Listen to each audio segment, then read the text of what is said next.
Let me tell you something, and you'd better wise up. Don't be so clueless that your man gets snatched away while you're still running back to your mother's house in the village all the time. I'm mom and dad's son, I won't let them go hungry. As for you, keep an eye on your husband. He's not the scheming type, but there are plenty of girls eyeing him, not to mention the young widows. No way, the father of my children isn't like that. My in-laws would never let him abandon me, and the kids wouldn't let some other woman into our home either. Huang Yaoguo looked at his agitated little sister with disappointment. If it were anyone else, he'd just laugh it off, but this was his beloved younger sister. If he didn't get through to her now, something bad was bound to happen sooner or later. He put on a stern face and pointed at Huang Zuelan. Look at what you've become. Haven't you noticed your mother-in-law looking younger and younger? When you stand next to her, you look like sisters. And your husband, he was already good-looking, and now he looks even younger. Not to mention his family background. Just his looks alone, plenty of women would fight over him. And you're always causing trouble at home, don't you think he gets annoyed? Have you seen your sister-in-law Lin Juhua? She's smart. Her own family is a mess, but she always keeps herself neat and pretty. People may say old Zhang's in-laws are useless, but at least his wife is beautiful. You have 3 sisters-in-law. You may not be as pretty as Zhou Jiao, but you're not any worse than Lin Juhua, right? Sis, I'm your real brother, I wouldn't lie to you. There really are a lot of women interested in your husband. If he weren't so decent, he'd have gotten involved with someone else by now. He's a good man, but you need to pull yourself together. Don't make the whole Zhang family get fed up with you. Huang Zuelan looked herself over. She thought she was clean and presentable. She didn't think Lin Juhua was any prettier than her. Huang Yaoguo had really poured his heart out. As a man, he understood men best. His brother-in-law had done well these past 2 years, steady, got his diploma, even had people supporting him. If nothing went wrong, a promotion wasn't far off. Men, once they have money and status, their thoughts can change. If he really falls for some young woman, who could stop him? Even if he doesn't have wandering thoughts, that doesn't mean no one is after him. Anyone who could latch onto your husband would have a lifetime of comfort. There are plenty of women eager to be stepmothers. So, you should go to your husband's workplace more often, pick him up from work. Go out together sometimes, pay more attention to your man. Don't just work or run back to your mother's house. The kids are with their grandparents, but you should check on them more, spend time talking with them. Remember my buddy Shun? Do you remember him?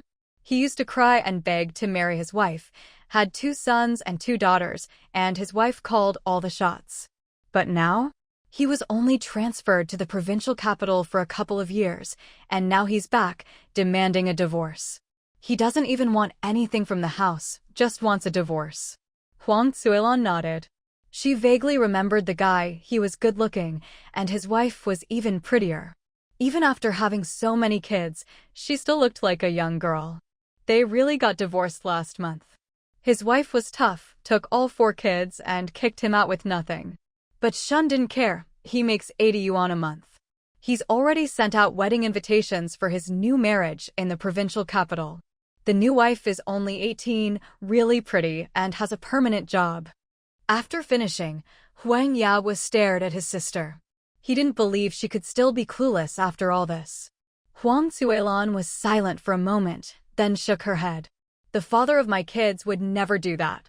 He went to the provincial capital for classes before, and nothing ever happened. The kids' grandparents keep a close eye on things. If something like that happened in our family, they'd break his legs. Brother, I know what you mean, but do you really think he's that kind of person? Even though she said this, Huang Zuelan still felt uneasy inside. She wondered, if her husband really did something like that, who would help her? Huang Yaoguo could tell she was just saying what she thought she should, but he didn't argue.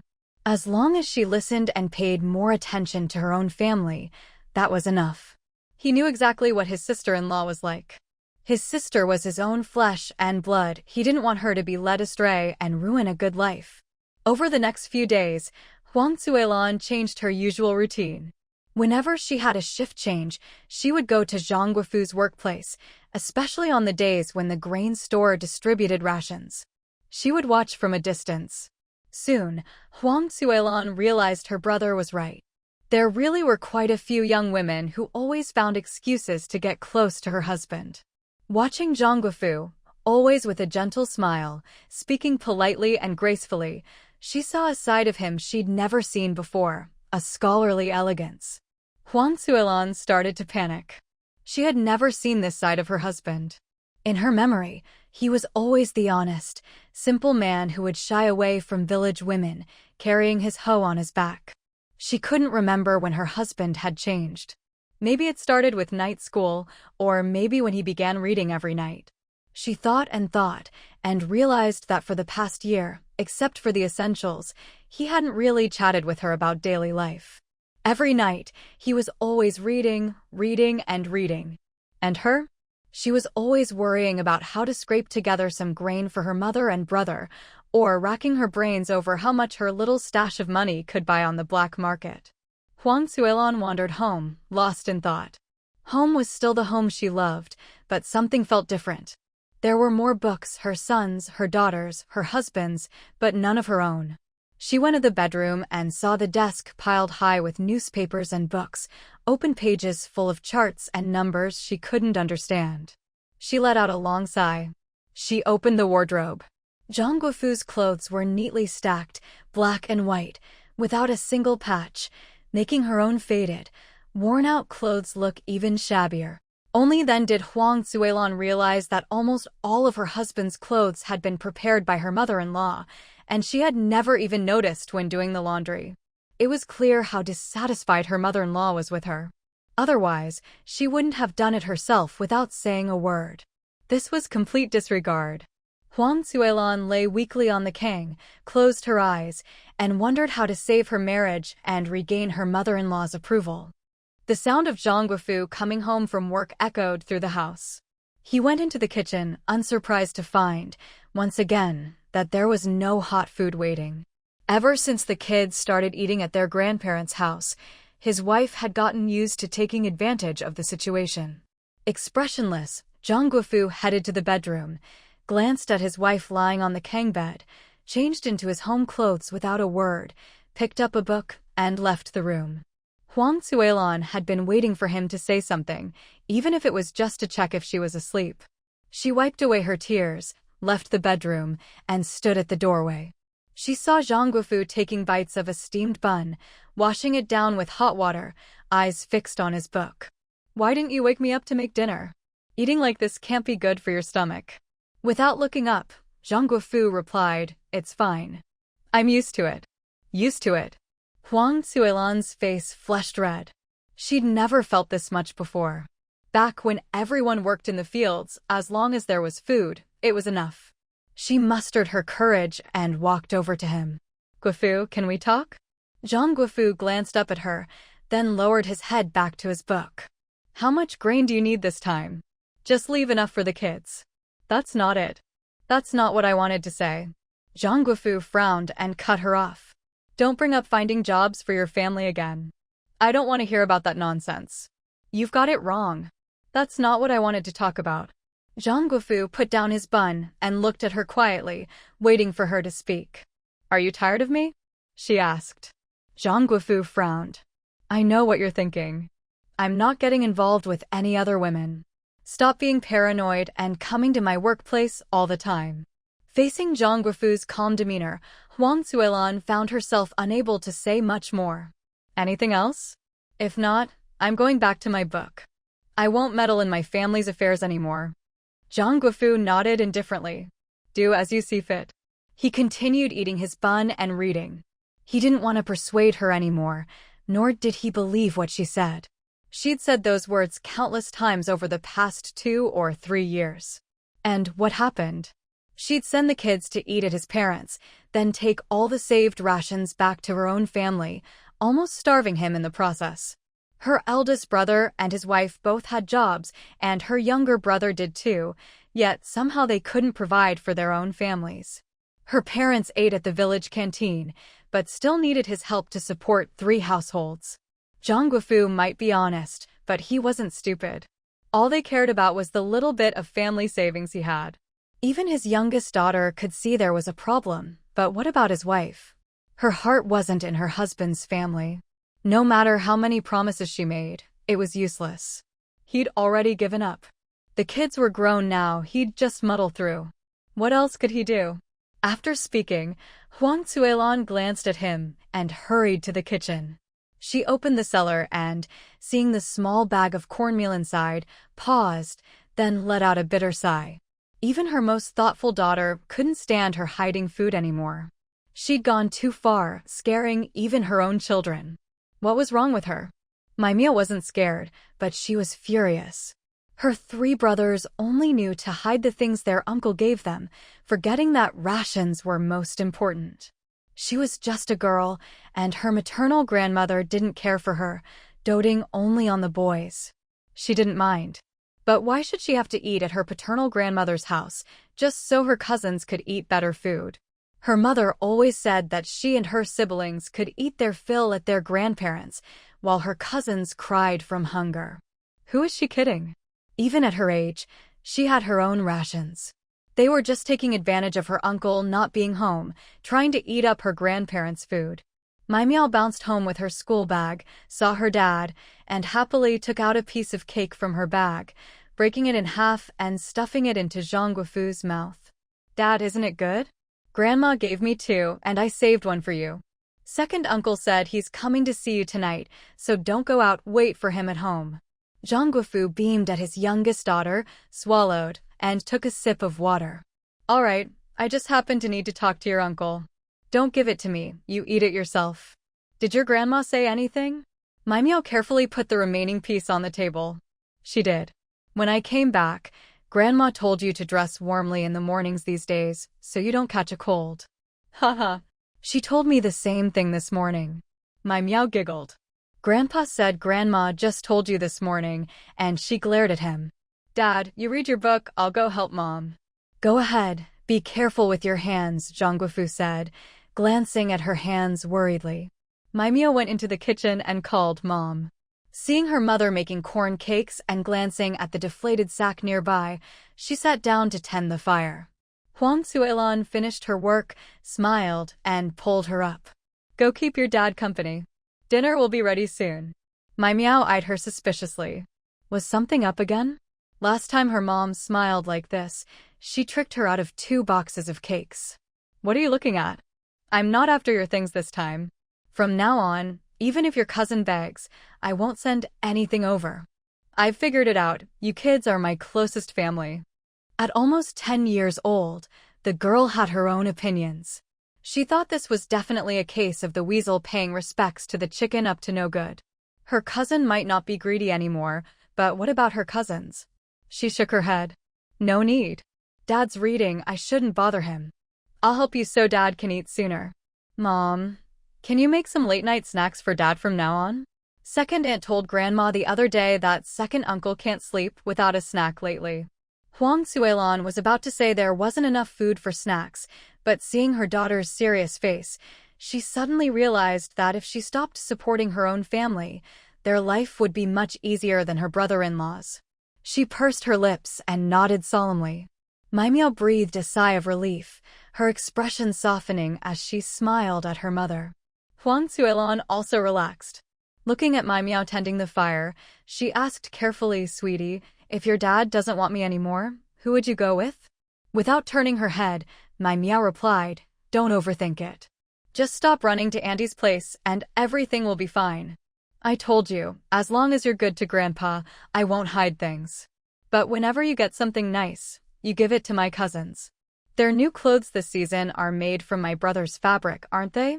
If you keep this up, it won't be Dad who doesn't want you, it'll be Grandma who kicks you out.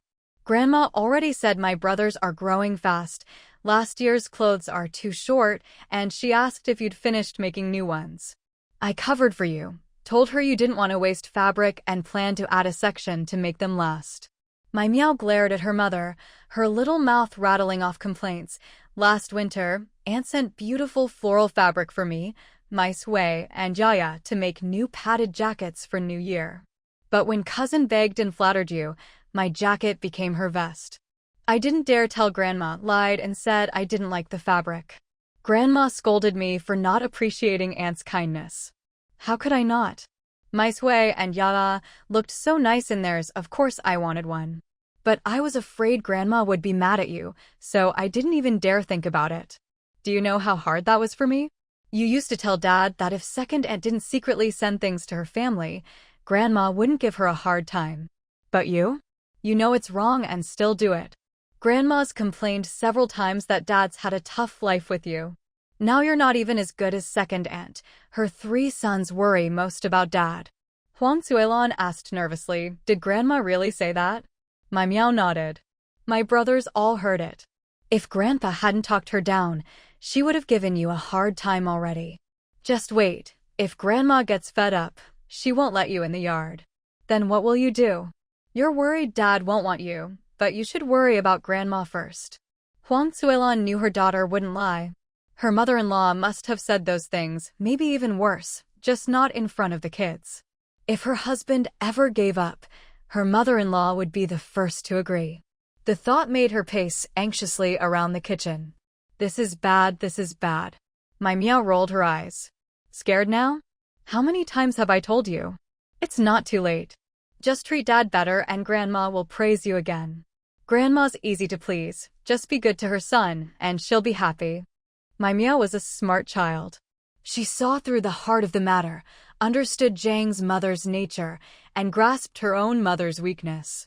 Huang Suilon thought it over and realized her young daughter made a lot of sense.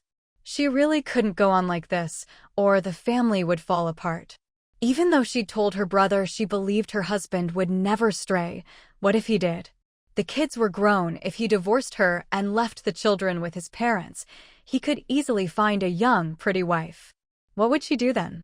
Go back to her own family? No, she absolutely couldn't let that happen.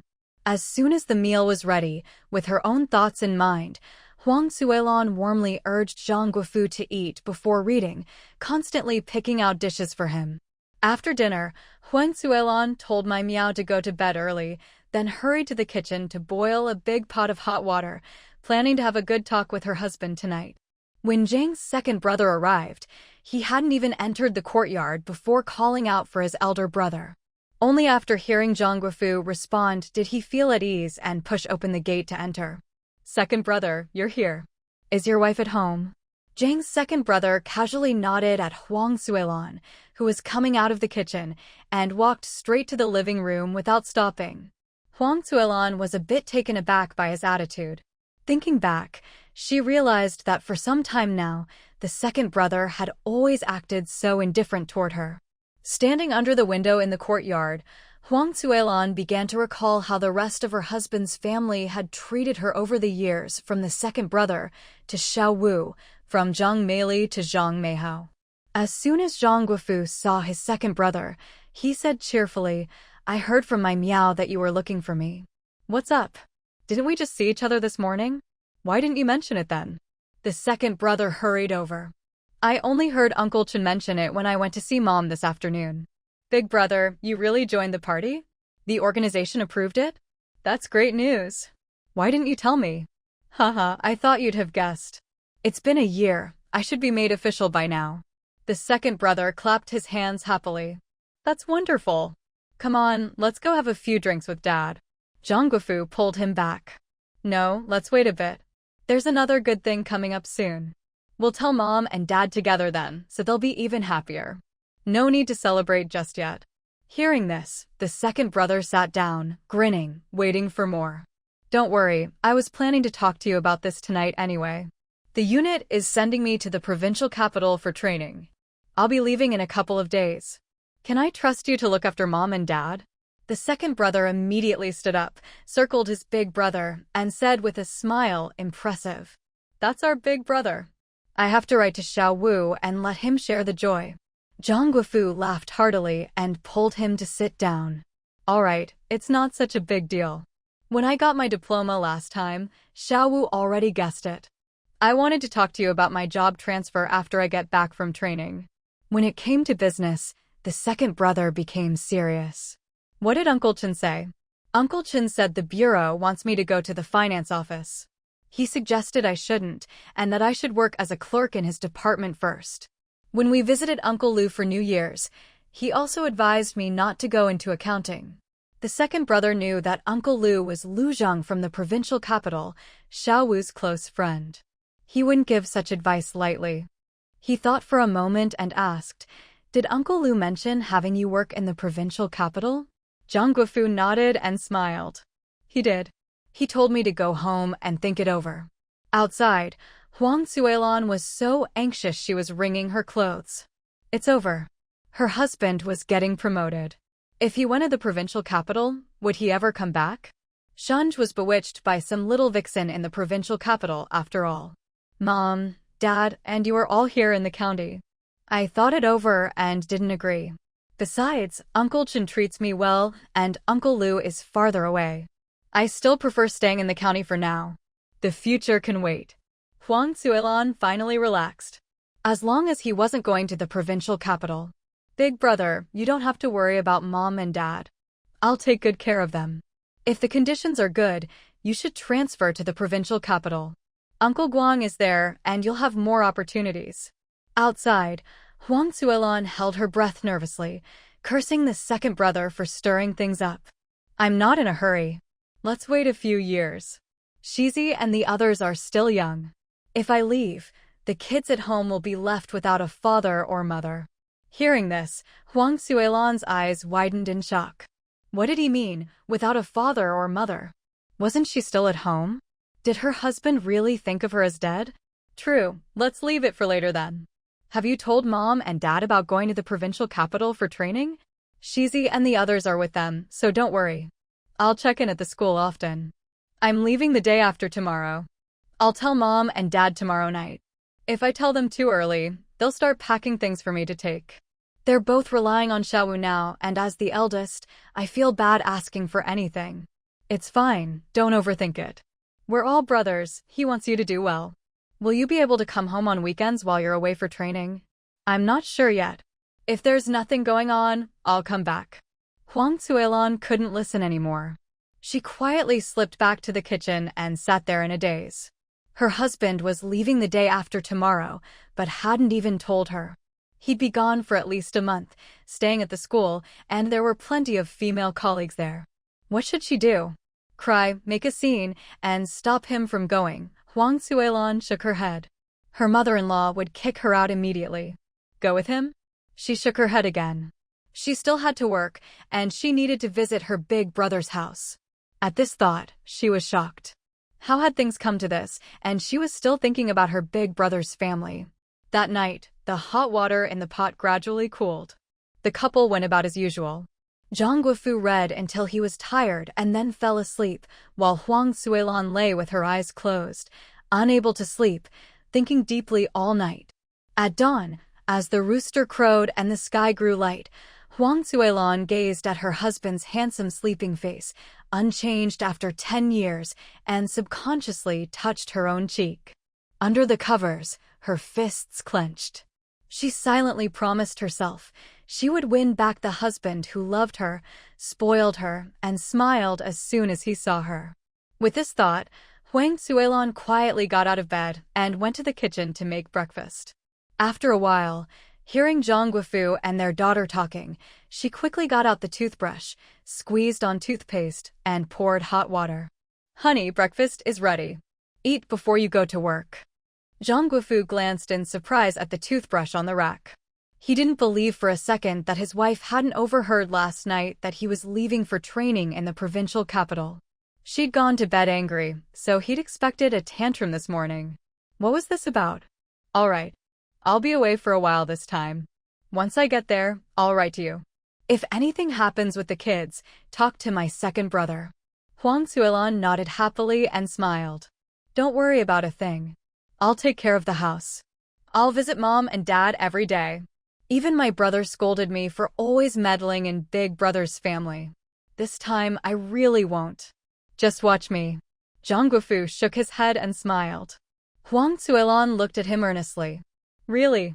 If I don't do it this time, you can divorce me and I won't complain. But while you're away, you're there to study, don't go learning any bad habits from others. Now Zhang Guoqing understood his wife was worried he'd fall for someone else. He was a little annoyed. Did she really think he was that kind of man? But then he thought, maybe it was a good thing. At least she cared. It was good for her to care, to focus on their family.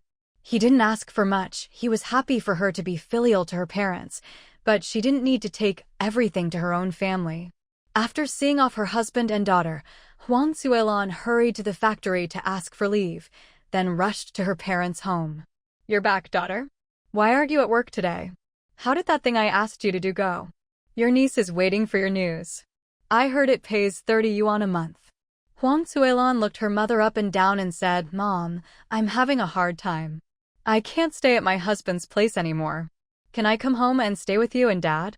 Her mother's eyes widened. She slapped the Kang table and shouted, "Is your husband's family looking down on you? So the Zhangs have gotten rich and now think they're better than us? They want to kick you out.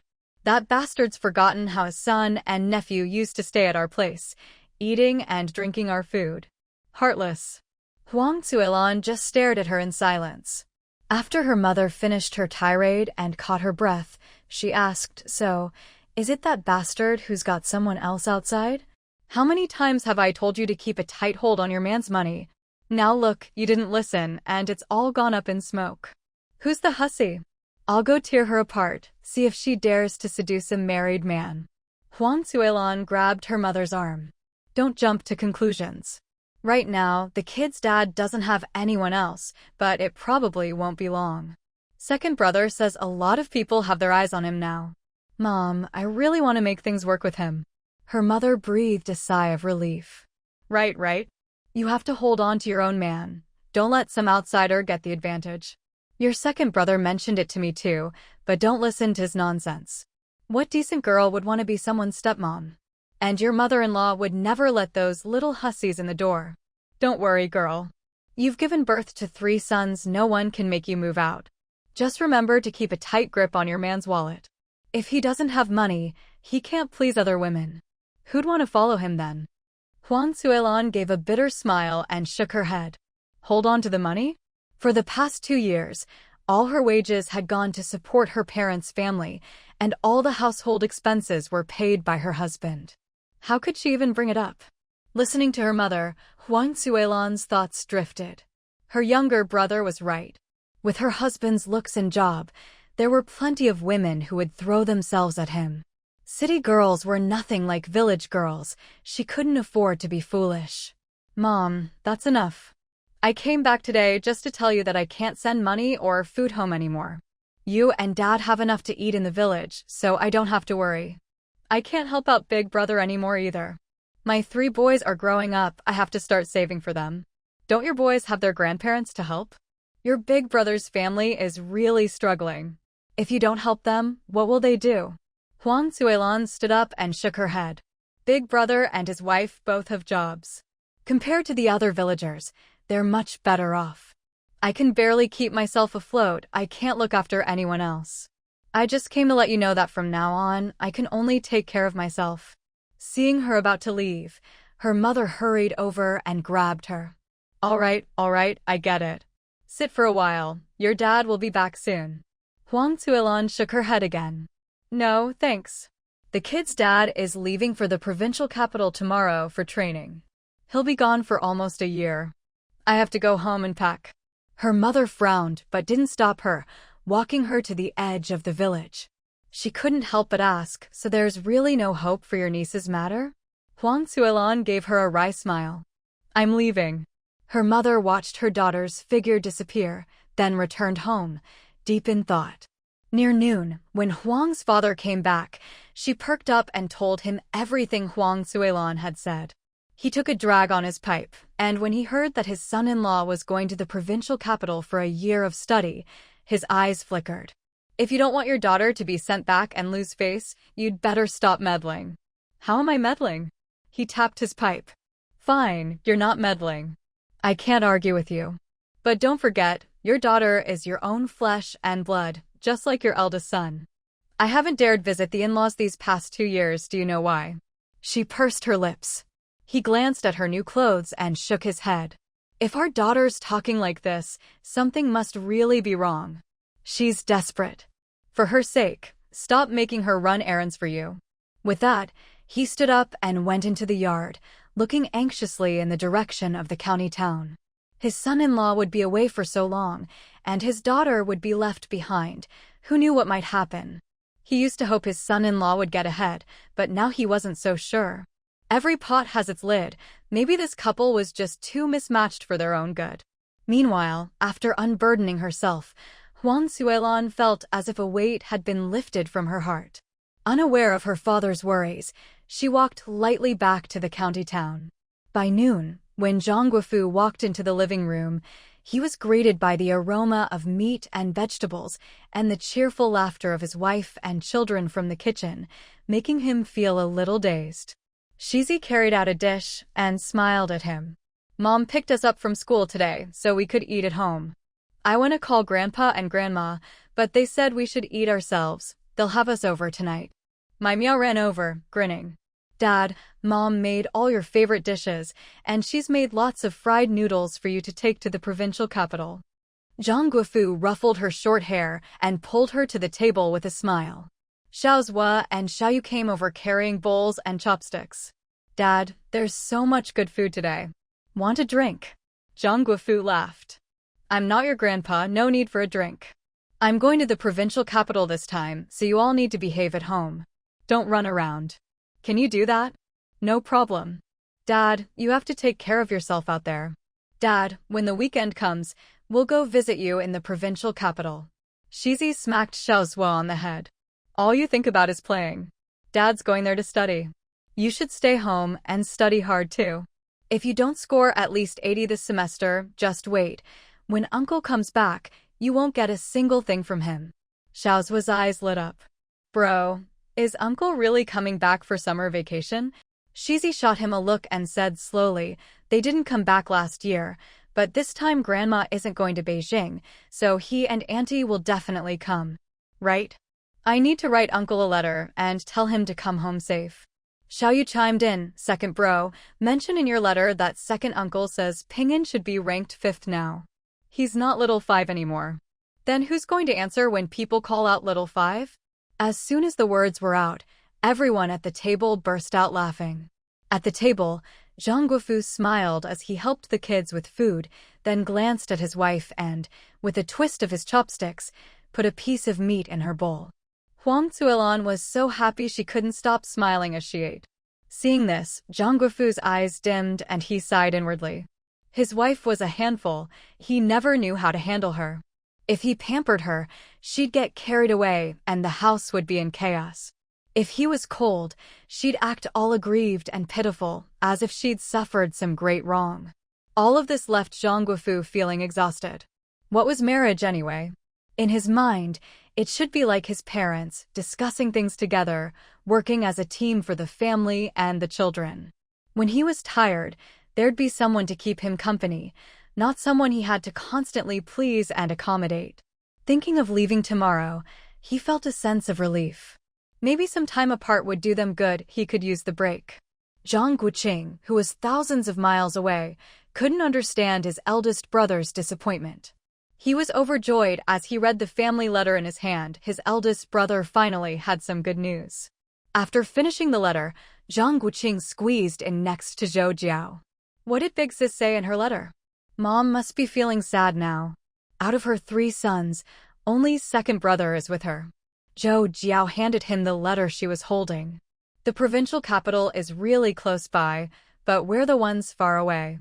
Looks like we won't be able to go back this summer break. Are you disappointed? A little.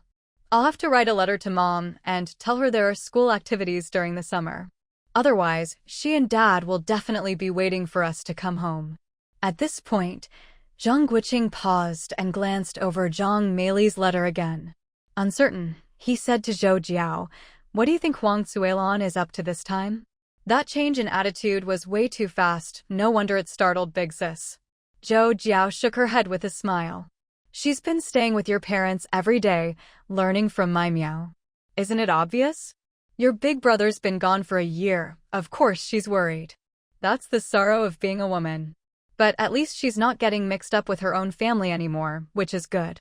"No way. My big brother isn't that kind of person." Zhou Jiao smiled meaningfully and said softly, "You're not your big brother. The future is full of possibilities. Unexpected things happen everywhere in this world. Zhang Guoqing didn't want to linger on this topic. He couldn't vouch for others, but he was sure his big brother and second brother would never abandon their families, especially his big brother, who might have the heart but not the guts. Let's not talk about them. Let's hurry home to see our son. We didn't go back last week. I wonder if he cried. I promised to take him kite flying. Come on, let's go. If we're late, something else will come up and we won't be able to leave. Zhou Jiao smiled at him, slung her bag over her shoulder, and followed him downstairs. She watched him wheel his bicycle out the door. He nodded at her with a grin, so she didn't try to stop him. Sitting on the rear rack, Zhou Jiao tapped his back with her finger and laughed. No need to go so fast. Why did you suddenly decide to ride so far from home? It's been a long time since I took you out for a ride. How does it feel? Pretty nice, right? Zhou Jiao burst out laughing. The breeze from the bike ride felt wonderful.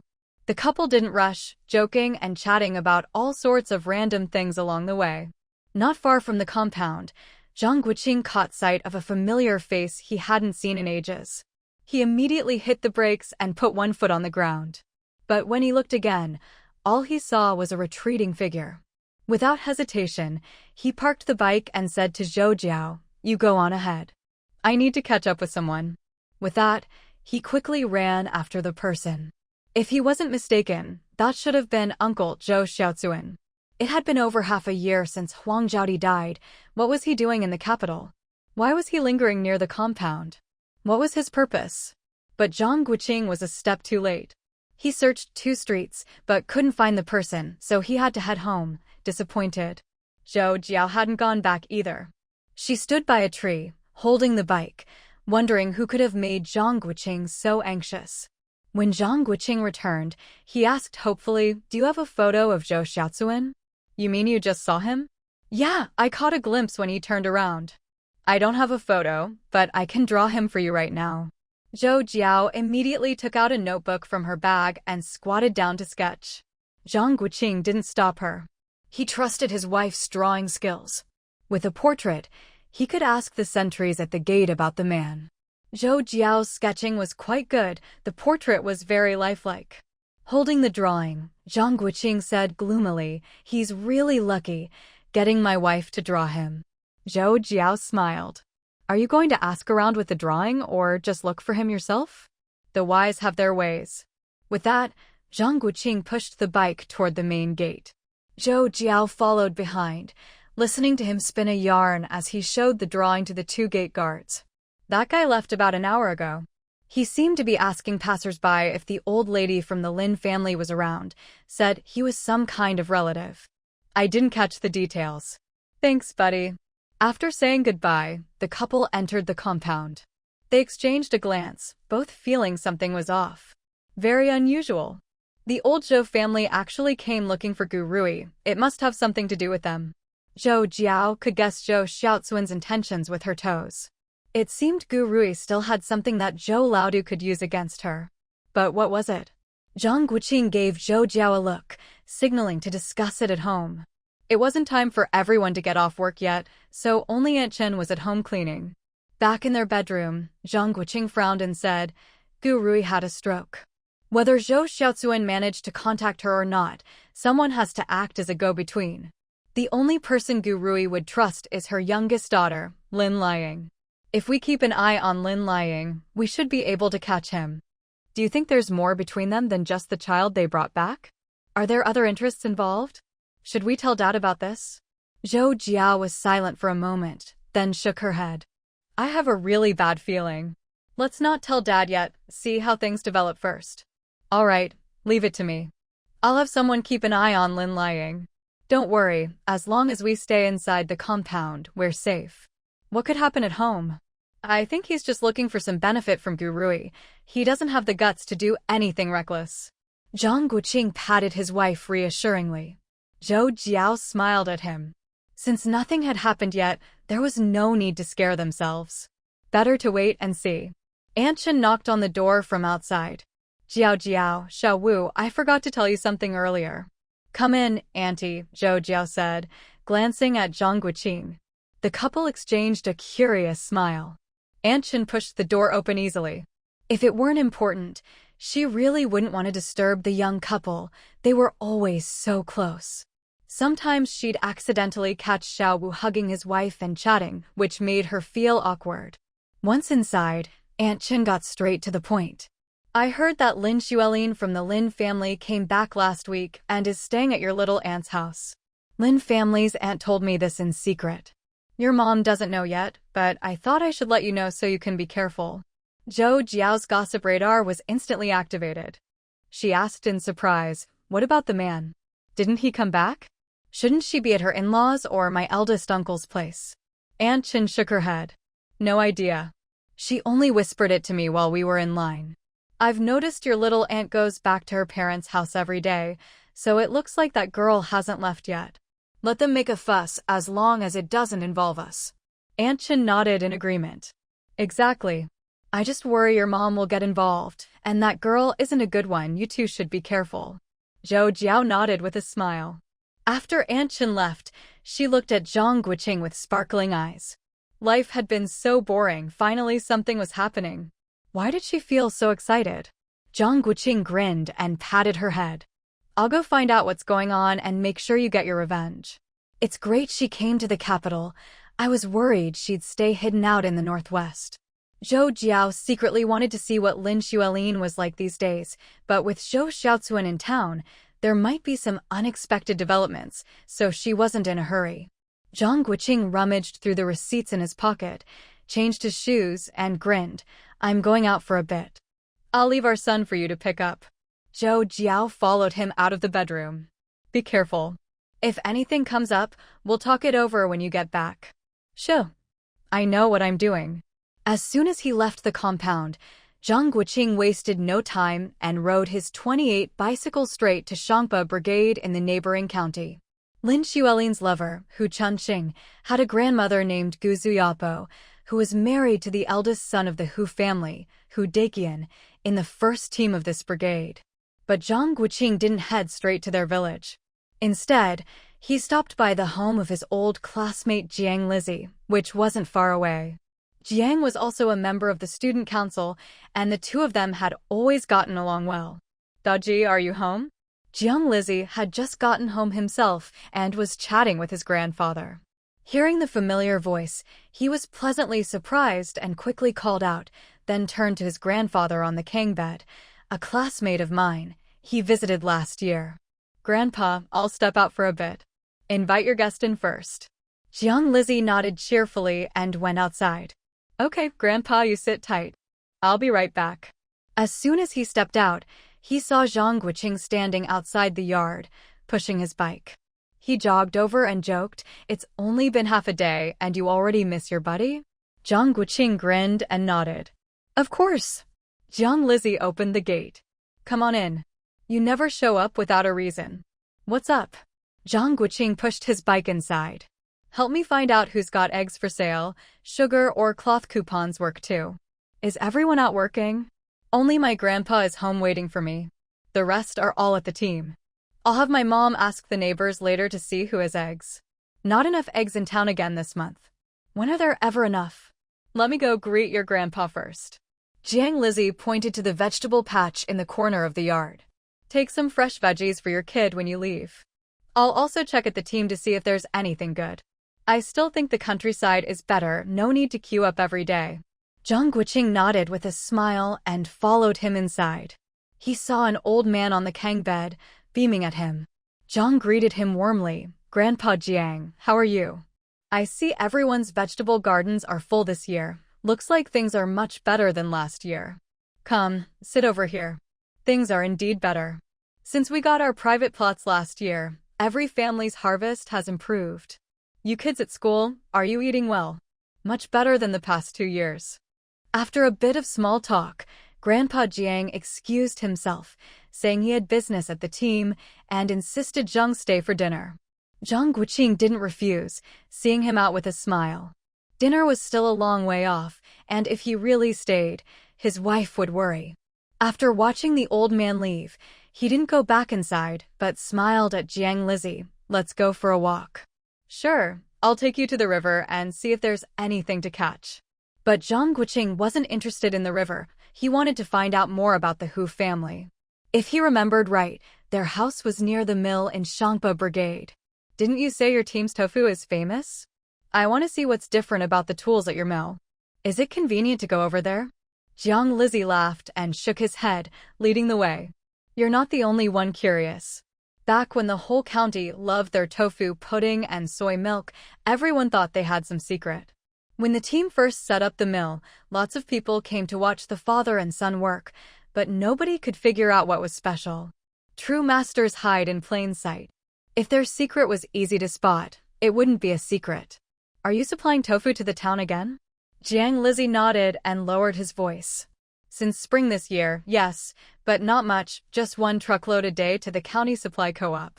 The rest, along with the tofu dregs, are divided among the team members. Zhang Guoqing patted his shoulder. The team members really had it good.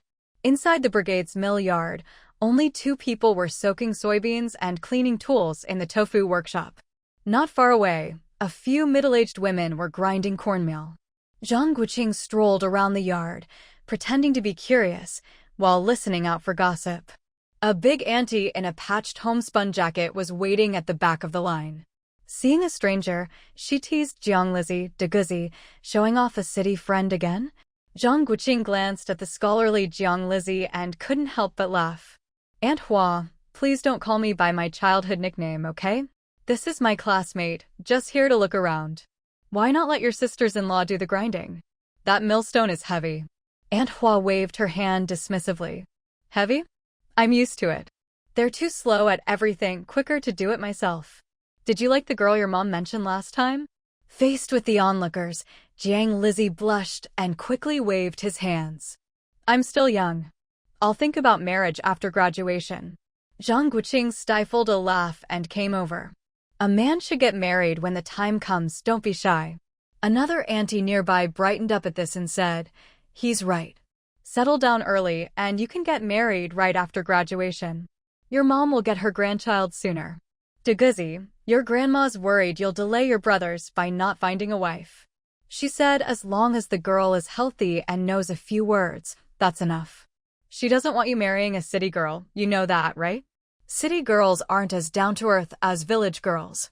Jiang Lizzy didn't want to be the center of gossip and quickly changed the subject. "Need any help?" "No need, you're a scholar, not cut out for heavy work." Zhang Guoqing wandered over to the stone mill. The cornmeal being ground still had bits of husk in it. Clearly, everyone was still worried about food shortages. "Hey, Dashun's wife, how come your neighbor's place is so quiet today?" Aunt Hua snorted. "They're worried sick. Did you see that second wife of theirs? I heard she's lost 2 pregnancies in 2 years, and now she's making a fuss about divorce. Karma. The first wife was great, gave them a big healthy son and managed everything at home.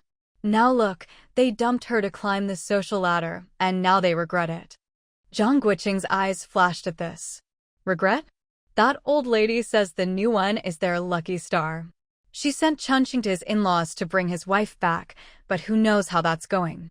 Haven't seen him back today. Such a waste. They had a good life. Chunqing even said he doesn't want to go to the Northwest anymore. Back then, you couldn't drag him away, he snuck off. Now look. He thinks he can come and go as he pleases? No way. I heard from his uncle, it's easy to leave, hard to come back. Doesn't matter how big a shot you are." By now, Zhang Guoqing had a pretty good idea of the situation. As a man, he didn't want to linger among the women, so he and Jiang Lizzy said their goodbyes and left. Passing by Hu Chuanqing's house, he saw through the low bamboo fence an old lady with bound feet chasing chickens out of the vegetable patch.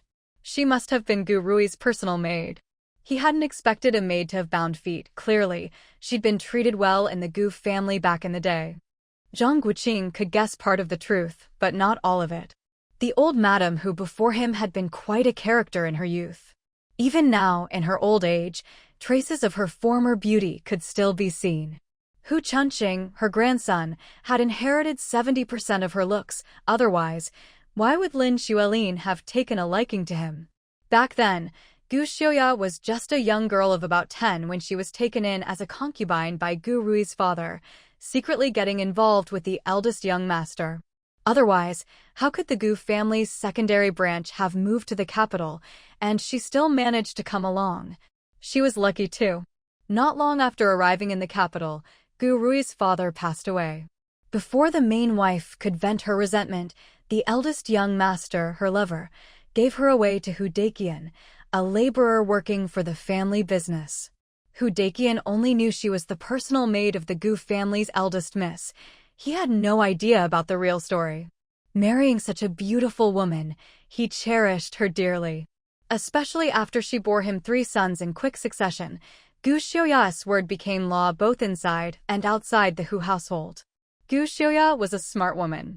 On her wedding night, she hid the truth from her simple husband and behaved herself at her in-laws, never going out unnecessarily. After Gu Rui's mother also passed away, she started using the excuse of visiting her old mistress to return to the main house. Through these comings and goings, she rekindled her relationship with the eldest young master and managed to save up quite a bit of private money for herself. Her sons and grandsons also benefited from these connections with the Gu family. With her own agenda, she always helped cover up for her eldest grandson when he got involved with Lin Xuelin. If Hu Chunqing hadn't been so timid and failed to follow his grandmother's instructions, the two of them would have secretly gotten together years ago.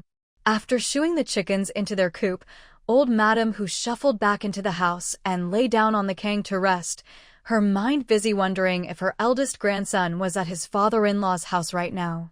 As for Lin Xuelin mentioning divorce, old Madame Hu never took it seriously. That silly girl wanted to make a fuss, but did she ever stop to think why her grandson would abandon his wife and child for her? What hurt her most was that Lin Xuelin hadn't even managed to give birth to a daughter. If there had been a child, and after all these years she finally returned to her parents' home, everyone except Gu Rui would have been overjoyed. But with no child, things were different. She wondered how her grandson's meeting with his in-laws was going. Right now, she deeply missed the late eldest young master, Gu Dai. If only that old rascal were still alive, he could have put in a good word with the Lin family. Thinking of Gu Rui's recent stroke, old Madame Hu clenched her fists guiltily. She wondered if it would affect her grandson. Then she recalled what Gu Rui had said to her and ground her teeth in anger. That little wretch was just like her mother, one face in front of you, another behind your back. Thank goodness the heavens punished her with a stroke. As for old Madame Miao, she never regretted anything she'd done or said. Especially when she remembered how Gu Rui spat at her, calling her a low-born wretch. She felt she hadn't scolded her harshly enough. What had she replied back then? I may be low-born, but I'm still better than you. I never had to throw myself at anyone. Your father cherished me. Your brother cared for me. You, the high and mighty eldest miss, why did you try to climb into young Master Zhou's bed? How did it feel when he kicked you out that day? Oh, what did he say again? Right, he told you not to dirty his eyes. TSK, that red undergarment was so bright, what a pity. Your eldest granddaughter has it much better than you. At least my grandson never kicked her, never made her run out naked and crying in front of everyone. Oh, she remembered now. She just hadn't expected those words to have such a powerful effect. Watching Gu Rui collapse so stiffly had given her quite a scare. Useless. With such little ability, she still dared to come looking for trouble. Wife, are you feeling unwell? Should I call a doctor? You worry too much. Let the children sort out their own messes. They're all grown now. Old Madame Hu opened her eyes and smiled at her husband. What nonsense are you talking? That's our eldest grandson we're talking about. Why is it that a person can never have a peaceful day in their life? First it's the sons, then the grandsons. There's always something to worry about. I can't eat or sleep well. It's my fault for not being capable enough, making you suffer all these years. If I'd known things would turn out like this, I would have tried to earn a title so you wouldn't have to be looked down on. Old Madame Hu chuckled. Silly old man. If you'd had a title, would you have married me? I'm content with my life with you. I have children and grandchildren and someone to grow old with. I'm satisfied. She truly was content. Especially after the death of the Gu family's eldest master, she felt even more so.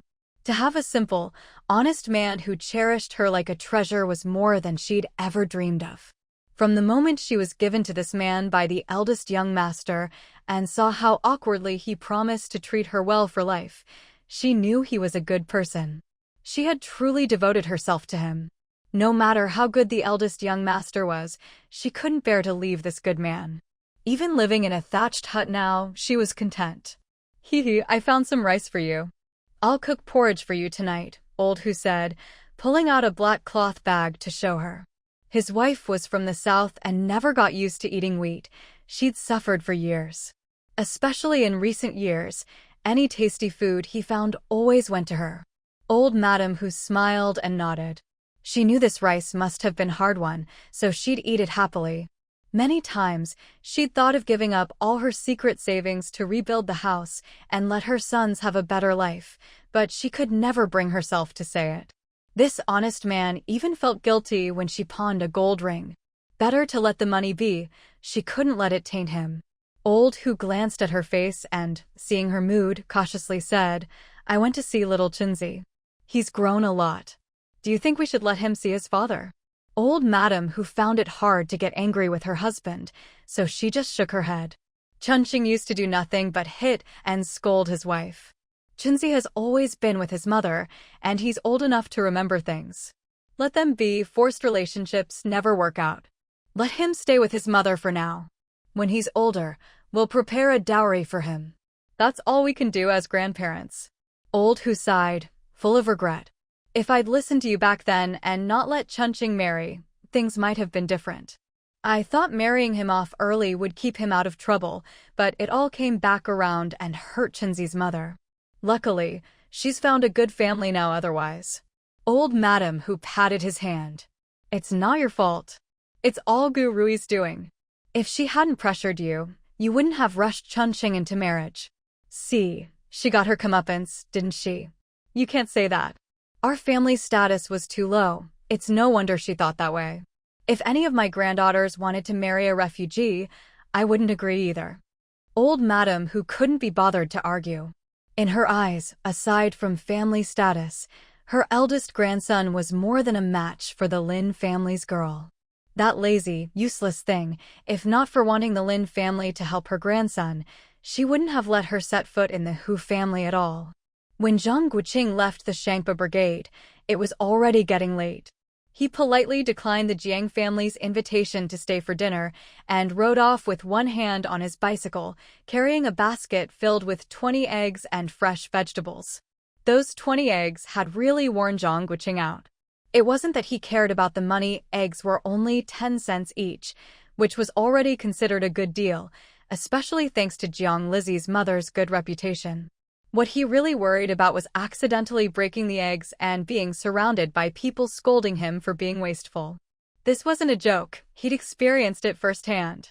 Back in early spring, after more than half a year of adjustment, the rural communal kitchens had been disbanded, private plots were back, and many families had started raising chicks and ducklings.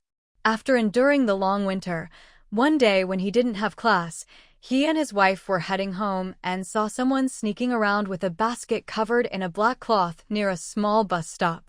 Heh! Zhang Guoqing was all too familiar with the scene. Curious, he dragged Zhou Jiao over, and sure enough, they found 5 small, white eggs with a bit of blood on them. They really were tiny eggs, and one of them even had a soft shell, obviously the firstborn eggs from a young hen. Just for fun, Zhang Guoqing bought all 5 eggs from the girl at 20 cents each, handing over a whole yuan. The eggs were fine in Zhou Jiao's hands as they squeezed onto the little train and made their way from the suburbs into the city. But when they got on the bus, Zhang Guoqing took the eggs from his wife, and in a moment of carelessness, disaster struck. The soft-shelled egg got squashed during a sudden stop. Zhang Guoqing, more concerned about Zhou Jiao, didn't pay attention and tossed the ruined egg by the roadside as they got off the bus. Big mistake. Suddenly, everyone waiting for the bus was glaring at him. An old lady was so agitated she just kept stammering you. Luckily, a sharp-tongued auntie stepped up and asked if he didn't want the egg anymore. As soon as Zhang Guoqing nodded, the auntie grinned, whipped out her lunchbox, squatted down, and scraped the spilled yolk and white dirt and all into her box with chopsticks. Zhang Guoqing was so freaked out he grabbed his wife and ran for it. It was terrifying, being the target of everyone's scorn. If he broke 20 eggs this time, he was sure he'd never make it back to the city. So he treated those eggs like precious ancestors, inching his way home. Not long after he entered the compound, Old Man E spotted him, grabbed 2 eggs, and said they were for his little granddaughter's nutrition. Well, fair enough. He had swiped some of the old man's good liquor before. Zhang Guoqing joked, "Want to take a couple more? I've got plenty at home." Old Man E just gave him a mysterious smile and hurried off. Zhang Guoqing was left scratching his head.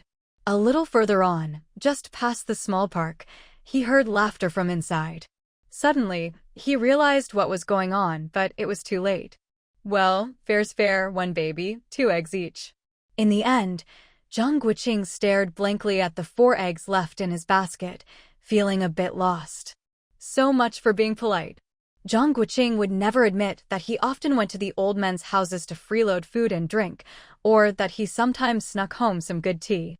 Just as he entered the courtyard, a little cannonball rushed up to him. "Dad, where did you go?" "Grandpa said to wait for you to eat together. My tummy's flat from hunger." Zhang Guoqing, balancing his bike with one hand and the basket in the other, called out, "Son, eggs." When Zhou Jiao came out and saw them, she couldn't stop laughing. "Dad, you should say, son, here are some eggs. Not son eggs. I'm your son, Ping'an, not an egg." Zhang Guoqing laughed, parked his bike, and scooped him up with one arm. "Right. Not an egg, son. How about we go ask Granny Chen to cook up some veggies?" "Okay. But Dad, you still haven't told me where you went. Did you pick the veggies yourself? Why didn't you take me? I'm awesome, you know. I've already emptied all the bird nests in the trees." Zhang Guoqing handed the basket to Aunt Chen and praised him. "You can climb trees now? That's impressive. But can we make a deal? Climbing trees is dangerous. Can you not do it next time?" Ping'an hesitated. "If it's too high, I won't go up. If I'm not sure, I won't climb. Is that okay?" Zhang Guoqing patted his head. "I'm not against you climbing trees or swimming, but you're still little. You have to have an adult with you. There's danger everywhere, so you have to be careful. Then you come with me." "Sure, write it down on a note." Zhou Jiao just listened to their father-son banter, smiling without asking about his day. "Dad, you're off work tomorrow. Want to have a drink with me?" Zhou Xiaozheng nodded with a smile. "Your little uncle is coming home too. We'll all have a drink together later." "Grandpa, I want a Beibinjiang soda. Just a small cup." "No problem, even a sip is fine." Zhang Guoqing asked curiously, "Is it true that the more we don't let you have something, the more you want to try it?" Ping'an grinned slyly. "No way. I just want to have a drink with you and Grandpa. When I grow up, I'll drink with you for real, no more soda." When the Cheng family arrived, they heard little Ping'an bragging about all the things he'd do when he grew up, making everyone chuckle. "Don't forget, there's one more thing you can do when you grow up, get married." Ping'an shook his head with a smile. "No rush. I'll wait until I want a son before I find a wife. Uncle Fong says getting married is a losing deal. You have to hand over your paycheck, report everywhere you go, comfort her when she cries, coax her when she's angry, and you can't even give her a slap. Life's just not peaceful." Everyone burst out laughing. Old Lady Chung warned him, "Don't repeat those words to Aunt Fong, okay?" Ping'an blinked his big eyes. "Great-grandma, Aunt Fong already heard. She says she's even more put upon. She has to wash 2 people's clothes, cook for 2, and doesn't dare spend her own salary." Zhou Jiao explained, "Fong Fei and her husband were joking around in front of us, and he overheard." The old lady nodded, smiling. "Those 2 get along well. They've been married a while. Shouldn't they be having a baby soon?" Ping'an leaned in and whispered in her ear, "Uncle Fong says the seed has already sprouted. My dad says Uncle Fong will be a dad next year. But they don't want people talking about it yet, in case the baby runs away." The old lady immediately understood. It hadn't been 3 months yet. Seeing the men all at the table drinking, she quietly asked him, "Have you told your parents you want a little brother or sister?" Ping'an glanced at Zhou Jiao nearby, grinning like a mouse who'd found oil. After a while, he whispered in her ear, "Great-grandma, it's a secret. My dad promised I'll have a little brother soon." "Well done." "My dad says I'm the oldest, so the younger ones will have to listen to me." Ping'an beamed with pride. The old lady agreed quietly, of course. "Our Ping'an is such a clever boy, anyone who doesn't listen to you must be silly. Great-grandma likes you best. My dad says he likes me best too. At first, he didn't want another baby, but I was too lonely by myself. He has to give me a brother to play with. No sisters though, I'd have to protect her and that's too much work. And after raising her, she'd just get married off to someone else. That's a bad deal. A brother is better, he can bring a wife home instead of leaving." Old Lady Chung stifled her laughter. This kid was such a little accountant, no wonder he was so happy. But should she tell him that having a boy or girl wasn't up to his dad? She was curious to see how Xiaowu would explain things if they had a girl. Where did this silly kid's confidence come from, thinking it would definitely be a boy? "Aren't you worried your mom and dad won't love you anymore if you have a little brother?" Ping'an lifted his chin proudly. "Impossible. I'm smart, well-behaved, and obedient. There's no other kid as good as me." The old lady covered her mouth, laughing. That mysterious confidence was just like his dad's, who knows where it came from. Like father, like son indeed. After dinner, it was already late at night by the time they saw the Cheng family off. Ping'an had long since given up on his independent space, hugging his little pillow and heading straight to his parents' room to sleep. The family barely had time to chat before each washed up and went to bed. When Zhou Jiao returned to the room and saw her son sleeping sweetly on the king, she couldn't help but go over and kiss him. Unexpectedly, she found a small note by his hand. "Looks like he meant to give it to me himself, but fell asleep and tossed it aside. I want to sleep in the middle. From your good son, Ping'an." Zhou Jiao couldn't help but chuckle. The words "good son" in the signature were especially big. He must have been feeling very proud and confident. But he really was her good son. "Every time we come home, he refuses to sleep alone. I guess we've been a bit negligent. We don't even know if he gets scared sleeping by himself," Zhang Guoqing said, stroking the boy's cheek with a worried frown. Zhou Jiao sighed. "Dad said he only goes back to his own room after Ping'an falls asleep. He's worried the child will kick off the covers and wake up scared in the middle of the night. I asked Ping'an, but he's so stubborn, insists he can sleep alone. Even asked Dad to get him a chamber pot, saying he's sometimes afraid to go out to pee at night. It's just that Dad's working too hard." Aunt Chen offered to stay with Ping'an, but he didn't want that either. At night, he only wants Dad, no one else. He says Mom sleeps too soundly and always steals the covers, so he refuses to sleep with his grandma. Zhang Guoqing shook his head with a smile. His mother-in-law? Better not. Aside from trying her best to meet the boy's material needs, she had no idea how to actually care for a child. If it weren't for his father-in-law at home, he wouldn't even want his son staying with her. He was really worried she'd spoil the boy rotten. These days, it was Ping'an reminding his grandma about things. Intelligence really does make a difference. Once Ping'an finishes his schoolwork this summer, how about we take him south for a trip? We can stop by Haishur to visit Grandma Jiang and her husband. Dad mentioned today that they haven't been well lately and are thinking of moving back to their hometown. Zhang Guoqing hesitated. If it were up to him, he'd want to take Ping'an back to his own hometown. But his wife's plan to go south probably wasn't just for a trip. She likely wanted to open up the other two Gu family secret rooms. Those things were a bit of a burden, too valuable to throw away, but a hassle to keep. Will we have enough time to go south? Zhou Jiao watched his expression. We'll go with Day and pass through Haishur on the way back. Time should be about right. If we don't go this year, it'll be harder in the future. Zhang Guoqing gave her a gentle smile. I'll ask Daong and the others next week if they want to come along. Zhou Jiao grinned and gave him a thumbs up. Smart. Even though her father had observed things were calm these past 2 years, it was still better to be cautious. They changed into their pajamas and lay down on the Kong, Ping'an between them. Zhang Guoqing said softly, You're really good at keeping your cool. Aren't you going to ask how my investigation went?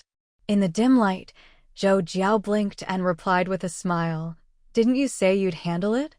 I have full confidence in my man.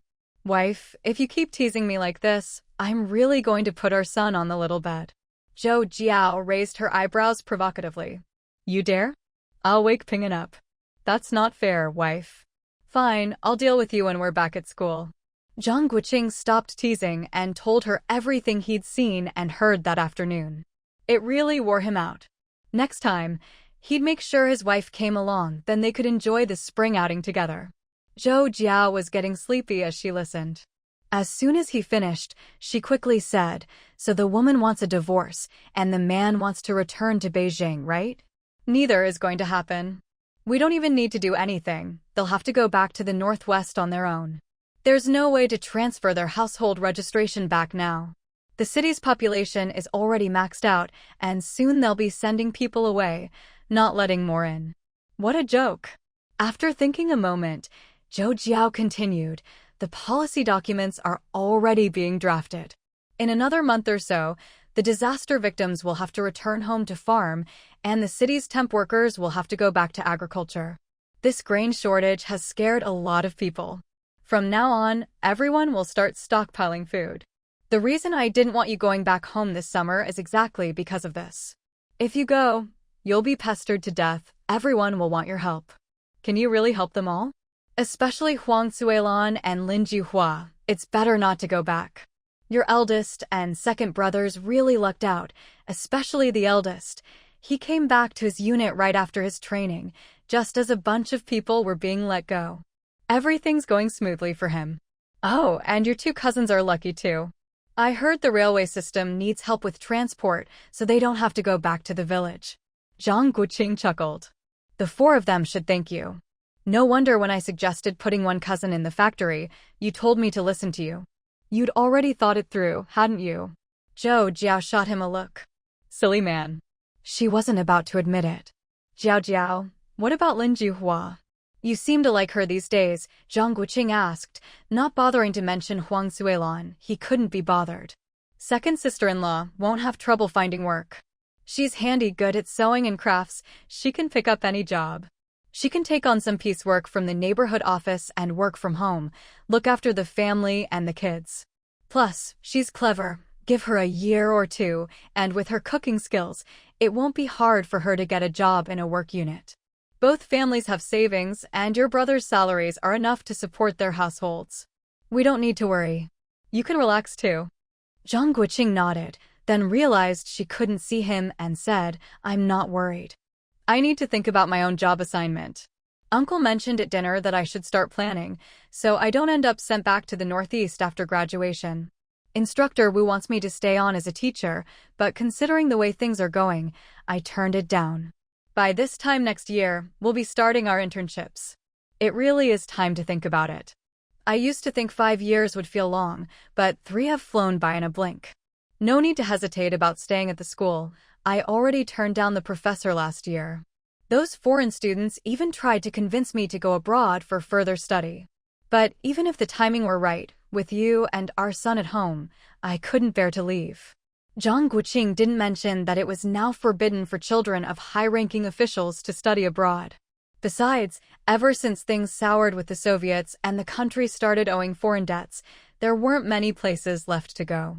He didn't believe she'd want to go to any of them anyway. These things aren't urgent. We can talk to Dad when we have time. I think he's already made plans for our assignments. I still remember the day we reported in. He told me in the study to enjoy these good years, because once we started working, we'd have to be serious and couldn't slack off. Zhou Jiao patted him. Such a dutiful son-in-law, thumbs up. I'm working hard for you, so you owe me a reward. Zhou Jiao pinched him. Go to sleep. It's late. Seeing her embarrassed and annoyed, Zhang Guoqing couldn't help but laugh.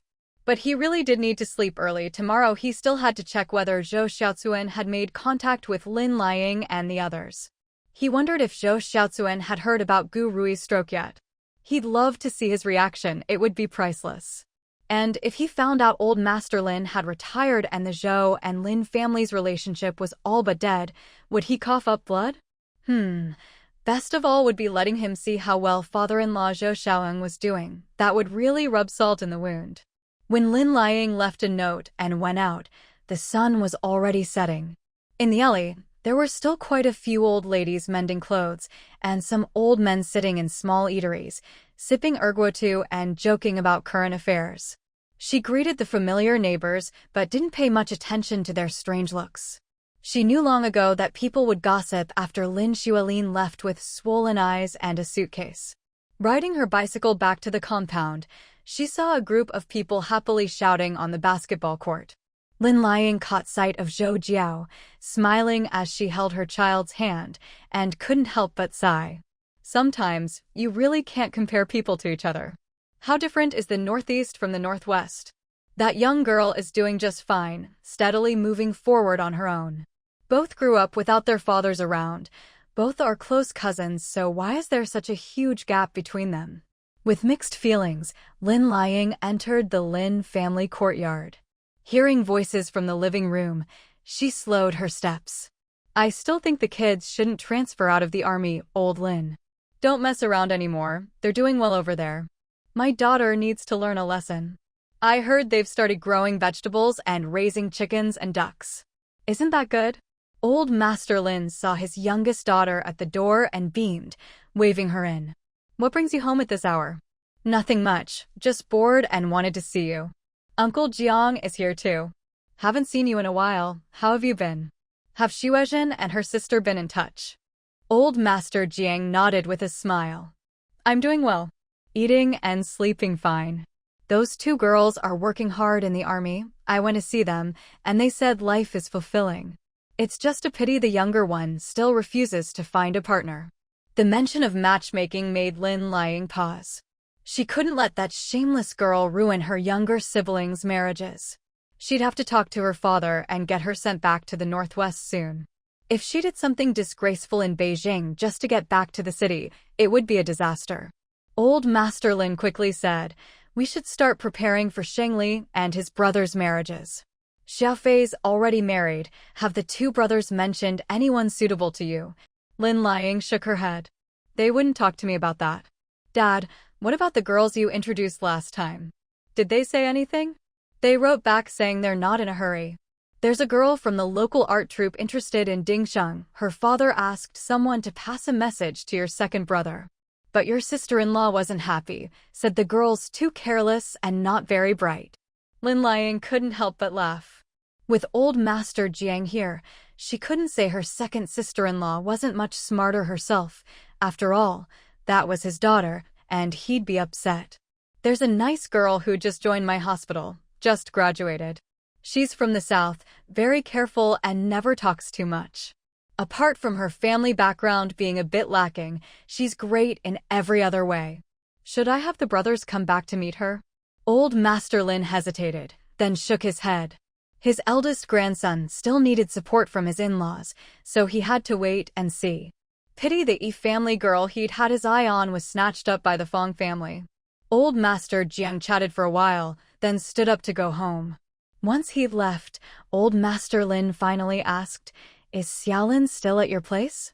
Your mother hasn't seen her. She came by again today. Did she go to your place to make a scene? Lin Liang looked at her father with displeasure, wondering if telling him the truth would be too much for his health. But if she didn't say anything and kept that girl around, there could be real trouble. Sensing something was wrong, Old Master Lin's heart skipped a beat. He stood up and said, Come with me to the study. Lin Liang steeled herself and followed him in. Before sitting down, she fetched his emergency medicine and took his blood pressure. Stop fussing. No matter what she's done, I won't be surprised. Lin Liang carefully chose her words. She's developed improper feelings for her uncle. I kicked her out today and I don't know where she's gone. Even though Old Master Lin had expected something serious, he never imagined something so disgraceful would happen. Lin Liang's words were vague, but if it wasn't a disaster, she wouldn't have kicked her out without knowing where she went. Does your husband know? Did he say anything? It takes two to tango. Have you thought about that? Lin Liang was disappointed by the implication that her husband's character was in question. If it were anyone else, she'd have torn into them. She said in a low voice, he was napping when Xiaolin tried to approach him. He rejected her, and I happened to come home. He was so angry he yelled at me, saying his life was almost ruined by her. He told me to send her away and said he won't come home for a while. He doesn't feel safe here. Dad, I'm so ashamed. That girl doesn't even think she's done anything wrong. A curse on our family. That wretched child should have been sent to jail back then. Lin Lying quickly patted his back to calm him. Dad, what's done is done. We need to think about how to handle her. She's being so ruthless just to get my husband to agree to let her move back to Beijing. I'm worried she'll do something shameless and ruin the marriage prospects of the other kids. Old Master Lin frowned deeply, thinking for a long time before making a decision he would regret. We can only agree to let her come back to Beijing. If she stays out there with no one to control her, she'll become even more reckless. If she causes a scandal in the Northwest, she'll ruin your second brother's whole family. Lin Lying wanted to say she'd cause trouble in Beijing too. Dad? Old Master Lin sighed heavily. There's no other way. We can't kill her or bury her, so we have to keep her calm for now. We'll transfer her household registration back to her husband's family and let them deal with her from now on. Lin Lying couldn't think of a better solution and finally nodded. Don't let your mother find out about this, or it'll kill her. Once her registration is back, I'll have someone inform her in-laws. From now on, her life and death are up to the Hu family. We're done with her. What about big brother and sister-in-law?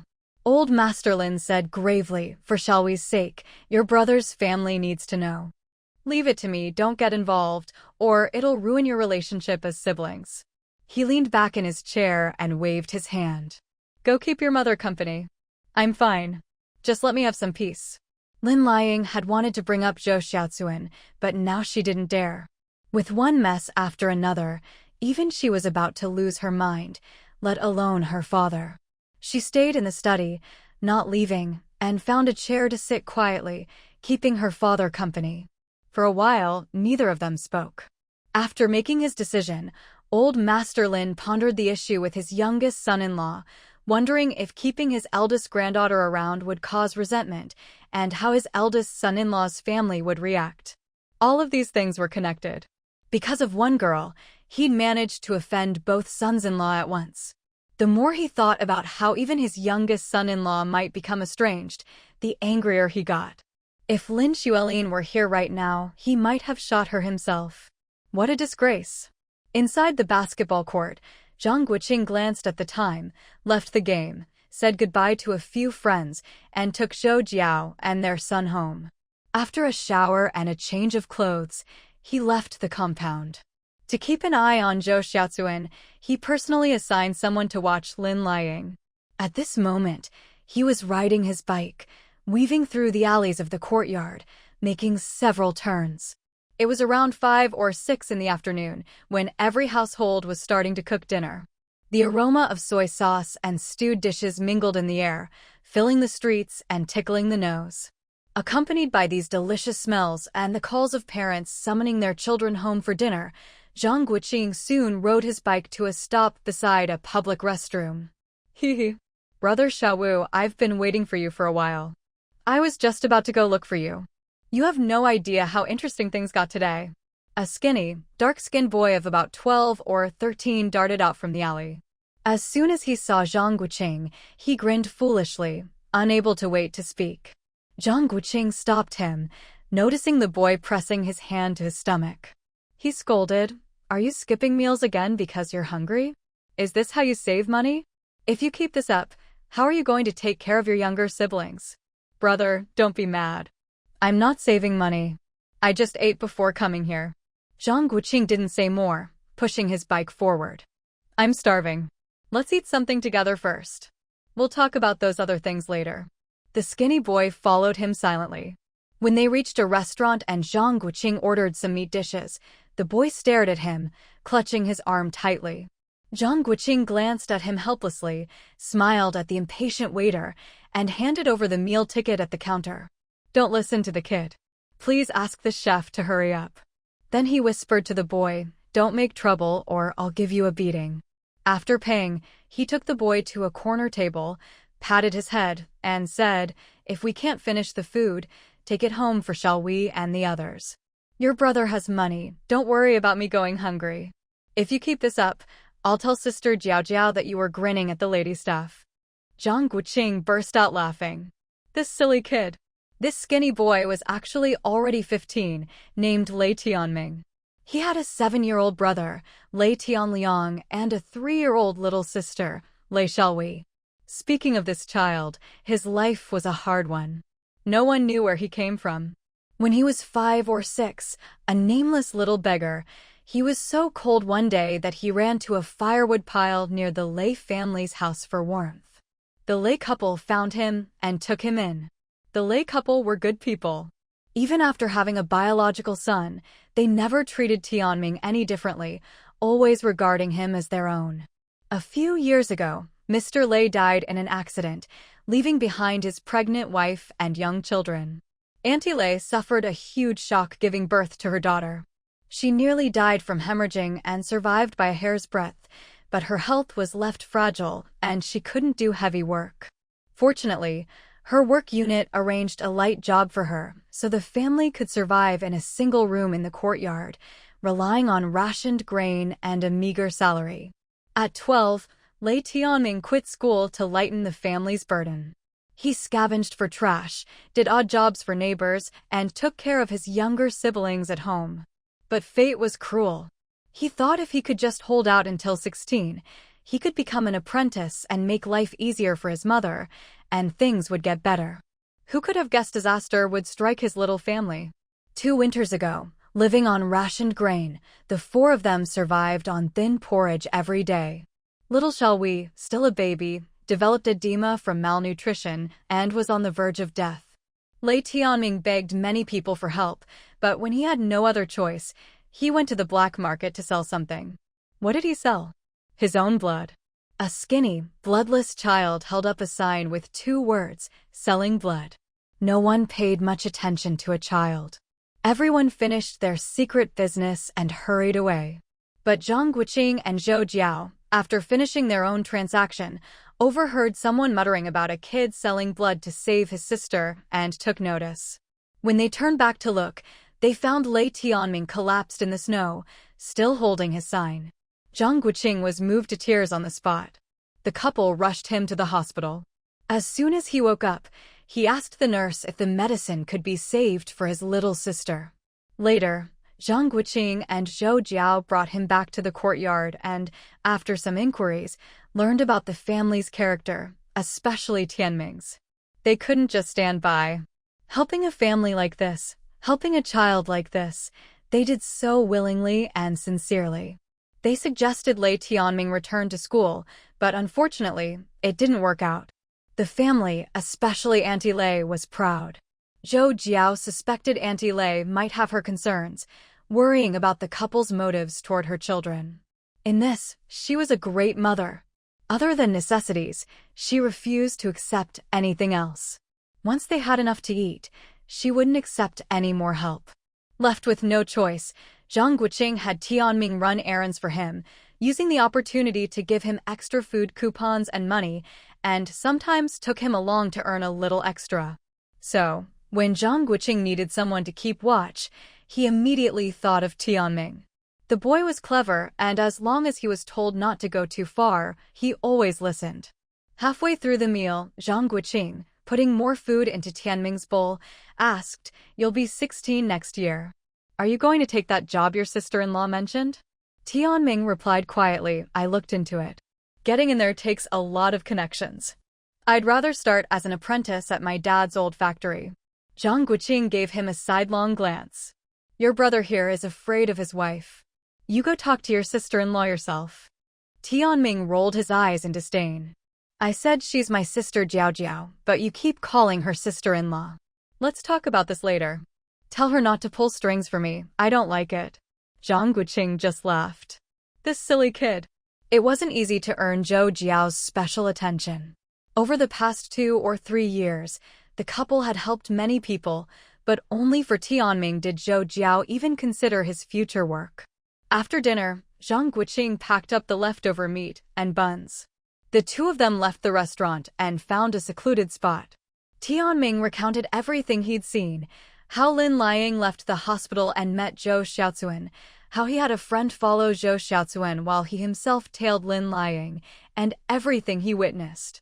After finishing, the boy grinned foolishly. "Brother Xiaowu, I think there's something fishy going on." That military officer stormed out of the courtyard, spitting on the ground several times, totally out of character.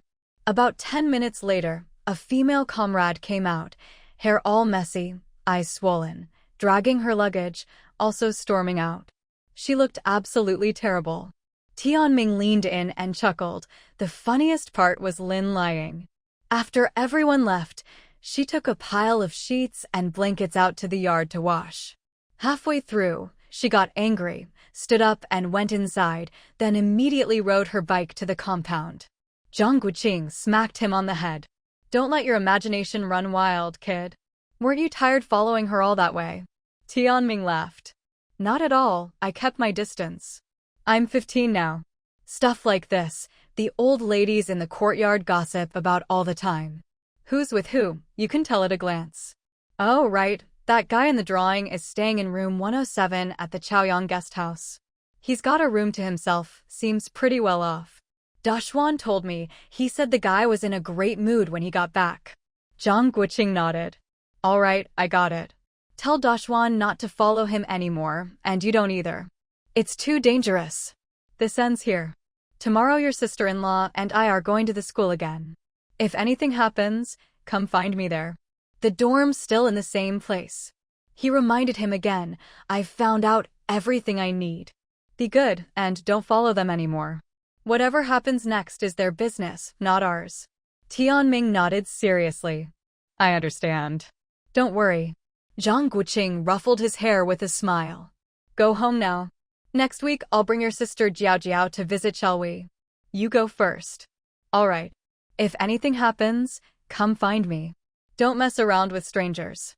With that, Zhang Guoqing handed him the bag of food, hopped on his bike, and quickly rode away. Otherwise, this rascal would start fussing over what was inside the bag again. Zhang Guoqing rode his bike back to the compound with a big grin on his face, greeting everyone he passed with cheerful hellos. His good mood was so obvious that people started asking if he had some happy news to share. "Happy news?" Zhang Guoqing nearly burst out laughing. He just held it in earlier in front of the teenagers. He couldn't ruin his image as their big brother by laughing out loud like a fool. The world is full of wonders. He'd really seen it all today. Just thinking about how his wife had almost lost her life made him want to give that wretched woman a taste of her own medicine. What goes around comes around, and now she'd finally fallen into his hands. He'd have to make sure she didn't run back to the northwest. Life had been too dull lately. It was time to spice things up a bit. Otherwise, how could he vent the anger in his heart? "Xiaowu, you're back? Where did you run off to again? Why didn't you eat before going out?" Lin Lishan stood at the kitchen door, smiling as she called out to him. Zhang Guoqing's eyes flashed. How could he have forgotten about this?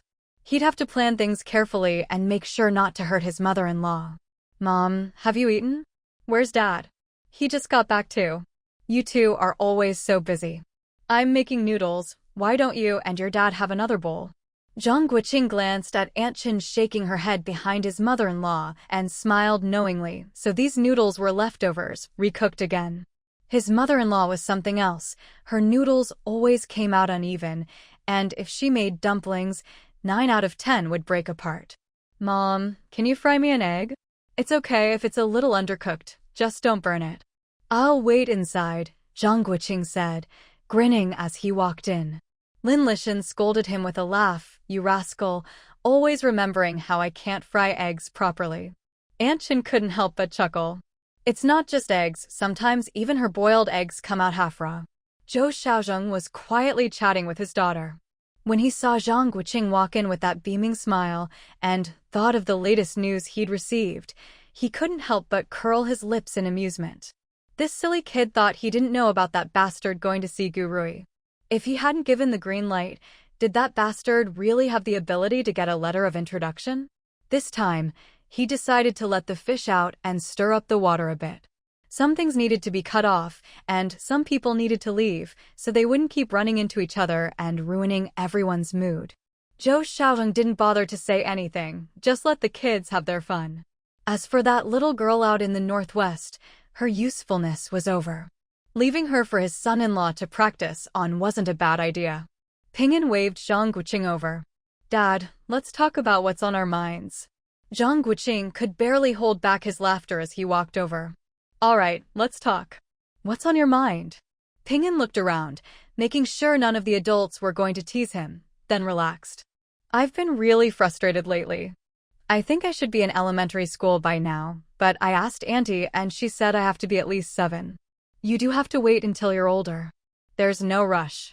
You're learning more and deeper things from Grandpa than you would at school. Ping'an looked at him with a hint of grievance. There's something else that's been bothering me.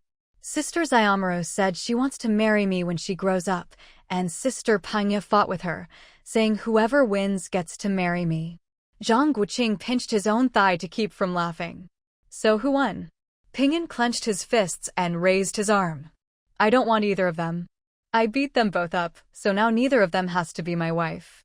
Zhang Guoqing gave him a thumbs up. You're awesome. But now they won't play with me anymore. Zhang Guoqing comforted him. Don't worry, they'll come looking for you again in a few days. Zhou Jiao, unable to hold back any longer, laughed. You should be worrying about improving your archery. Didn't you say you wanted to hit the bullseye from 100 paces? Ping'an finally found a chance to show off and giggled at Zhou Xiaozheng. Praising himself was boring, but he had done something naughty. Zhou Xiaozheng glanced at him. A few days ago, some older kids in the compound went bird hunting. He followed them with his little bow and shot down 2 of their pet pigeons. The whole courtyard gathered around to watch. Zhou Jiao tried to stay calm, keeping her tone gentle. Didn't Mom tell you not to show off your skills in front of others? Did you forget this time? Ping'an waved his hand. Mom, you don't understand. If I want to be the boss, I have to make them respect me. I didn't show off all my skills, but when it comes to bird hunting, I have to be the best. I apologized for hitting their pigeons and gave them 2 eggs. Zhang Guoqing suddenly understood the mysterious smile from Old Master E the other day. So that's what it meant. It was all the eggs' fault, definitely not his son's. Zhou Jiao looked thoughtful. Was Ping'an thinking the same way she did? She could analyze pros and cons when she was 4 or 5, too. She glanced outside and said slowly, Did you already have this all planned out? Ping'an scratched his head and chuckled sheepishly. Mom, you figured it out? Courage without brains is just being reckless. Brains without courage is being a coward. Better to be reckless than a coward. Zhou Jiao caught the deeper meaning and nodded, but still reminded him, but you have to know your limits. If you go too far, even a reckless hero can end up in trouble. Ping'an had been raised and taught by Zhou Jiao since he was little. As soon as his mom spoke, he understood. He couldn't be the boss yet, he had to be like his dad and listen to his mom, staying as the second in command for now. He'd spent half the night listening to his parents talk about lying low and waiting for the right moment. He knew what lying low meant, but he wasn't sure when the right moment would be. He'd just wait for his mom to tell him. Thinking he understood Zhou Jiao's words, Ping'an blinked his big eyes and nodded seriously at her. Zhou Jiao turned to Zhou Xiaozheng, who was smiling, and said, Dad, you've worked hard. Zhou Xiaozheng patted her head. What's hard about it? The child is smart, he doesn't need me to explain much. He figures out a lot on his own. Zhou Jiao linked arms with her father and said no more. There was no need for such formality between them. Her father must have put a lot of effort into Ping'an. She herself had been forced to grow up by her environment, but Ping'an hadn't faced any setbacks, so someone had to constantly remind and guide him. Zhang Guoqing picked up Ping'an, feeling a surge of affection. His son really didn't have it easy. Look at how this father-daughter duo kept him on his toes, making him weigh every little thing. He'd have to work harder to let his son live more freely. When it was time to rely on his dad, he'd be able to do as he pleased. Luckily, Zhang Guoqing's indulgence was balanced by Zhou Jiao's discipline. Otherwise, their son might really turn into a troublemaker. After eating the noodles, This time, the fried egg wasn't burnt, and Zhang Guoqing suspected Aunt Chen had lent a hand. He saw his mother-in-law looking expectantly at him for praise, so he gave her a big thumbs up. Honestly, he really didn't want a daughter. Sons were so much smarter. With his godlike logic, outlandish ideas, and mysterious confidence, Zhang Guoqing took his wife and son back to their room, still pondering how to explain Lin Xuelin's behavior. He'd have to be careful not to disgust his wife. From his vague explanation, Zhou Jiao quickly pieced together what had happened. She was speechless. How stupid could someone be? Even a rabbit doesn't eat the grass by its own burrow. With her shrewd uncle, even if he had the intention, he'd never have the guts to accept someone throwing themselves at him. She really wanted to crack open Lin Xuelin's pig-headed skull and see if her brain was wired differently from everyone else's. In the master bedroom of the Lin family's small courtyard, old Madame Lin, Gu Rui, lay on the bed, enjoying a massage from her youngest daughter. Even though she was paralyzed and had little sensation, she still felt that her daughter was truly worthy of being a doctor, far more competent than any ordinary nurse. Mom, this morning Zhou Xiaozuan, the eldest son of the Zhou family, waited for me at the hospital. He asked me to pass on a message. His father wants him to see you as soon as possible, and you should set a time. As Lin Liang massaged her mother, her hands didn't stop, but her eyes kept searching her mother's face for a reaction. Unfortunately, ever since her mother's stroke, her moods had been unpredictable, and Liang could never guess what she was thinking. He also threatened me, saying that if I don't want to regret it, I'd better give him an answer tomorrow. He acted like he's got something on you. Mom, do you need Dad to step in? At this, old Madame Lin mumbled a barely intelligible no. All right, I won't tell Dad. But can you handle this? Do you want me to bring him over to see you? Or maybe I could take you out for a stroll and arrange a meeting. Paper, old Madame Lin muttered, pointing at the bedside table. Lin Liang handed her a notepad and put a pen in her hand. With painstaking effort, old Madame Lin wrote out a few lines, her speed gradually increasing. Watching her mother's determination, Liang felt a deep sense of admiration. If she herself had suffered a stroke, she would have fallen apart. Your sister had an accident during her postpartum confinement. She accidentally took a sterilization drug, and old Madame Zhou found out. Their family has been holding on to this ever since. I was afraid your sister couldn't handle the shock, so I wrote a note to old Zhou. That's the leverage they have, a note. I never should have written it. I was tricked. No matter how many times Lin Liang had imagined what the so-called leverage could be, she never expected it to be something so shocking. There were so many questions behind this, she needed time to process it. When you see him, make him show you the note first. I was careful and wrote it with a water-based pen. After all these years, it's probably faded away. If it's still there, insist that it can only be exchanged for money. Don't agree to any other conditions. If you can't reach an agreement, let him go to your sister. Let her handle it. Lin Liang felt her vision go black. This was real. She steadied herself, took a deep breath, and asked in disbelief, Mom, where did you get that drug? How could you do that? She's your own daughter. No, forced. Old Madame Lin tried to explain. Lin Liang didn't want to hear any more. Who was her mother, really? Back then, her brother-in-law had just died. Would her mother really have cared about the Zhou family unless she was absolutely desperate? Why else would she leave such incriminating evidence? No, forced. Me. Old Madame Lin glared, repeating herself. In stark contrast, Lin Liang slumped weakly in her chair, closing her eyes as she tried to process this horrifying truth. Her own mother had drugged her own sister, causing her to become infertile. That meant even before her brother-in-law's accident, her mother had already decided her eldest daughter would never have another child after her first. Did her mother even realize what she had done? Why did she hate her son-in-law so much that she wanted to cut off his bloodline? It was terrifying. Everything she'd believed was a lie. Lin Liang had never felt so hopeless. She didn't know how to face her mother. The death of a rabbit brings sorrow to a fox. What happened to her sister could just as easily have happened to her. What kind of mother uses her daughters as tools, trampling on their lives without a shred of guilt? When she got married, if she hadn't discussed it with her mother, would she have been subjected to the same schemes? Mother and daughter sat in silence in the master bedroom. It wasn't until nightfall, when the housekeeper came in and turned on the light, that Lin Liang was roused from her daze.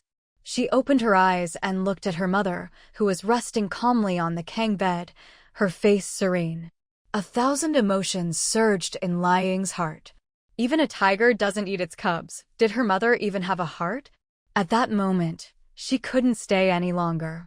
Fleeing in distress, Lin Liang didn't dare linger in the courtyard for even a moment. She was afraid that if she saw her eldest sister's innocent eyes, she wouldn't be able to keep the truth to herself. But how could she dare reveal it? That night, battered by blow after blow, Lin Liang came down with a high fever, tossing and turning, muttering, "Impossible. It's all a lie, all lies." By dawn, she had fallen into a coma and was discovered by her 2 sisters-in-law, who rushed her to the hospital. Meanwhile, Zhou Jiao, who had spent the whole day excitedly waiting, saw his hopes dashed. When he heard that Lin Liang was gravely ill, Zhou Jiao cursed the heavens. Why couldn't fate have waited until he'd finished his business? It would be even better if the whole Lin family died out. By the time he managed to get close to Lin Liang's hospital room again, it was already the following afternoon. Seeing Lin Liang's haggard face, he curled his lip, pathetic. She was scared stiff by something so trivial. When Lin Liang saw him, she looked as if she'd seen a ghost, anxiously glancing around for an escape. "Don't worry, there's no one here now. But I can't guarantee later.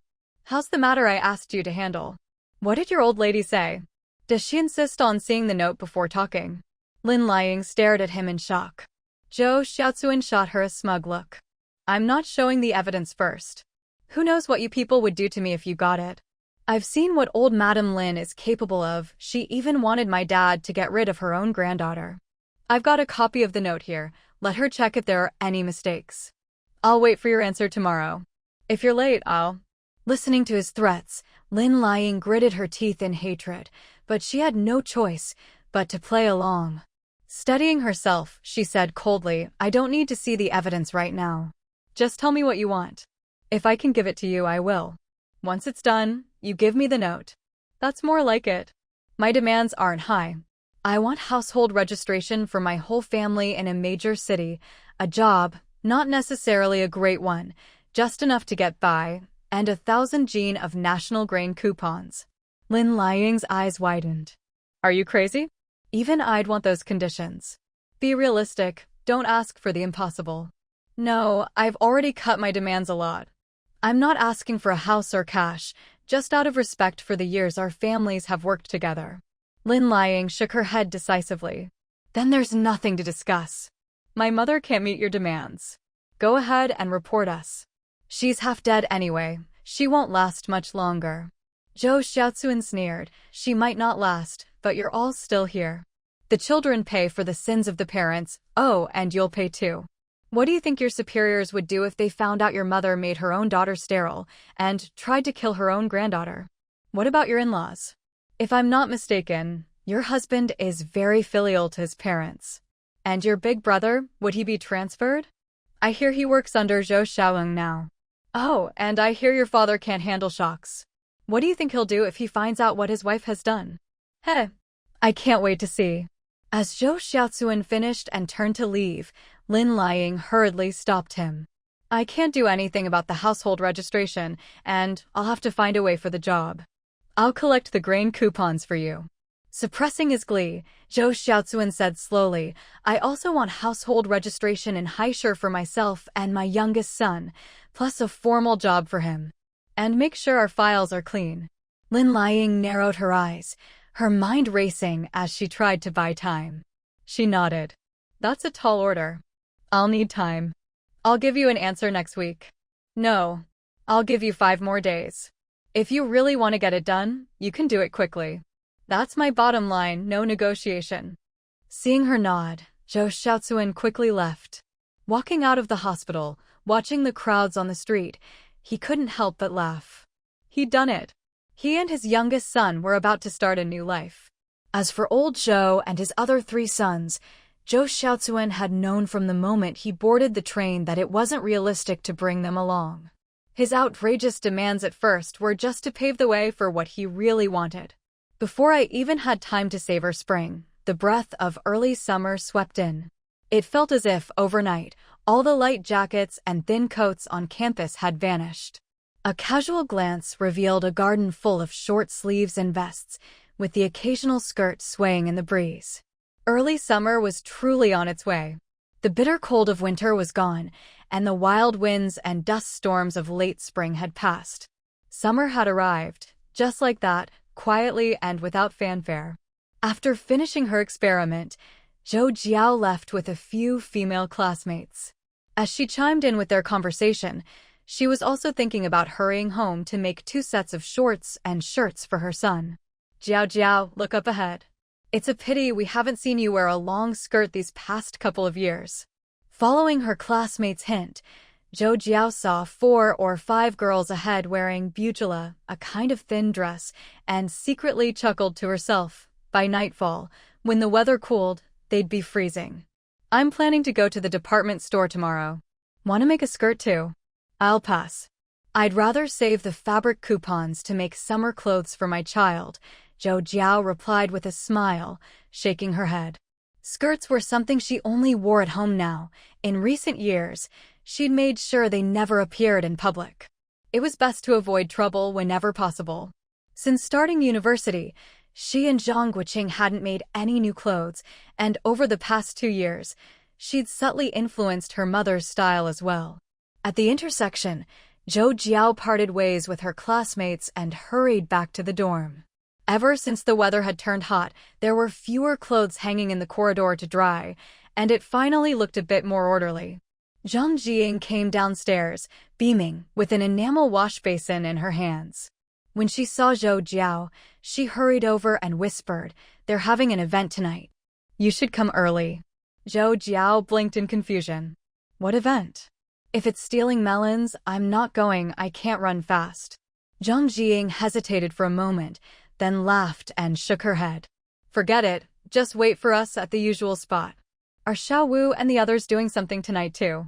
Still baffled, Zhou Jiao tilted her head and said, "I don't think so. I heard there's some meeting." After the experiment, he and Yi went to see our class advisor. Zhang Guoqing smiled and shook her head. "They're really busy. Some of the underclassmen want to go on an outing. I was thinking of asking the student council to help organize it, but never mind, we'll talk about it later. My birthday's next month, you have to bring your department friends to my place." Zhou Jiao nodded with a smile, but said, "No problem, I'll help invite them. But I might have to go out with the professors next month. We'll talk closer to the time." Zhang Guoqing's smile froze for a second, then she said, "All right. I'll go do laundry. Do you have anything to wash? I can do it for you." "Not right now, but next time I'll save some for you," Zhou Jiao replied, laughing. Zhang Guoqing laughed along, waved, and went downstairs. "What's so funny?" Honestly, worrying about everything like a busybody, even wanting to meddle in the student council. Just like her dad, obsessed with being in charge. And that Wang Huihui, birds of a feather, truly. Watching her leave, Zhou Jiao lowered her eyes, smiled knowingly, and turned back to her room. The outside world was so complicated, she just wanted to go home and see her father. Inside, Zhou Jiao sighed and sat in a daze for a while. Then she pulled herself together, took out a piece of yellow-green fabric, and started making a little shirt and shorts for Ping'an. Not even half an hour later, someone downstairs was calling for Zhou Jiao. She put down her work, opened the window, and saw Qiao Na, who'd come back with her earlier. Zhou Jiao waved. "Jiao Jiao, come out with me for a bit." Zhou Jiao gestured that she'd be right down. Honestly, she'd never been able to shout loudly, and she envied her mother-in-law's booming voice. She packed up her things, left a note, grabbed her army bag, and hurried downstairs, quietly stuffing some coupons into her pocket just in case. Qiao Na was waiting under a tree, laughing as Zhou Jiao skipped over. She still remembered how steady Zhou Jiao had seemed when they first met at the start of the semester, but now that they were close, she realized what a character she was. Slow down. Come with me to the district. I'll treat you to Zhajiang noodles tonight. Zhou Jiao grinned and nodded, following her out. Are we going to buy fabric? Didn't you say we'd go tomorrow? I'm bored in the dorm. Figured I'd go early. If we wait, they might be out of stock. Zhou Jiao laughed. She figured Xiao Na was just craving some good food. Did you leave a note for Zhang Guoqing? Zhou Jiao nodded. Xiao Na patted her chest. Good. Do you remember Sumu from my dorm? Zhou Jiao nodded again. Xiao Na glanced around sneakily, even though no one was nearby, and lowered her voice. She's always so listless. I thought that was just her personality. But just now, she totally lost it in the dorm. Scared me to death. Seeing Zhou Jiao's confused look, Xiao Na chuckled. She's been close with a guy from her class. We all know, but no one's ever said anything. This time, the guy's family sent a package and gave Sumu a bag of dried fruit. My bunkmate, Maisie, made a comment, asked if it was from her future in-laws. Sumu just flipped out. Scared the heck out of me. Zhou Jiao rolled her eyes. Of course she did. She's not even married yet. What in-laws? If word got out, how would she face people?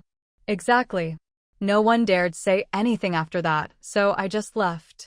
Sigh, good thing we're at school. Out in the real world, rumors can turn nothing into something. During New Year's, my aunt told me about a girl at her work, really pretty, but a bit rough around the edges.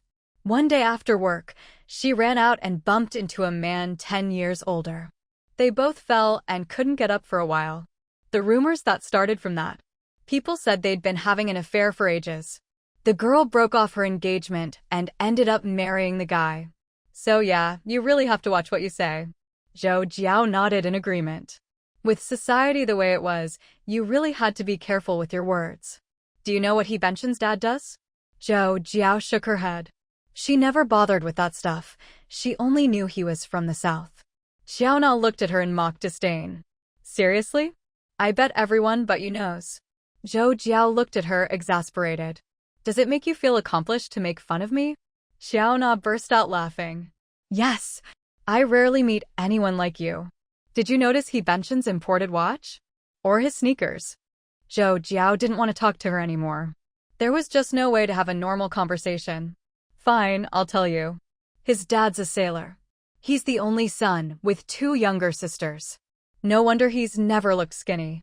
Now Zhou Jiao understood. What Xiao Na envied most was that he never lacked food. You're not so bad yourself. Didn't your big brother just send you a package? Why envy him? Xiao Na sighed, looking aggrieved. My brother's getting married soon, so I won't get any more packages. Why is he getting married so early? I was hoping to introduce one of my girlfriends to him. As they neared their destination, the crowd thickened, and Xiao Na fell silent, making Zhou Jiao want to laugh even more. These days, there really aren't any naive people left. The district department store had 2 floors, making it the largest market within a 100-mile radius of the city outskirts.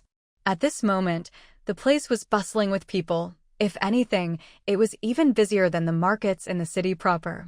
Even before entering, loudspeakers blared announcements about new stock and which items had minor defects and didn't require ration tickets. Zhou Jiao hadn't heard this kind of chatter in ages. For the past 2 years, it was always about shortages, ration limits, or simply sold out, don't bother lining up. Following Xiao Na around the store, Zhou Jiao quickly noticed that compared to her first trip to the capital, prices had gone up significantly and quality had gone down just as much. I'm going to queue up for some fish skin tofu. There isn't much left. Do you want to get some for Ping'an? The hawthorn jelly and peanut brittle are great too, kids love them. If you want any, you'd better hurry. Last time I came, I didn't even get a chance. Zhou Jiao glanced at the crowded line and immediately shook her head. You go ahead. I'll look around elsewhere. Xiao Na waved and hurried off to get in line. Seeing this, Zhou Jiao couldn't help but laugh. So much for coming to buy fabric. But judging by the crowd at the food counter, it was clear that snacks were the most popular items. Strolling through the mall, Zhou Jiao saw people everywhere.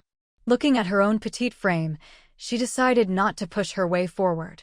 She hadn't forgotten how, on several occasions, those aunties had shoved her so hard she could barely breathe. And that wasn't even the worst of it. If a fight broke out among customers and she got caught in the crossfire, that would be a disaster. So Zhou Jiao always felt uneasy in crowded places. She made her way upstairs and found a counter with fewer people. Turns out, it was selling fabric and textiles. She wasn't surprised that there were fewer customers here.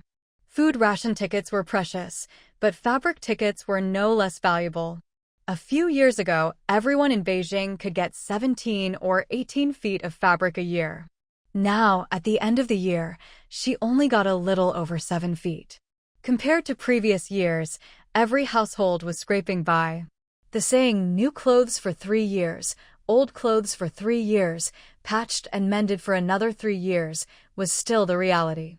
It was already 1962, and there was still a long way to go. When Xiaona returned, she saw Zhou Jiao picking through fabric scraps and hurried over to stop her. What are you doing? Using fabric tickets for scraps? Are you crazy?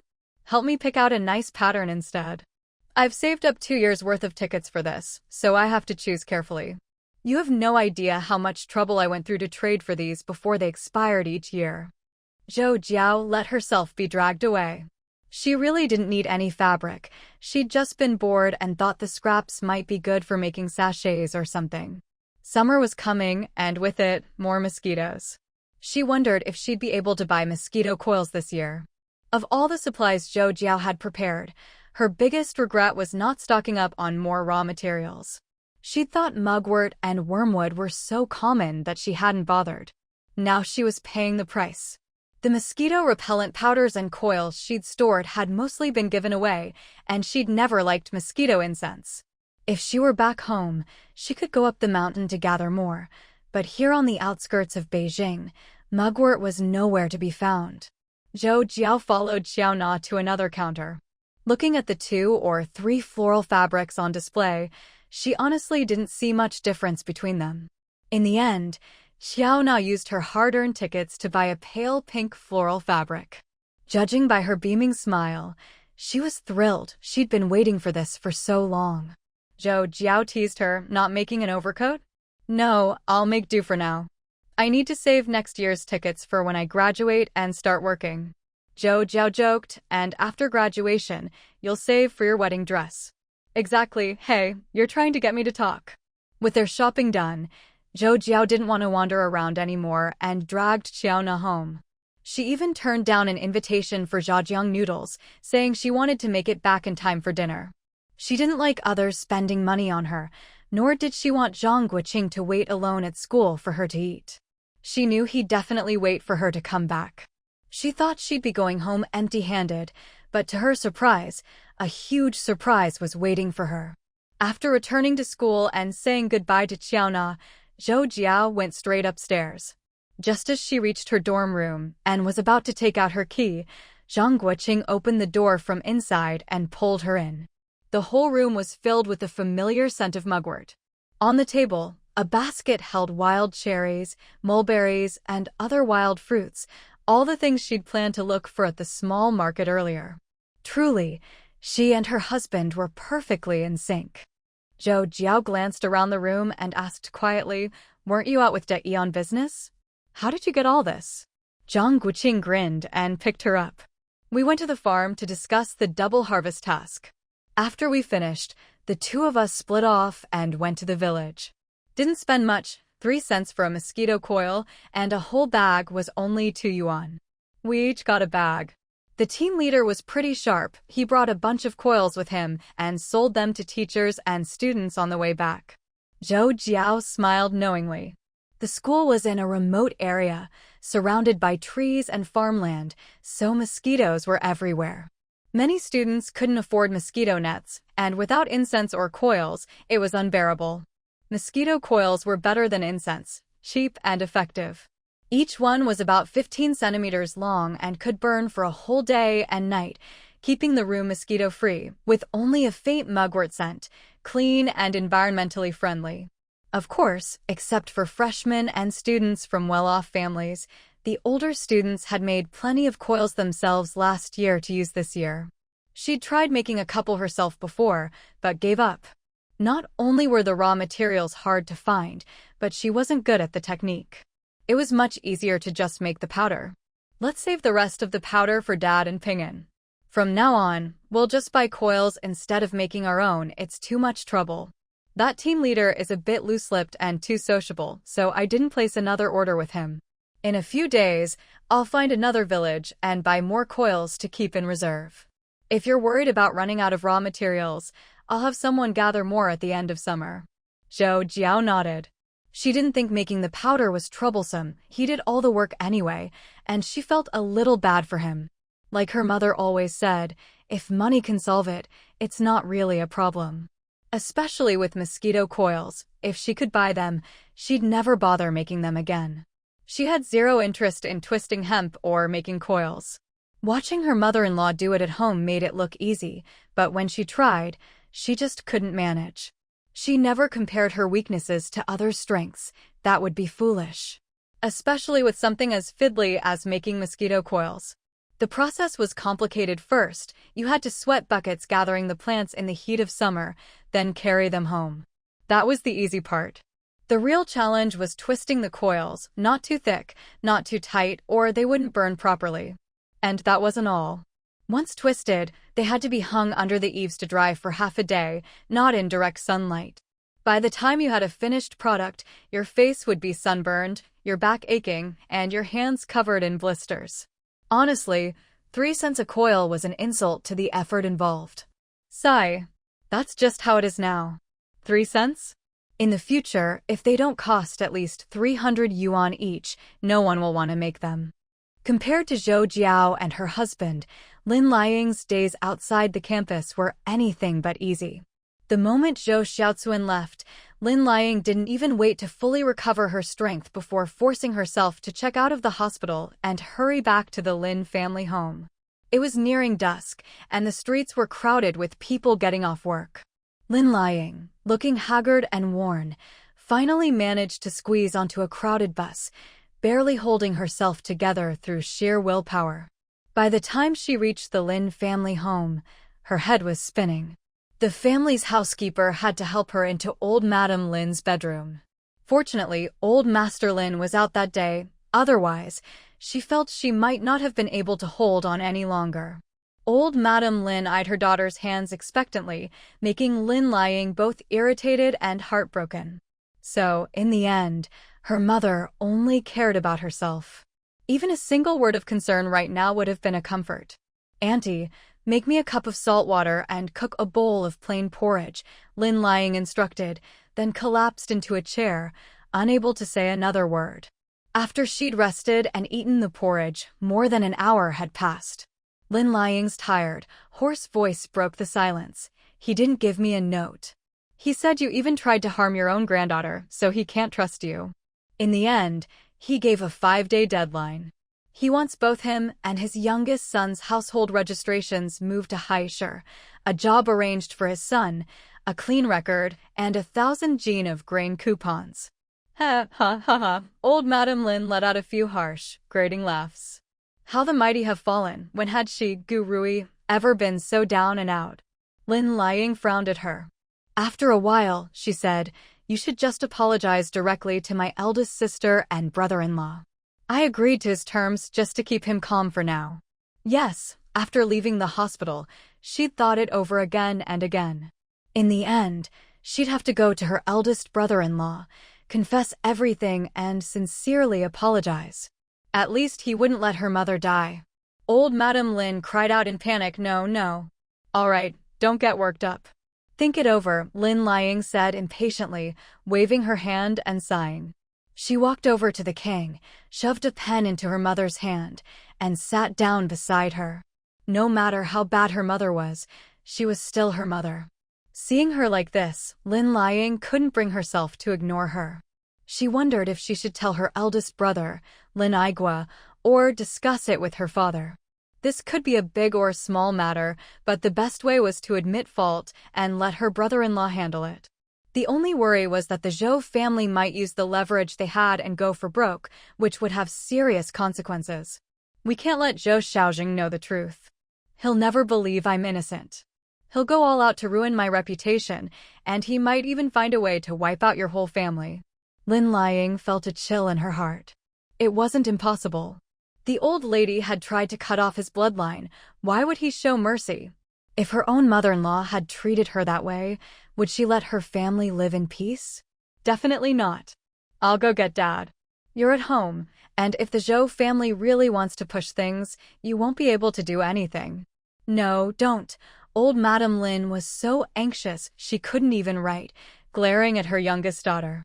How could she be so foolish? If this could be talked about, why would she have written a note in the first place? If only her health were better, she'd show the Zhou family what she was made of. Those brazen fools, daring to threaten her. Tell him I'll give him 500 gene of grain coupons if he gets lost and goes back to the northeast. If he threatens me again, I'll make sure he can't leave. Let him decide for himself. Lin Liang stared at the words, then looked speechlessly at her mother. If it were that simple, would she have dragged her sick body all the way back? That man was clearly not someone to be trifled with. If I were healthy, I could still find someone to help. But now, with your father retired, my connections are useless. If I had a way, would your younger brother still be stuck in the Northwest? Go prepare 500 gene of grain coupons for me and find out what's going on outside these days. Lin Liang read the note twice. When she looked up and saw her mother closing her eyes, she knew the old lady didn't want to talk anymore. But where was she supposed to get 500 gene of grain coupons? She knew asking was pointless. At this point, the grain coupons weren't even the main issue. Thinking this, she didn't bother to ask further. She'd said what needed to be said, there was nothing more she could do. On her way back, Lin Liang didn't return to the hospital. She went straight home, asked her two sisters-in-law to look after her son, took an antipyretic, and fell into a deep sleep. Li Jianjun had been restless all day. When his younger sister came to tell him that his wife had been hospitalized with a high fever, he was filled with anxiety. Maybe it was the shock from the day before. Whoever had to deal with these troubles would be unlucky.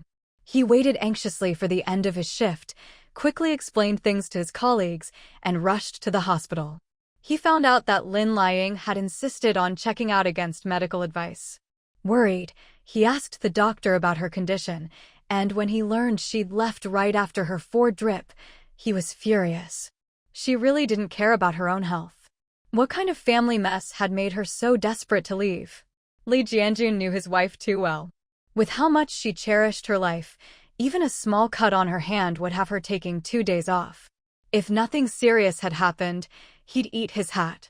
And what made him angriest was that anything that made her so frantic was always something to do with her family, probably another one of their messes.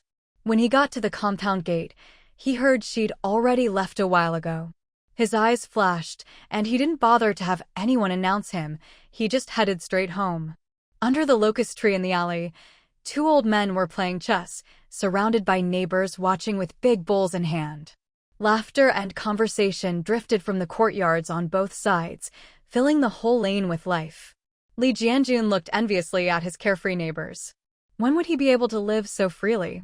After greeting them, he went inside, ignored his hunger, and went straight to the bedroom. Seeing Lin Liang sleeping soundly, he finally relaxed. "Brother, come eat," his younger sister called. Li Jianjun quickly washed his hands, picked up his chopsticks, glanced at his sister, and heard his older sister-in-law tutoring the kids in the next room. He smiled. "Have you all eaten?" Sis even made sure sister-in-law had some porridge," his younger sister Li Shaoan replied, then whispered with a smile, "Brother, doesn't the house feel quieter today?" It sure did finally. That troublemaker was gone. Li Jianjun smiled and nodded at his sister, the two of them sharing a knowing look. "See if we're missing anything.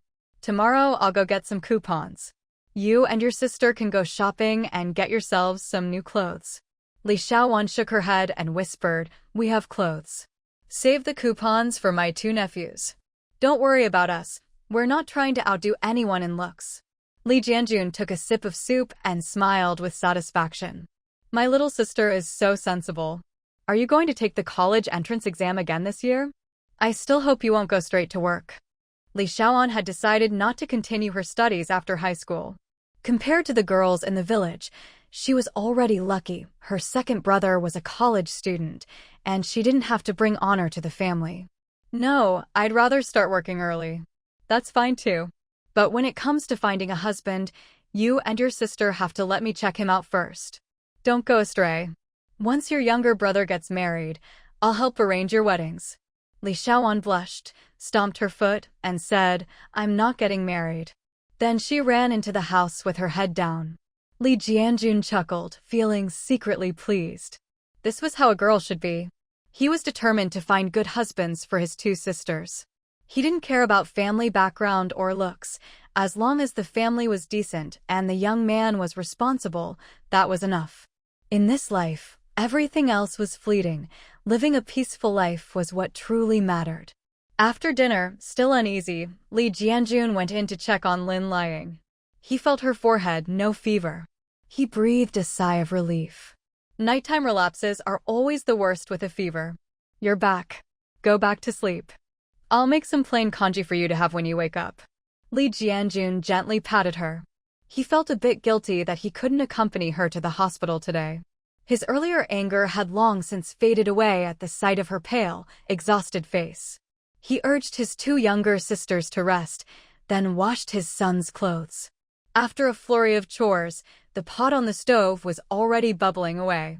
For the past few years, his sisters had been the ones handling all the housework. Now, suddenly doing everything himself, he was run off his feet. He'd brought his sisters out here for a better life, but he knew better than anyone how much they'd contributed to the family. Though they were from the countryside, his father was an accountant. He himself had joined the army early and earned a salary, and his mother was hardworking. Their family lived as well as any city folk. Otherwise, his younger siblings wouldn't have been able to keep going to school. It might seem like having his sisters around was a burden, but in truth, he owed them a lot. If it were just up to his own efforts, this house wouldn't feel like a home at all. After turning off the stove, Li Jianjun heard his eldest son scolding his younger brother as he walked toward the bedroom. He turned around, knocked on the door, and called, "Go to bed early. Don't blame me if you can't get up tomorrow." "Dad, we're already asleep," his younger son called out. Li Jianjun couldn't help but smile. Those two boys really did get along well. Oh well, let them be. One likes to tease, the other doesn't mind. After a few more reminders, he returned to the bedroom.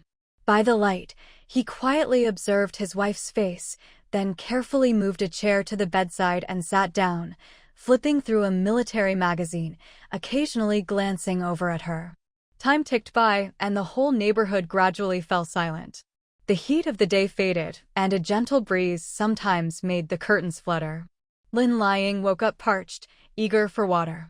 When she opened her eyes, she saw her husband holding a magazine, staring absent-mindedly at the curtains. As she struggled to sit up, the movement woke Li Jianjun. He quickly handed her a cup of warm water from the desk. "How are you feeling now? You're a doctor. You should know to take better care of yourself." Lin Liang didn't answer right away, gulping down half a cup of water before giving a wry smile. "Illness really does hit you like a mountain.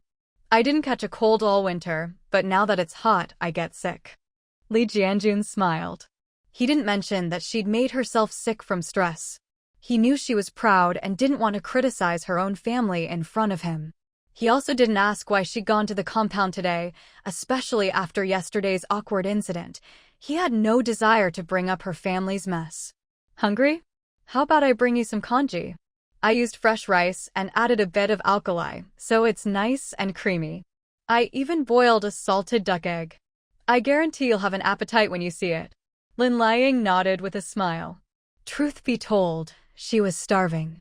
She'd only had 2 bowls of congee since being discharged that afternoon, and after sweating so much, her stomach was already aching with hunger. After she got out of bed, used the bathroom, and wiped herself down with warm water, she returned to the bedroom to find Li Jianjun already setting out bowls and chopsticks. After finishing a big bowl of congee and half a salted duck egg, Lin Liang finally felt like herself again. She got up and stretched a bit. Why not eat the other half? My mother sent 10 eggs this time, plenty for everyone. Lin Liang shook her head. It's fine. We eat well at work. Save them for the kids. You should wash up and get some sleep. You have to get up early for work tomorrow. No rush. How are you feeling? Should I take a day off tomorrow? No need. I know my own body. I can tell you've been under a lot of stress lately. Once I finish up at work, let's take the whole family to the countryside for a few days. It'll do you good to relax. Seeing she was all right, Li Jianjun washed up and got into bed. Once the lights were out, lying there in the dark, his mind wandered and he felt a bit on edge, unable to sleep. Sensing him tossing and turning, Lin Liang asked softly, "Can't sleep? Want to talk for a bit?" Li Jianjun wasn't actually unable to sleep, but he didn't explain. Sure. Work's been okay lately? Is that female classmate of yours still giving you trouble? Lin Liang snorted. She doesn't have the time. Her husband's been dead less than 2 years, and now she's set her sights on a newly transferred officer. She's been racking her brains trying to get close to him, but he's nothing like her late husband. He'd never abandon his wife and kids. She thinks no one can see through her, hanging around his hospital room every day.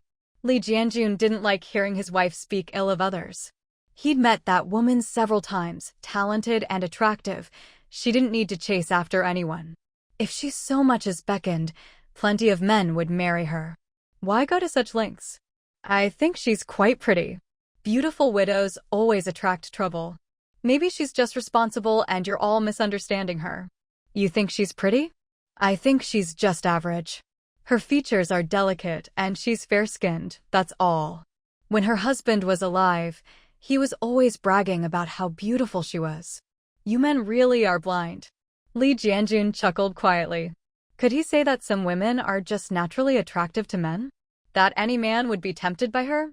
Of course not, otherwise he'd never get any sleep tonight. He knew his buddies always asked for that doctor when they went to the hospital. Her charm was obvious. She wasn't just pretty, she had a unique air about her, and her skin was flawless. She had self-respect, too, otherwise someone would have made a move long ago. A woman like that didn't need to chase after anyone. Rumors were often far from the truth. If anyone was making excuses to keep her around, that was more believable. What are you laughing at? Men really have poor taste. I'm speaking from experience. Look at my brother-in-law, he's good-looking, right? And my sister? But look at how he treats her, he's a good man. At this point, Lin Liang's tone suddenly grew heavy as she sighed. I just don't know if that goodness can last. Li Jianjun didn't notice the change in her tone and laughed. Of course it can. Your brother-in-law dotes on Zhou Jiao.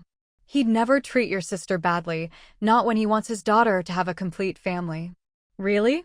Li Jianjun replied confidently, absolutely.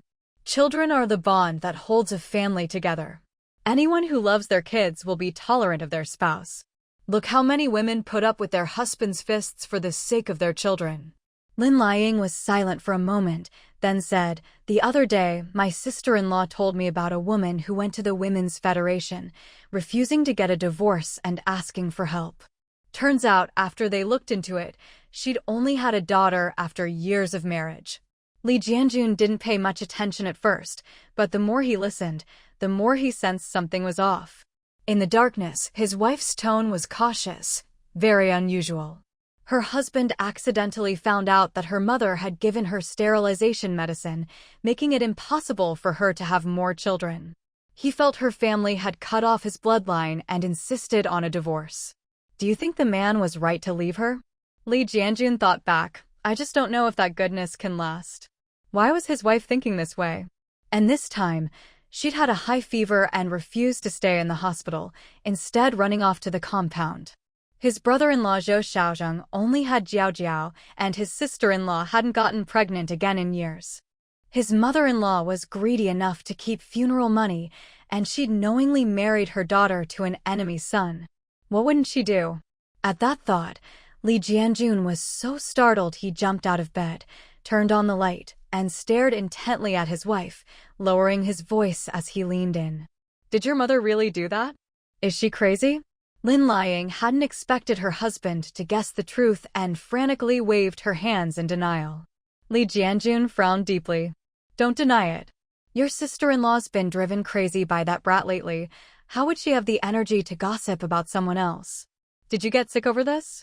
Don't blame me for warning you. If this isn't handled properly, it could drag you in too. Tell me the truth. Where did you hear about this? Frightened by his serious expression, Lin Liang broke down and sobbed, covering her mouth. Li Jianjun's heart sank. He guessed right. He gritted his teeth. Don't be afraid. No matter who told you this or why, you still have me. Don't cry, just tell me exactly what happened. If these bastards are scheming against my wife, I'll remember this grudge. Wiping her tears, Lin Liang told him everything, how Zhou Xiaozuan from the Zhou family had come to their door, and what her mother had said that day, leaving nothing out. At this point, she didn't care about losing face in front of her husband. If it only affected her, fine, but if it dragged in her husband and children, that was unacceptable. After hearing her out, Li Jianjun was both relieved and exasperated. This had nothing to do with them, so why get involved when they knew her mother was no good? Still, he didn't lecture his wife, after all, it was her mother. In the end, when the gods fight, it's best for mortals like them to stay out of it. Li Jianjun made up his mind immediately. Tomorrow morning, I'll take the day off and bring you back to our hometown for a few days. Wait until you're better before we come back. The boys can stay with their aunts. Don't blame me for washing my hands of this, I can't get involved, and I won't warn your brother-in-law either. Whatever happens, let fate decide. What if I leave, and that person really exposes everything?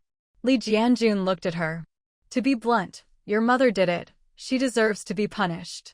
I won't help, and I won't let you help either. Otherwise, we'd be accomplices. I'm not warning your brother-in-law because I can't bring myself to say it, not because I want to cover for your mother. What am I supposed to say?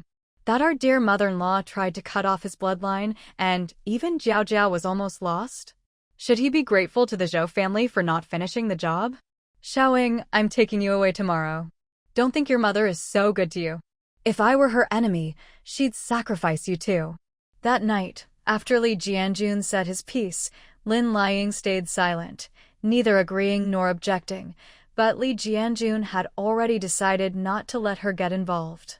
Before dawn, when it was time, he woke his younger sister and told her to keep an eye on her sister-in-law, then went to request leave from work. As soon as he returned, he packed up with Lin Liang and the two of them headed back to their hometown. Dawn was breaking, the sky turning a pale blue with wisps of white clouds drifting lazily above. A gentle breeze rustled the leaves along the roadside, birds chirped everywhere, and the distant cooing of pigeons mingled with the crisp sound of a whistle, lively and melodious. A small figure straightened up from a crouch, twisted his body, and stepped out from beneath a large tree. His bright, mischievous eyes darted around, and with a quick flick, he tossed a pebble not far away. With a soft thud, a pigeon fell to the ground. Pinyin immediately scooped up a handful of fallen leaves, wrapped the pigeon into a bundle, and muttered under his breath, "Can't let you die in vain. This is your fate." Hugging his bundle of fallen leaves, Pinyin darted from the roadside into the house and ran straight for the kitchen. Anshin heard the thumping of his footsteps and looked toward the door with a smile.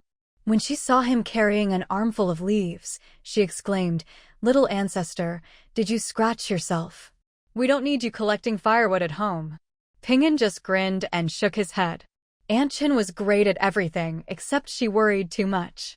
He said proudly, "I'm really lucky today. Found an injured pigeon first thing in the morning.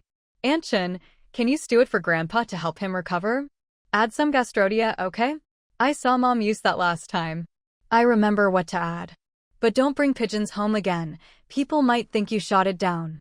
If anyone asks, just say I bought it, understand?" Pinyin nodded obediently. "Go wash up and have breakfast," Anshin said, watching him bounce away with a smile. What a funny kid, always bringing things home even at such a young age. After leaving the kitchen, Pinyin dusted himself off, stood in the courtyard, and dropped his playful grin.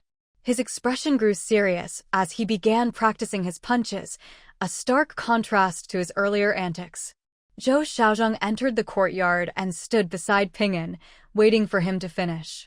His eyes were gentle, his lips curled in a smile. He was clearly in a good mood. When Ping'an finished, Zhou Xiaozhang applauded. Very good. A great teacher makes a great student, Ping'an replied. Zhou Xiaozhang chuckled to himself. Even when complimenting others, this kid had to include himself. All right, time for a shower, Zhou Xiaozhang said, taking Ping'an's hand. I can't take you to school today, but I'll get off work early to pick you up tonight. No need, I'm a big kid now. A big 5-year-old. Haha. Lin Lishan, still lounging in bed, heard the banter between grandfather and grandson outside and couldn't help but laugh out loud. Life was so good now, every morning started with a smile, and she'd almost forgotten how she'd managed to get through the hard days before. Hearing his wife's laughter, Zhou Xiaozhang's eyes softened with pity. He made a mental note to find time to talk to her. There were some things she needed to know. After breakfast, Zhou Xiaozhang had barely left the house when a soldier approached. The two of them walked off to the side, away from passers-by. Brother Zhang, the woman backed out. Her husband took a week off and took her back to their hometown early this morning. Should we move to the second plan? Zhou Xiaozhang nodded. The man's smart, this is fine. Are all the preparations ready? Everything's set. Just waiting for your word. Also, that old man's already made contact with those people, so we'll need to pick up the pace. Zhou Xiaozhang snorted. Still stirring up trouble even after stepping down.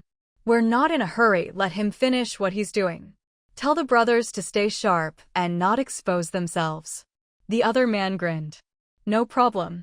By the way, Xiaowu switched to a new kid to keep watch at the guest house these past couple of days. Should I tell him to back off? No need. Let him gain some experience.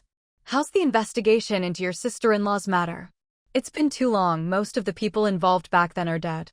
We can't ask around openly, but we've confirmed that what Granny he said was true. Zhou Xiaozhang nodded in understanding. Set her issue aside for now. Stick to the plan here. Okay, I'll be off then. You might want to give your wife a hint. She's had it rough. Zhou Xiaozhang watched him leave, shaking his head. Give his wife a hint? Easier said than done. With her temperament, it would only cause trouble. It had to be done step by step. Soon. The truth would come out soon. But once everything was exposed, his Zhou Jiao would probably worry again. Especially since people would look at their family with sympathy, and some might even come by to offer their condolences. Secretary Chen knocked on the office door. Hearing Zhou Xiaozhang's response, he entered and reminded, Sir, it's almost time for the meeting. Zhou Xiaozhang put down his pen, glanced at the time, and stood up with a sigh. Endless meetings, he couldn't understand how there could be so many every day. Sitting in the car, watching the scenery outside and feeling the stifling heat, Zhou Xiaozhang recalled what the old chief had told him a few days ago. It seemed his Jiao's talents could no longer be hidden. Since that was the case, it was better to let the child go out with them for a while, to see more of the world. It would also help them avoid the busy harvest season and all the gossip. After the morning meeting, there was a lunch break. Zhou Xiaozhang deliberately sat next to Sherdashan in the dining room. If you wanted something, you had to give people a chance to bring it up, right? Sure enough, he was right. Sherdashan, the boss, probably cared about nothing but work, except for the old chief. His whole life revolved around official business. He was a good man who put the country before his own family. As soon as Zhou Xiaozhang sat down, Sherdashan cut straight to the chase without any small talk. Bringing up old business again. Just lend her for 2 or 3 months. I promise not a hair on her head will be missing when she's back. Zhou Xiaozhang listened to his vague words, took a bite of food, and replied just as vaguely, You're my superior. What can I do but obey orders? But don't talk to me. You need to ask the child if she agrees. Sherdashan was secretly pleased, though he kept a straight face. Don't make it sound like it's all my idea. This is a department matter. I'm just a figurehead. Cut the crap. When have I not come to you for the final say? Zhou Xiaozhang shot him a sideways glance. It's a discussion. Discussion means you decide. Never mind, I won't argue with you. It's settled then, but don't tip off the kid, I need to make arrangements. Zhou Xiaozhang glanced at him and shook his head. With his daughter's smarts, did she need a warning? As soon as she heard the department wanted to meet, she'd have a plan ready. Sigh.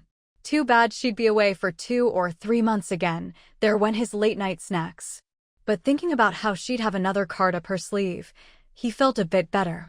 After that, the two old foxes started discussing work again and only headed to the conference room when it was time for the afternoon meeting. Unaware of everything happening elsewhere, Zhou Jiao was busy in the middle of campus, drawing and writing on the large, prominent blackboard with a piece of chalk. Somehow, in both her lives, she'd always had a special connection to the campus blackboard bulletin. Just how special? Her artwork and handwriting were more famous than she was. Listen. Oh, so that's Zhou Jiao? I always thought the handwriting on the board belonged to a guy. She's our senior? She looks so young. She's not that young, she's already married with a kid. No doubt about it. She's been a key member of the arts committee in one of the top 8 colleges for ages. I heard a renowned professor wanted to take her as a personal disciple, but she turned him down. Don't you think she's...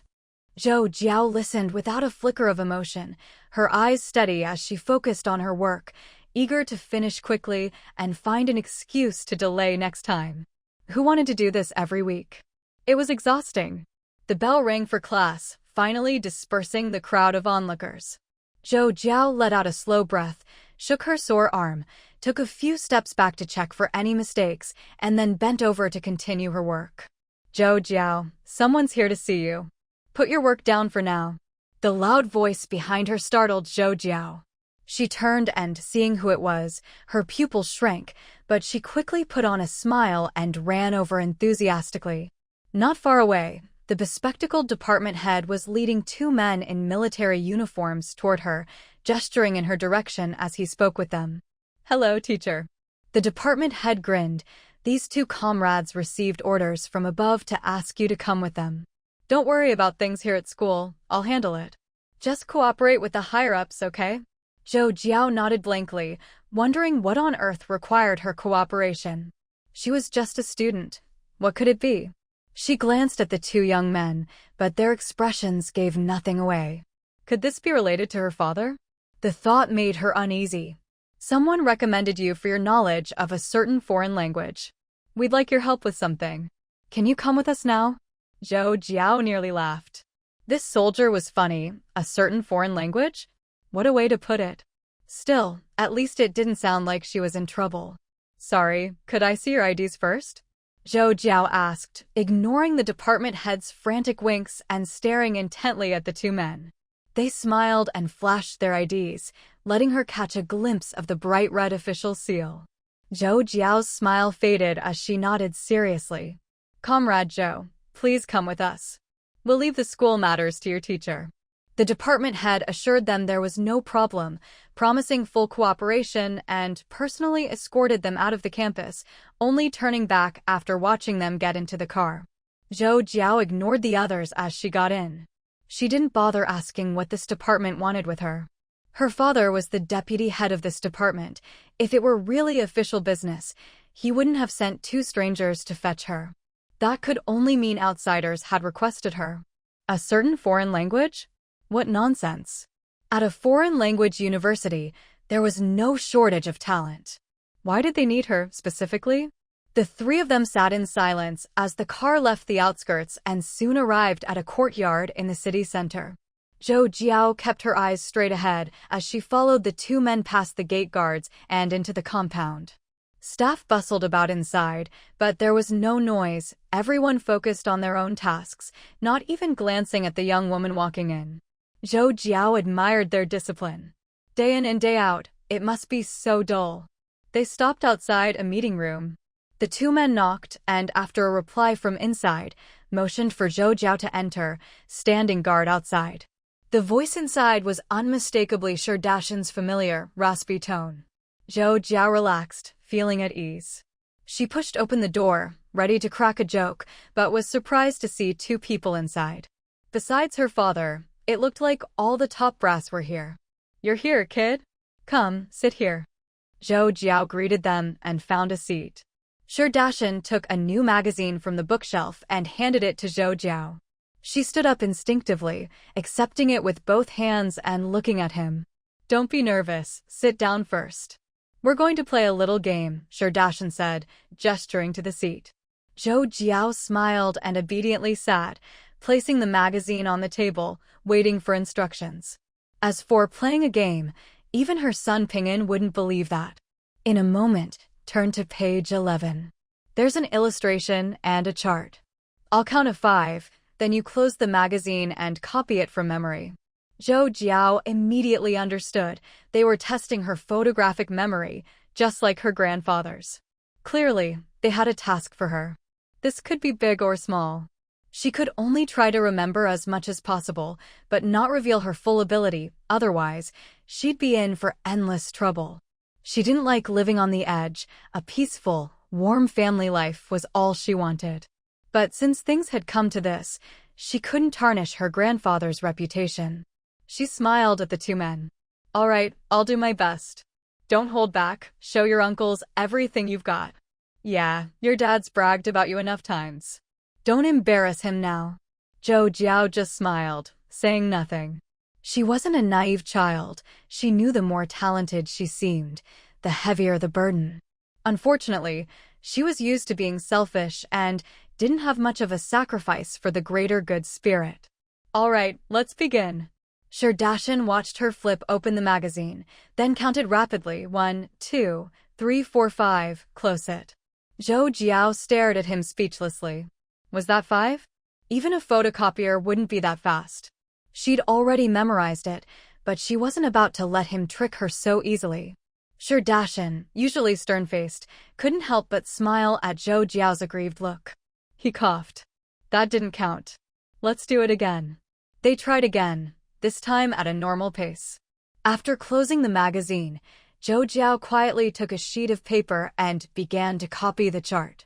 She started quickly, then deliberately slowed down, pretending to recall details. Sherdashan looked over the finished copy, then glanced at her with a complicated expression before handing it to his colleague.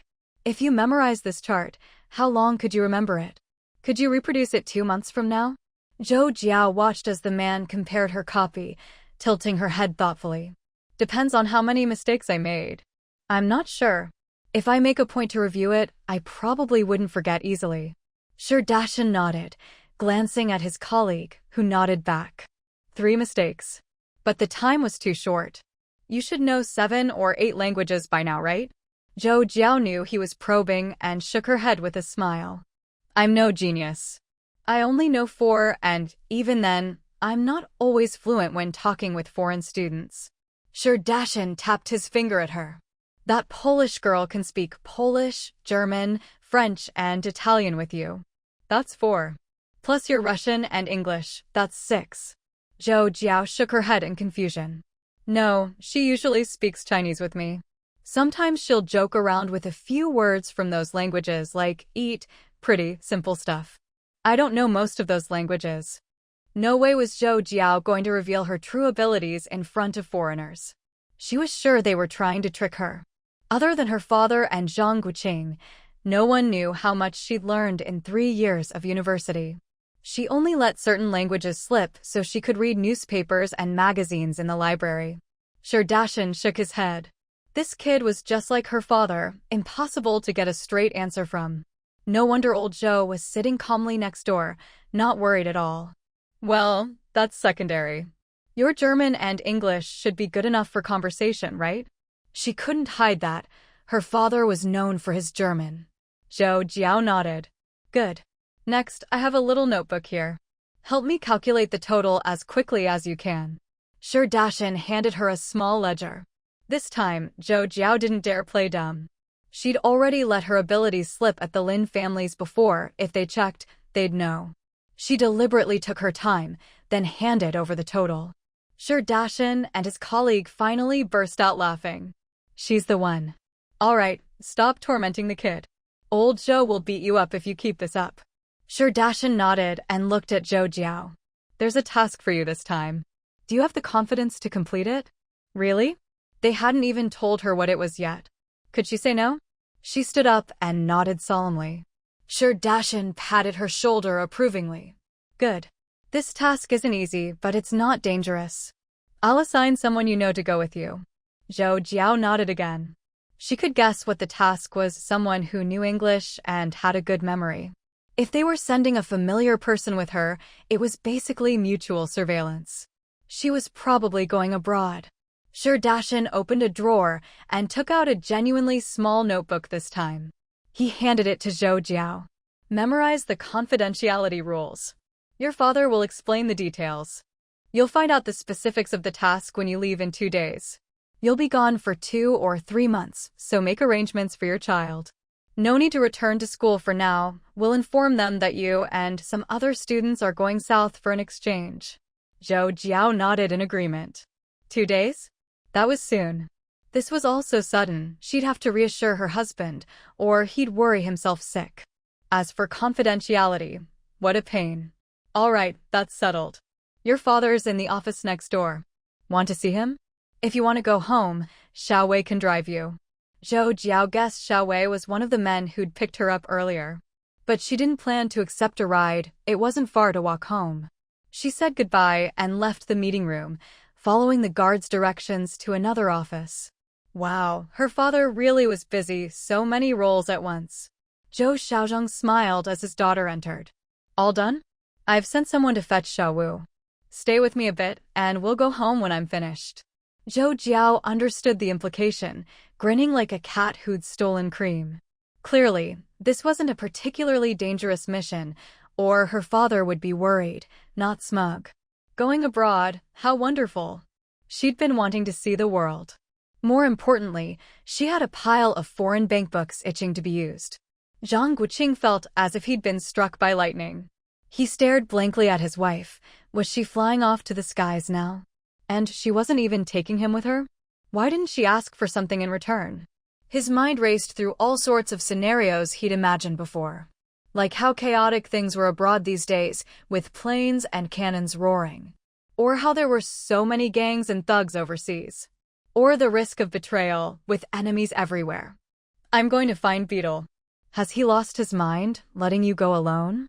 You're defenseless. If anything happened, could he take responsibility? Zhou Jiao grabbed his arm and quickly turned to her father for help. Zhou Xiaozhang had been sitting in his study, observing his son-in-law's expressions the whole time. It was just too entertaining, like watching a Sichuan opera face-changing act. Now, hearing what Zhang Guoqing said, he looked up at the ceiling with an innocent expression. What could he do? He couldn't exactly admit that he'd set things up himself so Beetle could get his chance. Oh, by the way, the Beetle Zhang Guoqing mentioned was actually Sherdashin. Sher's grandson had called him Jia, but his grandfather wrote it wrong, so Zhang Guoqing privately nicknamed him Beetle.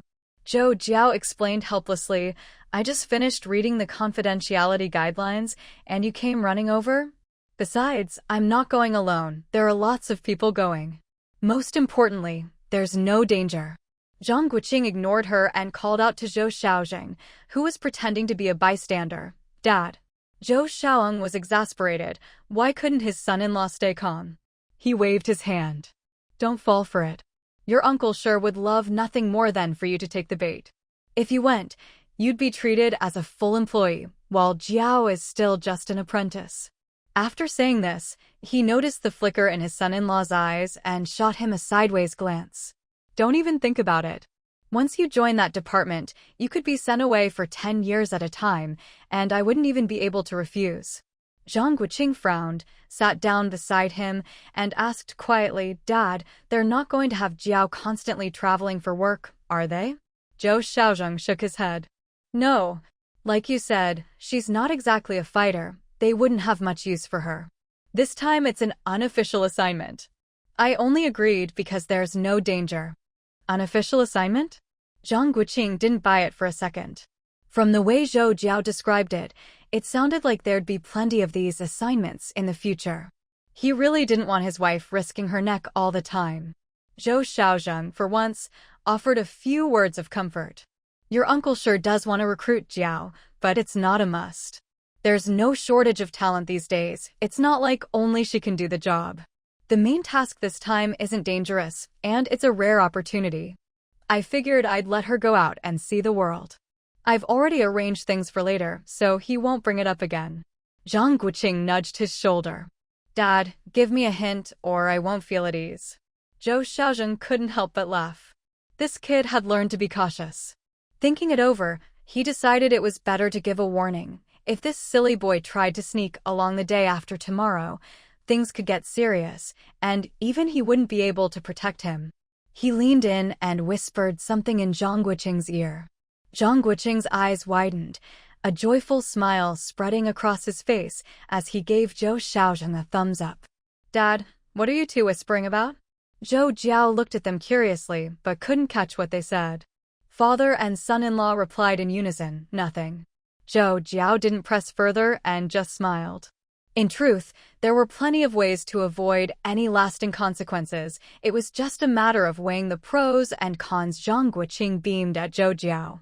All right, go ahead. Have fun.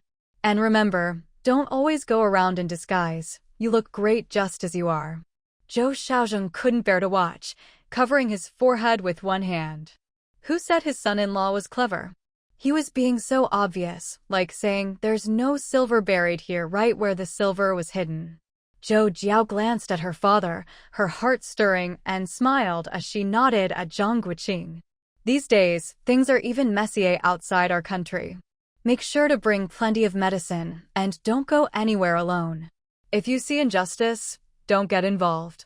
Zhou Jiao stifled a laugh. Brother, that's not like you at all. Dad, you tell Jiao what else she needs to watch out for when she's out there. She can't go anywhere alone, there'll always be someone with her. Just observe how others handle things. Avoid the really poor areas, Zhou Jiao said, glancing at the two of them. Honestly, if you have money, you'll be fine anywhere. That was true enough. The couple both nodded in agreement. Zhou Jiao didn't really know how much a $10,000 bill was worth out there, or what it could buy. But she wasn't worried. If she couldn't withdraw money from a foreign bank, gold was always accepted. There's a travel allowance, but it's not much. This time, including you, there'll be about 5 people going with your aunt's unit for an international exchange. After that, someone will contact you directly. Even I don't have the full list of names yet. But you'll know before you leave the morning after tomorrow. The last couple of years, they went straight from the Russian side, and it should be the same this time, that you'll pass through several countries. Security isn't great over there, so keep your documents safe. Zhou Jiao smiled after hearing this. Don't worry about me, I know what I'm doing. Once Zhang Guoqing was sure there was no danger, he knew she had to go, no matter how reluctant he felt. Calming down, he sat there, thinking if there was anything he'd missed. Zhou Jiao glanced at his worried son-in-law and smiled. This wasn't like catching spies, she was just going out to collect some information and help tally up some data. It was actually pretty easy. Seeing that he'd said all he needed to, he told them to go out and spend time with their child. He was perfectly at ease about his daughter's trip. With her personality and way of handling things, there was really nothing more to say. In the living room, Ping'an sat on a little stool, flipping through a picture book. His eyes darted between the courtyard and the study door as if he were standing guard. As soon as the study door opened, the little boy's serious face broke into a bright smile. In that instant, Zhang Guoqing, deep in thought, went over and picked up his son. It seemed his wife had made the right decision. One of them really did need to stay with the child. He knew from experience, no matter how good the grandparents were, they could never replace mom and dad. Daddy, where's Grandpa? Zhang Guoqing couldn't help but laugh. This grandpa really had earned his place. Ping'an was always thinking of him. He's inside. Do you want to go in? Ping'an shook his head. No, Grandpa still has work to do. He can play with me after dinner. Zhang Guoqing patted his son's head, silently resolving that while his wife was away, he'd come home more often to spend time with the child. Living in the compound had its pros and cons after all. How about this weekend, Dad takes you to the countryside to see the canola flowers. The locust trees are blooming too. We can bring some back for Grandma Chen to make locust flower cakes. Ping'an nodded happily. Great. Dad, Big Brother said that during the busy season, they break up clods in the fields, and when it's slow, they cut grass, pick up wheat ears in summer, and gather soybeans in autumn. Isn't that fun? Zhang Guoqing glanced at his wife, who was stifling a laugh, and nodded at his son. These rural experiences were important for his son. He didn't want him to forget his farming roots. Most importantly, he wanted him to understand, through first-hand experience, the hardship behind every grain of rice and to appreciate the struggles of life. After dinner, Li Jianjun, still worried, went in to check on Lin Liang. He felt her forehead, relieved to find she didn't have a fever. Fevers were always most likely to return at night.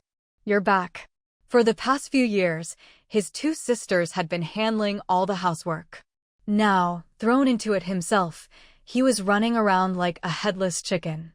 He'd brought his sisters out here for a better life, but he knew better than anyone how much they contributed at home.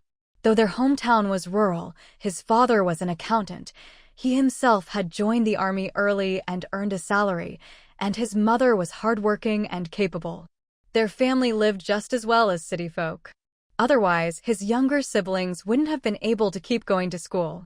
Lin Liang didn't answer right away, gulping down half the glass before shaking her head with a wry smile. "Illness really hits you out of nowhere. I didn't catch a cold all winter, but now that it's hot, I get sick." Li Jianjun smiled, not mentioning that she'd worried herself sick. He knew she was strong-willed and didn't like to talk about her family's shortcomings in front of him. He didn't ask why she'd gone to the compound today, either, especially after yesterday's awkward incident. He didn't want to bring up her family's mess. He knew all his buddies would ask for her when they went to the hospital. That said enough about her charm. Of course she was beautiful. Not to mention her unique temperament, her fair and flawless skin was rare. She had self-respect, too, otherwise someone would have taken advantage long ago. Really? Her husband accidentally found out that his mother-in-law had given his wife sterilization medicine, making sure she couldn't have more children. He was furious, feeling her family had cut off his bloodline and insisted on divorce. Do you think he should leave her? The thought made Li Jianjun jump out of bed in shock. He switched on the light and stared intently at his wife, lowering his voice. "Did your mom really do that? Is she crazy?" Before dawn, he woke his younger sister and told her to look after his wife, then went to ask for leave. As soon as he got back, he packed up with Lin Liang, and the couple returned to their hometown with their things. The next morning, after a sleepless night, Zhang Guoqing kissed his son in his arms and set off for campus once again. With Zhou Jiao away, he was able to devote himself fully to his studies and work. Occasionally, after evening self-study, he would even ride his old bicycle back home in the middle of the night just to hold his son as he slept. Day by day, he managed to get through this period. Time flew by. Zhang Guoqing, shuttling back and forth between two places, started to wonder if something had gone wrong since there was no movement from the Lin family. However, ever since he took his father-in-law's advice and told Heizhi to stop keeping watch, he had no idea whether Zhou Xiaocuan had managed to make contact with the Lin family. By chance, he heard from Yang Kun that Lin Liang had taken another week off, which made him think things might still be in progress. Since that was the case, he refocused his attention on school. With summer approaching, it was time for farm work again. This time, without Zhou Jiao around, Zhang Guoqing didn't have to worry about anyone getting exhausted. He took charge himself, treating everyone equally regardless of gender, working everyone so hard that even Yi Jiafeng couldn't stand to watch. "You're crazy. Do you really want our class to win the advanced class award? That's enough already." Surrounded by Yi Jiafeng, Youth League Secretary Shen Yunshi, Life Committee member He Benchan, and Labor Committee member Wei Kellen, Zhang Guoqing just smiled. With a mysterious air, he lowered his voice and said, "This year and next, the advanced class award has to be ours." Clearing his throat, he grinned, "We have to forge ahead. There's a bright future waiting for you all to fight for." Wei Kellen rolled his eyes and patted Zhang Guoqing on the shoulder. "Let's work hard together. You've got the strength, so you do more." The group laughed together in a circle. After they dispersed and most people had left, Shen Yunshi slowly followed Zhang Guoqing all the way to the edge of the field, squatting down beside him. Zhang Guoqing shot him a sidelong glance. "Spit it out." Shen Yunshi looked over at the counselor in the distance, then nudged Zhang Guoqing with a sly look. "You really aren't staying on at the school? It'd be great if we all stayed." If you leave, what am I supposed to do? You're not my wife, how should I know? Take my advice, don't stay. This place is too small for your talents. Better to get a job and stay close to your parents. Shen Yunshi grinned and nodded. Thanks, man. Zhang Guoqing replied seriously, I'll take that thank you for now. When you make it big, don't forget to treat me to a feast. He meant it. He could accept this gratitude. Stay at school? It would kill you. No need to wait. After we finish this busy period, let's get De and the guys together for a meal. Deal. But let's get back to work, someone's coming. After sending Shen Yunshi off, Zhang Guoqing picked up the pace. Honestly, if not for his deep friendship with his classmates and his appreciation for Shen Yunshi's character, he wouldn't have meddled. If his wife were here, she'd definitely tell him to be more cautious with his words. Sigh. Where was she now? Was she doing well? Could she get used to Western food? Was there some strange man hanging around her? With a sickle in hand and muttering about strange men, Zhang Guoqing worked quickly, mowing down a swath of crops in no time. The classmates on either side cursed him under their breath, but had no choice but to work even harder. Jiafeng wiped his sweat, took a swig of water, and looked at the workhorse in the distance. Then he glanced at his own progress and rolled his eyes to the sky. This guy is nuts, completely nuts. Finally, when it was time for a break, Jiafeng dragged himself over to Zhang Guoqing, holding his back, and collapsed onto the ground. Zhang Guoqing glanced at him in surprise. Tired already? We're just getting started. With this weather getting more and more stifling, it's probably going to rain. We'll have to work through the night. Can you handle it? Jiafeng didn't even have the strength to roll his eyes anymore. After we finish harvesting the wheat, we still have to plow and transplant rice seedlings. There's a lot left to do. I've got a bottle of medicinal wine in my bag, remember to rub some on tonight. Jiafeng nodded weakly. He didn't even want to complain anymore. Instead of getting any sympathy, he just got a blow to his morale. If he had to be a farmer for life, he'd rather hang himself. Luckily, Zhang Guoqing didn't know what he was thinking, or he'd definitely call him spoiled. Didn't he see how everyone in the village was smiling these days? Compared to previous years, being able to have a good harvest was already enough to be grateful for. I haven't been home to see my son for a while. I'm thinking of going back in a couple of days. Want to come with me? Jiafeng took a bowl of well water from a classmate, gulped it down, and let out a breath. Hearing Zhang Guoqing's offer, he waved his hand. I'll pass. With 16-hour days, if I tried to go home, I'd be dead before I got there. If you go, will Ping and make a fuss? No. Last time I took him to Xiaozhang's hometown for a night, he saw how tough the farm work is. This time, he even told me to finish up before coming home to spend time with him.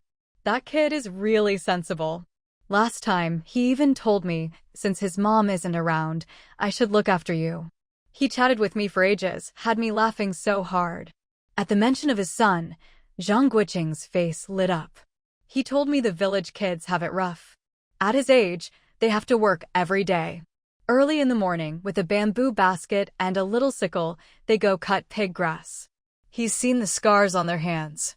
If there's no firewood at home, they have to go collect some, or there's nothing to eat for the next meal. And that's not all. He told me in secret that the girls have it even worse. They get beaten all the time and can't eat first. He said that chubby girl in your courtyard who hates vegetables should be sent here for a few days to get disciplined. Zhang Guoqing nodded. Just 2 days in the village and he's grown up a lot. Of course, he's also become stingier, but that's not something he'd say out loud. Now, whenever he sees a stick on the road, he brings it home. When he heard Zhang Guoqing was going to the village to work, he tearfully took out some biscuits from his secret stash and gave them to him. His son was a good boy. It's just a pity the times weren't right, otherwise, he could have been a carefree rich kid, living however he wanted as long as he didn't break the law. Just as Zhang Guoqing expected, the next 10 days were spent working through the night. The heat was so intense that their towels were soaked as if they'd just been pulled from water. Amidst this exhausting busyness, the time finally came to return to school. Zhang Guoqing was overjoyed, planning to go home the next day. But as soon as he reached the school gate, He was hit with chilling news from Wandeong, leaving him in disbelief. It's true. Not just the compound, the whole city is talking about it. As soon as I heard the rumors from classmates, something about a man surnamed Zhou from the northeast and a high-ranking Lin official from Beijing, I knew it had to be your mother-in-law's family. Yi Jiafeng glanced around and urged Zhang Guoqing, anyway, we're done here. Go ask the teacher for leave and hurry back to check things out. Zhang Guoqing waved his hand and turned to Wandeong. Tell me exactly what's being said. This kind of thing shouldn't have spread outside. Yi Jiafeng nodded in agreement. Yeah, let's analyze whether the rumors are true. If it's not about Uncle Zhou, and Xiaowu rushes home for nothing, people will laugh at him. Wandeong sighed. Would he have come to tip them off if he wasn't sure? There aren't many high-ranking Lin officials in Beijing, and no one else's family has as much drama as Lin Dingxing's. They say an old man surnamed Zhou showed up in the capital. The guest house staff noticed he was generous with money, always coming and going at odd hours, acting suspiciously. Sensing something was off, they reported it to the police. As soon as the report came in, the local police sent officers to wait for him. Who would have thought, the moment the old man saw them in uniform, he bolted. He was caught with the help of some enthusiastic bystanders. The old man kept shouting that he hadn't broken any laws and demanded to know why he was being arrested. The officers asked why he ran and what he was doing there. He claimed he was visiting relatives. They asked who his relatives were. He said he couldn't reveal that in public. That made everyone angry. They said he must be a spy, otherwise, why be so secretive? Maybe he was trying to pass information to his accomplices. People helped the police escort him away. That night, word got out that this old Zhou really did know some high-ranking officials. He even knew their names and how many people were in their families. He said his younger brother was also a big official. At this point, Wandeong turned to the other two and asked, "You guys are from the northeast, and you know a high-ranking official surnamed Zhou. Could it be Uncle Zhou?" "Don't rush to answer, listen, the story isn't over yet." Yi Jiafeng kicked him. "Quit showing off and get to the point. If something comes up later, we won't have time to hear the rest." Zhang Guoqing was now certain this was about the Lin family and his own. There was no doubt about it. Remembering his father-in-law telling him to sit back and watch, did that mean everything was under his control? Was his mother-in-law really drugged? Was Zhou Jiao almost killed?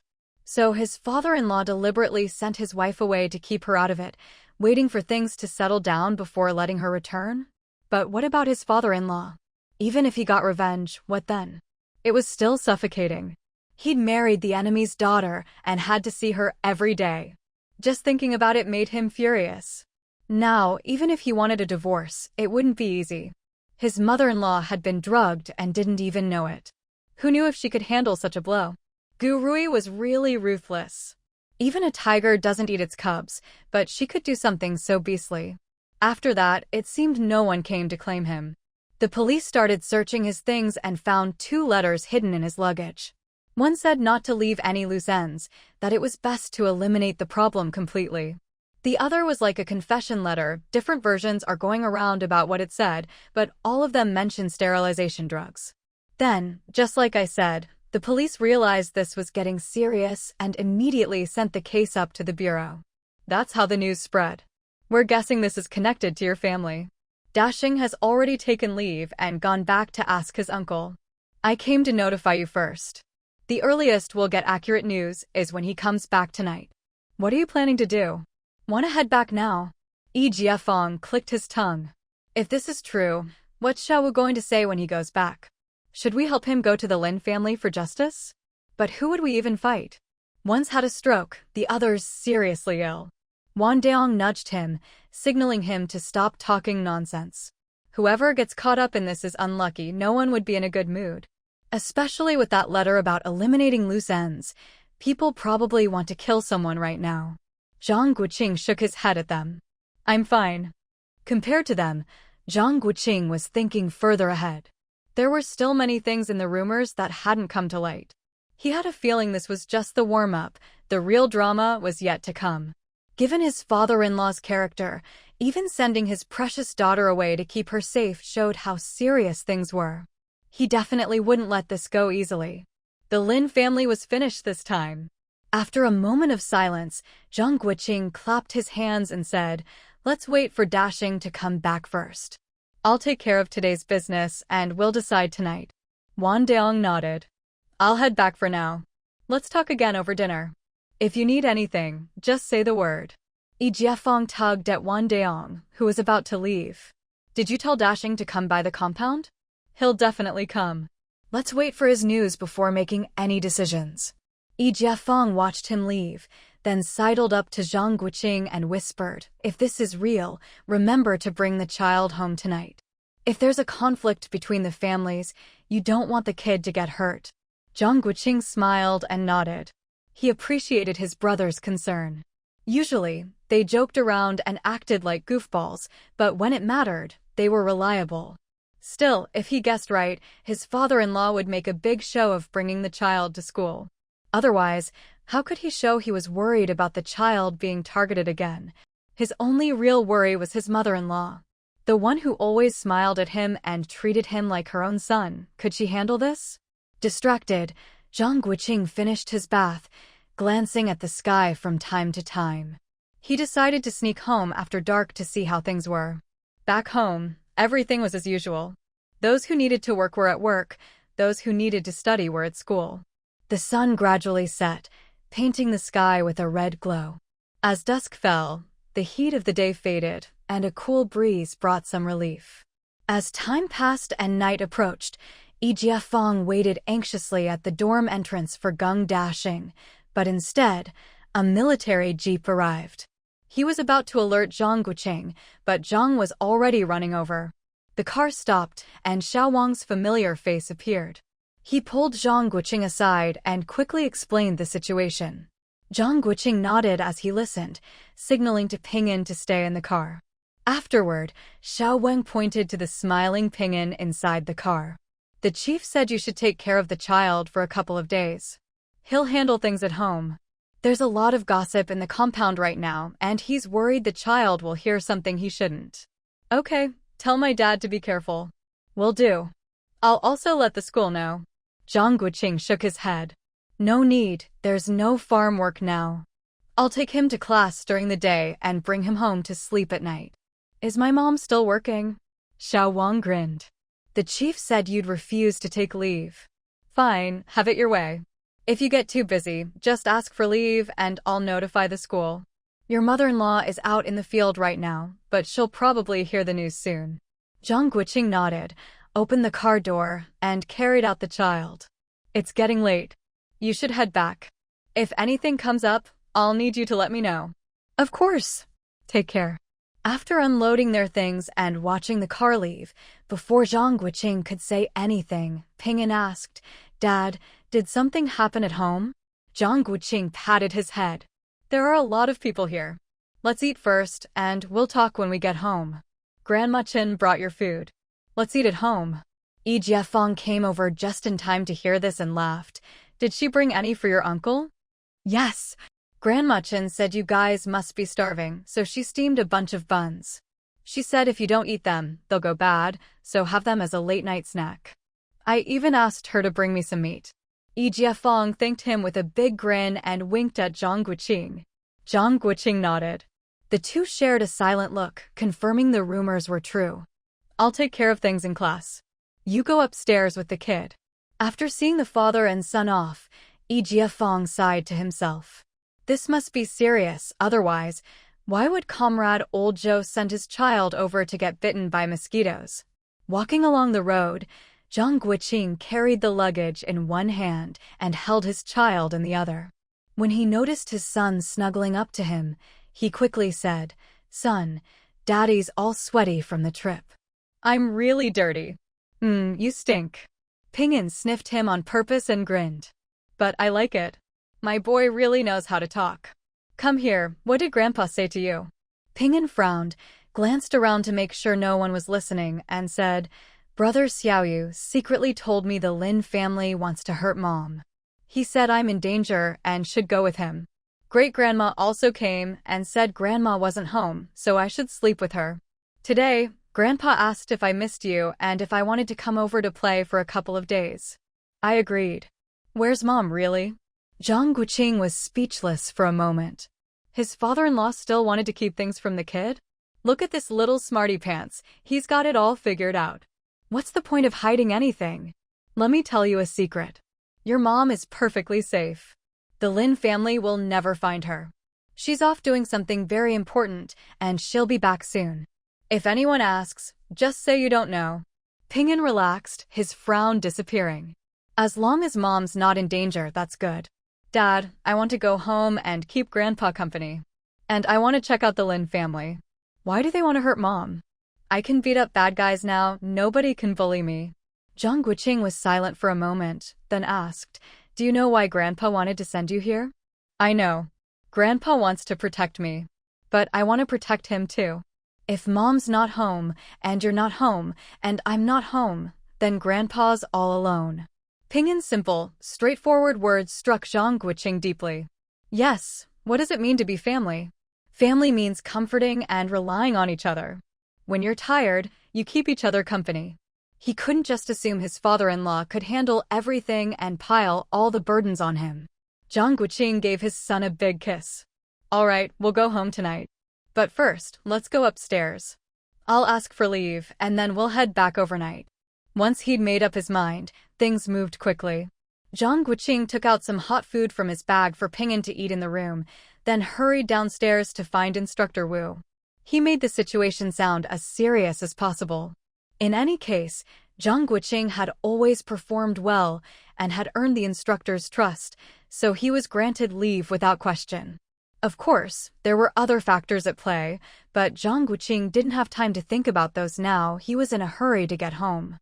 He strode to the classroom and waved for Jiafeng to come over. The two of them walked off together, and Zhang Guoqing said right away, I've got my leave. If there are any activities these days, I'll need you to help out. We're brothers, don't be so polite. Go home and don't worry. If anything comes up, I'll call your house. And if you run into trouble at home, let us know. Zhang Guoqing smiled and patted him. No need to stand on ceremony. Who knows where Daong and the others are now, so I won't say goodbye to them. Just let them know for me. No problem. It's not too late yet, so hurry and take your kid home. We'll stay in touch. Zhang Guoqing nodded and said as he walked away, I'm off, then. The key's in the usual place, and my stuff's inside. You guys know where to find it. Just don't mess up the room. Jiafeng waved him off with a laugh. Got it, stop nagging.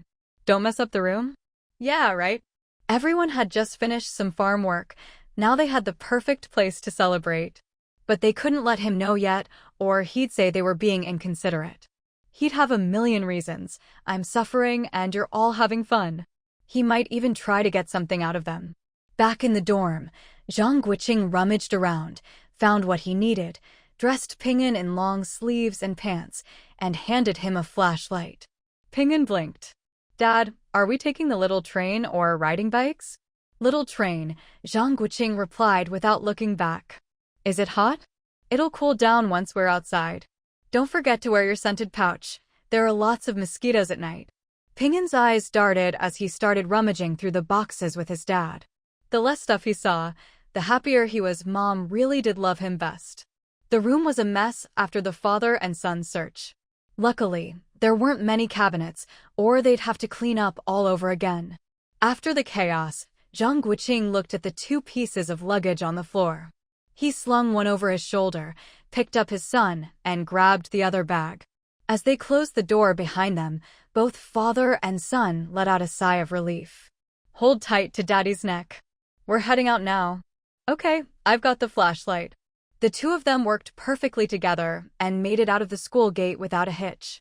In the countryside at night, the stars twinkled in the sky, and cool breezes chased away the heat of the day. Aside from the croaking of frogs, the world was silent. Looking at the dark silhouettes of trees in the distance, Ping'an wrapped his left arm tightly around his father's neck, pressing himself close, and slowly moved the flashlight forward with his right hand. Sensing this, Zhang Guoqing shifted the bag to his other shoulder, held his son with both arms, and patted him gently. Just around the corner and we'll be there. Don't be scared, Daddy's here. I'm not scared. I'm not afraid of anything. That's right. My boy is the bravest kid. Come on, let's sing a song together. Their singing rang out in the night, sometimes mixed with the child's laughter. Holding his son, Zhang Guoqing gazed into the distance, missing his wife more than ever. Where was she now? What time was it there? Was she also thinking of the two of them on this night? He never wanted to experience this kind of separation again, having someone you love in a place you can't see or hear from, with no news at all. Waiting was the hardest thing. And the reason his wife had to leave was all because of the Lin family. Thinking of this, Zhang Guoqing grew frustrated.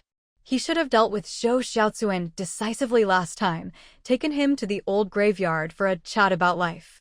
But now his father-in-law had come up with a plan, stepped in, and hidden his wife so well that even he couldn't find her.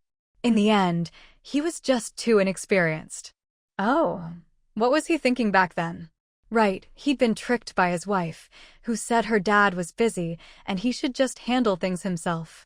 Handle it yourself, and now his wife was gone, and he had no idea where she was. His father-in-law was as cunning as a weasel, and he, being so honest and straightforward, was no match. Everything had been planned out: his wife's business trip, his mother-in-law's assignment to the countryside, his own farm work ending at just the right time. It all fit together perfectly. Clearly, this had been in the works for a long time. If anyone said Zhou Jiao came down from the northeast and his father-in-law didn't know, Zhang Guoqing would bet his head on it. He'd been like a fool, thinking he was keeping an eye on things, but his father-in-law saw right through him. Having a father-in-law like this was both a blessing and a curse. He loved and hated him at the same time. Son, you have to learn all Grandpa's skills. When you've mastered them, help Daddy get even. Ping'an's eyes widened. Dad, you're already so awesome. Do you still need my help? Zhang Guoqing patted him, speechless. How could he tell his son, your dad can't outsmart your grandpa? He was counting on his boy to win one for him someday. Dad, just tell me. I'll ask Grandpa to help you. He's the best. He can do anything. Zhang Guoqing gave a wry smile and patted his son. You're something else. Stabbing your dad in the heart again. Forget it. I'll wait till you're older to help me out. Let's drop it. When we get home, if Grandpa asks why we're back, what will you say? Ping'an tilted his head. Should I just say I missed Grandpa and couldn't sleep? All right, you two can battle it out. I'm out of this. Zhang Guoqing appeared at the entrance of the compound, carrying his luggage and holding his son in his arms. This brand new image was enough to keep the sentries at the gate amused for days. He couldn't be bothered to pay attention to their teasing looks. Waving his entry pass, which he pulled from his pocket, he strode quickly inside. He hadn't even reached home before he ran into several groups of people.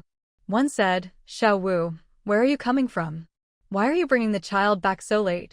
Zhang Guoqing replied helplessly, the child misses his grandpa.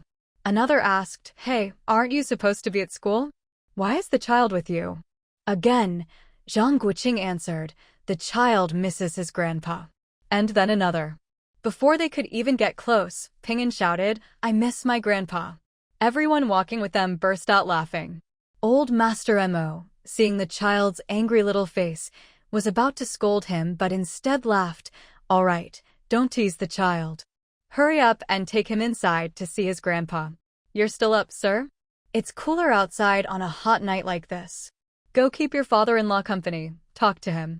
Don't worry too much, most things aren't as serious as they seem. Zhang Guoqing smiled at everyone, then carried his son away. Even as they walked off, he could still hear people gossiping behind them. It seemed his father-in-law was like a wilted cabbage in the field, and his wife was a tiny cabbage. This image was beyond saving. Dad, they said my grandpa is pitiful, that this isn't over, and that you can't judge people by appearances, and that women have the most poisonous hearts. Zhang Guoqing paused, glanced back to check the distance, then quickened his pace and asked, can you still hear them now? I can still hear them, but it's really faint, I can't make out the words. It's all the frogs croaking that's making it hard to hear. Zhang Guoqing shushed him and whispered, other than your grandpa and your mom, don't ever tell anyone else that you can hear things from so far away. This is your secret. Ping'an looked around sneakily and whispered, Dad, is it like how I can read and remember words? That's right. Most people wouldn't be able to hear anything from that far away.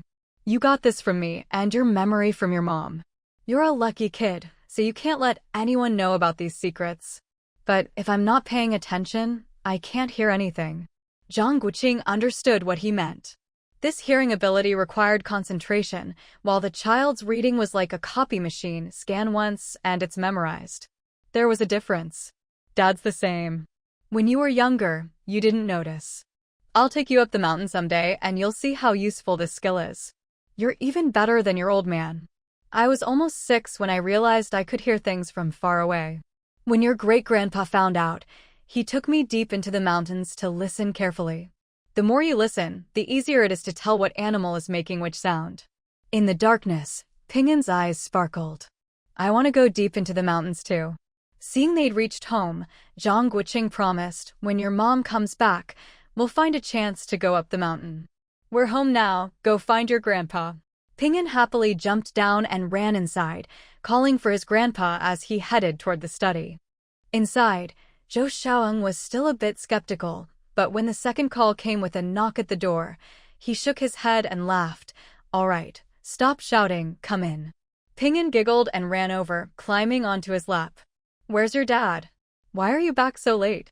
Didn't Grandpa tell you to stay with your dad for a couple of days? Pingin hugged his neck. Dad's putting away the luggage. That place isn't good. There are huge mosquitoes and lots of people fetching water. It's so noisy. I don't like it. I missed you, Grandpa. You little rascal. Zhang Guoqing pushed the door open and saw them whispering together. He smiled. Dad, the kid missed you, so I took leave and came back. He seems to know something already. As soon as we got there, he asked his mom if she was in danger. Zhou Jiao patted the child in his arms and was silent for a moment. Kids who are too smart don't get to have a childhood. I'd rather Pingin wait until he's 10 before thinking about complicated things. But since he knows, just treat it like listening to a story. Pingin giggled, hiding in his arms. Zhou Jiao put on a stern face and continued, Grandpa knows you're smart, but you have to understand you're still a child. This time, you can only watch, you can't act on your own. No taking a bow to shoot people, no sneaking off to beat people up, none of that is allowed. Can you do it? Pingin opened his mouth in surprise, staring at him. Grandpa already guessed what you were thinking. But if you act on your own, that's just foolish. It means you haven't learned what I've taught you all this time. But they're bullying us so much. If I don't do something, I won't feel better. Zhou Jiao said slowly, you might feel better, but you'd be stooping to their level. Why feel upset? Only if you care about them do they matter. If you don't care, what are they worth? Pingin looked at him, then at his dad, and finally nodded. Okay, I promise not to act. But Grandpa, you have to promise me you'll teach them a lesson and get revenge for my mom. Zhou Jiao smiled and asked, why not say get revenge for your grandma? Pingin looked at him, hesitating. I know they're my grandma's parents. I don't know if Grandma wants revenge. Zhou Jiao glanced at Zhang Guoqing, who was frowning as well, and said with a smile, soon, they won't be your grandma's parents anymore. Zhang Guoqing suddenly stood up. Dad, sit down. Your mom doesn't know yet. We'll tell her when she gets back. She should thank heaven for giving her a good daughter, otherwise she'd never know who her real mother was, even after death. Zhang Guoqing shook his head. Mom does look a bit like Old Master. Could it be Old Master had a child with someone else? That's unlikely. He's always been afraid of Grandma, he wouldn't dare. Zhou Jiao couldn't help but laugh. What nonsense. Your mom should actually call Gu Rui aunt her real aunt. Gu Rui had an older sister with an unlucky horoscope who was raised outside the family since childhood, so no one knew about her. When she grew up and became useful, the family stopped caring about her horoscope and brought her back. Maybe because she hadn't grown up with them, she didn't care about her family and ran off with a man. Of course, the man she ran off with was outstanding, but he didn't have just one woman. She clung to his power and tried to make as much money as she could. Later, when she got pregnant, they had a falling out and she ran away again. The man chased her, she kept hiding, and eventually she ended up in the same place as Gu Rui. Her child was born a month before Gu Rui's. She had money, so her child was fair and chubby. Gu Rui was with old Master Lin at the time, and when he went off to war, she gave birth to a stillborn baby. The two sisters made a deal. Gu Rui bribed the midwife, and they swapped babies. At the time, your mother-in-law's birth mother planned to escape abroad to get away from that man, and she never intended to take the child with her. Later, in a battle, that man was killed by our side. After that, for some reason, your mother-in-law's birth mother didn't go abroad, nor did she come back for the child. She lived alone until she died young. She left all her property in China to Gu Rui's family, and secretly left her overseas inheritance to your mother-in-law, but never told her about her true parentage. Your mother-in-law told Zhou Jiao that some aunt left her a sum of money overseas. That was the inheritance. In fact, that was her real mother. She was silly not to wonder why a random aunt would appear out of nowhere, tell her not to mention it to the family, and leave her a fortune. It doesn't make sense. Hearing all this, Zhang Guoqing grew more and more worried. If this background ever came to light, his mother-in-law would be better off just being known as Gu Rui's daughter and letting the mistake stand. Otherwise, having a biological father who was an enemy general would be a fatal stain. She'd be sent straight to the labor camp. Zhang Guoqing figured that since his father-in-law knew so many details, he must have planned everything out. He looked at him expectantly, full of hope. Zhou Jiao glanced smugly at his son-in-law and pointed at the teacup on the table. Zhang Guoqing immediately understood and hurriedly poured in some hot water, checked the temperature, and handed it over. "Dad, have some tea first. Take your time, we're in no rush." "You little rascal." No matter how smart Ping'an was, he couldn't grasp the complicated relationships involved. He just watched his grandpa and dad with a big grin. After finishing his tea, Zhou Jiao continued, "Do you remember your first year in the capital, when Zhou Jiao helped me send money to my old comrades? Back then, she cast a wide net. Anyone remotely connected, no matter where they were, she sent money." Zhang Guoqing nodded with a smile. "She said it was partly to do good deeds and thank the heavens for you, and partly because spreading the money around made it harder for anyone to get a handle on you." Zhou Jiao praised proudly, "My Zhou Jiao never leaves anyone with leverage over her. She thinks of every possible angle, plans for every contingency." Not to brag, but most girls don't have that kind of wisdom. Zhang Guoqing tried not to laugh and nodded in agreement. These past few years, aside from the remittance slips that were returned, Zhou Jiao never stopped supporting those who accepted the money. The amount seemed small, but a few yuan could be life-saving in the countryside. In 1960, 2 years ago, a man named He Dazhu wrote me a letter. I didn't think much of it at first. After all, I often got thank you letters from people Zhou Jiao had helped. But when I opened it, I was stunned. In the letter, He Dazhu told me how grateful he was for my help in his time of need.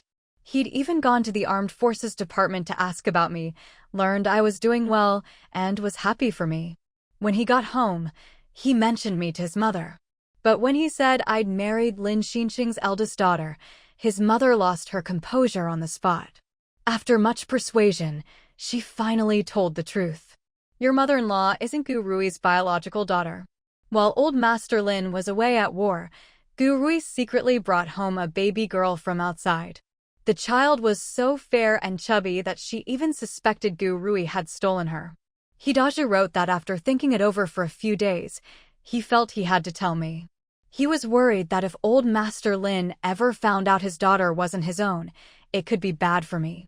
At this point, Zhang Guoqing understood. "You're worried that mom's background could be used as leverage by Gu Rui?" Zhou Jiao nodded. "I'm very suspicious of Gu Rui's motives. That old woman wouldn't raise someone else's child for no reason." At that time, Lin Igua was already 5. Even if old Lin found out she'd had a stillbirth, so what? The only thing she cares about is money. For a child to be so fair and chubby in those days, it must have been for money. But why would a wealthy family give away a child and pay for it? That's a complicated question. Now, with your mother-in-law tying our two families together, she won't reveal the truth and sever the connection. But what if, in the future, she decides to drag me down with her? She's already tried several times to get Lin Igua to bring me to see her. I suspect she wants to threaten me face to face.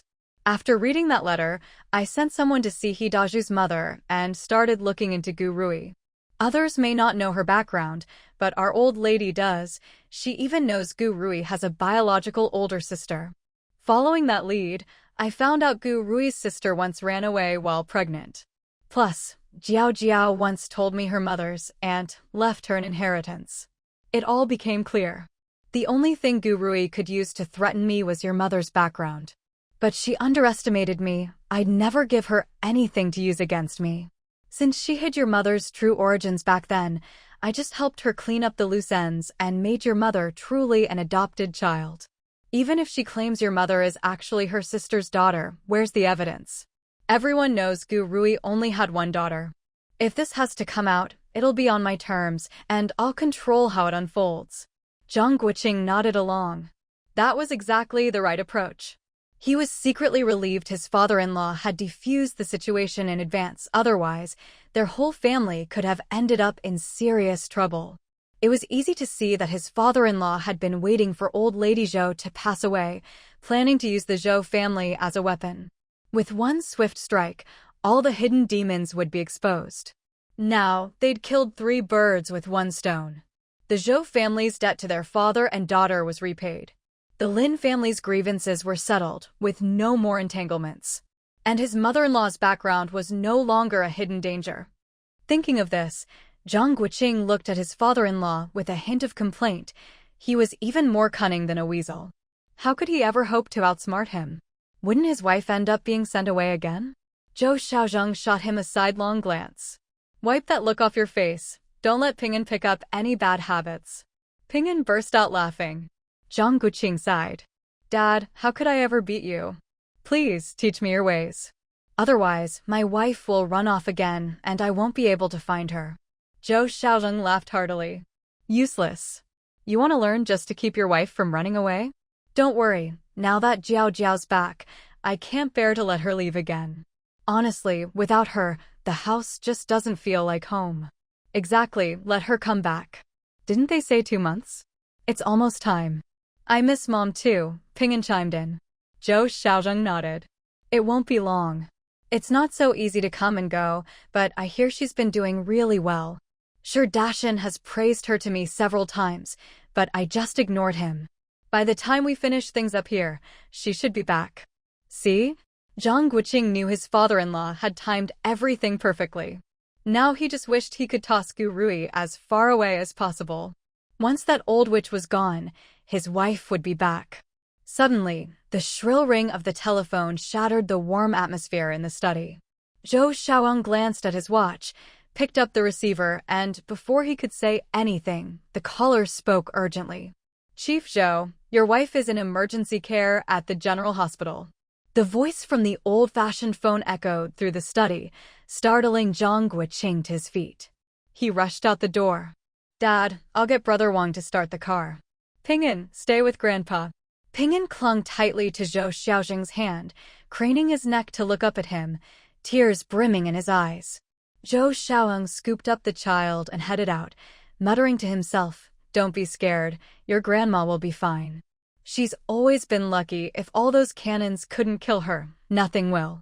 Just a few days ago, she said we'd take you to the south for a trip when school's out. Zhang Guoqing and Xiao Wang had just run out from the guardhouse and back, not even having time to start the car, when he saw his father-in-law carrying the child out, Aunt Chen following behind. At a moment like this, he didn't care about old superstitions about not taking children to hospitals at night. Seeing his father-in-law's calm face, but the way he held the child so tightly, he knew he truly cared about his mother-in-law. Auntie, wait at home for my call. With that, Zhang Guoqing told Xiao Wang to drive quickly. He glanced at his father-in-law, but didn't try to comfort him. Right now, no one knew what was happening at the hospital. Anything he said would just be noise, empty words. The car sped down the long street. Inside, it was silent. Ping'an clung tightly to his grandfather's hand, tears welling in his eyes but refusing to fall. He couldn't cry. If he cried, he'd lose his grandma. Even at his young age, he understood what emergency rescue at the hospital meant. Last time, one of his friend's grandfathers was rushed to the hospital, and after his friend cried, the grandfather never came back. He remembered asking his mother about it, and she said the old man had gone to heaven. But he knew from books that meant he had passed away, died, gone forever. Grandma used to take him to the theater, to concerts, to Lao Mo's, to the Beijing hotel, and to so many wonderful places. Grandma would make Grandpa laugh, sing for him, even dance for him. He loved seeing Grandpa laugh out loud. When the car screeched to a halt, both doors flew open. Zhou Jiao carried Ping'an out at the same time as Zhang Guoqing. A group of people rushed toward the emergency room. Before they even reached the door, a nurse was already waiting for them. Seeing the group, she hurried over. "Comrade leader, the madam has been stabilized. Please come with me to the ward." Zhang Guoqing quickly supported his father-in-law and took the child from him. "Comrade, you weren't clear on the phone. Can you tell us exactly what happened?" The nurse walked briskly ahead, explaining as she went. She was found in the suburbs and brought here immediately. After gastric lavage, she's out of immediate danger. But the patient is very agitated, has little will to live, and keeps refusing treatment. Please try to persuade her. She's severely dehydrated. The director is waiting for your decision. Should we forcibly sedate her? Zhang Guoqing glanced at his father-in-law, whose face was dark and stony, and, seeing he had no intention of replying, said, "Let us see her first before we decide." At this moment, Zhou Jiao was furious. What a way to make a scene, attempting suicide. If you really wanted to die, was it so hard? Why waste pesticide and hospital resources? As soon as they reached the ward, Zhou Jiao nodded at the doctors and walked straight into the inner room. He immediately saw Lin Lishan lying there with her eyes tightly shut, her face as pale as paper, hands gripping the white sheet beneath her, veins bulging on the backs of her hands. Zhou Jiao barked, "Open your eyes." Lin Lishan shuddered and slowly opened her eyes, which were dull and lifeless as she stared at him. "Look at the state you're in, what a disgrace. Cooperate with the doctors and get better soon so you can come home with me." At the mention of home, Lin Lishan's eyes brightened for a moment, but then dimmed again as she remembered something. She lowered her gaze, her cracked lips trembling. "I know everything now. I can't go back." Zhou Jiao raised his eyebrows. "I'm allowing you to come home." "I can't go back, Zhengji. I really can't." "Lin Lishan, you've got some nerve, daring to disobey me." Outside the door, Zhang Guoqing struggled to hear. Holding his son, he said to the others, "Everyone, please wait outside. I want the child to say a few words to his grandma." "All right, but please persuade her to cooperate with treatment as soon as possible." Once everyone left, Zhang Guoqing knocked on the open door, walked to the bedside, put the child down and smiled. "Mom, you scared us to death. Get well soon so we can all go home together." Lin Lishan shook her head, tears streaming down her face. "I can't go back. This time I really can't." Zhang Guoqing had no patience for women who kept wavering between life and death. If she weren't his mother-in-law, he'd have said, "If you want to die, slitting your wrists would be quicker." "Can't go back, can't go back." What nonsense. Now that she'd been saved, even if she wasn't Gu Rui's biological mother, his father-in-law wouldn't dare divorce her. Even a dog would inspire affection after being raised for so long, let alone a husband and wife. Could his father-in-law really just stand by and watch her die? Zhang Guoqing sighed inwardly and said to Ping'an, "Son, say something to your grandma."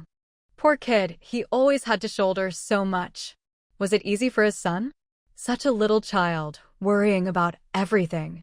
Today, he'd worried about whether his mother was in danger, whether his grandpa had anyone to protect him, and now he had to persuade his grandma, who was teetering between life and death. From the city to the suburbs, from the suburbs back to the city, and now running to the hospital in the middle of the night. It never ended. His son's life was really tough. Ping'an, eyes brimming with tears, clung tightly to Lin Lishan's hand. "Grandma, is someone bullying you? I'll beat up the bad guys for you. I'll get revenge for you." "Grandma, you can't go to heaven. If you go, you'll never come back. There won't be any good food, fun things, or pretty sights. If my mom loses her mom, she'll cry. Zhang Guoqing couldn't help but smile to himself. His son's persuasion was perfect. Every word hit the mark. He even understood his mother-in-law's love for good food, fun, and beautiful things, launching a barrage of emotional appeals. He glanced at his father-in-law, whose face was still dark as thunder, silently watching his wife. Then he looked at his son and suddenly realized that in this situation, it was better if he left. He was really starting to worry about his own intelligence lately. With that thought, Zhang Guoqing quickly left the room, closed the door, and went out to stand guard with Xiao Wang and the others. After his son-in-law left, Zhou Xiaozhang stepped forward, leaned down, and whispered in Lin Lishan's ear, "Silly woman, you're not a Lin family child. Remember, don't tell anyone for now." With that, he picked up Ping'an, ignoring Lin Lishan's wide-eyed stare. "Get better soon and come home. You've embarrassed me enough for a lifetime." "Jingji, I was drugged. I can't have children anymore." Zhou Xiaozhang exhaled. "I wouldn't dare let you have any more kids anyway. What if you had another one as dumb as you? What good would that do?" "Jingji, shut up. Wait till we get home. I'll deal with you then." Outside, Zhang Guoqing heard everything clearly and almost burst out laughing. To get his father-in-law this riled up, his mother-in-law really was something. He greeted the doctors and nurses, then hurried home to call Aunt Chen and have her prepare things for the hospital stay. It was such a hassle without his wife around. Grabbing the car keys, Zhang Guoqing sped home. Aunt Chen heard the car and rushed out. Seeing him, she asked anxiously, "Is she really all right? Why didn't you bring Ping'an home? Should I go to the hospital?" Zhang Guoqing had actually considered this. She'd be in the hospital for at least a week. As the son-in-law, it wasn't appropriate for him to stay overnight, and his father-in-law sometimes had to work late, so he couldn't stay either. "Auntie, I'm afraid you'll have to work hard for a while. It's late, so get some rest tonight. Tomorrow morning, go to the hospital and relieve my dad so he can go to work. You'll also need to keep an eye on my mom and not let her see any outsiders." Someone must have said something to upset her this time and made her lose her head. Aunt Chen nodded. "I understand." Zhang Guoqing felt a bit embarrassed. Honestly, he didn't really know what he meant, but he had to give some reasonable explanation. Otherwise, if every time something happened she tried to kill herself, it would look really bad, totally unbecoming of a military family. He didn't say more. He went to his room, grabbed a set of clothes and toiletries for the child, a can of malted milk, and the hospital supplies Aunt Chen had packed, then rushed back to the hospital. After a flurry of activity, when Zhang Guoqing returned to the hospital ward, Ping'an was already asleep on the outer bed, and Lin Lishan was also dozing off within 4 drip on the hospital bed. He tiptoed over to the sofa and softly said to Zhou Xiaozhang, who was resting with his eyes closed, "Dad, while Mom's asleep, why don't you go lie down with Ping'an for a bit? I've already asked Aunt Chen to come over early tomorrow morning. You should go home and get some rest too. Everything's fine here now, but you still need to get back to school as soon as possible. Don't let work or studies fall behind." Zhang Guoqing nodded and left the room. But he didn't go home either. Instead, he leaned against the corridor railing, gazing up at the stars and listening for any sounds from inside. Even if he were at home right now, he wouldn't be able to sleep. Luckily, his wife wasn't home, or she'd be absolutely furious. Zhang Guoqing imagined how Zhou Jiao would handle things if she were at the hospital right now. She'd definitely start by giving her mother a tongue lashing, then, with a stern face, hand her a knife and tell her to keep playing at suicide if she wanted. She'd probably even stand by with suggestions on how to make it quicker. After scaring her mother, she'd still insist on following the proper medical treatment, drag her dad to sleep with the child, and then go to sleep herself. To her, anyone who disrespects life doesn't deserve sympathy. Inside the ward, Zhou Xiaozhang couldn't sleep either. More than anything, he found the whole thing absurd and almost laughable.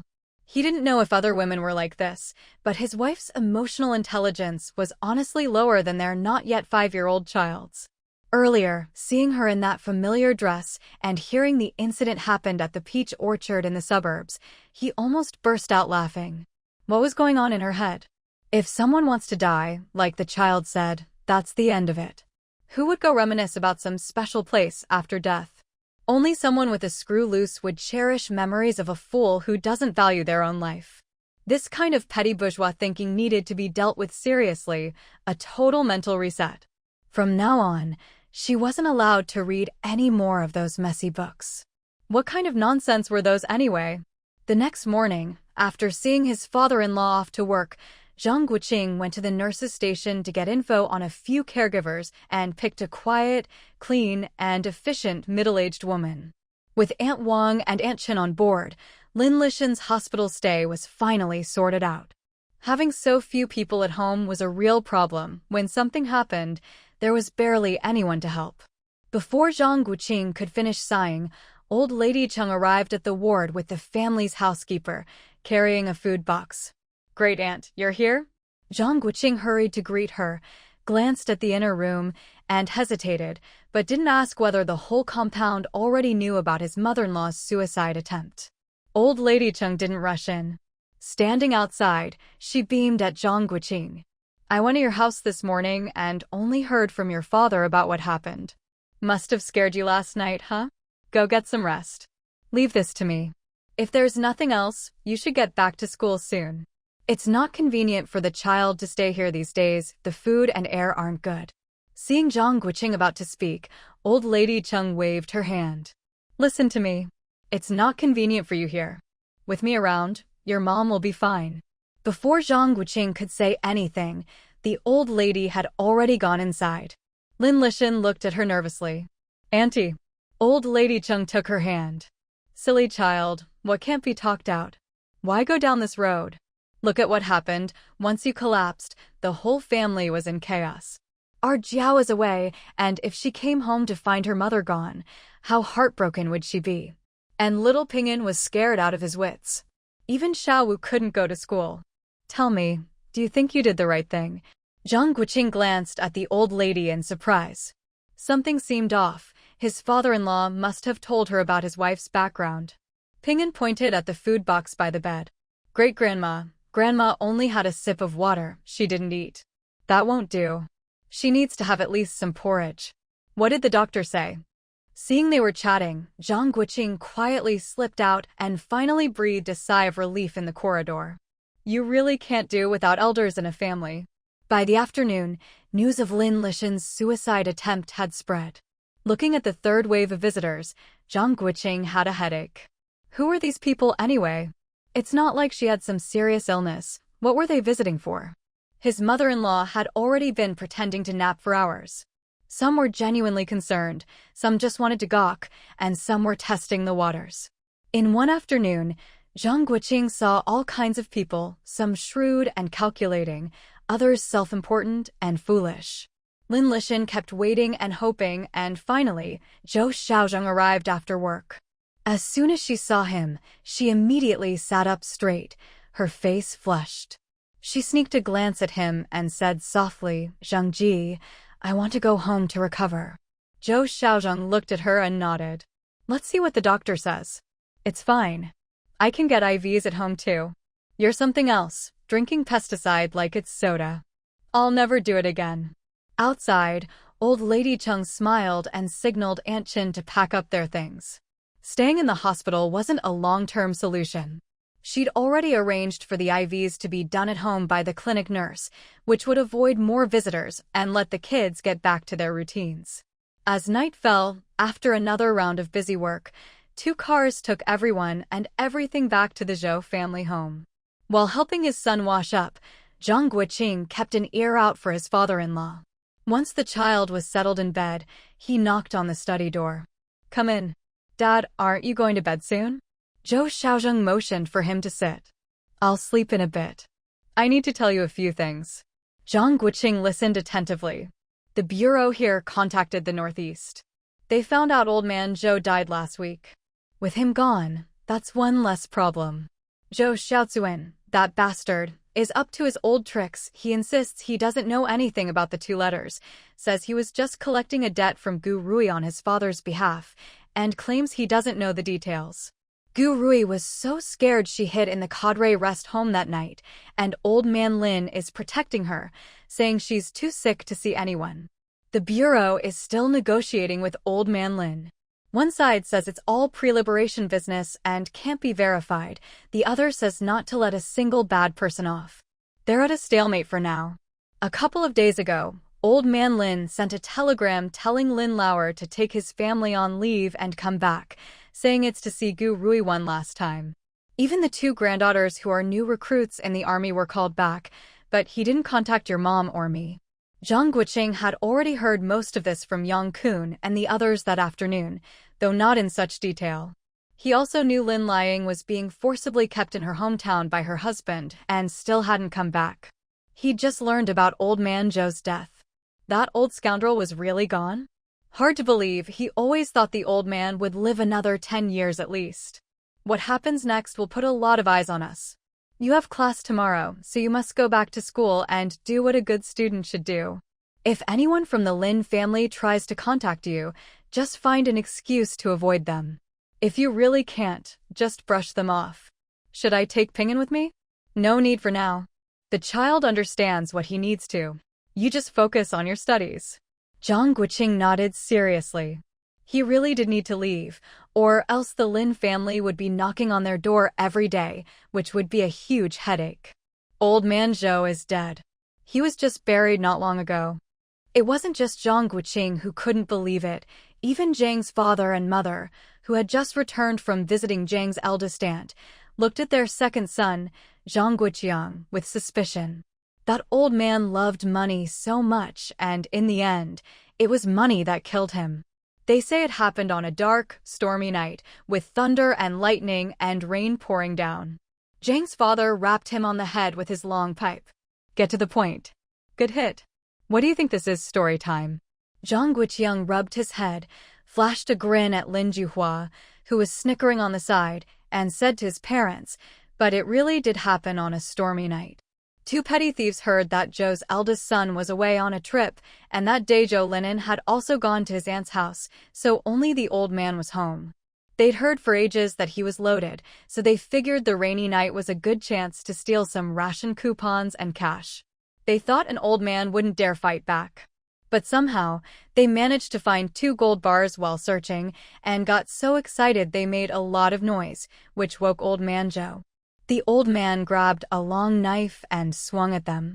It was summer, so everyone was lightly dressed. One of the thieves got a deep gash on his back and, in pain, fought back. The 2 young men ended up beating old man Zhou until his head was bleeding. Old man Zhou shouted for help for ages, but maybe the rain was too heavy, or the yard too big, or maybe the neighbors just couldn't make out what was happening. Anyway, by dawn, no one had come to help. When Zhou Linen got home the next evening, old man Zhou was already dead. But the old man was tough. Before he died, he used his own blood to write down the names of his killers. Zhou Linen saw the writing and immediately asked the neighbors to call the police. And here's the funny part. Those 2 thieves were illiterate. They thought nobody would ever find out what they'd done. After splitting the loot, the one with the wound, afraid of being found out, ran to his older sister's house nearby, while the other, thinking he was safe, went home and slept. They only realized the old man had left their names when they got caught. Zhang's father shook his head. He spent his whole life chasing money, and in the end, it cost him his life. Money's a good thing, but ill-gotten gains will only bring disaster. See? This is karma. Zhang's father looked at his wife with amusement as she seized the chance to lecture the kids. Mom, see how dangerous it is to live alone? You and Dad should come live with us. In summer, you leave all the doors open except the front gate. It's really not safe. Zhang's mother waved him off. Go, go, go. You're not even old yet, but you nag more than your father. Lin Juhua laughed and quickly changed the subject, asking, Mom, why did you and Dad stay away so long this time? How's Aunt? Zhang's mother pointed at the bundle on the floor. Open it and see. We didn't even stay overnight at your aunt's. That afternoon, we went straight to the county town. We traveled from the county to the provincial capital, sightseeing along the way. When we got to the provincial capital, we stayed with your eldest brother for 2 nights. He's doing well. We just got back today. Zhang Guoqing said in surprise, "Wow, you two really know how to have fun." I was just thinking, if you didn't come back this weekend, I'd have to go to Ant's to look for you. Nothing happened on the way, right? Zhang's father rolled his eyes. We've been to Beijing, Inner Mongolia.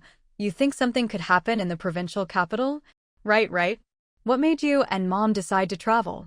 You all won't let me work in the fields, and even when your mom wants to make some little boxes, you object. We had nothing to do, so we thought we'd go check on your eldest brother.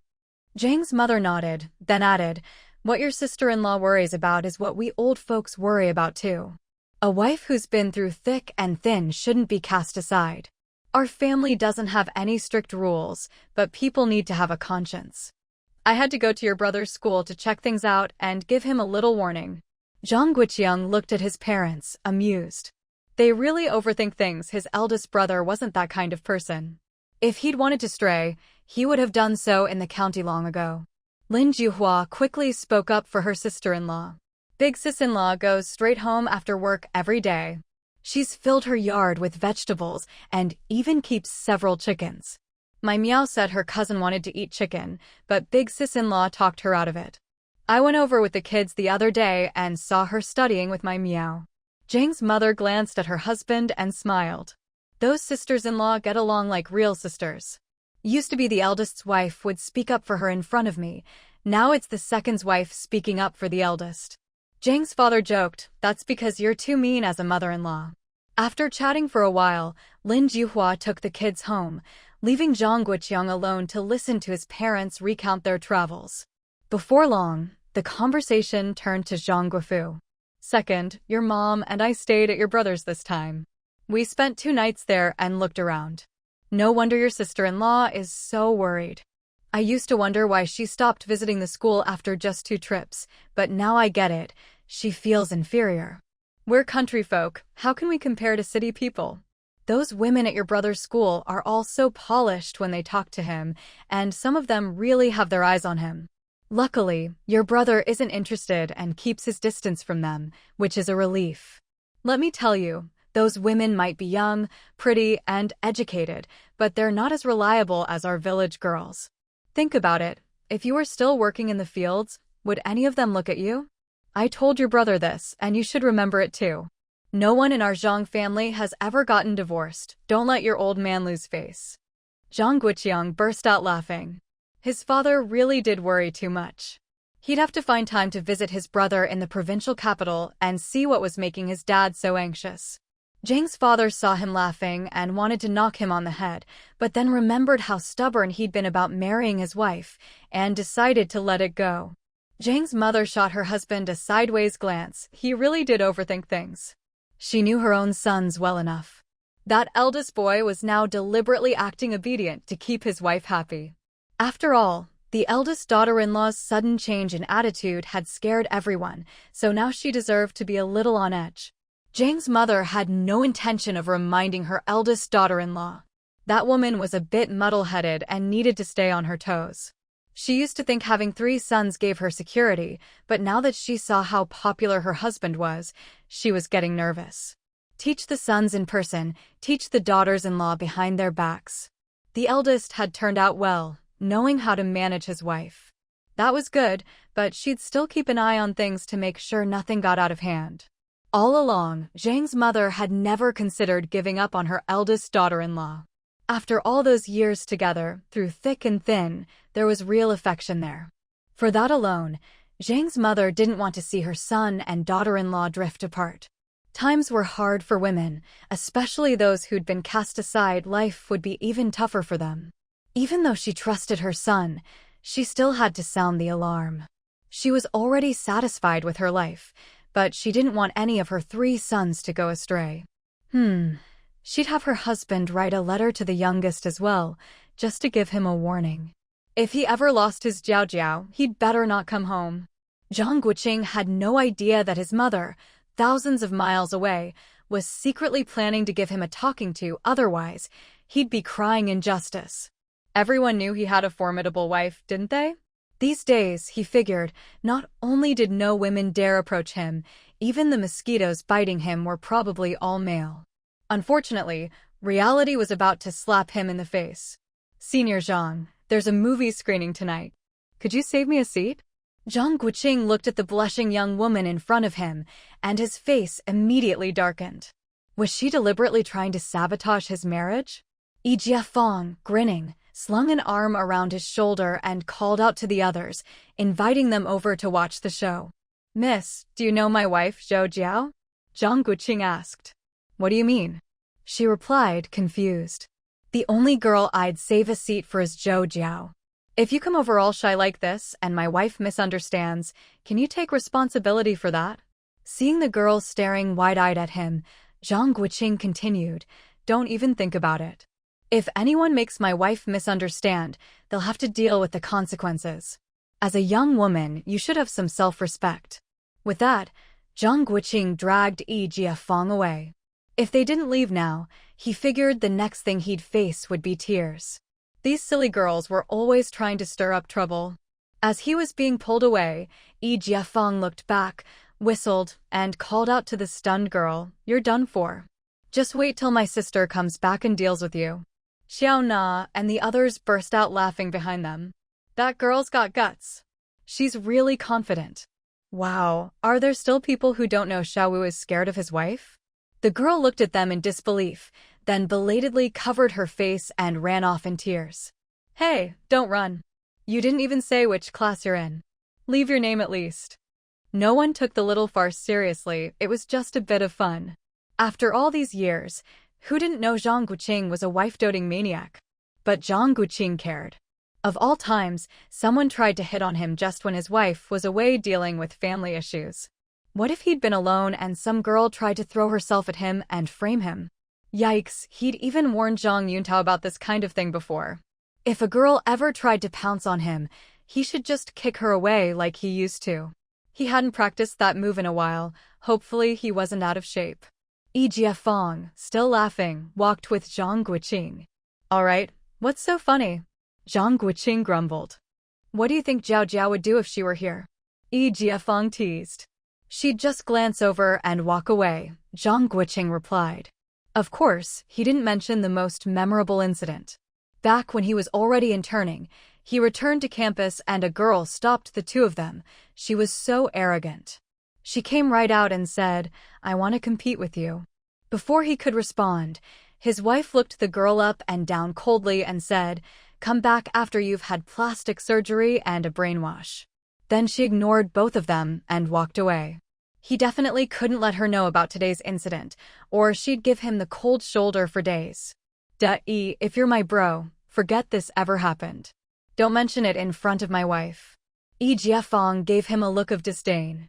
You're so spineless. Zhang Guoqing bristled. This is called loving your wife. What's that got to do with being spineless?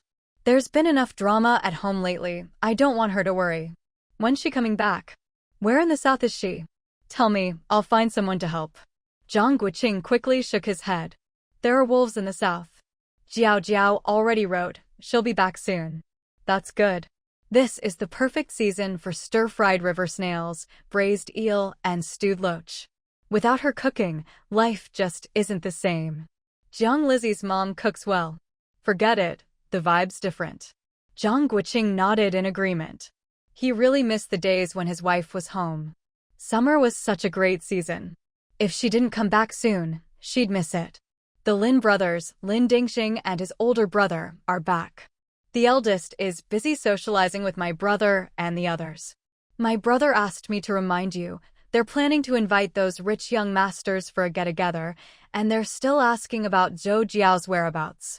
Ridiculous. The ones who should be apologizing don't show up, always playing these little tricks. Oh, are they trying to look pitiful? Fake as can be. As for those guys, they're sharp as tacks, they wouldn't join in for anything. Xiao Wu. Zhang Guoqing heard someone calling ahead and waved. There's new information. Yi Jiafeng grabbed him and ran finally. Something was happening. Geng Dashing, Wan Deong, and Ding Dada came running over, faces full of excitement. Let's go somewhere to talk. Zhang Guoqing's eyes lit up. Maybe his wife would be back soon. In the little garden pavilion, everyone gathered around Geng Dashing, eyes shining, waiting for details. Here's the latest.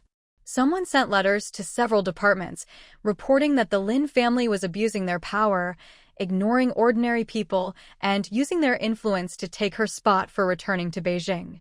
They accused them of breaking the law, covering up the real murderer, and refusing to cooperate with investigators. There were a few other charges I couldn't find out. Geng Dashing hesitated, glancing at Zhang Guoqing. Zhang Guoqing smiled. Knowing this much is already great, no need for thanks, bro. Everyone laughed and playfully punched Geng Dashing. Geng Dashing hurriedly added, wait, there's a rumor going around the compound that your mother-in-law isn't the Lin family's biological daughter. Even my grandma asked me if it's true. Why would that rumor pop up now? Sounds like my father-in-law is trying to distance himself from the Lin family. Geng Dashing shook his head and laughed. That's not it. The rumor's been around for a few days. Guess who started it? You'll never guess. Once he said it, everyone believed it. You'd never think of him. Even though Zhang Guoqing had a vague suspicion, he still didn't believe it. Only a handful of people knew, and none of them were in a position to spread it. And as for his son, that little rascal was tighter-lipped than anyone, no way he'd say anything. Plus, his father-in-law would never send the kid to do it. He shook his head, unable to guess. Geng Dashing grinned. I knew you wouldn't get it. You guys guess. Jia Fong jumped in, Uncle Zhou. It must be him. Geng Dashing laughed and shook his head. Ding Dada guessed, Old Master Lin. Yeah, it has to be him. Only if he said it would people believe it. Wan Daong smacked him on the head. He's desperate to strengthen the connection. Why would he dig his own grave? Come on, spill it. Geng Dashing said mysteriously, you all know this person. Want to guess again? Jia Fong covered his face in mock annoyance. Cut the crap. With all the people in these compounds, we know them all. Guess? Guess my ass. It was little Ping'an. Geng Dashing looked around at everyone's astonished faces, clearly pleased with himself. My grandma told me that it happened on a weekend. Lots of people were there to pick up their kids from daycare, and Ping'an was playing in the dirt not far from the entrance. Some sharp-tongued old woman asked him if he'd gone to see old Lady Lin. When Ping'an just kept his head down and ignored her, and since Aunt Chen was busy chatting with someone else, the woman kept pestering him, asking if he knew that old Lady Lin was his grandma's mother, and that she'd poisoned his grandma. She must have asked several times in a row, and finally, the kid lost his temper. Our Ping'an was amazing. He grabbed the old woman's legs and yanked, knocking her to the ground. Then he twisted her arms behind her back, sat on top of her, and started stuffing mud into her mouth. While doing it, he kept shouting, "That's not my grandma's real mother. That's not my grandma's real mother." There were some soldiers at the gate picking up their kids, and they said Ping'an moved really fast, definitely trained. It took several people to pull him off her. He was so angry, he kept shouting that just because he's little doesn't mean he's easy to bully. If people don't watch their mouths, he'll help them clean it out. He'd already tried to ignore her, but she just wouldn't stop. Everyone there helped scold the old woman, saying she was heartless and deserved what she got, getting beaten up by a 4- or 5-year-old and still being useless. Ping'an cried and said he'd overheard his grandparents talking at night, with his grandpa telling his grandma not to be sad, that she wasn't her real daughter anyway, so she shouldn't take it to heart. As for the poisoning, just treat it as repaying the debt of being raised. Zhang Guoqing rubbed his forehead, feeling a headache coming on. Geng Dashing, seeing this, thought he was worried about the kid and patted him on the shoulder. Don't worry, it's fine. Uncle Zhou heard about it and rushed over. Ping'an wiped his tears right away and started acting all cute with Uncle Zhou. I heard Uncle Zhou made him do horse stance as punishment. The next day, he was bouncing off to school like nothing happened.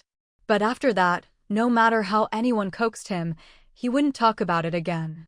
He wasn't hurt at all, and lots of people praised him for being clever. They asked how he knew how to twist someone's arms like that. He said that when hens flap around, you have to twist their wings, and it's the same with pigeons. Yi Jiafeng burst out laughing, slapping Zhang Guoqing on the back. He really is your son. In a few years, I'll take him hunting with me. Zhang Guoqing just stared at him speechlessly. All right, after the meeting tonight, just head home. I'll cover for you, okay? The kid's still young, so talk to him gently, don't scold him. He's got spirit, don't crush it. Spirit? What spirit? He knew his own son best. The little guy definitely acted on his own. No wonder his father-in-law hadn't told him about it. He was probably just as exasperated. Why was he so sure Ping'an acted on his own? With his father-in-law's methods, even if he wanted Ping'an to get involved, he'd never have him take down an adult. No matter how strong, a 4- or 5-year-old is still at a disadvantage. This little drama king, where did he learn all these tricks? Wife, if you don't come back soon, your son's going to turn the world upside down. After the meeting, Zhang Guoqing didn't even have time to go back to the dorm. He rushed out, hopped on his old bicycle, and pedaled furiously down the empty dirt road, calculating the time in his head, hoping he could make it home before his son fell asleep.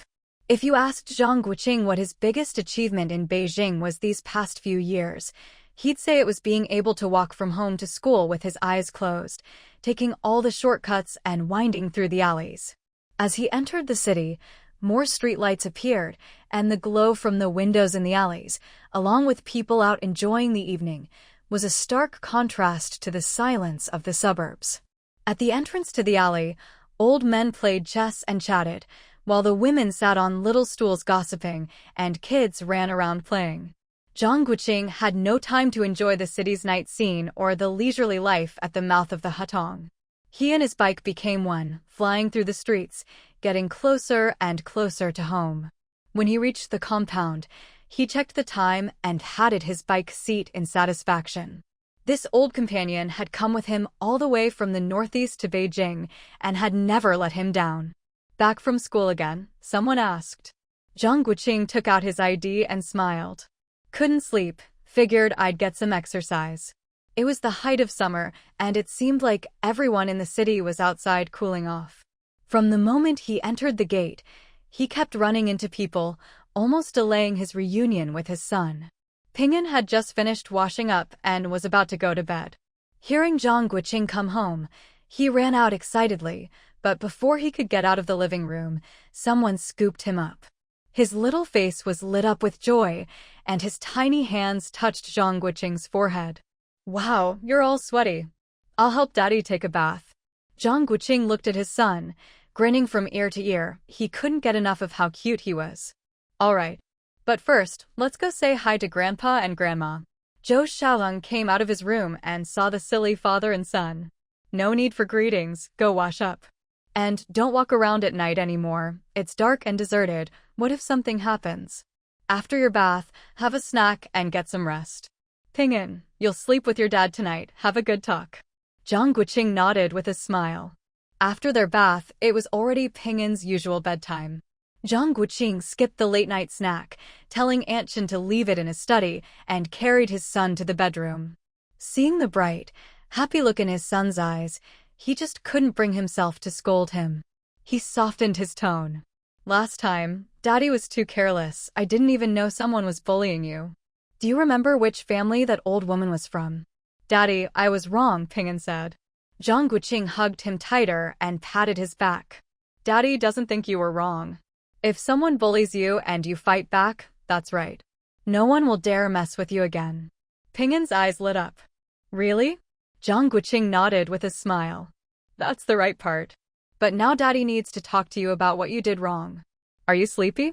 Should we talk about it another time? I'm not sleepy. I missed you, Daddy. Zhang Guoqing's heart ached at that. When Daddy's on vacation, I'll spend lots of time with you. Looking at his son's smiling face, Zhang Guoqing suddenly didn't want to get into right or wrong. What's right? What's wrong? Who can say for sure? The way Ping'an handled things was perfect. Why dig any deeper? Ping'an snuggled in his arms, blinking, and whispered, I know what I did wrong. Grandpa said as long as I correct it, it's fine. Next time, if I want to do something, I should tell him first so he can help me plan it out. When he thinks I'm ready, then I can do it myself. Why did you decide to act on your own? Weren't you worried you'd mess up Grandpa's plans? Or that you might not be able to handle it? Ping'an fiddled with his fingers and looked down. That day, I asked Grandpa why he didn't just tell everyone that Grandma wasn't really old lady Lin's daughter. Grandpa said he'd find a good time to announce it in the next couple of days. As soon as I heard that, I knew it was okay to tell people. Daddy, you don't know how those people come to our house every day. I hate seeing them. Zhang Guoqing laughed and kissed him several times. Daddy hates them too. You did great this time, but next time, let us know first. Remember the scar on Daddy's neck?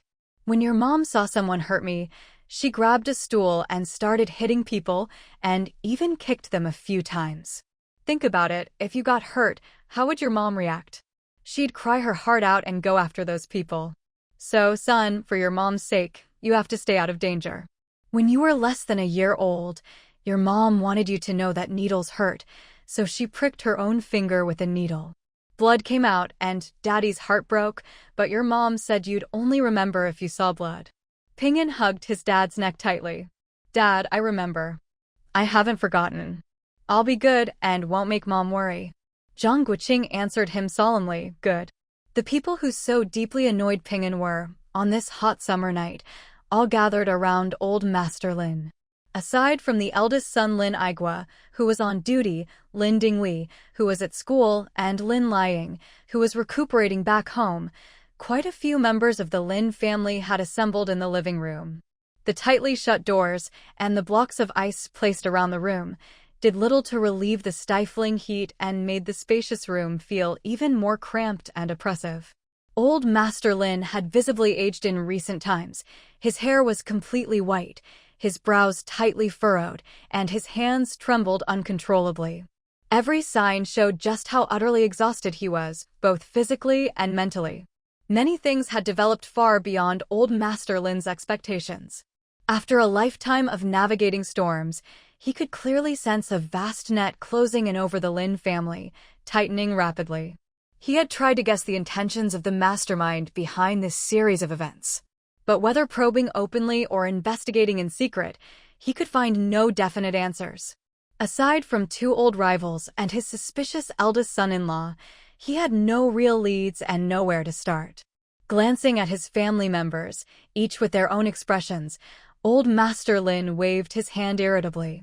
That's enough, everyone disperse. Aigua and Xingli, you two come with me to the study. The rest of you, go keep your mother company. Qin Jingru sat motionless, watching as the old man led his sons and grandsons into the study.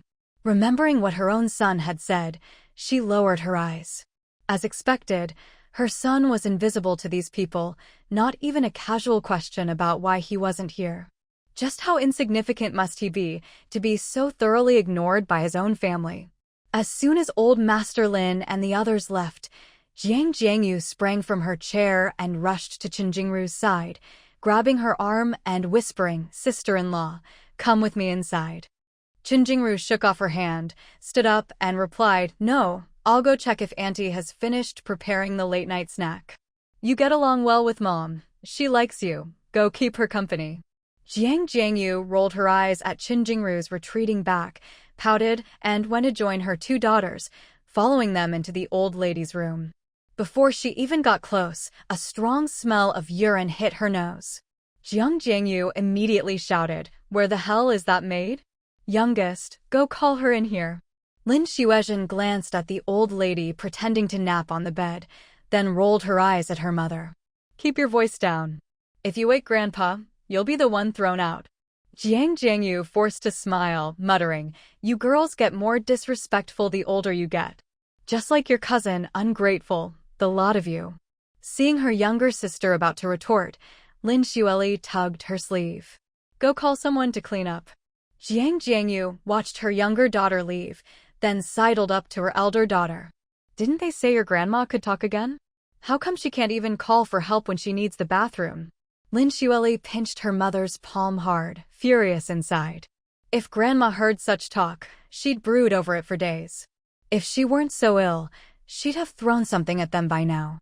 Jiang Jiangyu pouted, nodded, and held her breath as she approached the bed, staring at the old lady for a while. Convinced she was asleep, she quietly slipped back to her daughter's side. Sitting down, she whispered in her daughter's ear, "It's fine, your grandma's asleep." "Stop pacing around, you're making me dizzy." All right. Why are you acting like your sister now? What's with both of you joining the army? And your aunt doesn't even help out." As she spoke, Zhang Jiangyu glanced around the room and suddenly stood up, taking a few hurried steps forward.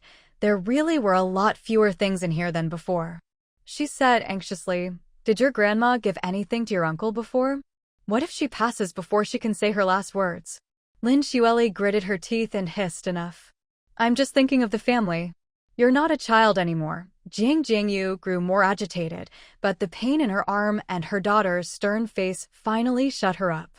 After a while, she glanced outside and, seeing no movement, complained, "Your sister's so unreliable. Why hasn't she brought someone to clean up yet? Go hurry her up. Just stay put and be quiet." Lin Xueli got up and carefully lifted a corner of the blanket. It wasn't wet after all, the maid must have known, which was why she hadn't come in. Sitting down by the bed, Lin Xueli took the old lady's left hand and squeezed it, but there was no response. She didn't even dare sigh. "How is she?" Lin Xueli shook her head. What else could she say? Anyone with eyes could see, the only hand Grandma could write with was useless now. The stroke had gotten worse. How could she possibly speak? "It's just suffering. Lying here like this, she'd be better off passing on and being reborn, instead of dragging down the whole family." We all rushed back in such a hurry, and who knows what's happening at home. As Zhang Jiangyu spoke, she turned around and looked up, only to jump back in fright, crying out, "Aya, Mom." The old lady, who had just been lying with her eyes closed, was now glaring at her, eyes blazing with fury, as if she wanted to eat her alive. Zhang Jiangyu snapped out of it and hurried over. "Mom, don't misunderstand. I just feel so bad for you, suffering like this. Heaven must be blind to let you get sick like this." Old Lady Lin closed her eyes again, refusing to deal with this fool. "How dare she complain about me? I should have divorced her years ago. No manners at all, just as expected from someone from a poor family. Grandma, don't listen to my mom's nonsense. She never means what she says. Tomorrow, my other grandma is taking us sisters to the temple to pray for you. You'll live a long life." Old Lady Lin opened her eyes and looked at her second granddaughter, blinking twice. Lin Xueli understood and smiled. "Everything will be fine. My grandma says you intellectuals don't believe in this stuff, but she thinks our family is cursed. We'll go pray and get rid of the bad luck." Seeing the old lady's softened gaze, Lin Xueli sighed inwardly. Grandma must really want to live if she's willing to believe in superstition now. "Looks like we really do have to go to the temple tomorrow." Zhang Jiangyu pouted again, shooting a disdainful look at the old lady. "Pray for blessings?" That's not what her mother said. Her mother wanted them to bring the old lady's underclothes to the temple to atone for her sins and wash away her guilt. But Zhang Jiangyu didn't dare say that out loud. She was sure if she did, her husband's family would chase her out with a broom. At this moment, old Lady Lin clung to this hope like a lifeline, wishing they could go burn incense and pray right away. Lately, whenever she slept, she dreamed of Gu Mingzhu coming to claim her life, or her elder brother and sister telling her how cold it was in the afterlife. The old lady truly believed she was cursed, and that the source of her misfortune was Zhou Jiao. She still remembered the discomfort she felt the first time she held the child in her arms. Looking back, ever since that child returned to Beijing, nothing had gone right for her. In the study, after old Master Lin took his seat, he glanced at his youngest son sitting below him, then at his two tall and handsome grandsons carrying in a tray of iced fruit, and lowered his gaze. After a moment, seeing that everyone was seated, he spoke. "You've been running around these past few days, meeting all the people you needed to meet. Have you found any suitable families? We can't keep delaying these marriages." Lin Dingsheng frowned. "Grandpa, let's deal with the current mess first. Whoever you think is suitable, just go ahead and settle it, no need to ask me." Old Master Lin turned to his other grandson. Lin Dingli scratched his head, glanced at his father, and grinned at the old man. "Let's sort out my brother first. He's almost 30, He really can't wait any longer. As for me, I promise I'll be married before I turn 25. Lin Dingxiang gave his brother a light slap. Stop fooling around and take this seriously. Old Master Lin quickly intervened. All right, he's right. Just think about it. Everyone your age already has children. Even Xiaofei is about to become a father. How much longer are you going to wait? This year, you both must get married and have children. I'm getting old, who knows if I'll live to see my great-grandchildren. At this moment, old Master Lin had completely forgotten about his eldest grandson, a grandson who was about to graduate and could get married at any time. The human heart is biased, there's just no changing that. The two brothers exchanged a glance and nodded to the old man. My brother's picky, so you'll have to put in the effort to find someone good for him. As for me, as long as she looks decent and can cook, that's good enough. Lin Adang had been silent the whole time. Now, hearing his younger son's words, he shot him a glare.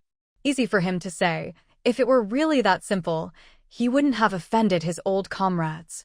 He looked at his two sons and sighed, Dad, let's talk about the immediate issues. My brother-in-law still won't let us see my eldest sister. What should we do? And Mom's situation needs to be resolved soon, or the kids won't be able to find good matches. And what about Xiaolin? Will my brother get implicated? Old Master Lin shot him a glare, his good mood ruined again. What to do? He wanted to know that too. Lin Dingxing glanced at his father and said, Grandpa's already working on it. Don't rush him. Uncle is dead set on staying out of this. We've been trying to find Zhou Jiao these past few days. Why bother with her? That girl was never close to us. If she finds out her mother isn't Grandma's biological daughter, she'll want even less to do with us. Lin Dingxing frowned. Then what do you suggest? Seeing his youngest son stumped, old Master Lin changed the subject. No matter who you look for, it's not as good as finding Xiaofei. If even he won't tell you, then there's no point looking. Xiaofei said he's been busy taking care of his wife lately. Zhang Guoqing's been at school, and the two haven't seen each other in a while. But he did let slip that it's a good thing Zhou Jiao doesn't know about all this. Old Master Lin shook his head and looked at his grandson. Actually, it'd be better if Zhao Jiao knew. She's got a great quality, she's reasonable. No matter how much she resents your grandma, she wouldn't take it out on you. What I'm worried about is your uncle. He doesn't have any scruples. So, what do we do? I can't find her at all. Old Master Lin frowned and shook his head. Things are a mess right now. Today, I heard someone's targeting your uncle and Xiaolin, but your uncle spoke up to clear his name. What's he playing at? I'm confused. Too bad he won't even see me, otherwise I'd ask him myself. Lin Dingxing's eyes lit up. Then I'll go see Zhang Guoqing tomorrow and sound him out. Old Master Lin chuckled and shook his head. You're underestimating him. Do you know why I haven't let you go see him, and why I haven't gone myself? If you meet him, you won't get anything out of him. Instead, he'll figure you out completely. Your uncle's been taking him to important occasions these past years. He's clearly grooming him. Besides, this is the Zhou family's business. He won't get involved. Only Jiao Jiao, if I talk to her, she'll listen. And whatever she decides, your uncle and the others will go along with it. Your grandma's already half dead. Is she really going to kill her? I can always negotiate with her. As for your uncle's situation, as long as he wants to protect his subordinate, there are plenty of ways to do it. Lin Dingli ran over and squatted beside old Master Lin. Grandpa, things have blown up so much with Grandma. Even if Jiao Jiao steps in, it won't help. Let's just think of something else. Old Master Lin patted his youngest grandson's shoulder. If it wouldn't help, would I be trying to find her? Your grandma offended your uncle, so now everyone's getting involved. I've read those 2 letters. One says your grandma accidentally gave your aunt sterilization medicine by mistake while caring for her after childbirth, back before liberation. That's not a big deal, easy to resolve. The other letter talks about eliminating the root, but Zhou Jiao is alive and well, isn't she? See? It's actually simple. Once your grandma's issue is settled, the rest are minor. The only thing left is Xiaolin's situation. Your uncle really didn't get involved in the quota issue, that was me. I'm already retired, what can they do? At worst, a few words of criticism, maybe send me to a cadre school. So what? But now that they're targeting your uncle, it's different. He needs your uncle to protect him. These things would be easy to handle, but your grandma went too far. She wanted your uncle to be left childless. I'm worried he'll retaliate, so I'm desperate to find Zhou Jiao. Outside the door, Qin Jingru gripped the tray tightly, struggling to stop her body from trembling. She never expected that bringing a late-night snack would let her overhear her respected father-in-law so shamelessly scheming against a young woman and saying such despicable things. Where was his conscience? At this moment, she had never been so glad that her son wasn't valued by the Lin family. Otherwise, where could her upright and kind-hearted son go? Qin Jingru took a deep breath, knocked on the door, and waited for the conversation inside to stop before hearing the old man's voice and pushing the door open. Seeing Qin Jingru carrying 4 bowls of late-night snacks, Lin Dingxing was the first to stand up, smiling as he took the tray from her. "Thank you, Auntie. I'm just getting hungry. Have you eaten?" Qin Jingru smiled. "No trouble at all, Auntie made it. I just carried it in." As for whether she'd eaten, she didn't answer. How naive. Does he think everyone gets to eat a late-night snack? How many people can the old man's rations support? There used to be Lin Lishan quietly helping out, but when it comes to interests, no one remembers to be grateful. "Dad, if there's nothing else, I'll head back." Old Master Lin nodded. "Be careful riding your bike. Come visit your mom more often now that you're not working. I don't think she has many days left. Don't hold grudges against her." Qin Jingru sighed inwardly and nodded as she left. But the old man's pity could no longer warm her now cold heart. As the saying goes, evil people live long lives. In her opinion, that old lady still had plenty of fight left in her. In the study, old Master Lin glanced at his son and grandsons while eating. There were some things he'd been turning over and over in his mind these past few days. He'd mulled them over again and again, and finally decided he had to bring them up. The reason he'd called the children home this time wasn't really to say a final goodbye. But for some matters, he had to make arrangements for what would come after. Why had his wife gone so hard after Zhou Xiaozheng? In the past, maybe he hadn't understood, thinking it was just some old grudge between the Gu family and theirs. But now, even things like drugging someone to wipe out the roots had come to light, and all sorts of doubts had surfaced. And with that, the truth had followed. In the dead of night, old Master Lin sometimes found himself laughing out loud just thinking about it. The woman he'd pampered and trusted for a lifetime, the one who'd shared his bed for decades, had actually been harboring different dreams all along, and he'd never known. He didn't really understand love or hate, but he'd heard that the deeper the love, the deeper the hate. And the most absurd part was, it was all unrequited, one-sided feelings with no response. In the end, he didn't even have anyone to blame or resent. When people get old, they tend to reminisce. Old Master Lin couldn't forget that smiling young woman, the way her eyes lit up every time she looked at him. He couldn't forget those hands that secretly mended his clothes and cooked him special meals, nor those red, swollen eyes that cried every time she saw him wounded. Back then, he'd truly been happy. As an orphan, he'd never experienced that kind of care. He'd told himself she was his only family, the woman who would bear his children, and that he'd treat her well for a lifetime. And he really had. He'd cherished her like a precious gem, given her everything he could, done everything he could, and spoiled and protected her with all his heart. But now, his favorite daughter wasn't his biological child, and his most trusted wife had always had someone else in her heart. It was all just too ridiculous.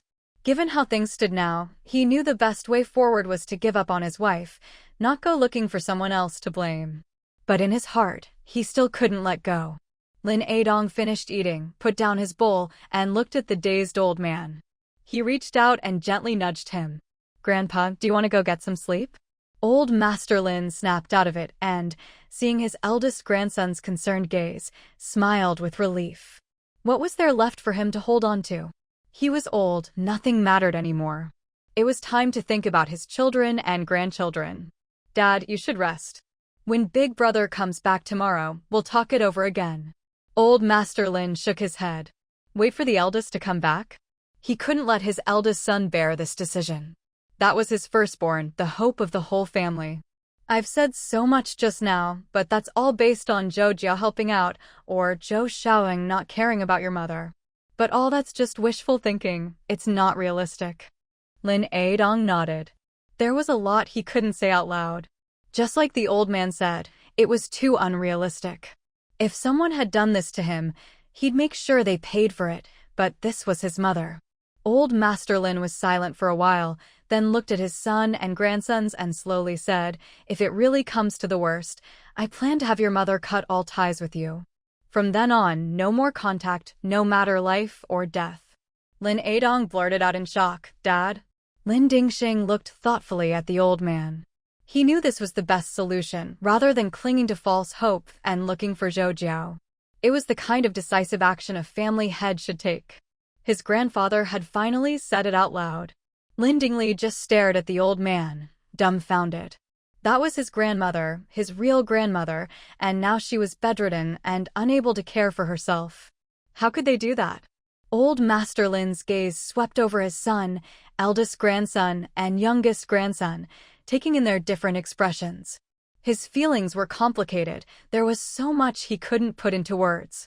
He wasn't surprised by his eldest grandson's reaction. This was the third-generation family head he'd pinned all his hopes on, a child he'd personally raised. For the sake of the family, you had to be decisive. That was something his wife had always taught the children, and now it was finally being used on her. Thinking of this, the old man gave a bitter smile and shook his head. Lin Dingsheng glanced at the old man. "Grandpa, let's not act just yet. Let's see if my maternal grandpa can find out anything. Then our family can figure out what to do." Lin Dingli immediately nodded in agreement. "Right, I'll go find my grandpa now." Lin Dingsheng grabbed his arm. "It's still early. What's the rush? Wait a bit before you go." "Sit down." Lin Adang stopped his two sons, then turned to the old man. "Dad, didn't you say brother-in-law was still looking out for Big Brother today? Let's wait for Big Brother to come back and see what he says. He must have gone to find brother-in-law today." Old Master Lin hesitated, then nodded. "All right. I'll stay here a while longer.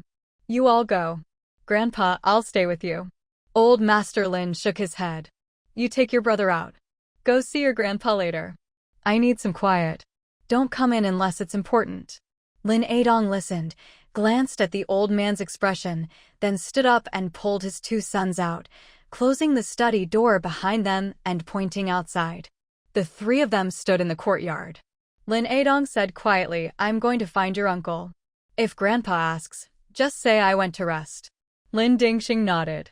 He knew his father was going to discuss the old man's plan with his uncle. If he didn't go, he probably wouldn't sleep tonight. After seeing Lin Adong off, Lin Dingli hurried after his brother as he headed to his room. "Bro, let's talk." "We'll talk inside. Too many mosquitoes out here." "With all these trees, of course there are mosquitoes. We don't have many days left on this break. What are we going to do about this? If we really listen to Grandpa, what about Grandma?" Lin Dingsheng glanced around, pulled his brother into the room, and frowned. "There are outsiders in the house. Don't just say whatever comes to mind. You're always so careless. Can't you be a bit more cautious?" Lin Dingli glanced at him, then flopped onto the bed with a sigh. "I just feel stifled." If Grandpa can say it out loud, that means he's already made up his mind. Lin Dingxing went to the desk, pulled out a chair, sat down, and stared at the floor in a daze. "Bro, just think how heartbroken Grandma would be if she knew. If we really cut ties with her, it'd be worse than killing her. She's a paralyzed old woman with no children by her side. Even if we secretly paid someone to take care of her, who knows if they'd really do it properly." Lin Dingxing looked up at his brother. "And that's not all. Have you thought about this? If Grandpa really makes us cut ties with Grandma, families who truly care about their daughters would never let us marry their girls. Who would want to marry into our family then?" Lin Dingxing rolled his eyes. "All you think about is girls. Why didn't you get married earlier? Don't change the subject. I'm just telling you the consequences. And besides, I think." Under the eaves of the neighboring room, a figure stood, eyes wide in disbelief. She took 2 hurried steps forward, then suddenly stopped. In the light from the window, It was clear that the person outside was Jiang Jiangyu, the Lin family's second daughter-in-law. At that moment, she covered her mouth, her eyes starting nervously, then tiptoed away. What was happening in the Lin family, Zhang Guoqing had no way of knowing. The next morning, after waking up, he accompanied his father-in-law for some exercise, took his son to the kindergarten, joked around with his mother-in-law, and accepted the steamed buns Aunt Chen had carefully prepared, thus beginning another day of campus life. The days that followed were peaceful and uneventful. Even Geng Dashing started to suspect that his uncle was avoiding him because he'd visited too often lately, so he was being kept in the dark. But soon, they were all too busy to care. Heavy coursework, frequent lab experiments, and ideological classes every other day took up most of their time. Especially for Wan Deong, Ding Datu, and Geng Dashing, who were a year ahead, they were even busier. Besides their studies, they often had to follow professors to various grassroots internships. The little group could no longer hang out together every day, which made Yi Jiafeng worry for days. If even his last buddies left, who would he have to play with? And as it turned out, he was right to worry. Zhang Guoqing was about to leave, and he had no choice. Zhang Guoqing frowned, staring intently at the urgent telegram in his hand. Why did it feel like he couldn't even recognize the words? That kind old lady had just passed away. They'd hoped Zhou Jiao could go, but even if his wife turned around and rushed back immediately, who knew if she'd make it in time? Besides, even he didn't know which country she was in right now. I need to take a leave of absence. Cover for me if anything comes up. Yi Jiafeng walked with him, asking, "You still have a grandma in Haisher? Weren't you from the northeast? Could it be a mistake?" "No, it's Maya and Jiao Jiao's godgrandma. She's like real family. The Haisher specialties we got before were from that old couple. They have no children, just us. I have to go take care of the funeral. My godgrandpa is even older. If he sent the telegram, he probably can't hold on much longer." Their family had long agreed on what to tell outsiders about the old couple in Haisher, so Zhang Guoqing wasn't worried about further questions. "Then you definitely have to go. Can you still catch the train this afternoon? There's a night train. I need to hurry. We're almost there. I'll go ask for leave." Yi Jiafeng watched him go in with the telegram, his eyes spinning with ideas. A funeral was a great excuse. Maybe he could tag along to Haisher for a bit. A good buddy in trouble, he had to help. After a while, seeing Zhang Guoqing come out looking much more relaxed, he guessed he'd succeeded. He hadn't expected it to be so easy. After walking a bit, Yi Jiafeng stopped. "You go on ahead. I'll check the classroom." Zhang Guoqing saw him rush off and didn't think much of it. He was in a hurry to report to his father-in-law anyway. He wondered if his own father was on a business trip. Maybe he could go to Haisher together. Then he remembered the light in his father-in-law's study had been on late recently, probably too busy to leave. Zhang Guoqing hurried all the way, sweating, and went first to Zhou Xiaojing's office. After asking the guard, he learned he was in a meeting. He rushed to the meeting location and finally found Secretary Chen waiting outside the conference room. Secretary Chen had never seen Zhang Guoqing so flustered and quickly went to greet him. They walked to a corner and Secretary Chen asked, "Is something wrong? I don't know when the meeting will end. Are you in a hurry? Should I call him out?" Zhang Guoqing shook his head. "No need. Just pass him a note for me, tell him my godgrandma in Haisher passed away, and I plan to go see if everything's okay at home." "All right, wait here." Zhang Guoqing knew his father-in-law would understand. Besides the funeral, there would be a lot to take care of afterward. The old man would definitely want to go back to his hometown. Arrangements for the empty house and the old man's move would need his father-in-law's input. Secretary Chen came back and whispered, he said to wait half an hour. Zhang Guoqing nodded and went to the lounge to wait. That half hour felt endless. He waited over an hour, drank a whole pot of tea, and finally saw his father-in-law. He might as well have just come after work. His father-in-law was really busy. Zhou Xiaojing, seeing his son-in-law's sympathetic look, tapped his forehead. "Staring into space? Let's talk in the car." In the car, they barely had time to speak before arriving at the Zhou family courtyard. Once home, Zhou Jiao told Secretary Chen to book a sleeper ticket for that night, then took Zhang Guoqing inside. This time, just handle things as you see fit. Take plenty of money with you. The money Jiao left in the study last time, I haven't touched it, take it all. Zhang Guoqing shook his head and said softly, I've earned quite a bit these past 2 months, I have enough on hand. Zhou Jiao gave him a sidelong glance. Don't waste your energy on these side hustles. Our family isn't short on money. I know. It's just that with Jiao away, I'm bored. Zhou Jiao shook his head. Always finding ways to ask for his wife. Good thing he's a son-in-law. If he were my son, I'd have kicked him by now. Asking about her 3 times a day, so annoying. Walking into the living room, seeing Ping'an, Zhou Jiao suddenly said, Take the child with you. Offer incense for the 2 of us. Zhang Guoqing looked at him suspiciously. Was this another setup? He knew that while things seemed calm, the Lin family's affairs were probably wrapping up. I'll be on a business trip these days too. That reassured Zhang Guoqing. If the Lin family caused trouble again, he wouldn't go to Haisher. If something happened to his father-in-law while he was away, his wife would kill him when she got back. Ping'an listened quietly, then asked, Will you be gone long? I want to wait for Mom at home. Zhang Guoqing's eyes lit up. How many days can you take off? 2 weeks. No more than that. Zhou Jiao smiled at the father and son. Truth be told, he missed his daughter too. No need. Dad doesn't have that much time off either. We'll come back as soon as we're done. Ping'an put down his toy and stood up. Then I'll go tell Grandma. She said last time she'd take me on a trip. Zhou Jiao said, Let your grandma go with you. While your dad handles things, you 2 can have some fun. Ping'an nodded happily and ran to the bedroom. Zhang Guoqing glanced toward the kitchen and called out, Dad? What?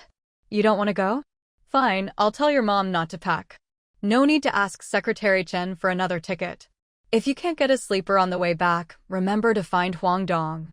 Seeing his father-in-law so calm and unconcerned, Zhang Guoqing wondered if he was overthinking things. He quickly stopped him and asked again, Dad, you're not sending us away so you can take risks yourself, are you? Zhou Jiao shot him a look. You're overthinking it. If you don't believe me, ask Secretary Chen. My schedule was set long ago. Zhang Guoqing trusted his father-in-law wouldn't lie about that. He'd ask Secretary Chen later. They wouldn't have time to coordinate their stories. Since his father-in-law was also leaving Beijing, he wouldn't worry about it. With the whole family gone, the Lin family could do whatever they wanted. Night had fallen over the capital, but the train station platform was brightly lit. Zhang Guoqing could never mistake the face in front of him. Even in the darkness, he immediately recognized his buddy standing there. Don't tell me you skipped class? He asked. Jiafeng replied with a sorrowful look, Not even half a day after you left, I got a telegram from home. My great-grandmother passed away. She loved me the most out of all her grandkids. My family's all busy with work and can't get away, so I have to go back. Zhang Guoqing couldn't help but laugh in exasperation and kicked at his leg. Yeah, right, your great-grandma loved you best. Just wait till you get caught and punished. Jiafeng dodged away, grinning. It's all sorted. The teacher really wouldn't approve my leave until I got my mom to call. Only then did he believe me. He said the 2 of us are so close, we even mourn together. Ping'an, nestled in Zhou Jiao's arms, giggled at their antics. Uncle Zhou, keep this a secret, okay? Don't mention it in front of my dad, Jiafeng pleaded. Zhou Jiao nodded with a smile. Once on the train, Jiafeng proudly waved his ticket at Zhang Guoqing, making everyone laugh. This kid was just too much. Zhang Guoqing didn't have time to bother with him. He looked out the window at his father-in-law. Dad, you promised me, remember? Make sure you eat on time at the cafeteria. Zhou Jiao looked at him, amused. All right. I'm not Ping'an, you know. He then turned to his wife by the window. Take this trip to relax and clear your mind. Lin Lishan nodded. You take care of yourself, too. Zhou Jiao looked at her and sighed inwardly. The blow she'd suffered this time was just too much. She still hadn't recovered her old carefree self. Seeing this, Zhang Guoqing stepped aside to give the couple some privacy. Ping'an let go of Aunt Chen's hand and jumped onto Lin Lishan's lap, calling out to Zhou Jiao outside the train, Grandpa, if you get hungry, remember the little box. Great-grandma said she'd make you a late-night snack, and I already told her what you like. I'll be back soon to keep you company and bring you a present. All right, don't be naughty while you're away. Stick close to the adults and don't run off on your own. If you see something you like, ask your grandma to buy it for you. Don't be stingy. Grandpa, what if I miss you when you're not around? I don't want to go anymore. Zhang Guoqing watched his little drama king start up again, feeling a headache coming on. If you don't want to go, why are you clinging so tightly to your grandma? With his little troublemaker not around, now the drama king was acting up. Every time they took the train, it felt like a life-and-death farewell. He dreaded it. As the train whistle blew and the train slowly started moving, Pinyin shouted in panic, "I want Grandpa. I'm not going, I really don't want to go." Zhang Guoqing was ready for this and quickly grabbed him as he tried to stick his head out the window, calling out to the worried Zhou Jiao outside, "Dad, don't worry, he takes after Zhou Jiao." Zhou Jiao couldn't help but laugh. Such a little man. Inside the train, Pinyin saw the train picking up speed and immediately shouted, "Bleed, but don't cry." With that, all he could see was his grandpa waving goodbye. Lin Lishan comforted him, "We'll only be gone a few days. By the time we're back, your grandpa will be home from his trip too. What will you do with both your grandparents?" Pinyin wriggled out of Zhang Guoqing's arms and ran to Lin Lishan. "Grandma, I really like you. I'll keep you company. Did Grandpa give you money?" Lin Lishan picked him up, laughing. "More than enough for you to spend." Yi Jiafang, who'd watched the whole scene, grabbed Zhang Guoqing in shock. "Where did your son learn to change faces like that?" "All kids are like this," Zhang Guoqing replied casually.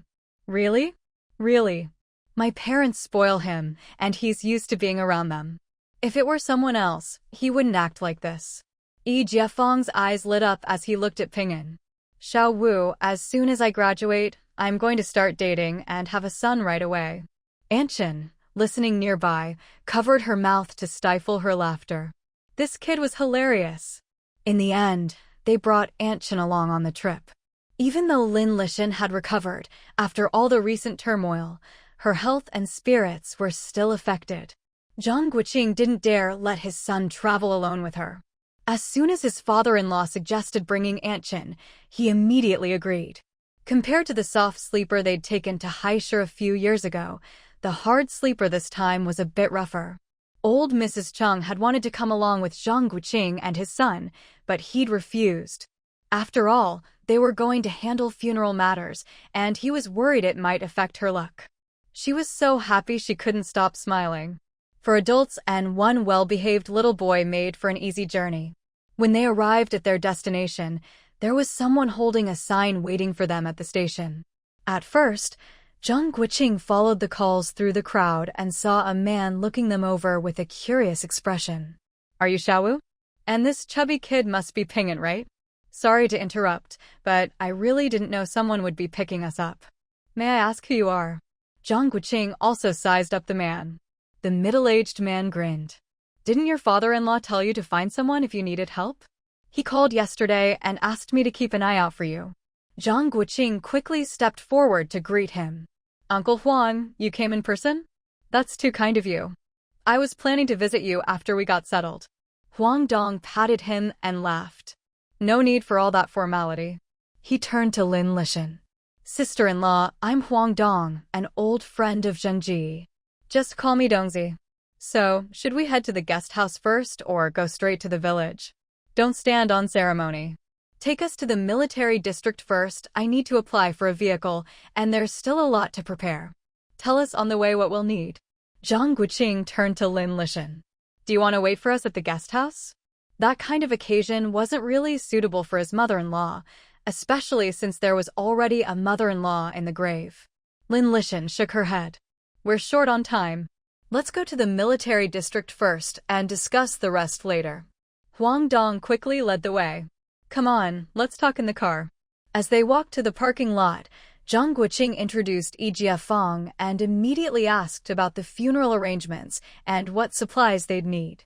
The old lady was in the village before she passed, so they should be prepared. "I've already got some white cloth and black armbands in the car for you to take." As for customs, asked the old man. Since he didn't want to stay in the city, I think he wants to follow the local traditions. Sorry for all the trouble. I won't say thank you again. At the military district, Lin Lishan finished the paperwork. No one had time for a proper meal. They grabbed a few buns to fill up and went to buy 2 pairs of white shoes. Soon, under Huang Dong's lead, 2 cars sped toward old Mr. Zhang's hometown. In the car, Lin Lishan packed the white clothes and shoes for Zhang Guoqing and his son together, instructing her son-in-law, "When we get near the guest house, drop me off first so I can check in. Bring Aunt Chin and Ping'an back tonight. And remember, the morning vans have to be the same length on both sides." Zhang Guoqing smiled. Got it. Uncle Huang told me all the taboos, I've memorized them. You should stay at Uncle Huang's guest house, it's close to Auntie's house. Lin Lishan knew the auntie he meant was Zhao Chuangguang's eldest sister, Zhao Wenwei. It made sense, the conditions there were good, and she could visit her as well. She nodded in agreement. Not far from the village, the 2 cars stopped. After swapping with Lin Lishan, Yi Jiafeng watched as Huang Dong drove off with her and the extra luggage. He couldn't help but comment, "Your mother-in-law is really generous. Her daughter's being someone else's granddaughter, and now there's a mom in the grave. If it were my daughter, I'd feel like I was giving her away." Zhang Guoqing just smiled and shook his head, not saying much. Some things just had to be done this way, or they'd become a weakness later. To cover up one lie, you'd have to keep telling more. Jiangnan is a land of rivers and lakes, with waterlogged fields everywhere. It had rained just a couple of days ago, so the dirt road leading to the village was full of potholes, and a careless turn would send muddy water splashing everywhere. Zhang Guoqing honked the horn and kept the car at a slow pace. It took him over 10 minutes to cover less than a kilometer. Only when they reached the stone bridge at the entrance of the village did he finally stop. Across this stone bridge was the old family home of Elder Jiang. By now, the sun was setting. Many people were still busy working in the fields, and plenty of children were swimming and fishing in the river on both sides of the bridge. When they saw a military vehicle pull up, everyone stopped what they were doing and stared. Zhang Guoqing got out of the car and waved to the children by the riverbank. After a while, a 7- or 8-year-old boy, naked and barefoot, finally came over. "Hey, little guy, do you know where Elder Jiang Tongxua from the city lives?" The boy nodded, then shouted to his friends not far away, "It's the old man's relatives from the east end of the village." In a flurry, a group of kids ran over to the car, chattering away in both Mandarin and the local dialect, peppering them with all sorts of questions. With all the noise, Zhang Guoqing could only make out bits and pieces. The kids were asking if they were from Beijing, or if they were the ones everyone was waiting for to start the ceremony. Just then, a thin, short old man in his 60s hurried over to the bridge, and before he even got close, he shouted in dialect, "Are you the old Jiang family's grandkids? Hurry up, we've been waiting for you." Zhang Guoqing understood that they were being urged to go over. He had Aunt Chin carry Ping'an, while he and Yi Jiafeng grabbed the luggage and headed toward the bridge. The old man walked briskly ahead, hands behind his back, leading the way. As they walked, he asked them questions, quickly realizing they couldn't understand much of the local dialect. So he switched to heavily accented Mandarin and said, "That stubborn old man, and his wife's health is getting worse by the day. I told him to write to his granddaughter, but he insisted the child was too busy and didn't want you all to make the trip. By the way, where's the Jiang family's girl?" Zhang Guoqing explained, "My wife was sent on a work assignment by her superiors, and I can't get in touch with her for now. So I brought our child instead. This is my son." No wonder that old man is always bragging about his granddaughter. Good, she's accomplished. Our village finally has someone to be proud of. See that locust tree up ahead? That's the place. I told him to build a better house since your family's doing well, but he refused and insisted on living in a thatched hut. Sigh. Looking at the 3 thatched, mud brick houses not far away, Zhang Guoqing felt both angry and anxious. The old man sure knew how to make things difficult. As far as he knew, not only had the couple's salaries accumulated over the years, but his father-in-law had also been sending money regularly. Where had all that money gone? "Sir, are there any empty courtyards for sale in the village?" "No more. There were a few years back, but after the collective was formed, all the villages lived together on one plot. Don't waste your money. Just get a few people together for a few meals, and you'll have a house built in no time. Seeing Zhang Guoqing's hesitation, the old man added, worried you don't have time? Go talk to the team leader, give him some money, and he'll arrange it. Zhang Guoqing nodded. Now that only the old man was left, he'd have to take care of things. He wondered if there were any orphans nearby. He'd have to discuss it with the team leader. Under the big locust tree, the 3 thatched mud brick houses were surrounded by a bamboo fence, forming a small courtyard. Several middle-aged and elderly people were coming and going, helping out. Zhang Guoqing took Ping'an from Aunt Chin and dressed him in a white shirt, pinned on a strip of green gauze, put on his little white shoes, and tied a mourning sash around him, making sure both ends hung evenly. Having his son wear mourning clothes was his way of expressing gratitude to the 2 elders on behalf of Zhou Jiao, and just as his father-in-law had said, to ensure the childless old couple wouldn't leave this world too lonely. Once Zhang Guoqing himself had changed into a white shirt and shoes, tied on his own mourning sash, and pinned a strip of black gauze with a red patch to his arm, Elder Jiang came out, eyes brimming with tears. He finally had descendants. Grandpa, Zhang Guoqing stepped forward to support him, at a loss for words. There was nothing he could say to comfort him.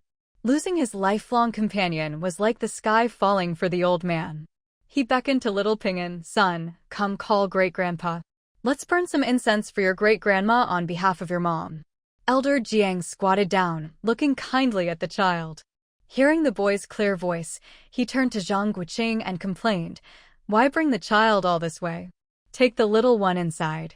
Ping'an took his hand, great-grandpa, I'll go in with you. Grandpa says you should take care. He and Mom are busy with work and can't come, so I'm here on their behalf. Good, good. What a sweet boy. Was the trip tiring? Are you hot? Is there anything you want to eat? Seeing the old man's spirits lift, Zhang Guoqing finally relaxed.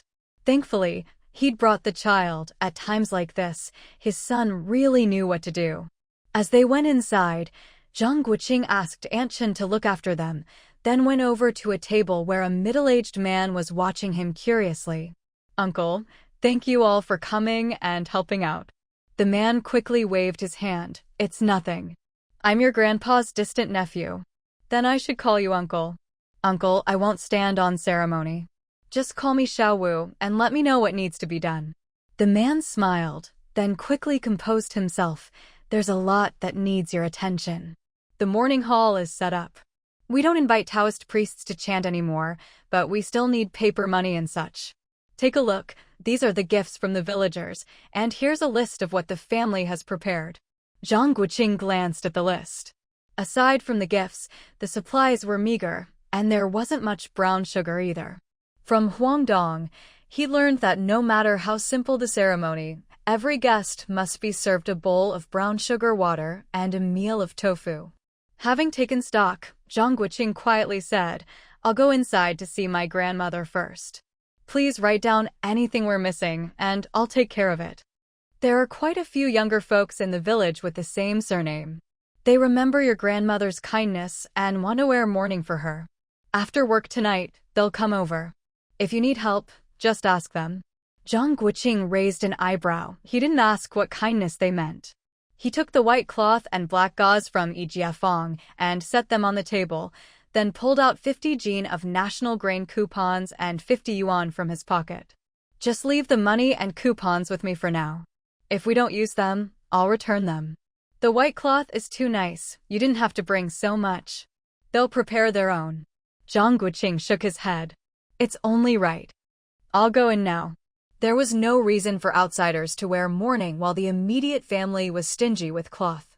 He knew cloth was precious these days, and maybe some would swap out the white strips for their own homespun, but he didn't mind.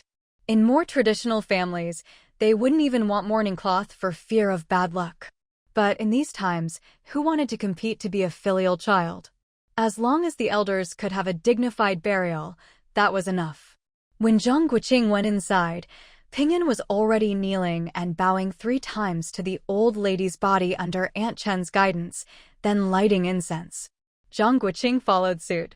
Once everything was done, Zhang Guoqing asked Yi Jiafeng to drive to see his mother-in-law and bring back some brown sugar and other needed supplies. Judging by the situation, he and his son wouldn't be leaving the village until after the burial tomorrow. After sending Yi Jiafeng off and arranging for Aunt Chen to look after the old man and his son, Zhang Guoqing began working with his distant uncle to prepare for the funeral.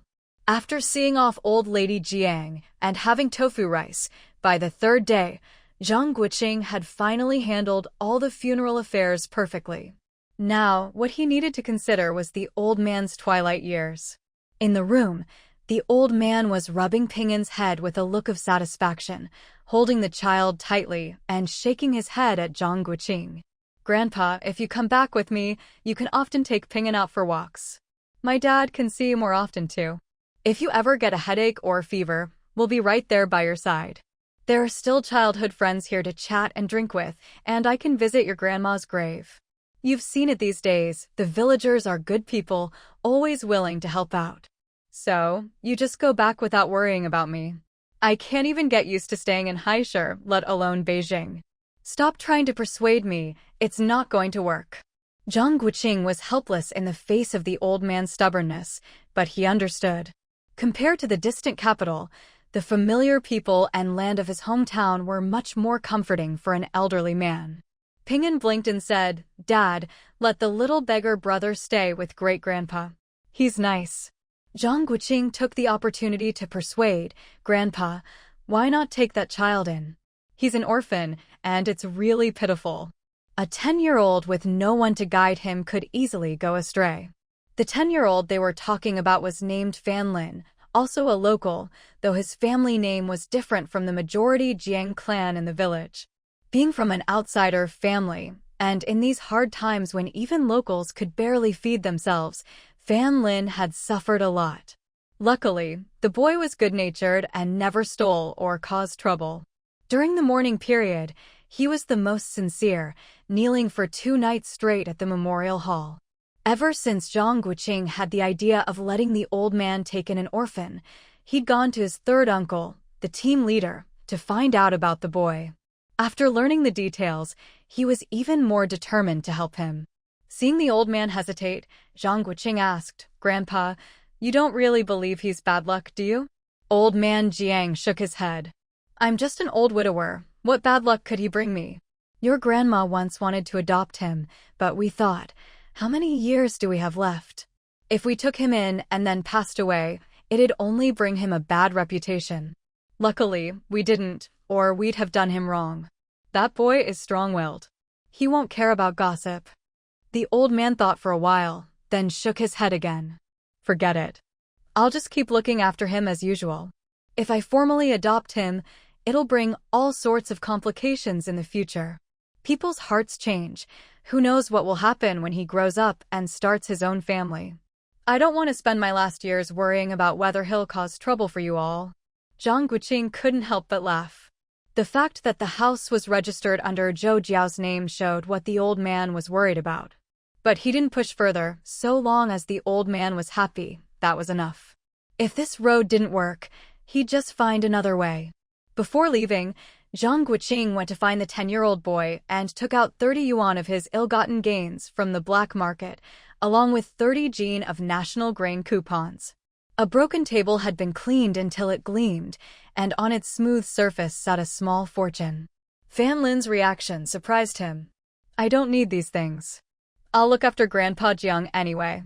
I know city wages aren't much better than here in the village. Take it back, I don't need it." Zhang Guoqing didn't rush to reply. He looked around the long-neglected thatched house. On the big bed, the patched sheets were sewn with neat stitches, old books were stacked by the headboard, and the only cabinet, though its red paint had worn off, still shone. Looking at the boy, Zhang Guoqing realized he'd underestimated him.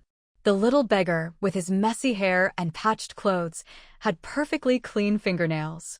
Even in the heat, unlike the other village kids who ran barefoot, he wore a pair of cloth shoes patched beyond recognition. He ruffled the boy's hair. It was really clean, not greasy at all.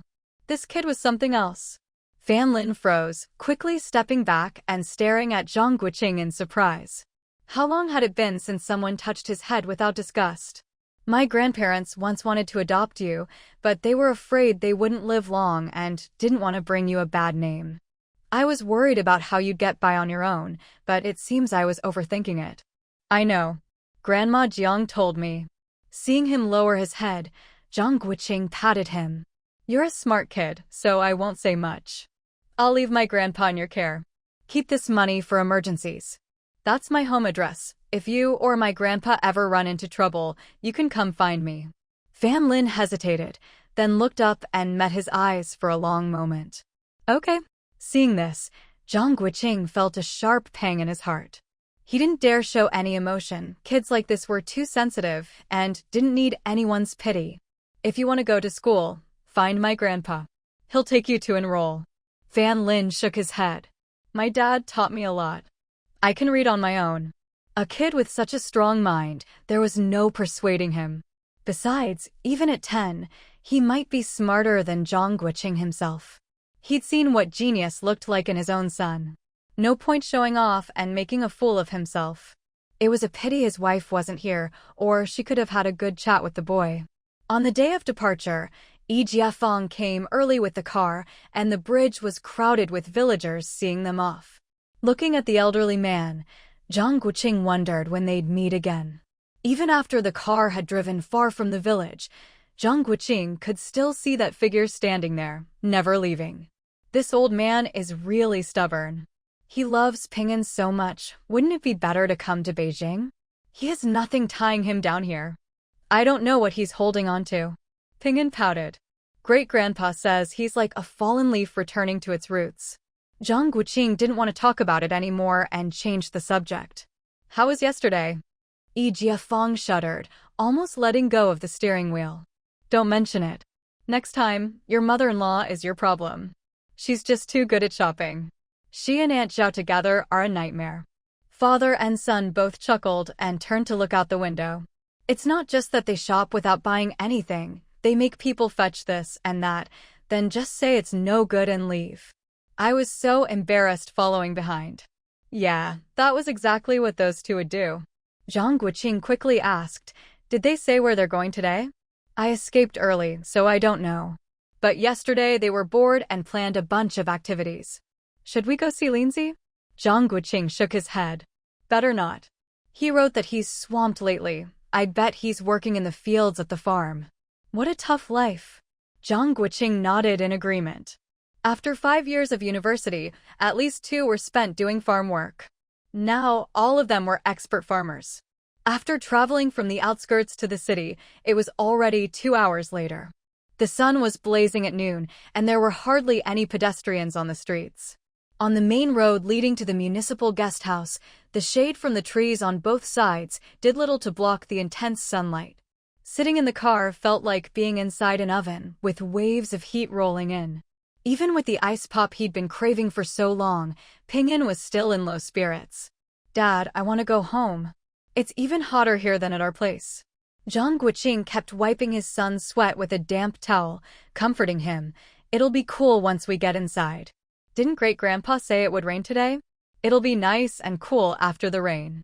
Yi Jiafeng shook his head. Northerners really can't handle the heat. His own nephew never stayed indoors for more than a minute during the hottest days. He'd either be swimming in the river or climbing trees causing mischief. Finally, they arrived at the municipal guest house. Zhang Guoqing opened the car door, scooped up his child, and dashed inside. At the front desk was a young woman, staring wide-eyed at the sudden arrival of the father and son. She craned her neck to look at their car outside, then said knowingly, "The lady in room 205 is out. I'll open room 207 for you." Zhang Guoqing smiled and nodded. He'd heard from his buddies that a room cost 1.5 yuan a night. His mother-in-law had generously booked 2 rooms at once, even though they'd only stayed in the village for 2 nights. He couldn't help but feel a little distressed at the expense. If the mood hadn't been so somber at the time, he would have laughed out loud. This was only because his mother-in-law had finally been brainwashed by her daughter. Otherwise, she'd have insisted on staying at a fancy hotel. Before they left, His mother-in-law had secretly told him she'd brought along all 2,000 yuan she'd left at home for Zhou Jiao, so he didn't need to worry about money. That made him worry the whole car ride that she might get robbed. 2,000 yuan. With only 10 yuan notes in circulation, that was a thick stack of 200 bills, even if they were all crisp and new. Where could you possibly hide that in the summer? He was really curious. In room 207, Zhang Guoqing took out their toiletries, grabbed the wash basin, and led Ping'an to the washroom behind Yijiafeng.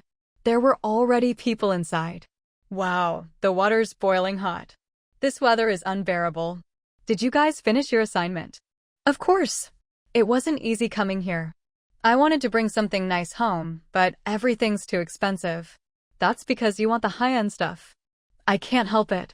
My eldest daughter's getting married at 11. Radios and sewing machines don't require ration tickets anymore, but the prices have gone way up. Zhang Guoqing and Yijiafeng exchanged a smile. It seemed like everyone who came to Haisher wanted to bring something back. Did the big cities really have different manufacturers? Ping'an stripped off his clothes, covered his little bird, and shouted, "Dad, pour water on me, quick. I'm about to catch fire." As soon as he said that, everyone in the washroom burst out laughing. It really is hot. Little guy, where are you from? Ping'an replied politely, "Hello, Grandpa. We're from Beijing." "Oh, that's a great place. What brings you out in this heat?" While enjoying his dad's rinsing, Ping'an grinned. "No choice. Too much work. Too many tasks. We had to come out." The old man was amused and asked, "So, where do you work?" Ping'an beamed. "Nothing worth mentioning." Zhang Guoqing patted him, laughing. "Don't be cheeky." He nodded at the others in greeting. If he didn't interrupt, his son could keep joking until nightfall. "Your boy's great, not shy at all. In our line of work, most kids run away when they see us." Zhang Guoqing laughed. "That's right, my son's got guts."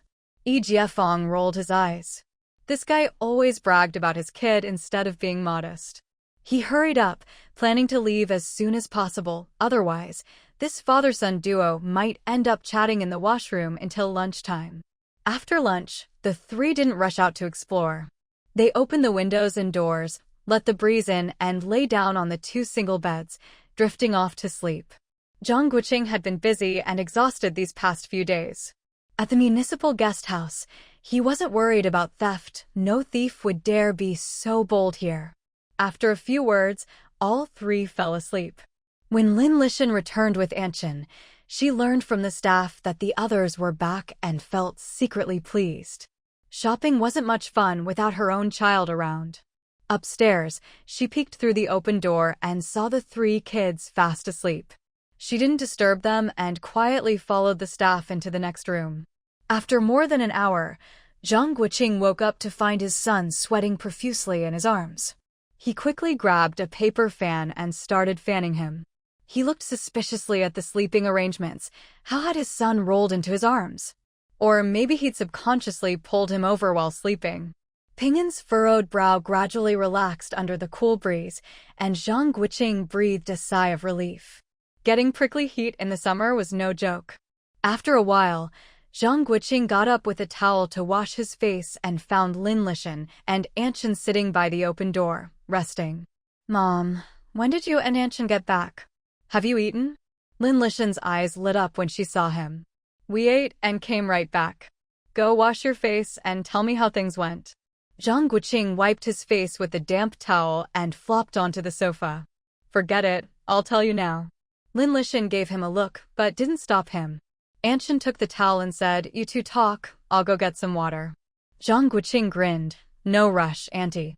Sit and listen for a bit. Ping'an will wake up soon. I need to cool some boiled water." With that, Anshin waved and left. She had no intention of listening in on their family matters. She knew her manners.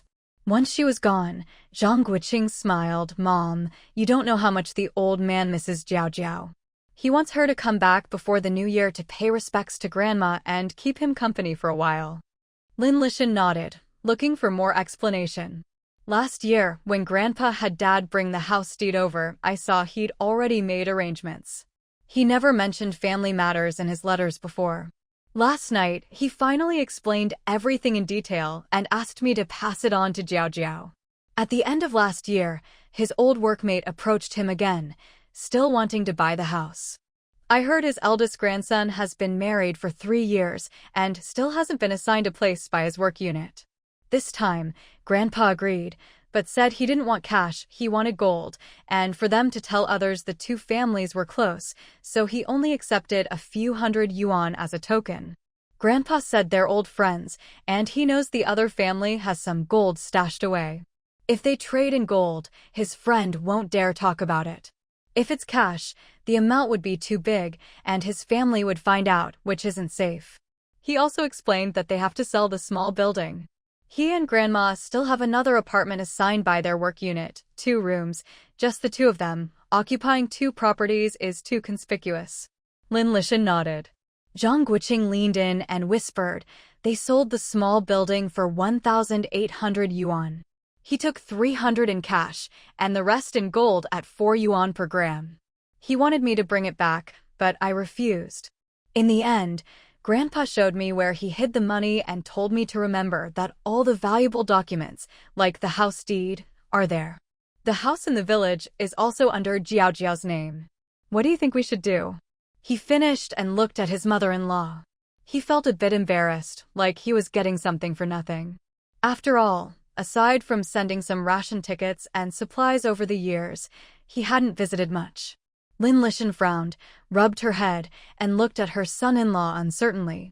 How about telling your dad when we get back and letting him and Jiao Jiao decide? Zhang Guoqing chuckled and nodded. That was all they could do, deal with it when they got home. The scorching summer in the capital isn't much cooler than in Haishur. Luckily, the capital's summer is as fickle as a child's face. One moment it's blazing sun, the next it's pouring rain. At least the sudden showers give people a chance to catch their breath in the heat. Qin Jingru changed out of her soaked pants, and before she'd even finished washing them, the sun was shining outside again. It's just like an old lady's face, changes in an instant. Lin Dinghui, who had come home for the weekend, heard his mother muttering and couldn't help but smile. Actually, that old lady always keeps a straight face these days. After hanging her pants out to dry, Qin Jingru sat down on the sofa. Are you eating well lately? Lin Dinghui nodded with a smile. Dad's been stuffing me with food. I'm doing fine at school. But Qin Jingru didn't buy it. Ever since all that trouble with the old lady, she, as the daughter-in-law, had gotten her fair share of disdainful looks, let alone her own son. She hesitated, then carefully asked, has anyone been saying nasty things in front of you? Lin Dinghui nodded, still smiling. A few, but not many. They don't dare say anything to my face. I still play ball with Xiao Wu and the others all the time, we get along well. No one's that tactless. Qin Jingru breathed a sigh of relief. Then she got up, went to the door, and peeked outside. Seeing this, Lin Dinghui knew his mother had something important to say, so he stood up and looked at her. Come on, let's talk in your room. Lin Dinghui pulled up a chair for her, then sat on the edge of his bed, waiting for her to continue. Qin Jingru looked at her son with relief and smiled. But as she remembered what she wanted to say, her smile faded. She cleared her throat and began to quietly recount what she'd overheard outside the study that day. She didn't stop there, she also told her son in detail about the recent movements of Lin's second brother's family. Time slipped by as she spoke. Lin Dinghui listened in silence, his head lowered, staring at the floor. From now on, keep your distance from them. Don't listen to your dad about family helping family. I don't see Victory and his brother treating you like family. Lin Dinghui nodded with a smile. He understood what his mother meant, she just didn't want him to suffer any losses.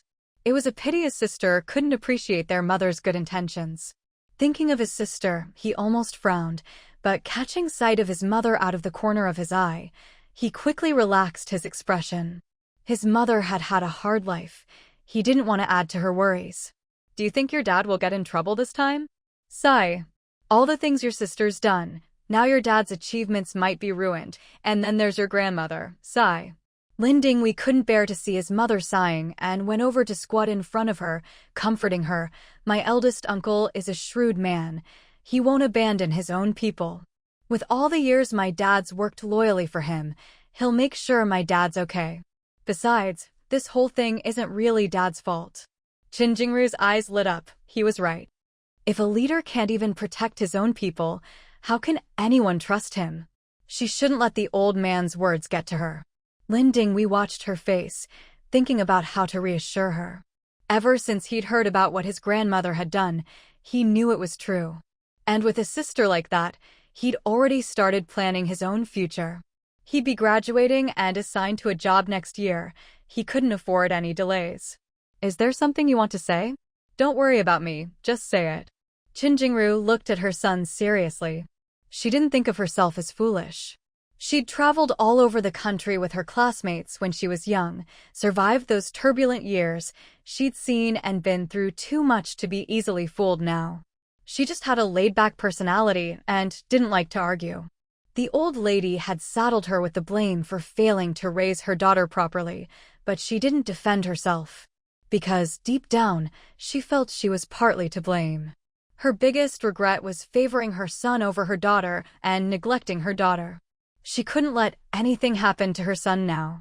Lin Dinghui asked softly, Mom, have you ever thought about asking Dad to request a transfer to Changsha? Uncle Cheng is there. If Dad goes, he can get right to work. Qin Jingru looked at him and smiled encouragingly. Go on. If Dad requests the transfer himself, it gives my uncle a way to save face. The two of them really aren't suited to work together anymore. Besides, even if there are benefits, my uncle can't just hand them to Dad now. If they're apart, my uncle will still remember their years of friendship. Qin Jingru nodded, leaning back in her chair to think. She knew her son was being tactful after her sister-in-law's background had been exposed. It really wasn't suitable anymore. She'd thought about this before, but the old man had always been dead set against it. Now, though, Qin Jingru bit her lip, looked at Lin Dinghui's expectant eyes, and nodded again. When your dad gets home tonight, we'll have a family talk. For your future, he'll consider it. Night fell. Lin Aigua came home exhausted. As soon as he closed the door and saw his son pouring him a glass of water, he smiled. Dad, go take a shower and rest first. Okay. Did you go see your grandpa? Lin Dinghui nodded with a smile. I sat with Grandpa and the others for a while. When I saw they had something to discuss in the study, I excused myself and came home. Hearing this, Lin Aigua looked at his son's smiling face. He opened his mouth, but in the end didn't say anything comforting. Ever since that deep talk with his wife, he'd started paying attention and realized his son had never once been invited into the study. He'd wanted to talk to the old man about it several times, but in the end decided against it. His son was just as good as Victory and his brother. There was no need to compare. But he was truly disappointed in his own brother. If what his wife said was true, then his son was his brother's only nephew. How could he not notice him? Lin Dinghui saw this, smiled and shook his head, and pushed his father into the bathroom. After closing the door, he smiled and shook his head again. Ever since that talk with his dad after coming back from his maternal grandpa's house, he'd let go of his resentment. He was his dad's only son, no nephew could compare. After dinner, Qin Jingru pulled her husband and son into the study. To protect her son, she put all the ideas her son had just mentioned into her own words and explained her thoughts in detail. As for what the old man had said, she kept that to herself. Her husband's filial piety was only because he felt guilty for not serving his parents for 17 years. If things had been like this from the start, she'd have left long ago and wouldn't have bothered to help him be filial. If her husband found out what the old man had said, who knew how he'd feel, it would just be awkward. Sometimes, it's better to let people figure things out for themselves. After hearing his wife's plan, Lin Aigua smiled slightly. He looked at his wife and son. I've been wanting to transfer somewhere else for a while, just wasn't sure how to bring it up. If Shalwi gets assigned to work in the capital next year, I'd be leaving him here alone. And would you be okay with moving to another city? Lin Dinghui exchanged a glance with his mother and couldn't help but laugh. So his dad had also been thinking about getting away from all this trouble, but was just worried about their future. Lin Dinghui finally spoke his mind. Dad, you don't have to worry about me. If all goes well, I'll work in the secretariat for a few years, then move to the grassroots level. You and Mom go to Changsha first, I'll visit when I can. Lin Aigua looked at his son thoughtfully and nodded seriously. Then he reminded him, don't tell anyone about your plans except your mom. Lin Dinghui nodded solemnly. Both father and son knew exactly who they needed to avoid. There were things they couldn't say out loud, but they both understood. If word got out, the old man would interfere in his grandson's affairs again. That night, Lin Aigua slept soundly. Waking up early to the sound of pigeon whistles outside, he felt the melody was lively and pleasant, as if magpies were bringing good news. After breakfast, on his way to work, he mulled over his plans once more. The idea of a transfer had been on his mind for a long time. Ever since the feud with the Gu family came to light, he'd been paying close attention to any news about transfers. No one knew Zhou Xiaozheng better than he did. He wasn't just a tiger eyeing its prey, but a hungry wolf. Working under someone like that had its pros and cons. Zhou would protect him, but only as long as he didn't get on his bad side. Otherwise, he wouldn't even know how he died. As soon as Lin Aidong entered the office, he dug out a file folder from the depths of his drawer, stared at it for a while, then stood up resolutely and walked out with it. Lui Feng looked at the transfer request on his desk, unsurprised. With Zhou Xiaozheng gone, he figured there would be plenty of issues, but as the second in command, it was his job to handle them. He sized up Lin Aigua, paused for a moment, and asked quietly, there's an opening at the Changsha military district, but once you go, it'll be hard to come back. Why not wait for Zhou to return and discuss it with him? Lin Aidong shook his head. I came to you precisely because he's not here. No need to make things harder for him. He's already protected me once, and if he steps in again, it won't look good. Don't spread the word. Once everything's settled, I'll take my wife and leave. Lui Feng lowered his gaze, hiding a flicker of emotion, then smiled and nodded. All right, I'll risk getting chewed out by Zhou and help you get your wish. Honestly, it's probably for the best that you leave now. Thanks. What are you thanking me for? We've been through life and death together for over a decade. Go back and think it over once more. You can come pick it up any time before the end of the day. Head back for now. Watching Lin Aigua leave with a light step, Lui Feng sighed. Damn, with a mother like that, even saving all of humanity wouldn't be enough to make up for the trouble she's caused. His reluctance to see his comrade go faded as he thought of that old witch. Leaving early was for the best. If Zhou hadn't stuck his neck out for him, a demotion or transfer would have been the least of his worries. A lateral move was already a favor. After finishing the paperwork, Lin Aigua felt a weight lift off his shoulders at the thought of leaving at any time. He didn't plan to tell the old man just yet. He'd wait until he had the official transfer documents before explaining. Still, he felt a bit guilty. After work, instead of heading straight home, he went to see the old man first. Unexpectedly, before he even reached the retirement home, he saw the old man at the gate, dressed up and leading Lin Aidong's family out. Seeing how cheerful they all looked, Lin Aigua was a bit surprised. Old Master Lin waved him over with a grin. Come get in the car with me. Let's go check out Xingli and his brother's courtyard. Help me see if anything needs fixing. Lin Aigua glanced at Lin Aidong's family, then looked at the old man and asked, Already found someone for them? How could it be that fast? We're just getting the house ready. As soon as there's a match, they'll get married right away. You should also keep an eye out for suitable families for those two brothers. They can't wait any longer. Hearing the old man mention marriage, Lin Aigua suddenly remembered that his own son was about the same age as Lin Aidong's youngest. He realized he'd never even asked if his son had a girlfriend. Any of your old friends have suitable daughters? I heard the Lu family has several girls, right? Lin Aidong looked at the old man speechlessly, suspecting he was getting senile. With the Lu family's background, could his two nephews really be a match? Let's get in the car. You two brothers come with me, the rest of you, take the bus. Lin Aigua didn't mind. Once in the car, he leaned back and gazed out the window. Old Master Lin persisted, Lu's youngest daughter is graduating this year. I hear she's beautiful, gracious, and a talented writer. She and Zhou Jiao are known as the twin beauties of Beijing. Have you seen her? Lin Aigua shook his head. No chance. I heard she already has a boyfriend, a classmate. They're getting married right after graduation. Old Lu is already preparing her dowry. Old Master Lin sighed in disappointment, then asked, "Do you know what family the boy is from?" "Not sure."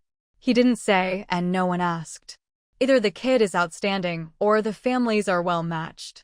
Then, almost offhandedly, Lin Aigua added, "Uncle E has also been looking for a match for his eldest grandson these past 2 years.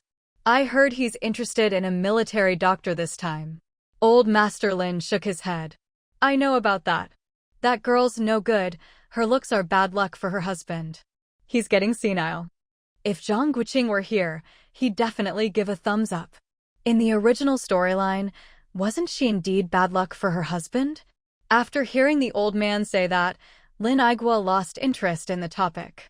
His point was just not to be too picky, don't aim too high or settle too low. Marry a good woman, and that's enough. The old man didn't mention his own son, and Lin Aigua was happy to play dumb. The car stopped at the entrance of an alley in the east of the city after a bit of idle chatter. The 3 Lin men and the driver got out, startling the children playing nearby. Seeing 4 men in military uniforms entering the alley, the kids quickly and quietly followed to watch the excitement. Lin Adong led his father and brother to the last house at the end of a narrow alley, unlocked the door, and let everyone in. Once inside, old Master Lin looked around. It's only a single courtyard, but it's big enough for your whole family. He knocked on the main house door, then tapped the wooden window frames. The materials are decent. But if you want to renovate, it'll cost some money. Lin Adong grinned. No need for major repairs, just repaint the side rooms when the brothers get married. I checked before, the roof tiles were all recently redone. Lin Aigua looked around and asked, "Who's been living here these past few years?" The kid's mother had her younger brother help take care of it. "I'm not too sure about the details." Lin Aigua glanced at him and sighed inwardly. Judging by the leftover women's items, he guessed his younger brother-in-law had lent the place to his own brother, who'd been sent down to the countryside, as a love nest. But he didn't say anything. What's done is done, and bringing it up would only make things awkward. Old Master Lin's eyes flashed. He instructed his eldest son, "Find someone to clean the place up properly, don't skimp on that. And don't leave it to outsiders anymore. Have the family's housekeeper come by regularly to keep it tidy." The Lin family's housekeeper would probably cry. Taking care of the bedridden old lady and the whole family's daily needs, how could she handle even more? "All right, I'll let the kid's mother know." Jiang Jiangyu, looking smug, brought the 4 children over and deliberately lingered at the door before coming in. Before she even entered, her voice rang out, "Dad, what do you think? It's a pity we can't buy a courtyard in Hohai. Otherwise, that would be the best." Lin Aigua was amused by her cluelessness and had to lower his head to hide a smile. Hohai? Why not buy the Imperial Palace? He'd love a place there too, but those courtyards are huge and way out of their price range. This place is nice too. Jiang Jiangyu beamed. Of course. It's not as good as some, but better than others. My eldest sister's courtyard is unbeatable, but this is definitely better than my little sister's. As soon as she finished, Lin Dingxing tugged at her sleeve. Sure enough, everyone fell silent. Comparisons only bring trouble, and her blunt words made old Master Lin's face darken. Lin Dingxing pretended not to notice anything, strolling over to the jujube tree in the yard. He circled it with interest, then looked up at the lush fruit hanging from its branches. There are quite a lot of jujubes this year. When it's time to pick them, we should get a good harvest. Grandpa, see if any family has a pomegranate tree. We should plant one at home too. The symbolism is nice. Old Master Lin nodded happily. All right. I'll ask around when I get back. Lin Xuezhen ran over to her eldest brother, teasing, "You don't even have a wife yet, and you're already thinking about having lots of kids. Aren't you embarrassed?" What's there to be embarrassed about? Isn't getting married all about carrying on the family line? Lin Xuezhen rolled her eyes and muttered, "You really don't know how to be romantic. No wonder you'll be single your whole life." With that, she darted over to Jiang Jiangyu, glanced at the elders chatting nearby, and quietly asked, "Mom, what's the cheapest courtyard house in the city cost?" "Why are you asking?" With your 8 yuan a month salary, don't bother. You'd be better off finding a good man and being practical. Just don't worry about it. If you won't tell me, I can always ask someone else. Lin Xuezhen retorted, unconvinced, then turned to her eldest sister. Sis, how much private savings do you have left? If we pool ours together, maybe we can buy a little courtyard house. Lin Xueli refused flatly, not interested. Your brother-in-law's just a squad leader. How much can he earn? Right now, it's barely enough for the two of us. Doesn't your mother-in-law give you money? Isn't she crazy about her youngest grandson? And you got a lot of wedding gifts when you got married. As she spoke, Lin Xuezhen tugged her sister outside, shooting a look at Jiang Jiangyu to keep her from interrupting. Once outside the yard, Lin Xuezhen looked around, found a quiet spot, pulled her sister over, checked the ground for rocks with her handkerchief, and sat down together. By now, the sun was setting, leaving only a sliver of light in the west. The evening breeze brought a hint of coolness, but the rocks beneath them were still warm. Lin Xuezhen didn't care about that anymore. She studied her sister's face. Is your husband's family mistreating you? Or is there something wrong with your husband? He hasn't come home these past few days. She had her reasons for asking. From her perspective as a younger sister, Lin Xueli's marriage had been far too rushed. At the very least, she should have dated for a year or so. Back when their grandmother had a stroke and everyone feared she wouldn't make it, Jiang Jiangyu, who was far away in the northwest, hurriedly sent a letter asking her eldest daughter and daughter-in-law to arrange the eldest girl's marriage. In the end, Lin Xueli picked Wu Tianbao, a soldier, from among several candidates and married him in less than 3 months. Lin Xuezhen had always resented her mother for this. Lin Xueli smiled and shook her head. How could they dare mistreat me? I have a job and my own money, and your brother-in-law is just a squad leader. He can't always get leave from the army. Lin Xuezhen eyed her suspiciously. I still feel something's off. We're sisters, even if we've been apart for a while. You can trust me more than anyone else, right? Lin Xueli gave a wry smile and patted her on the head. What nonsense are you talking about? I'm serious.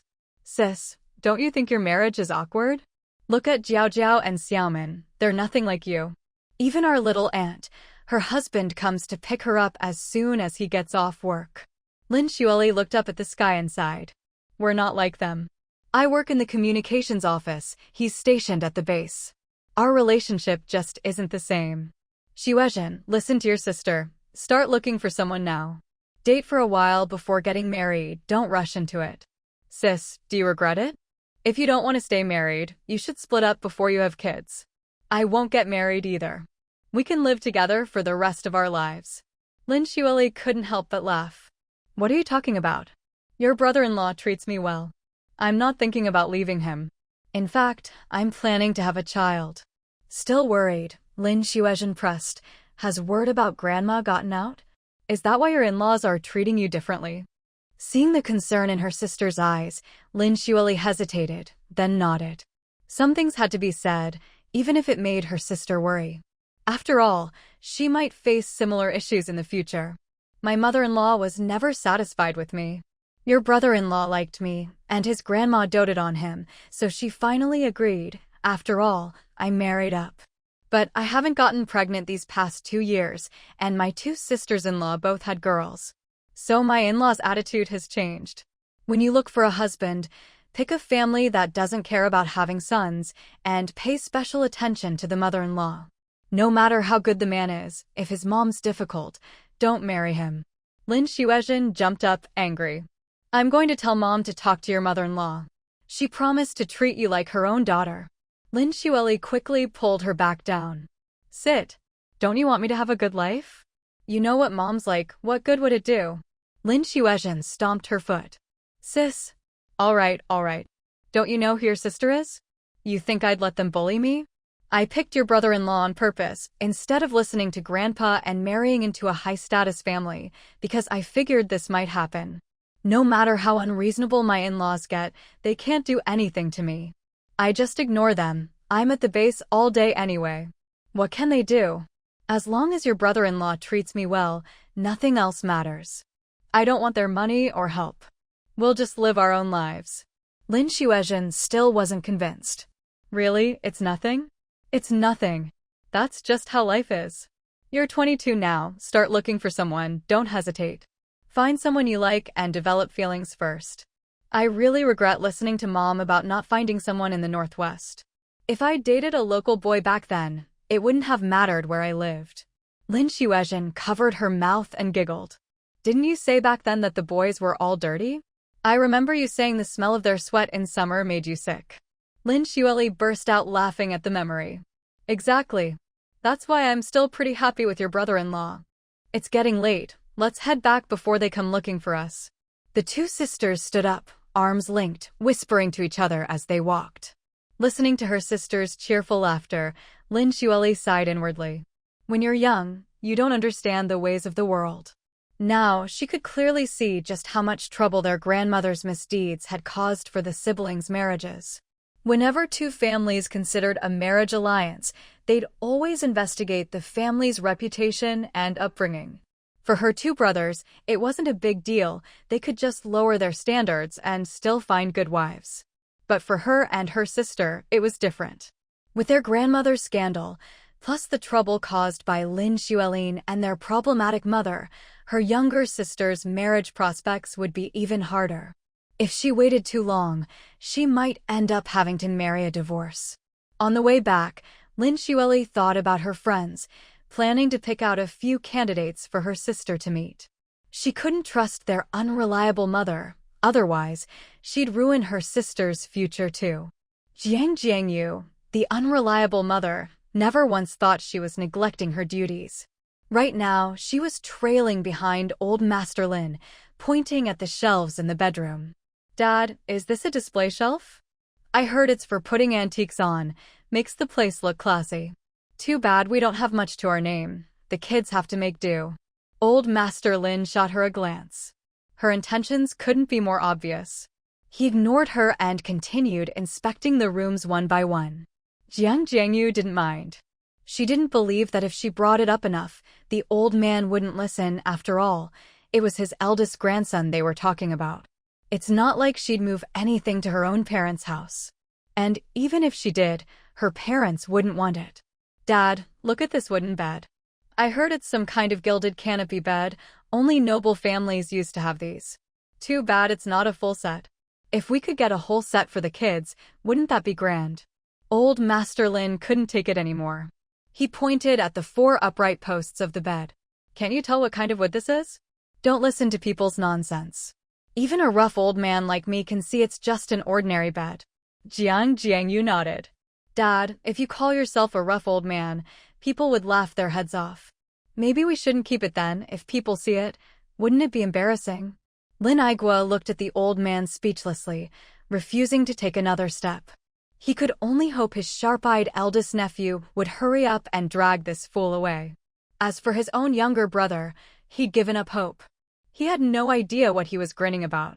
No wonder he'd spoiled his wife into such a handful. Lin Aigua now just wanted to go home and ask his wife if their daughter had been switched at birth with his younger brother's kid. The older his daughter got, the more she seemed like his sister-in-law's. Dad, look at this daybed, isn't it just like Mom's? Too bad this one doesn't have that fragrance. Even if I wanted to buy one, I couldn't find it. Old Master Lin replied, that one could buy you an entire courtyard. Jiangyu was stunned. After a long pause, she ran out the door and caught up with Old Master Lin. Dad, does that mean all fragrant wood is valuable? Old Master Lin kept walking without looking back. Ask your second brother. He knows. Jiangyu still followed him. All right, I'll keep you company for now. Old Master Lin wanted to tell her to go mind her own business. He didn't need her company. But with his eldest son there, he decided not to embarrass his second son. From the East Wing to the West Wing, Jiangyu found fault with everything, wanting to swap out this and that.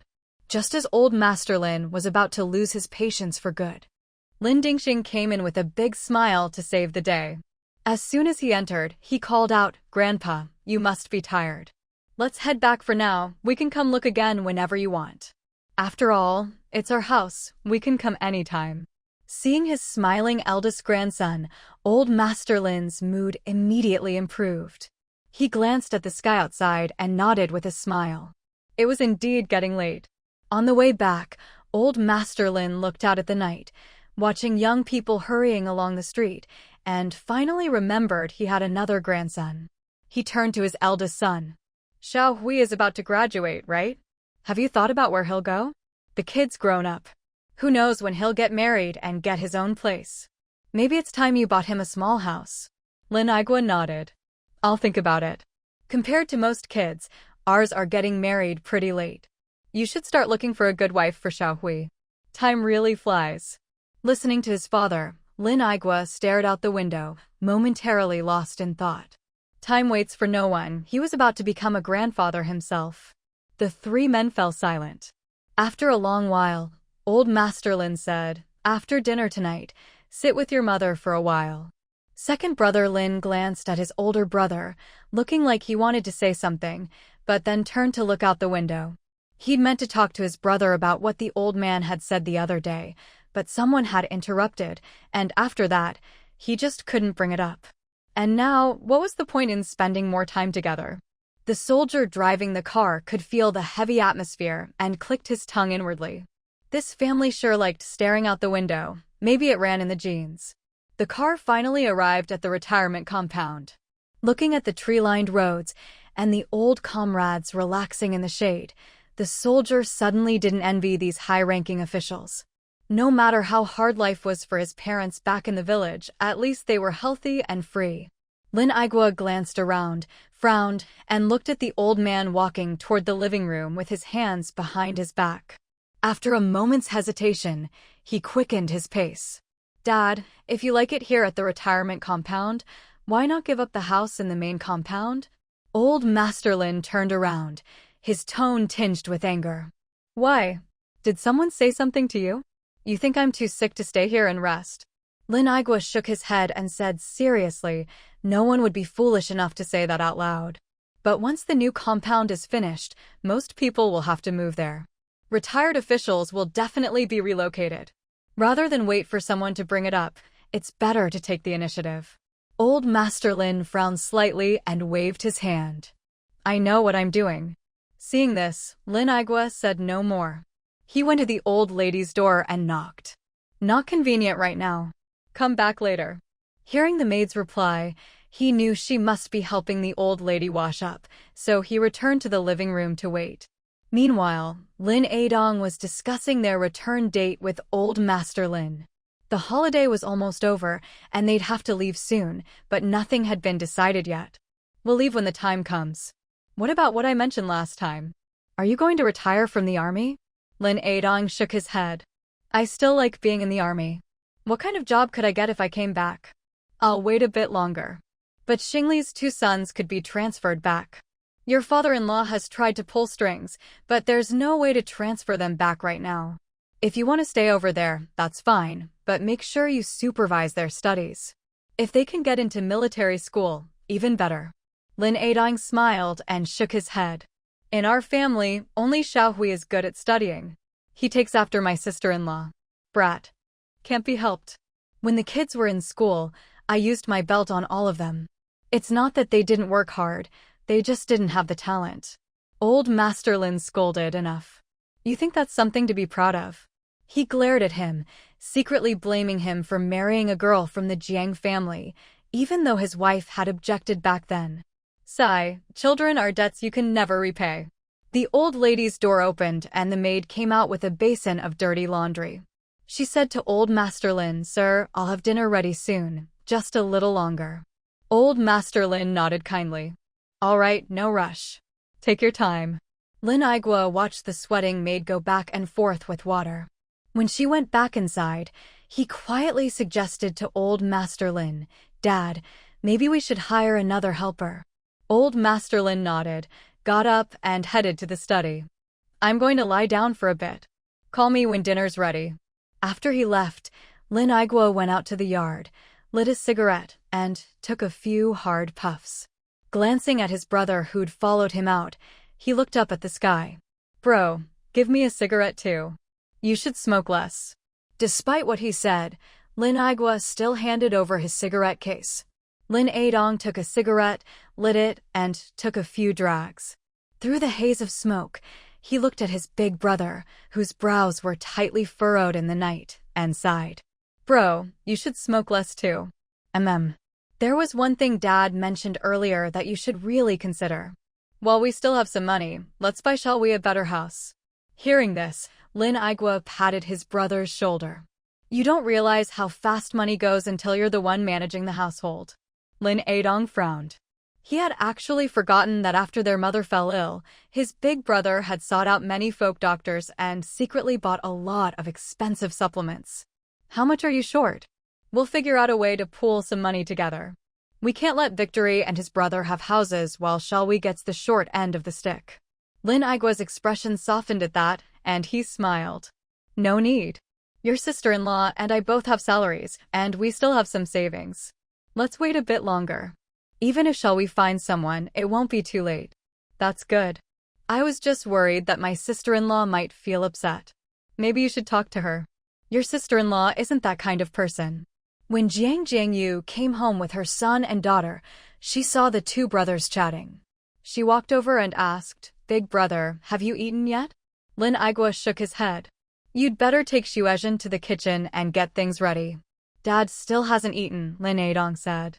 After watching his wife and daughter head to the kitchen, he turned to his son and asked, Why are you all back so late? Lin Dingxing greeted his uncle and replied, We waited a long time for the bus. Mom also ran into an old friend and chatted for a bit. Uncle, I heard Shalwi is doing really well.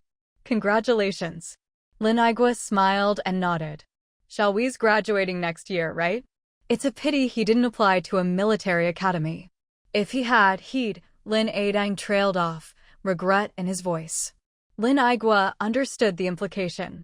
He smiled without saying anything. His son had his own ideas and liked to keep things to himself. That wasn't a bad thing. After dinner, Lin Aigua went to his mother's room and found her lying there with her eyes open, looking at him. He quickly walked to her bedside and sat down. Mom, do you remember the acupuncture master, Dr. Hu, I mentioned last time? He just cured an elderly person in Sichuan province. As soon as I heard, I sent someone to invite him. Don't worry, this time we'll definitely get him to come. Old Mrs. Lin's eyes lit up, full of hope as she looked at him. Lin Aigua smiled and nodded firmly. Old Mrs. Lin kept blinking at him. Now Lin Aigua was confused. What did that mean? Mom, don't worry. I'll go get the nanny. He ran to the door and called for the nanny. When the nanny came, he repeated what he'd just said. The nanny watched old Mrs. Lin, noticing her eyes kept glancing to the right. Following her gaze, she saw the box where the family kept their money and suddenly understood. She blurted out, Are you saying, don't be afraid to spend money? At that, old Mrs. Lin closed her eyes, then opened them again to look at them.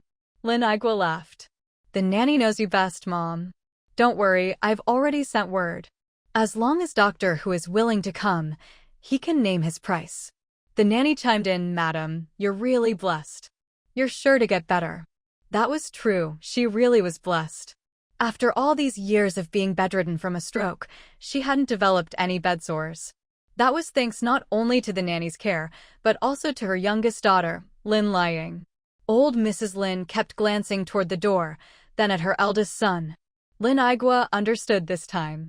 Didn't your brother-in-law say a few days ago that your little sister just recovered, and now her mother-in-law has broken her leg? She'll be back in a few days. As soon as her leave is over, she'll come see you. Standing outside the door, Jiang Jiangyu watched the whole scene, her eyes flickering before she lowered her head and walked away. Late at night, in their bedroom, Jiang Jiangyu nudged her husband and whispered, Are you asleep? No. If you have something to say, just say it. Don't poke and prod. Stubborn man. Is Doctor Who really coming? Is he really that amazing? Lin Adong sighed and replied softly, He's indeed very skilled, but he's got a bit of a temper. He won't come to the capital. Speak clearly, don't leave things half-said. Why won't he come? Didn't they say he could name his price? I saw Mom is pinning all her hopes on him. In the darkness, Lin Adong sighed again. After a while, he said, rumor has a doctor who is always elusive, and whether he treats someone depends on his mood. Big Brother is just holding on to a sliver of hope. Jiang Jiangyu opened her mouth to say something, but then thought of all those eccentric types and closed it again, pursing her lips. Secretly, she thought it might be better if her mother-in-law didn't recover so she wouldn't be a burden on the children. She remembered overhearing her two sons talking that night and wanted to ask her husband about it. She hesitated for a long time but didn't bring it up. If she asked how she knew, it might get the boys in trouble. Letting those thoughts go, she turned and asked, "What were you and Big Brother talking about when I came back? You two seemed pretty happy." Reminded by her, Lin Adong immediately asked, "How much savings do we have left?" Jiang Jiangyu nervously gripped the bedsheet. "Why? Big Brother has spent a lot on Mom these past few years. We should chip in too." Jiang Jiangyu refused. "No way. Mom and Dad both have good pensions. How much could Big Brother have spent? Those supplements he bought were all brought back by his army buddies, hardly cost anything." After saying this, she worriedly grabbed her husband's arm. "I'm telling you, we're still paying off the house we bought. Don't go making rash decisions. You don't understand. I know exactly how much Big Brother has spent. This time when we came, Dad gave a lot of money to Victory and his brother. I don't think he has much left. I plan to leave some money for the old man before we go, just to show our respect." "You're being silly. Do you know how much Mom has stashed away? You should be more worried about how much it'll take for our two sons to get married and start their own families. Those are immediate concerns. What about the bride price?" Lin Adong scratched his head, sat up, leaned against the headboard, and asked in a low voice, "So, what do you mean? Not a single cent? Aren't you embarrassed? Didn't you notice Big Sister-in-Law hardly came over? You were so eager to help tidy up the house." "Oh, Big Brother might not mind, but you think Big Sister-in-Law doesn't." Jiang Jiangyu pulled the covers over her head, refusing to answer. "Xiaoyu, don't forget, 1,000 yuan for this house came from my mom's private savings. When she gave it to me, she said she didn't have much left. We're already doing well. Mom's medical care is free. If it were your mother, you'd have to pay half out of pocket. Would you refuse to pay? When your Big Brother was hospitalized a couple of years ago, if I remember right, didn't you wire him 100 yuan? That's more than my monthly salary." Jiang Jiangyu's muffled voice came from under the covers. "If Mom could help you, you think she wouldn't help Big Brother? After that 1,000 yuan, I haven't received a cent from her." Lin Adong didn't want to argue. He knew where the extra food coupons came from. As for helping Big Brother, he'd never believe his brother would accept it. "Enough talk. Count up how much money we have and leave half for Mom and Dad. If you don't listen, don't blame me for not handing over my salary." Jiang Jiangyu was so angry she laughed. She threw off the covers, climbed on top of him, and bit his lips hard. When she saw her husband hesitate, she quickly rolled over and hugged him tightly, a satisfied smile on her face. In the next few days, Jiang Jiangyu put on a gentle and affectionate demeanor and agreed to her husband's requests. Thinking about the hundreds of yuan she was about to lose, it felt like her heart was being stabbed with a knife. But since the family still relied on her husband's income, she had no choice. As old Master Lin came home each day with an increasingly sour expression, Jiang Jiangyu watched all this thoughtfully. She wasn't sure if things had gotten so bad that the old man was about to give up on the old lady. Standing in the courtyard, she recalled what her youngest son had said that night, and she couldn't agree more. This approach was like hurting others 1,000 times, but harming yourself 800 in the process. Just thinking about how her future daughters-in-law might not measure up to others made her feel indignant for her two outstanding sons. Deep down, a certain idea was becoming harder and harder to suppress. Jiang Jiangyu hesitated for a long time, then finally bit her lip, resolutely went back to her bedroom to change clothes, slung a bag over her shoulder, greeted the housekeeper, and headed out. Thinking about facing all the families in the compound, she glanced down at her clothes again and quietly cheered herself on. "It's fine. So much time has passed, and I was just deceived, that's all." Trying to forget the stain on her past, Jiang Jiangyu got on the bus, spent 5 cents, and returned to her parents' compound. Standing once again at her family's door, she couldn't help but glance toward the small courtyard at the back. She had come back after all, still the second daughter-in-law of the Lin family.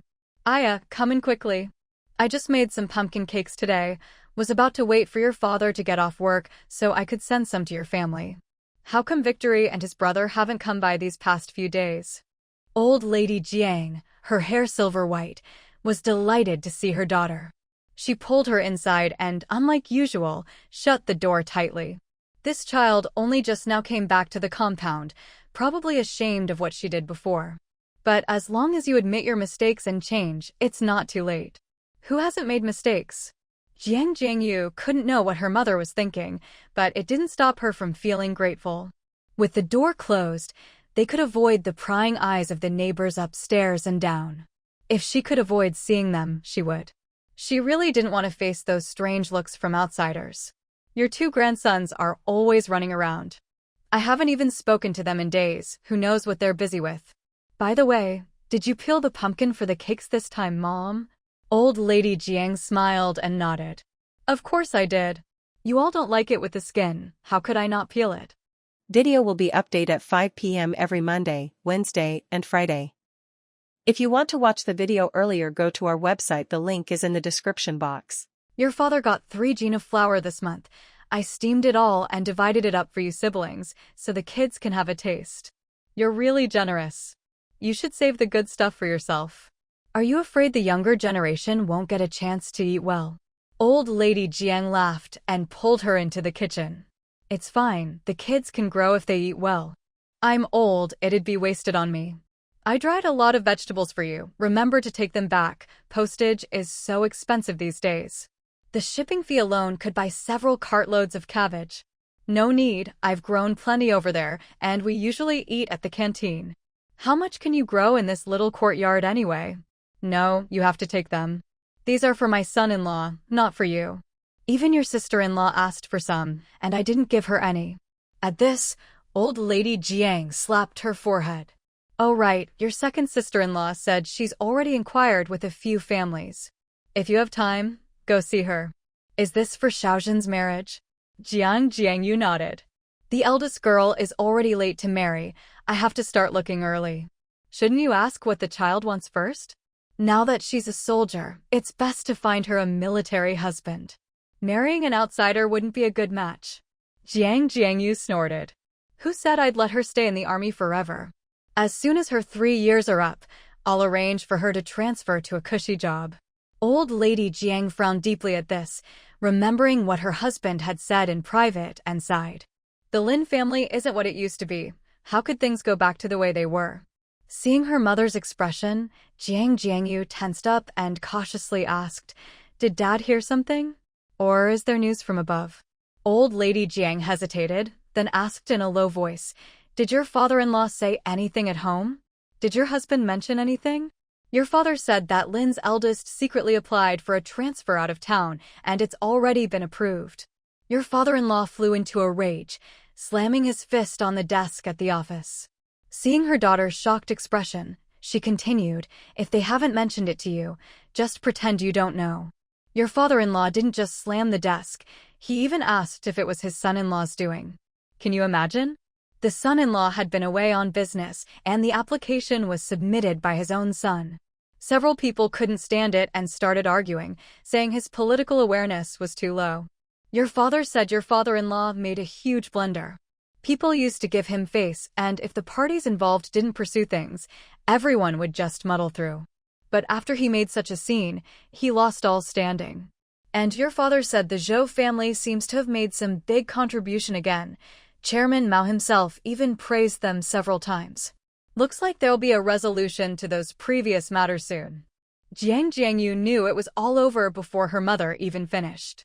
If even the old man was going to be abandoned by the higher-ups, then there was nothing left to do. The eldest's family really had no conscience, secretly making arrangements for themselves. If the old man gave up on the old lady, wouldn't all the blame fall on her own family? The more Jiang Jiangyu thought about it, the more anxious she became. She stood up abruptly and said, "Mom, I have to go back now." I'll come see you later. She was about to leave before she even finished speaking. Old Lady Jiang grabbed her arm and sternly said, "Why are you going back? Don't go arguing with your husband. Have you forgotten what you did before?" Their family didn't even say much about it. Jiangyu looked at her arm being held and sighed helplessly. "You've misunderstood. I have 4 kids. What would I argue with their father for? I just need to go home and check on things. If anything happens, I need to be there." Old Lady Jiang glanced at the sky and shook her head firmly. "It's almost time. Your father will be home soon. Wait for him and then go back. You're so hot-tempered. If you go now, you'll just cause trouble." Jiangyu thought for a moment and nodded. "All right, I'll wait for Dad. I have some things to discuss with him anyway." She looked at her arm, and only when her mother reluctantly let go did she sit back down. "My daughter, there's no obstacle you can't get past. If something really happens, you're far away, it won't matter. Don't come back to Beijing anymore. I'm not saying this to badmouth your mother-in-law, but she's really no good. After all the terrible things she's done, any punishment she gets is deserved. It's just a pity for my grandsons. Who would want to marry into a family like that? I think you shouldn't look for daughters-in-law in Beijing, just find someone local." It would have been better if her mother hadn't brought up marriage. At the mention, Jiangyu remembered her youngest son's words and ground her teeth in anger. Now look, if they didn't throw out that wretched old lady, the whole family would be dragged down. But if they did, their reputation would be ruined. Her sons, her 2 outstanding sons, were going to be destroyed by them. When old Master Jiang came home from work, he was a little surprised to see his youngest daughter there. But he didn't say much, just assumed she was missing her parents. After washing his hands, he took the towel his wife handed him and dried off, then turned to Jiangyu and said, "Eat early and head back early. Don't go wandering around these days if there's nothing important." Jiangyu nodded, watching eagerly as her father sat down to eat. After a moment, she sat down next to him, picked up a bowl of corn porridge, and finished it in a hurry without really tasting it, then sat quietly waiting. "Girl, have a pumpkin cake. Don't get worked up, nothing's more important than filling your stomach," her mother said. Old Master Jiang looked at his wife and asked, "You told her already? Why keep it from her? At least from us she'll hear the truth. People outside are complicated, always beating around the bush. It's exhausting." Jiangyu pushed away the pumpkin cake her mother handed her, grabbed a steamed cornbread bun from the table, and absent-mindedly took a bite. As soon as she swallowed, she almost choked, quickly straightening her neck and gulping down spoonfuls of soup to wash it down. Her mother rolled her eyes. "You've had it too easy, look at you, eating like a ghost. And this cornbread, I didn't even grind it with the husk like others do." Old Master Jiang waved his hand at his wife, signaling her to say less, then looked at his daughter. "Don't go poking your nose into things. If anything comes up, your father-in-law will handle it. Just take care of yourself. Dad, I want to talk to you about something. After you finish eating." Old Master Jiang frowned, but didn't say anything more, quickly finished his cornbread, then stood up and motioned for her to follow. Father and daughter went into the room. Looking at his daughter, old Master Jiang pulled out a chair from under the desk. "Sit down and talk."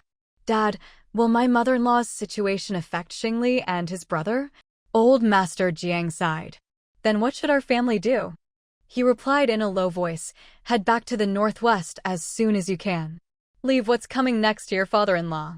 And when you get back, tell Xingli and his brother to stop making a fuss. I've told them so many times, but those 2 never listen. I'm their grandfather, would I harm them? Your father-in-law is always praising his grandsons, but I think he's spoiled them rotten. You weren't in the capital, so you don't know how many people that Zhou family son-in-law has befriended. That kid is a real operator. Everyone who knows him has nothing but good things to say. If you don't believe me, ask your eldest nephew. Even he says that boy is warm-hearted, loyal, and a real friend." Jiangyu asked in surprise, "So what's that kid after? And nobody says he's just networking." Old Master Jiang snorted. "You think Zhou Xiaozheng is a fool? Like he wouldn't give his only son-in-law some pointers? Even I admire how he handles things. Seeing his daughter's confusion, he sighed and went on, "Let me put it this way. If he sees a stranger struggling to push a cart on the street, he'll go help. If a couple runs into a thief, he'll step in to help catch him. Last time your mother couldn't move the melon trellis by herself, she called out to him, and he helped without a word, even told her to rest while he finished the job." Who wouldn't like a kid like that? He couldn't help but laugh. He must have done a lot of good deeds. People are always sending letters of praise, and a bunch of kids his age get praised along with him. Jiang Jiangyu sneered. He sure knows how to invest in his image. Don't be jealous. That kid really is good. I heard he was named an outstanding cadre again this year. He's steady, has a college degree, comes from a good family, his future's limitless. Why do you think all those old leaders like him? There's a reason. Your father-in-law praised him when he first came back. He wasn't wrong. It's just a pity. Jiang Jiangyu pursed her lips and didn't argue, but she still felt unconvinced. If only her sons had a father-in-law like Zhou Jiao, there'd be nothing to worry about. Old Master Jiang saw the disdain in his daughter's eyes, but didn't say more. He'd wanted to say something else, but decided there was no point. The relationship between the two families had reached its end, no need for more reminders. Jiang Jiangyu peeked outside to make sure no one was around, then sidled up to her father and whispered in his ear what she'd overheard that night. Old Master Zhang's face turned pale, then flushed red as he listened. After she finished, he let out another sigh. Seeing his daughter's anxious face, he waved his hand, telling her to sit down and calm herself. After a long pause, he finally said, "Your father-in-law is doing this for your family." He didn't know what else to say. Everyone has their own pursuits. He didn't want to judge others. If it were him, he'd retire and go home. But after all, this was the Lin family's business, and he couldn't comment. "Dad, I hate my mother-in-law so much. What about the boys' marriages?" Old Master Jiang stared at her. "You still don't see reality. Ever since you were dismissed, the boys' marriages have become a big problem, neither high nor low. Don't blame others for it." Jiang Jiangyu blushed and stammered, "But with you and father-in-law, there are still plenty of families interested in the boys." "Nonsense. With a mother-in-law who's got a stain on her record, who'd want your sons as sons-in-law? Stop dreaming. Go back to the Northwest and get their engagements settled. Stop overthinking. What I hate most is you people always talking about matching family backgrounds. You've only had a few good days and already forgotten you come from peasant stock. If that's how it is, should I have dumped your mother back then and married someone else?" Jiang Jiangyu was left speechless by his scolding. She'd forgotten the warnings her father gave her when he saved her back then. Seeing his youngest daughter looking so pitiful, old Master Jiang softened. "Listen to your father. Don't think about transferring back. Settle the family down in the Northwest. You're my own daughter, of course I wish you were nearby. But you haven't lived in the capital long enough to see how deep the water runs here. This place isn't for you." Jiang Jiangyu knew arguing was pointless. Her father would never give her advice, only tell her to go back to the Northwest. She nodded obediently. "Stay out of the Lin family's affairs. As soon as the holidays start, take your husband and sons and go back early. Your father-in-law would risk his life for his descendants. He'll handle things." Jiang Jiangyu nodded without hesitation. "Okay, I'll head back now." Old Master Jiang walked her out of the yard, watching her leave with her net bag, worry written all over his face. He couldn't shake the feeling that his trouble-prone daughter still hadn't given up. Looking back and seeing his wife's worried face, he smiled and patted her on the shoulder. The kids are grown, they know how to live their lives. His wife relaxed her frown and smiled. "That's what our second son said back then. Forget it, let's not talk about these upsetting things. I steamed a lot of pumpkin cakes. Let's take some to the kids so they can have a taste. Do you want me to pass along any message?" Old Master Jiang shook his head with a smile. "Just be careful on the way. If they want to walk you back, don't refuse." She patted her clothes. "No need. You're all tired from work. I'll just take the bus. You didn't eat much at dinner, so remember to eat if you get hungry." Old Master Jiang watched his wife hurriedly pack up several portions, leaving only 3 pitiful ones for themselves. Thinking of what old Lin had done, then watching his wife leave cheerfully, He let out a deep sigh. Zhang Jiao kept her head down and hurried out of the compound, walking quickly for 2 bus stops. Only when she saw there was no one she knew waiting at the bus stop ahead did she finally breathe a sigh of relief. A rickety bus pulled up. She didn't bother to queue, she squeezed on ahead of everyone else. It was rush hour, the bus packed to the brim, people pressed against each other, making her feel a wave of irritation. After 2 transfers and another 5 cents spent, she finally made it home. By then, it was already past 7 in the evening. Under the night sky, Zhang Jiao's face twisted with emotion, now contorted, now thoughtful, shifting constantly. No one knew what she was thinking, or what she might have decided. Luckily, she didn't run into anyone on the way. The old men sitting far off, cooling themselves and playing chess, didn't pay her any mind. The darkness covered up all ugliness. Nobody paid attention to outsiders. She pushed open the courtyard gate. Aside from the orange glow of the living room lamp and the sounds of cicadas and frogs, the house was eerily quiet. To her surprise, no one was home. Aunt Lin, the housekeeper, heard the noise and came out of the old lady's room, yawning. Seeing her, Zhang Jiao asked, "Where is everyone? Do you know where they went?" After dinner, the old chief took everyone out. They didn't say where. "Have you eaten? Should I make you something?" Zhang Jiao had no appetite at all. She waved her hand. "No need. You go rest. I'll sit with the old lady." The aunt nodded gratefully, still yawning. "I've already tidied everything up. The old lady hasn't slept yet. If she's still awake after a while, she'll wink her right eye at you 3 times, then you give her a pill. The bottle's on her nightstand. Don't give her more than 1. Zhang Jiao impatiently waved her off and went into the old lady's bedroom. The air was tinged with a sour smell. Zhang Jiao approached the old lady's bed. The old woman opened her eyes, glanced at her, then shut them tightly again. The look of disdain in her eyes made Zhang Jiao let out a bitter laugh. Old Mrs. Lin opened her eyes and stared at her. Zhang Jiao's laughter suddenly turned to sobs. She covered her mouth, looking at the old lady. Their eyes met, and suddenly a wave of grief washed over her. Her nose stung. She thought of all the times she'd flattered and fawned over the old woman, all the bending over backwards she'd done. Tears streamed down her face. Now that the old lady was bedridden and no longer needed her, things were even worse than before. Old Mrs. Lin looked at her in surprise. This second daughter-in-law was usually foolish and carefree. She'd never seen her cry like this. She tried to turn her head to look out the door, but the door was closed. She couldn't see outside. With no other choice, old Mrs. Lin blinked at her repeatedly. Was this sudden crying because something had happened to someone in the family? Why else would the house be empty? Zhang Jiao wiped her eyes with the back of her hand and whispered, "Mom, there's no one I can talk to. What are we supposed to do? If only you hadn't had a stroke, you could tell me what to do. Dad and the others must be out tonight trying to pull strings again." Big Brother secretly filed an application to transfer out of town. It's already been approved. Once they're gone, what will happen to Shengli and his brother? Good families won't want to marry them, and the bad ones aren't good enough for my sons. Old Mrs. Lin listened to her complaints, watching her face carefully, but saw no sign of lying. Her gaze grew colder and colder. "Mom, when I heard what those 2 boys said, I nearly fainted. Since when did my sons become the ones people look down on? Just a few years ago, so many families were eager to marry into ours.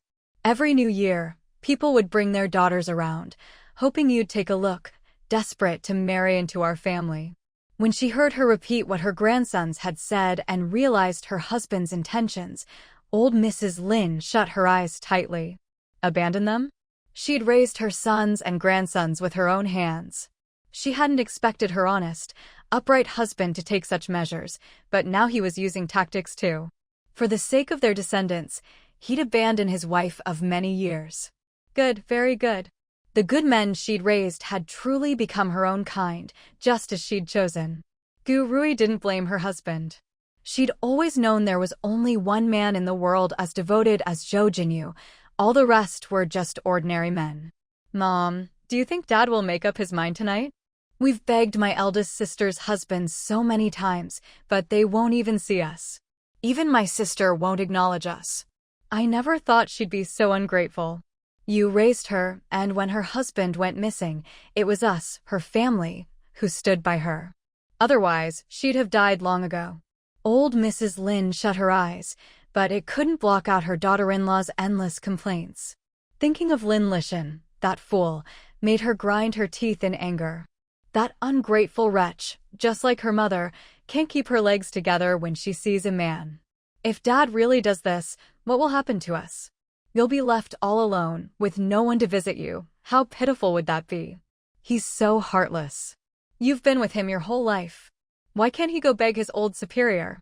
If that man would just say a word, who would dare go against him? Old Mrs. Lin sneered in her heart.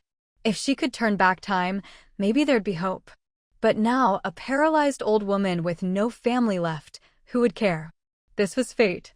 Gurui's fate. She'd wanted a man who'd live and die for her, but in this life, it wasn't possible. Maybe in the next. Mom, we can't let that day come. If it does, it'd be better to die early and be done with it. At least then I could be buried in the Lin family tomb. Old Mrs. Lin opened her eyes and glanced at her. Seeing her crying so genuinely, she shut her eyes again. Lin family tomb? As if she cared. Mom, I went to the compound earlier and heard the Zhou family has made another great achievement. Why can't they be satisfied? Why do they keep clinging to the past? People say if my brother-in-law would just say he won't pursue it, then our family would be fine, and even you wouldn't have to be punished. Why are they so ruthless?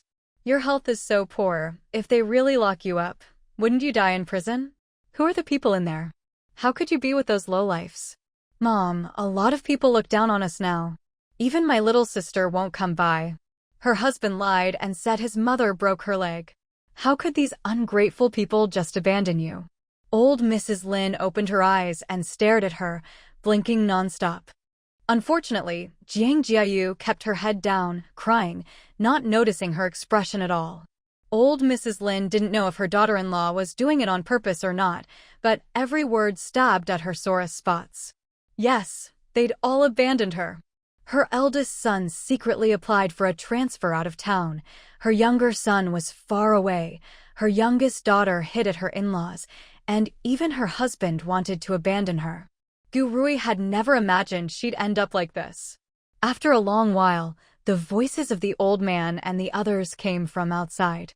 Zhang Jiao quickly wiped away her tears, her eyes red and swollen, and bent over the old lady. Mom, Dad, and the others are back. Should I let them come in? Old Mrs. Lin shook her head vigorously. Okay, I won't call them.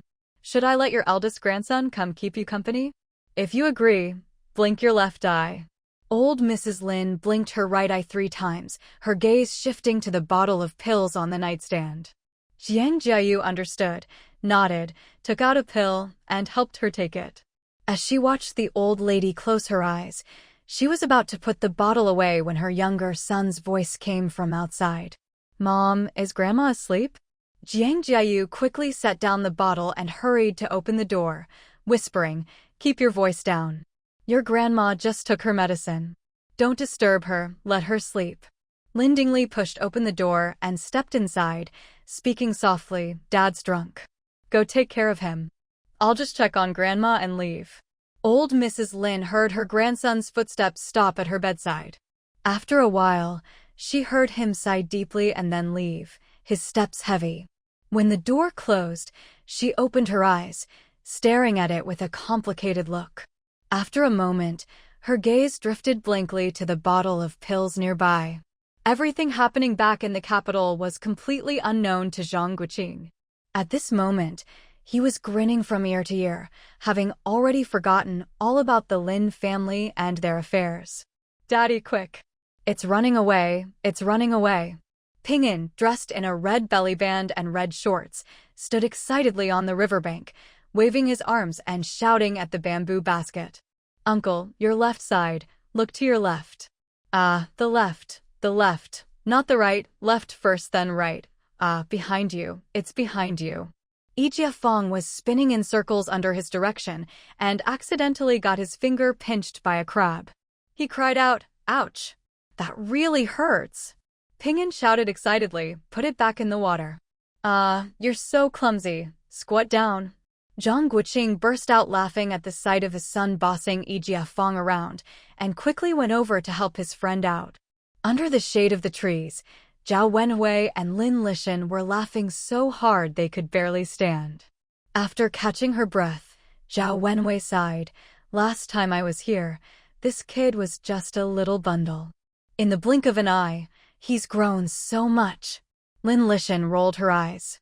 "You've said that at least 8 or 10 times. What, feeling old? How can I not? We're not getting any younger." Lin Lishan shot her a look of disdain. "Pretty women always have the right to complain about age. It's basically showing off." Zhao Wenhui laughed heartily, then stood up and pulled Lin Lishan to her feet. "Let's go, let's visit my old friend. The farm's about to close for the day anyway." How did she end up working here? A few years ago, her husband got transferred to the city as party secretary, so she applied to come too. She doesn't have many hobbies, but she loves good food. As soon as she heard the farm had crabs and all kinds of fish and shrimp, she jumped at the chance. Lin Lishan nodded with a smile. "It's a nice place. Technically it's in the neighboring province, but it's close to Haisher. If you want to shop, you can just go back for a few days." Zhao Wenhui carefully avoided some cow dung on the ground as she agreed. It was the right move for her. If she'd listened to her husband and stayed at the factory as a union worker, she wouldn't have it nearly as good as now. Seeing them leave, Zhang Guoqing checked the time and said to Fang, "Should we head out? The mosquitoes will be out soon. Let's go eat in the canteen before it gets too late." He winked at Fang as he spoke. Fang caught on and grinned. "Let's go. I didn't get enough crab at lunch. Tonight I'm going to eat my fill. You don't get chances like this back home." "Xiao Wu, maybe we should apply to work here after graduation." Zhang Guoqing couldn't help but laugh. He remembered his father-in-law talking about the feasts at the fishery, and he'd felt the same way back then. Anshin saw them coming ashore and said to Ping'an, "Look, your dad and uncle are back. Let's go, or the mosquitoes will be out biting soon." Ping'an looked down at himself. "Grandma Chen, help me change before we go back. My grandma's mean." Zhang Guoqing pinched his thigh to keep from laughing. "You look great in that, don't change. It's nice and cool." "Bad daddy." Fang laughed from the side. "He just needs a pair of windfire wheels, and he'd be Neza." "No way, there were so many people crowding around me at lunch." Anshin saw Zhang Guoqing nodding with a smile, so she quickly opened her bag and helped Ping'an change. She carefully folded the red outfit. Silk of this quality was expensive. Lin Lishan had felt bad about the price when she bought it, but she figured red would bring good luck to the little one, so she didn't argue. When she sewed it herself, she was terrified of snagging the threads. "It's nice and cool, you can wear it as pajamas at home." Ping'an nodded obediently at Anshin. He knew it had cost a lot, and there was no stopping his grandma. If only his mom were here. Thinking of Zhou Jiao, he quickly asked, "Daddy, why did Grandpa say we don't have to hurry home? What if Mom comes back and can't find us? Does Grandpa know Mom can't come back yet?" Zhang Guoqing knew he couldn't fool his sharp little son, so he smiled and explained, "That's part of it. But your grandma's group has a task here, so she has to stay and organize things." Ping'an nodded, half understanding, and leaned against Anshin, eyeing the 2 bamboo baskets. His eyes lit up. "Can we go to the bridge tonight?" Zhang Guoqing nodded. Summer evenings at the bridge were wonderful. Especially in the south, the old stone bridges would fill with villagers cooling off after a day's work, and kids would run and play without a care. After another hearty meal in the canteen, Zhang Guoqing left Lin Lishan and the others to chat, and headed out with his son and Fang, flashlights and bamboo baskets in hand. The night sky was dotted with stars, a crescent moon hung high, and the chorus of frogs seemed to call out to one another, growing louder and louder. In the distance, a few elderly men with dark, sun-baked skin sat shirtless under a weathered old jujube tree, fanning themselves and telling stories of the Yang family generals. Children clustered around the tree, leaning, sitting, climbing, listening with rapt attention, occasionally asking questions that made everyone smile. No matter north or south, Elders always have endless stories. Heroes of the Three Kingdoms, the Yang family warriors, legendary ancestors. Along the village path, you could see women gathered together, fanning themselves and slapping at exposed arms and legs to ward off mosquitoes. Young women and new brides sat at their doorsteps twisting rope, chatting about family matters, gossiping and laughing. Occasionally, a man would walk by and crack a dirty joke, drawing a round of playful scolding. On the stone bridge, a few men sat smoking pipes, thick blue smoke curling up as they discussed daily life, how much grain they'd get, which roofs needed fixing, and every so often shouting at the kids playing in the river below. When Zhang Guoqing and his group arrived, all eyes on the bridge and below turned to them, curiosity and friendliness in their gazes. A middle-aged man smiled and asked, "You're relatives of the farm workers, right? We've got a lot of folks from our team working there too. Go ahead and play, just keep an eye on the kid." Zhang Guoqing relaxed a little at the local accented Mandarin and replied cheerfully, "Thanks, uncle. You all enjoy your chat." Without Zhou Jiao by his side, being in a strange place where you don't speak the dialect was always a worry. But the sights of the southern water town, the lotus ponds at night, captivated them. Still, as outsiders, their sudden appearance drew the villagers' curiosity, making it hard to fully relax. "Shitzi, help keep an eye on the kids. Don't let them go where the water's deep." Even if they couldn't speak the local dialect, Zhang Guoqing and Yi Jiafeng understood the meaning and the goodwill behind the words and exchanged a smile. That night, with all the local kids to play with, little Ping'an fit right in, just like back in Jiangjia village. They caught snails in the river, fished for crayfish in the ditches, chased loaches in the fields, and caught fireflies everywhere. Even when he got bitten by a leech, he handled it calmly, amazing all his new friends. This little guy really isn't like a city kid. Early the next morning, just as the sky was beginning to lighten, a car drove out of the farm and set off on the road back to Haisher. Ping'an sat in the back seat, watching his father drive, and finally asked, "Dad, will the hairy crabs that Grandma gave us die? Is it really okay for us to take so much and eat so much?" Aunt Zhao reached over and patted his head, smiling, "Don't worry about it. Why don't you come home with me when we get back?" Ping'an shook his head. "No, I can't. Great-grandpa and the kids in the village say you can't visit other people's houses for a month. I'll come visit your house next time I'm here." Zhao Wenwei was thoroughly amused. Such a little kid, and he's talking about paying a visit.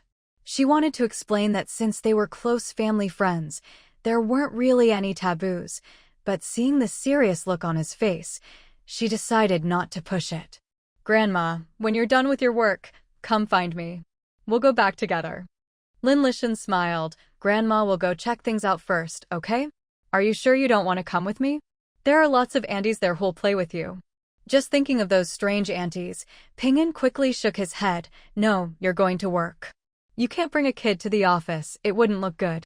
Zhao Wenwei sighed. "This child is even more sensible than my grandson, who's 10 years older. No wonder my little brother always says he wants to steal his grandson back." Ping'an grinned. "Last time my godgrandpa came to Beijing, he said I was his favorite. My uncle says he likes me best too. He even fixed up my toy tank himself." Lin Lishan smiled at Zhao Wenwei. "That set of bullet toys that Guang gave him, he won't even let anyone touch them." Even Zheng Ji was jealous. "I wonder how they're doing lately. I haven't been back this year. Xiao Wu, are you all going back for the new year?" Before Zhang Guoqing could answer, Lin Lishan chimed in. "They haven't gone back for New Year these past 2 years. Zheng Ji said they have to bring the child back this year so the grandparents can have a proper New Year with their grandchild." "Mom?"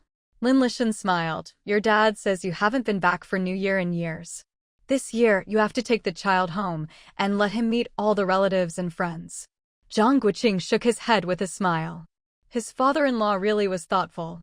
Yi Jiafeng quickly added, "Sounds good to me. Uncle Zhou and my dad are always busy during the new year. If I'm free, I'll go back with you too. You're welcome to come. Honestly, if you want to have fun, our place isn't any worse than here. This is the best season to visit, what a pity." The group chatted about which sites were fun and where to find good food.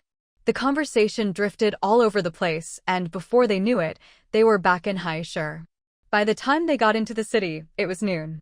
After a big lunch and seeing off a reluctant Zhao Wenwei, the group returned to the guest house. Inside the room, Lin Lishan took out wads of cash from her military cap and handbag, stunning little Ping'an, who immediately ran over on his short legs to check if the door was locked. Zhang Guoqing was both amused and exasperated by the antics of the grandmother and grandson. As Lin Lishan fished out every last coin from her pockets, she said, "I have to go to the military district this evening. It's inconvenient to carry so much money, leave it all with you."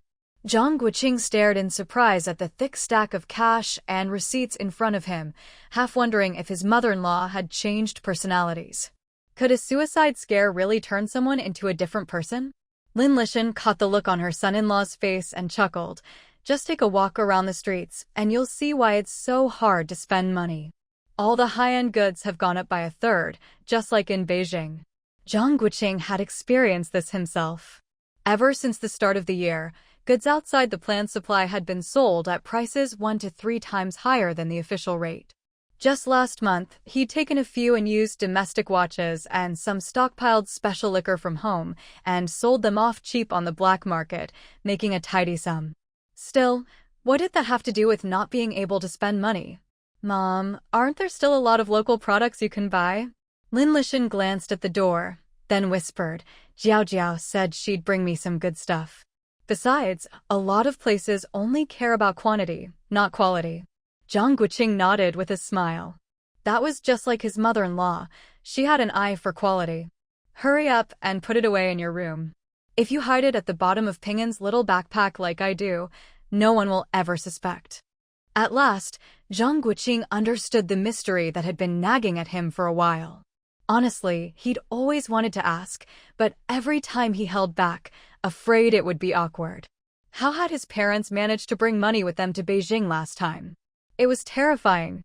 In the middle of summer, his dad had pulled out rolls of cash from his shorts, scaring him half to death. He hadn't dared tell his germaphobe wife about it, but it left him with psychological trauma. Now every time he saw money, he wondered if it would smell weird. Following Lin Lishan's advice, he kept a little cash for himself and Ping'an, then wrapped up the rest and stuffed it into Ping'an's little backpack. Now he understood why his son had been so protective of his backpack lately. As long as the bag was there, he was fine. If the bag was gone, No, don't think like that. Standing at the guest house entrance, watching Lin Lishan drive away, Zhang Guoqing noticed the others still staring longingly after her. Curious, he asked Yijia Fong, "Why are you so reluctant to see my mother-in-law go? She doesn't have a second daughter, you know." Yijia Fong rolled his eyes. "I'm not missing her, I'm missing the car, okay?" Ping'an burst out laughing at their conversation, making Aunt Chin shake her head and laugh as well. This trip really had been full of both tears and laughter. Zhang Guoqing was speechless. That really was the reason. He wasn't used to life without a car either. These days, even if you had money, you couldn't buy a car, and even if you had a car, you didn't dare drive it. What a mess. "So, what are we going to do for the next couple of days? We can't just sit around here." Zhang Guoqing nodded. He really didn't know where to go for fun. He hesitated. "How about we go buy some gifts first? You have to keep your mom happy, right?" Ping'an quickly chimed in. "Don't go to Ibai, it's too expensive. Grandma says Mom likes to shop at Huaihai Old Market there, you don't need ration coupons." Zhang Guoqing burst out laughing and scooped up his son. He really was his wife's child. "Don't laugh, it's true. I'm not lying, my mom's never wrong. Uncle, you should go to Huaihai Old Market. Grandma will never say you're thoughtless, she'll be thrilled." Yijia Fong didn't care, his mother would be happy if he brought her even a handkerchief. Baked by the evening sun, they queued for ages before finally making it inside. Once again, Zhang Guoqing witnessed the explosive power of women shopping. Ping'an stared wide-eyed at the crowds, clutching his little backpack tightly, and exclaimed in amazement, "Wow, so many people, they're really fighting over stuff." Compared to his first visit, the crowd at the counter was even more intense now. People were so worked up they'd rolled up their sleeves, and Zhang Guoqing quickly picked up his son and retreated to a safe distance. He remembered how he'd once been part of that crowd. Now, watching Aunt Chin and Yi Jiafeng struggle in the throng, father and son couldn't help but laugh from their safe spot. Time flew by. After wandering through the streets and alleys, sampling all the local snacks and returning with bags full of goodies, the group finally boarded the train home 2 days later. As soon as the train started moving, they waved goodbye to Huang Dong and Zhao Wenwei, who had come to see them off. Before long, their figures faded from view. Yi Jiafeng flopped back onto his bunk, groaning, "I'm exhausted. My legs have gotten skinny from all this walking." Zhang Guoqing just shook his head with a smile. This guy never stops complaining, but if there's good food to be had, he's always the first to go. Now that he's finally relaxing, of course his legs are sore. They'd pulled off a few deals recently, so he probably still had plenty of ration coupons left. Once they got back to Beijing, he'd be full of energy again, looking for fun before he ran out. Compared to people like Wang Deong, Zhang Guoqing preferred hanging out with Yi Jiafeng. He might seem lazy and irreverent, but he had a strong sense of integrity and could resist temptation. The guy was good-looking, came from a good family, and was always getting looks from girls, but he stubbornly stuck to his principles. Zhang Guoqing really admired that. Lin Lishan pulled a small bottle of medicinal wine from her bag and handed it to him. "Rub this on, or you won't be able to rest when you get back to school."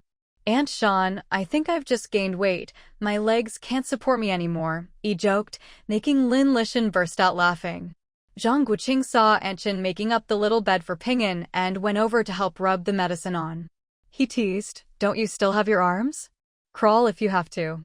Crawl yourself. Take it easy, will you? Don't take revenge so quickly, aren't we buddies?" The group joked and laughed all the way, even making the passengers around them chuckle. Their journey was full of joy, but little did they know that back in Beijing, a certain family was in complete chaos. They arrived in Beijing on a weekend, right at noon when the weather was at its hottest. As always, Zhou Xiaozheng stood on the platform in his crisp military uniform, waiting to welcome them home. Even though he knew he was just tagging along, Zhang Guoqing was deeply moved. He'd thought only Zhao Jiao got this kind of treatment, but now even his son was being welcomed like this. Come to think of it, whenever his mother-in-law came back from a trip, why didn't his father-in-law pick her up? Zhang Guoqing couldn't help but suspect that Zhou Xiaozheng was the reserved type. On the way home, Zhang Guoqing wanted to remind his father-in-law to loosen his collar button, but soon his attention was elsewhere. "What did you say, Brother Zhang?" Lin Lishan cried out in shock, startling Xiao Wang, who almost lost control of the steering wheel. Zhou Xiaoying turned to her and said slowly, "Old Madame Lin committed suicide the day before yesterday. They've ruled out foul play." Lin Lishan shook her head in disbelief. "How's that possible? Wasn't she paralyzed? How could someone like her commit suicide? How could she not want to live?" Zhang Guoqing glanced at her and asked Zhou Xiaozheng, "Dad, how did she do it?" "She swallowed a gold ring and a gold earring late at night, along with a lot of sleeping pills. No one in the family noticed. It was the maid who found her the next day." Yi Jiafeng, sitting in the front passenger seat, clicked his tongue. "Now that's a fancy way to die." Zhang Guoqing stifled a laugh, cleared his throat, and changed the subject. "That's really strange. How could a paralyzed person get her hands on all that stuff? And why wasn't anyone with her?" Zhou Xiaozheng smiled slightly and continued, "Her family didn't believe it either, so they called the police. The investigators questioned Jiang Jiangyu, who was with her that night, and ruled out homicide. But he didn't finish the sentence. As for how Gu Rui died, he didn't care. A woman who could be abandoned by her own family and outsmarted by a fool probably deserved it. She should have died long ago. What was the point of living?" Zhang Guoqing understood the implication and didn't ask further. For someone to be driven to such despair, it couldn't have been just Jiang Jiangyu's doing. But what did it have to do with him? Why bother figuring out the truth? With one less poisonous woman in the world, the air felt fresher. He remembered, but that didn't mean everyone else was as sharp. Lin Lishan clutched Zhou Xiaozheng's arm. "Brother Zheng, but what?" Zhou Xiaoying looked at her hand and said in a low voice, "I only got back yesterday. If you want details, ask your aunt." But I suggest you don't. Knowing too much will only disappoint you more. It's just a pity for the old man, such misfortune in the family. He kept his eyes on her, not sure how to respond, so he pretended not to hear and turned to chat with his grandson. When they reached the compound, they dropped Yi Jiafeng off.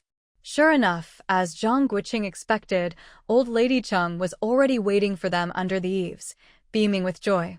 If anyone was happiest to hear about Gu Rui's death, it was definitely old lady Cheng. That poisonous woman had tried to harm her nephew again and again. Good riddance. She often wondered if her nephew hadn't been so capable, would he have fallen victim to that woman years ago?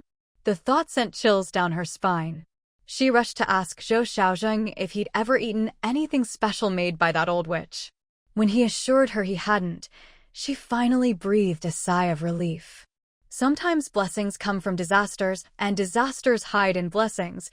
She was almost glad he'd been away on a mission back then. The little drama king hopped off the car, ran straight to old lady Cheng, grabbed her hand, and led her inside, chattering nonstop. Great-grandma, why did you come out in this heat? You'll get sunburned. We should take better care of you. You have to live a long life so you can play with my future sons. Great-grandma, it's such a pity you didn't come with us. It was so hot, I didn't dare bring back too many snacks. What a shame. Great-grandma, I missed you so much while I was away. I kept worrying about you missing Ping'an. I bought you lots of soft pastries. They're delicious. You'll love them. Old lady Cheng laughed heartily, nodding along as he babbled away, too amused to reply. Zhang Guoqing watched his son run over, sucking up to his great-grandma while clutching his little backpack, and was left speechless. Zhou Jiao shot his son-in-law a sidelong glance. What are you staring at? Go on. Zhang Guoqing took the luggage and grinned. Dad, was that a compliment? Zhou Jiao shook his head with a smile. You wish. Dad, my wife should be coming back soon, right? Zhang Guoqing asked quietly as he followed behind. This time, Zhou Jiao didn't make things difficult for him. He nodded, and when he saw the bright smile on his son-in-law's face, he added, but... Zhang Guoqing's smile froze as he stared at his father-in-law. But she has to finish her drawings before she can come home. At that, Zhang Guoqing grinned like a fool again. Zhou Jiao snorted, she's my daughter, after all. Zhang Guoqing laughed and nodded. Right? Your daughter. Idiot. Zhou Jiao scolded with a laugh, unable to hold back his own smile. Up ahead, Lin Lishan stopped and turned around. What are you two laughing about? Father and son-in-law answered in unison, nothing. Lin Lishan couldn't help but laugh along with them. The whole family entered the living room. As soon as the luggage was set down, Ping'an, who had just come out of the study with his small backpack, immediately rushed over and opened one of the bags. Zhang Guoqing watched his son enthusiastically take out boxes of pastries and place them on the coffee table, shaking his head with a smile. Looks like from now on, even his wife won't have to worry about household chores, just their son alone can handle everything. Auntie, why don't you sit for a bit? I'm going to take a quick shower. Hurry up, the food's all ready. I'll have Auntie set the table and we can eat right away. Zhang Guoqing saw the Chung family's housekeeper come out of the kitchen and greeted her with a smile. Clearly, she'd helped them out a lot during this time. Sure enough, the bedrooms and study were spotless. He really ought to thank her properly. After washing up and changing into clean clothes, Zhang Guoqing returned to the living room to find everyone waiting for him. He chuckled. Why didn't you all start eating? Zhou Jiao stood up and headed to the dining table. Let's eat and rest early. There's a letter for you in the study, don't forget to take it later. All right. Zhang Guoqing didn't ask whether they needed to go pay respects. His own leave ended today, and it seemed his father-in-law wasn't planning to visit the Lin family. He had no intention of bringing it up either. He figured old Madame Cheng would gossip about the inside story with him soon enough. After lunch, Zhang Guoqing went to the study to pick up a few letters. When he came out, he saw old Madame Cheng sitting in the living room, with Lin Lishan and Ping'an by her side. As for his father-in-law, he'd probably gone to the bedroom to rest. Seeing him, old Madame Cheng waved him over eagerly. Zhang Guoqing quickly walked over and sat down on the sofa near her, smiling as he waited for her to speak. Old Madam Chung straightened her expression and cleared her throat. This all started with that girl from the Jiang family. She found out her father-in-law was going to cut ties with her mother-in-law. Lin Aigua secretly applied for a transfer behind his father's back, which scared her badly. The night the incident happened, no one else was home, so she told her mother-in-law the whole truth. Later, her younger son came to call her, and she forgot to put the cap back on the bottle. The police came and took her and her son away for questioning. She was so scared she confessed everything within a day. That very night, the news spread like wildfire. Now everyone's talking about it, all sorts of rumors. Zhang Guoqing frowned and shook his head. He was very disappointed in old Master Lin, who was so much like his own grandfather. He knew things like this would only happen more often in the future, but now that the truth is out, old Lin has been admitted to the hospital and refuses to see anyone. The old lady's funeral arrangements are being handled by her two sons. Lin Lauda and Lin Liang wouldn't let the Jiang girl keep vigil, and they even made a scene at the funeral home yesterday. Everyone thinks they're in the right. At this point, old Madam Chung glanced at Lin Lishan, saying nothing. Lin Lishan sat there, mouth slightly open, stunned.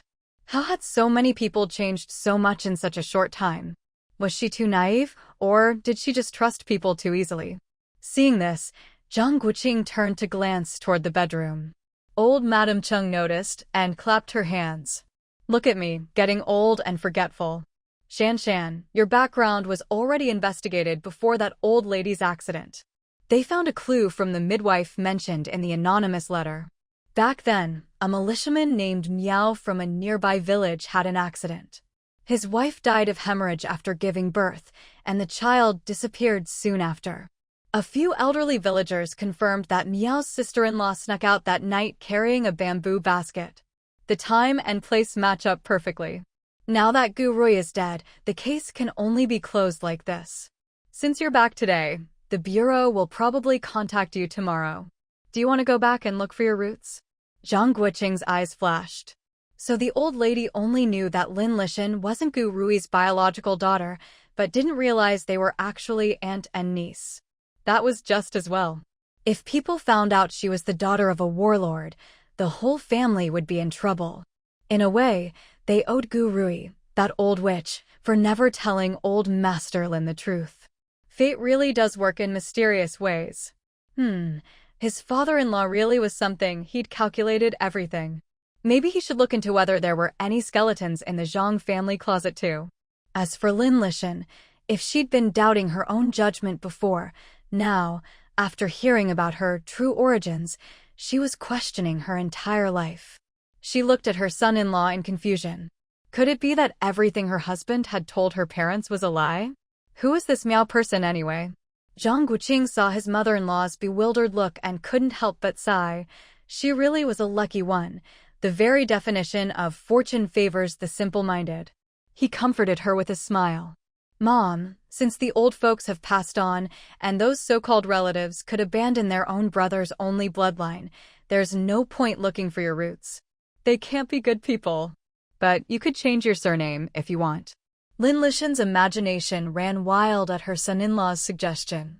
Her real father must be surnamed Miao, otherwise he wouldn't suggest she change her name. Should she do it? She hesitantly asked Miao Lishan. Old Madam Chung nodded enthusiastically. That's a good surname. You might as well change your whole name. Go talk it over with Xiaozheng and see what name he likes. Zhang Guoqing could barely hold back his laughter, seeing how eager the old lady was to erase all traces of the Lin family. Even saints have their grudges at last. She'd let go of her resentment. Right, Grandma, I'll go with you to see Grandpa. Let him pick a nice name for you, Ping'an said, hopping off the couch and pulling Lin Lishan along. Old Madam Chung watched them leave with a smile, then turned to Zhang Guoqing. When Jiao gets back, let's go burn some paper money for her grandparents together. Zhang Guoqing nodded, hesitated, but didn't say what was on his mind. He wanted to suggest that old Master Chung retire in the next couple of years, but it wasn't his place to say so. Old Madam Chung noticed his expression. Is there something you want to say? Zhang Guoqing shook his head reflexively. Nothing important. How about inviting Uncle and the others over for a drink tonight? I brought back some cooked dishes. Old Madam Chung waved her hand with a smile. Let's not. They've all been running around lately. We'll do it another time. You just rest tonight and go to school early tomorrow. She clapped the arm of the sofa and added, oh, by the way, the little courtyard on Changjia is vacant now. If you have time, go tidy it up. Zhang Guoqing quickly shook his head. Zhou Jiao said she doesn't want it. You should keep it for my little brother. He's grown up and could use it when he gets married. The deed is already in your name. I've made arrangements for everyone in the family, so don't worry, you all have a place. But yours only has one entrance. Hope you don't mind it small. I don't mind the size, I just really can't accept it. That's a courtyard, not a piece of cake. Auntie, please don't make things difficult for me, okay? You couldn't blame Zhang Guoqing for being hesitant. The courtyard might look unremarkable, but the location was unbeatable, right at the foot of the old imperial city, with a view of the inner lake from the window. He was too timid to accept it. Old Madam Chung glared at him and whispered, then should I return your father-in-law's gold? Seeing his stunned expression, she laughed. Pick one, either the courtyard or the gold. Zhang Guoqing realized she was talking about the gold Zhou Jiao had used to pay for the renovations on the Gu family's old house. He hadn't expected the old lady to still remember that. He played dumb and chuckled. I don't handle family affairs. You'll have to ask my father-in-law and Zhou Jiao. Old Madam Chung shot him a look, stood up, and said, enough nonsense. The keys are in your room. I'm going to rest. Getting old, I can't go without my nap. Zhang Guoqing stared in disbelief as the old lady walked out of the living room, calling for the housekeeper to join her. He followed her out, still in shock. Was that really it? Late at night, when all was quiet, Lin Lishan and Ping'an had long since fallen asleep. In the study, Zhou Xiaozhong sat quietly, listening to his son-in-law recount his recent trip to Haisher. Dad, that's how things went. I brought up to the old man whether he wanted to adopt a child from the same clan, but before I could finish, his face changed. Did I touch a sore spot? Zhou Xiaozhong nodded. Something must have happened back then. When I met that old couple, they were already at the end of their rope and refused to return to the village. I helped them because I saw they were honest and deeply attached to each other. If he doesn't want to talk about it, just let him be. He must have his reasons. Zhang Guoqing nodded in understanding. Then this afternoon, the old lady stuffed the deed for a small courtyard in Beiyan into my hands, saying everything was already transferred. How could that be? How can it be done without me being there in person? That old lady really, Zhou Xiaozhong sighed, then looked at his son-in-law. Back then, the Gu family secretly acquired quite a bit of private property. Apart from the assets that were confiscated from their hometown, there were several properties in other places. After liberation, the old lady managed to keep all of them. Besides the 2 courtyards in Beijing, even old Master Chung didn't know about this. After she acknowledged me, she privately gave me several property deeds. But I didn't accept them, using the excuse that it wasn't suitable to put more property under Zhou Jiao's name. She probably sent someone to take them back later, so they should be hers now. But last year, she told me she'd sold all the out-of-town properties and converted them to gold, leaving only the 2 courtyards in Beijing. She couldn't bear to part with those. The larger one was meant for the Gu family elders to move into after marrying off their daughter, while the smaller one was her dowry, so it has a different significance. Last time, she told me she was getting old and wanted to hand them over to you all sooner. Aside from the big courtyard, which isn't convenient to deal with right now, everything she fought to keep for the Gu family is in the small courtyard. Zhang Guoqing frowned. Dad, if that was her dowry, then it belongs to the Chung family. If we take it, won't the Chung family have opinions about it? Your eldest uncle's family isn't like the Lin family. They feel the Gu family has nothing left and Zhou Jiao has suffered enough. They've long wanted the old lady to leave her private property to Zhou Jiao, saying it's only right for her to inherit her grandmother's things. Zhou Xiaozhong finished and shook his head with a smile. People really are different. He himself didn't care about these material things. To the Zhou family now, money was just a number, but affection like this was rare. Zhou Xiaozhong glanced at his son-in-law, amused by his troubled look. All right, just accept it. As for the big courtyard, we just won't take it in the future. What else could Zhang Guoqing say? The old lady was really good at talking people around. She hadn't been straightforward at all. She'd made it sound like everyone was getting something, but it was all smoke and mirrors. And the old lady definitely wouldn't put it under your real name. It's probably some alias. If anyone asks, just say it's a relative's house and brush it off. Zhang Guoqing nodded in understanding. The more properties you have, the more attention you attract. Their family of 5 already had several courtyards. If they got more, people might start scrutinizing them. Zhou Jiao took a piece of paper from the drawer and handed it to him. You should go back and report for work tomorrow. Here's your homework. Read more newspapers over the next few days and bring me your answers next time you come back. Zhang Guoqing took the paper, glanced at it, then burned it with a match. He smiled. All right, I'll be off then. Go on, get some sleep. I need to finish reading this document and rest too. As he walked out, Zhang Guoqing laughed. Dad, have you thought of a name for Mom yet? Before Zhou Jiao could reply, he quickly slipped out and closed the door, hearing his father-in-law's laughter and mock scolding from inside. Every time he asked when his wife would be back, his father-in-law would give him a mocking look. Now he finally got his chance to tease him back. Back in his room, Zhang Guoqing turned on the lamp and looked at his son sleeping soundly under the mosquito net. He stood by the bed for a while, making sure no mosquitoes had gotten in, then turned off the lamp and went to the small study next door. He took out the letters from his family and opened them to read again. His father's letters were getting longer and longer, talking about trivial matters at home and always reminding them to take care of themselves and not to let themselves suffer. His second brother's letters detailed everyone's daily life and things that had happened, especially mentioning some things about Zuolin. Zhang Guoqing already knew about Zuolin's plans to return to Beijing. But even with connections, it wasn't easy to get in.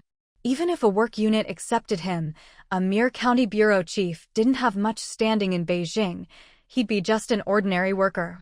Would Zuolin really be content with that? Putting aside these trivial matters, he opened the letter from his eldest sister's husband, Zhang Guoqing. Compared to the others, his eldest sister's letters were always the thickest. Thinking of his sister's personality, Zhang Guoqing couldn't help but smile. He really didn't know how his brother-in-law put up with her constant nagging and then wrote it all down. Every letter from his sister started the same way. Do you have enough money? Is anyone bullying you at school? Have you lost weight? Have you quarreled with Zhou Jiao? Has Ping'an grown taller? Zhang Guoqing touched the letters from his family, lost in thought. He wondered if they were just reporting good news and hiding the bad, or if they really were doing well. Thinking of his parents far away in the north, Zhang Guoqing picked up his pen and wrote them a long letter. So much had happened lately, the Lin family's matters, his mother-in-law's affairs, one thing after another. Without Zhou Jiao by his side, there were many things he couldn't talk about with outsiders, and he missed his family more than ever. On 3 long pages, Zhang Guoqing briefly mentioned his mother-in-law's background, old lady Lin's suicide, and how Zhou Xiaozuan, his former eldest uncle, had ended up in prison. But most importantly, he urged them to come visit during the summer holidays, especially mentioning old lady Chang's small courtyard. This time, they really didn't need to worry about feeling out of place. Zhang Guoqing wasn't sleepy at all and wrote reply after reply to the rest of the letters. By the time he finished, it was deep into the night. He tidied up a bit, leaned back in his chair, closed his eyes to rest, and silently counted the days until Zhou Jiao would return. He sat there until Ping'an got up to use the bathroom, which finally brought him back to his senses. He quickly went into the bedroom. Half asleep, Ping'an peed into the enamel chamber pot, then opened his eyes and looked at him, mumbling, "Dad, sleep." Zhang Guoqing laughed, picked him up, and carried him back to bed. "Okay, you go back to sleep. Dad will stay with you." "Okay." After fixing the mosquito net, Zhang Guoqing glanced at the photo on the bedside table and softly said goodnight to Zhou Jiao in the picture. As he turned off the lamp, he wondered whether it was day or night where his wife was now, who was with her, and whether she was already on her way home. Zhang Guoqing missed Zhou Jiao, and Zhou Jiao, in her own way, was always thinking of him, her father, her child, and all her loved ones. After leaving a large bank, Zhou Jiao gave a slight nod to a petite girl sitting in the cafe across the street. She then circled around, shed her disguise, and returned to the cafe less than 5 minutes later. Walking briskly through this country known as the City of Peace, Zhou Jiao found that no amount of chocolate or condensed milk cheese could stir her longing to stay. She was homesick. She missed the 3 most important men in her life, missed all her friends and family, missed her familiar homeland. Whenever she saw someone with black hair and yellow skin on the street, she wanted to go up and give them a hug. It was already the height of summer. She had set out in May and missed both her and her daughter's birthdays. She wondered if her father had eaten her share of noodles. Over here, Who Shall We, sitting at a small round table under a sunshade, brightened up when she saw Zhou Jiao come in. One look at Zhou Jiao's smile, and she knew things had gone well. Zhou Jiao shot her a sidelong glance. She had worked herself to the bone, carefully handling transactions with foreigners at the bank, while Who Shall We just sat here keeping watch. So unfair. This time, Zhou Jiao had 2 companions. One was off running errands, so only Who Shall We accompanied her. But this girl had ignored protocol and slipped into the cafe across the street for afternoon tea. Still, it showed she trusted Zhou Jiao, and that pleased her. Otherwise, with someone shadowing her within 200 meters 24 hours a day, how would she have found a chance to withdraw money? They had passed through 2 countries recently, and Zhou Jiao had taken the opportunity to withdraw almost all the money from several bank books. Even if she couldn't go abroad again, at least her money wouldn't be swallowed up by foreigners. That was something she was very satisfied with. Does your dad know you're like this? Does his salary even cover your afternoon tea? Who Shall We grinned. I just ordered a glass of plain water. See, the waiter keeps looking at me. Appearances can be deceiving. This girl had many faces, such shamelessness no longer surprised Zhou Jiao.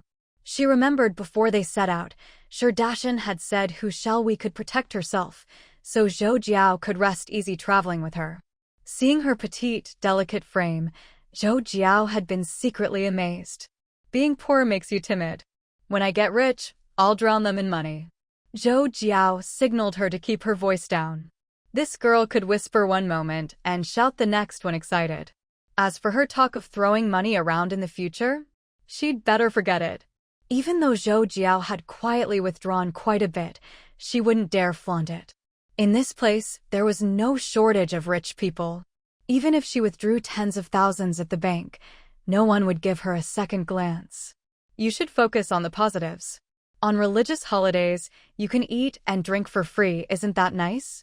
And people from all over the world live here, so we're getting to see the whole world. Isn't that exciting? Who Shall We shot back disdainfully. Weren't you the one saying you were homesick yesterday? Zhou Jiao looked at her with grievance. There's just no playing with her. Why did she have to hit where it hurt? Who Shall We grinned at Zhou Jiao. Honestly, she admired this girl. Faced with such a sudden change in environment, she didn't bat an eye, still gnawing on the hardest bread and living like an ascetic. Thinking of this, she said seriously, we're leaving soon. Do you want to buy anything to take back? I still have some money.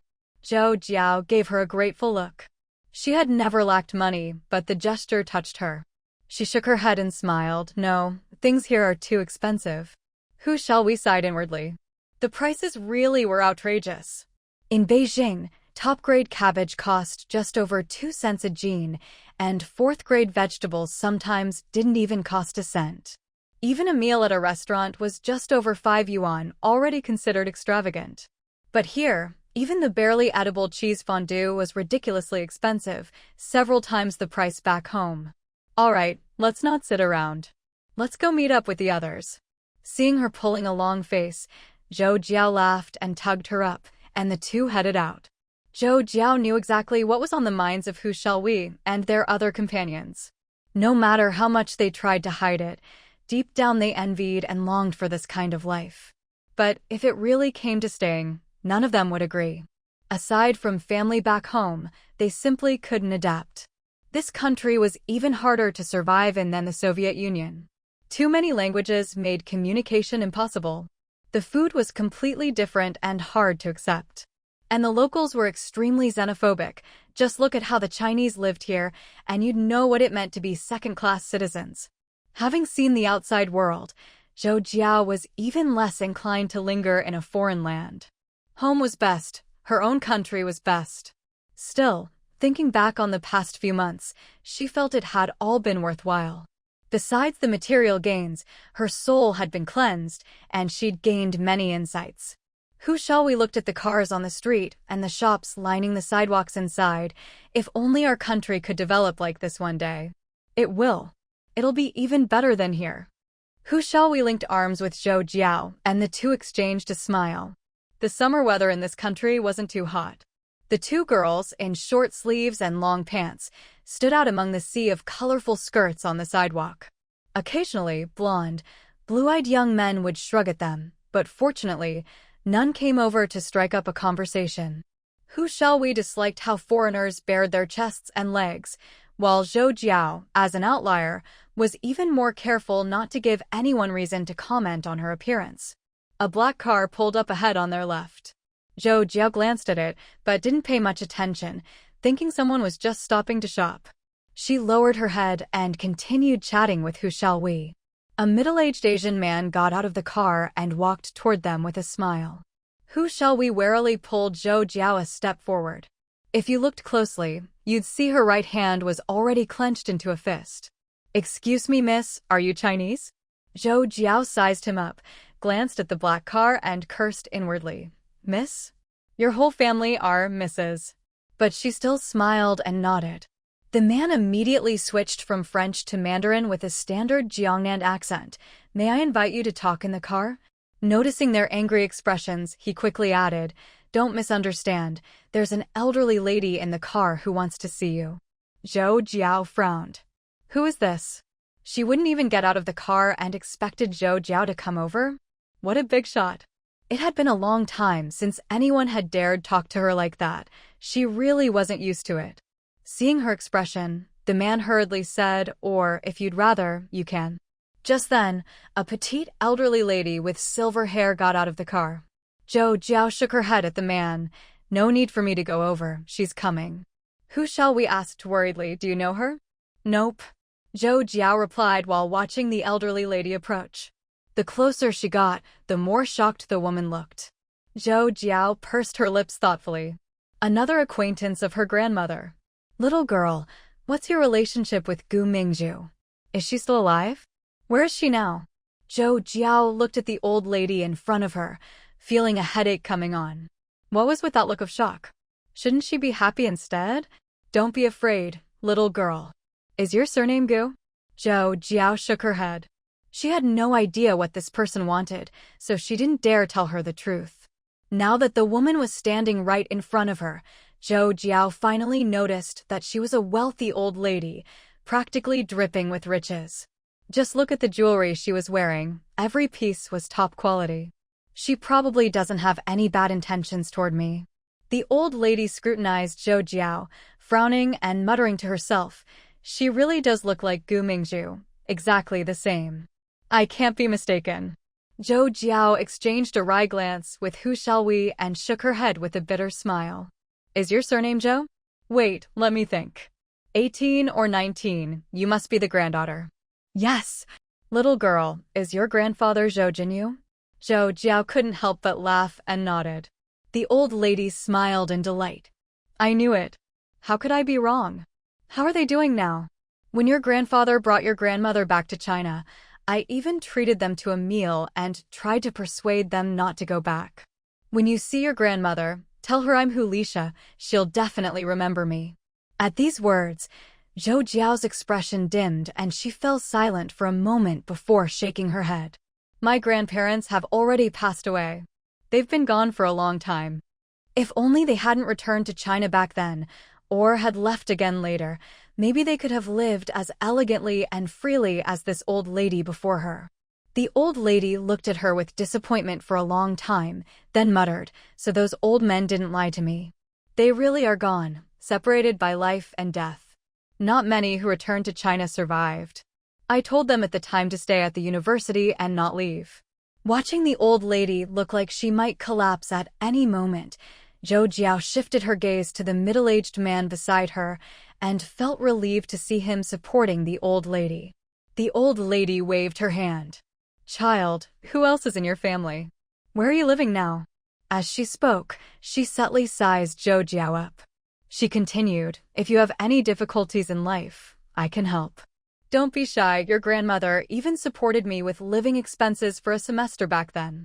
Zhou Jiao smiled and shook her head. "Thank you, but we're doing fine. I'm here on vacation this time, staying at the hotel up ahead. Would you like to come and sit for a while?" "No, I have something urgent to do. Please take care of yourself." Just as Zhou Jiao was about to leave, the old lady stopped her. "All right, you're as proud as your grandmother. I won't keep you, and I won't mention money. Quickly write down our home address." "Yes, write it all." Zhou Jiao realized the old lady probably thought she was living in poverty. She looked at Hu Xiaowei with a helpless smile. She couldn't exactly tell her who her father was. What a headache. The old lady nodded in satisfaction, took the note once it was written, and handed it to Zhou Jiao. "This is my address.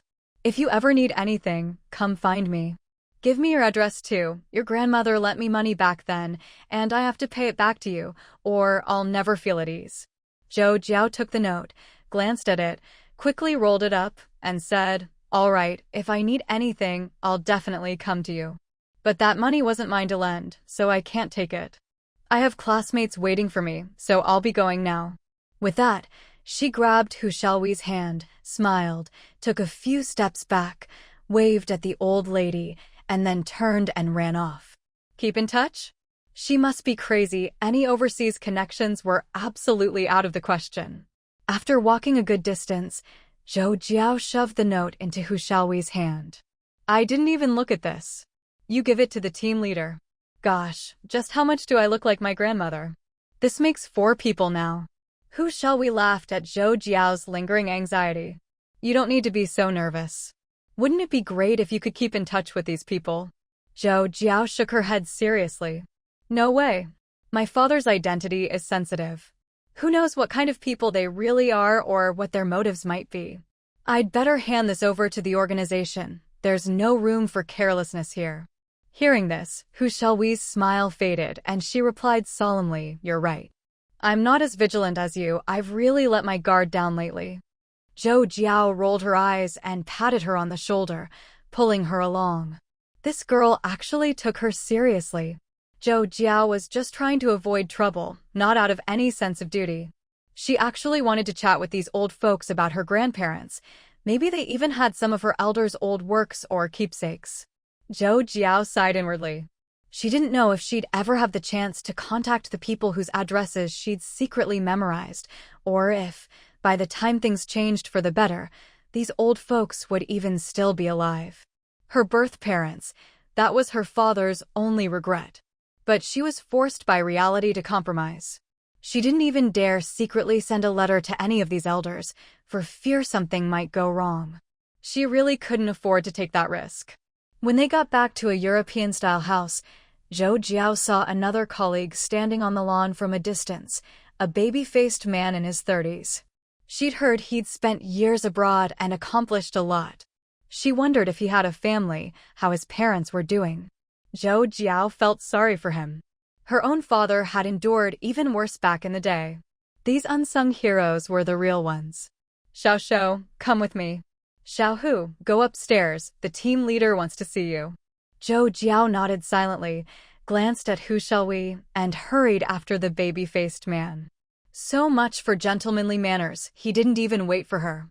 Luckily, they could take a car at the intersection. Zhou Jiao followed him in silence, getting in and out of the car as they made a big loop from the south to the north of the city, almost crossing into another country. As the sky darkened, Zhou Jiao idly calculated what time it was in Beijing. With a 7-hour time difference, her father was probably chatting with Zhang Guoqing in the study, maybe even mentioning her. It was the weekend, so her son must be sleeping with his dad. "When we get there, just follow me. I'll ask them for the details, and you remember as much as you can." Don't worry if you can't remember everything. They'll give us a quote. Just estimate the total price. Zhou Jiao nodded and followed him into a machine manufacturing plant. Inside an office, the two sides discussed the details. After finishing her business, Zhou Jiao couldn't help but look around. She wondered, if she released some knockout gas right now, would she ever make it back to China? From the moment she entered the factory, followed the big-nosed engineer into the office, her hands had been itching. She was worried she'd subconsciously stashed something away. Zhou Jiao shot a resentful look at the baby-faced man. Having to be accompanied everywhere was so unreasonable. Whose bright idea was that? If she weren't being watched, she could probably steal these gorillas blind. By the time they left, it was already late. Babyface led Zhou Jiao onto a car, and after weaving through 2 more countries, Zhou Jiao couldn't help but smile as she gazed out the window at the different pedestrians. Want to go out for a stroll? Watches, chocolate, and other local specialties are cheaper here than over there. Babyface glanced at her and suddenly spoke up. Zhou Jiao looked at him in disbelief. Really? Normally, Babyface was just like her father, always serious and businesslike, which put a lot of pressure on her. For him to suggest this out of the blue was as rare as a flowering iron tree. Without a word, Babyface pulled over and gestured for her to go. Oh my God. He actually means it. She must have some good karma. Without hesitation, Zhou Jiao grabbed her backpack and dashed out. 10 minutes, he called after her. Zhou Jiao didn't even look back, just waved her hand. 10 minutes? Even if she only had 5, she'd still run out to enjoy a breath of freedom. She completely missed Babyface muttering under his breath, "Io, she really is our old captain's kid, haha.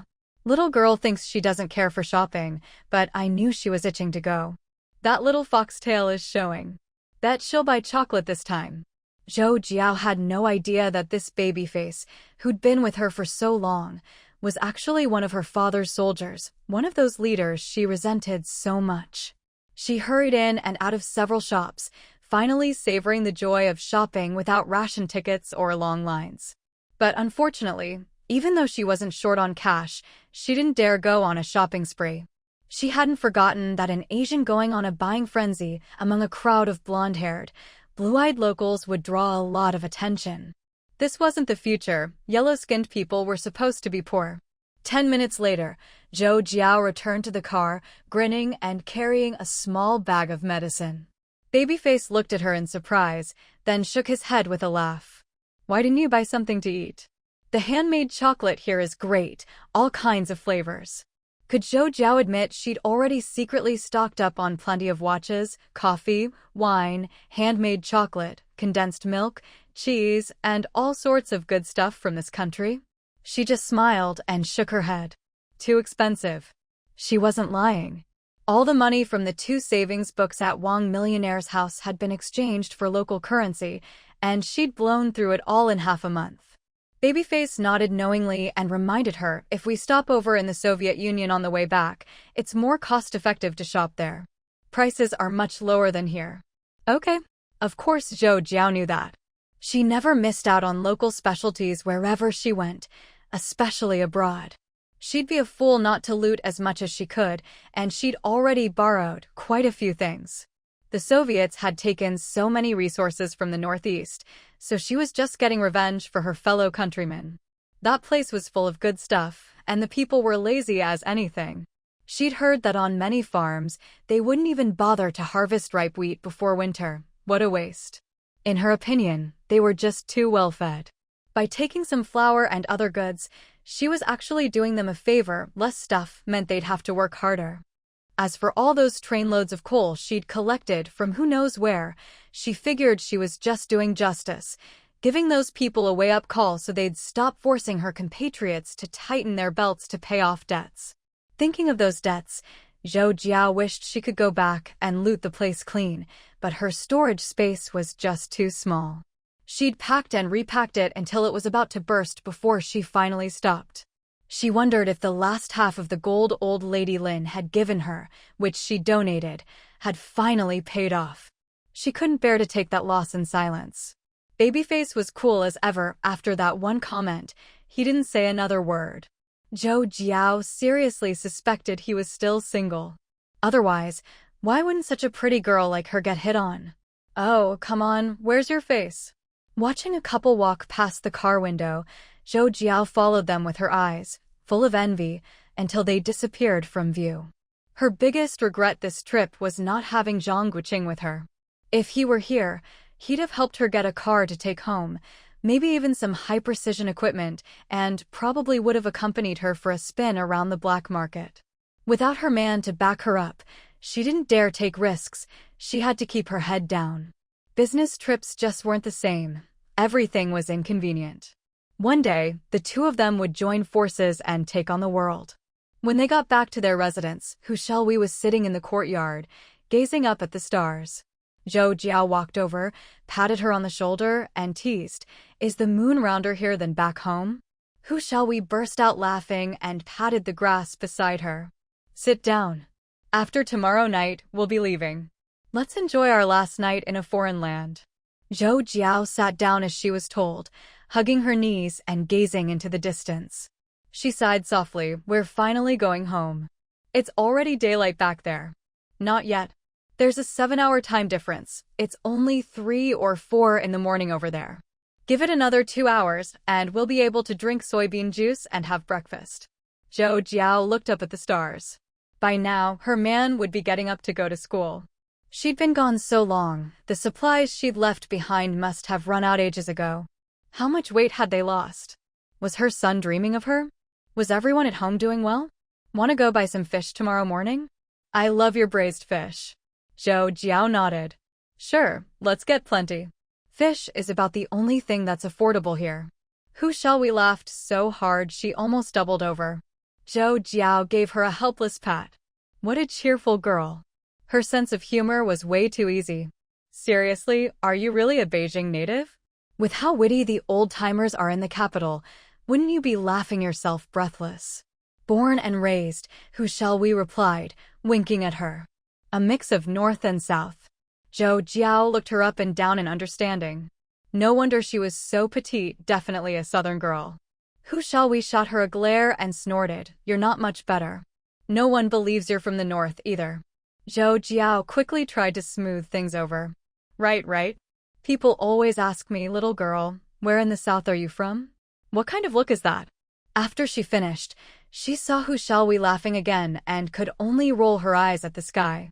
Those foreign students will come by tomorrow, and the day after, we'll head back together. Zhou Jiao nodded.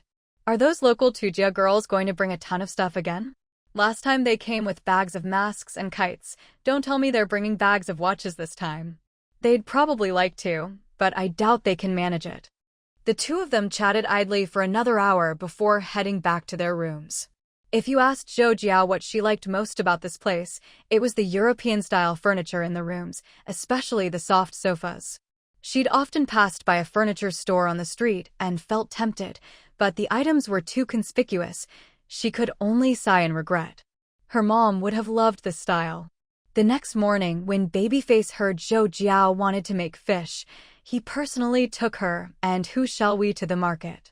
Otherwise, if they had to walk or take the bus, he seriously doubted they'd make it back to the country the next day. In Beijing, things went just as Zhou Jiao had predicted for Zhang Guoqing. He woke up in the middle of the night, lying in bed, gazing in the dark at the small bundle of a person beside him. Reluctant to part, he stayed there until nearly 4 o'clock before gently reaching for the light switch.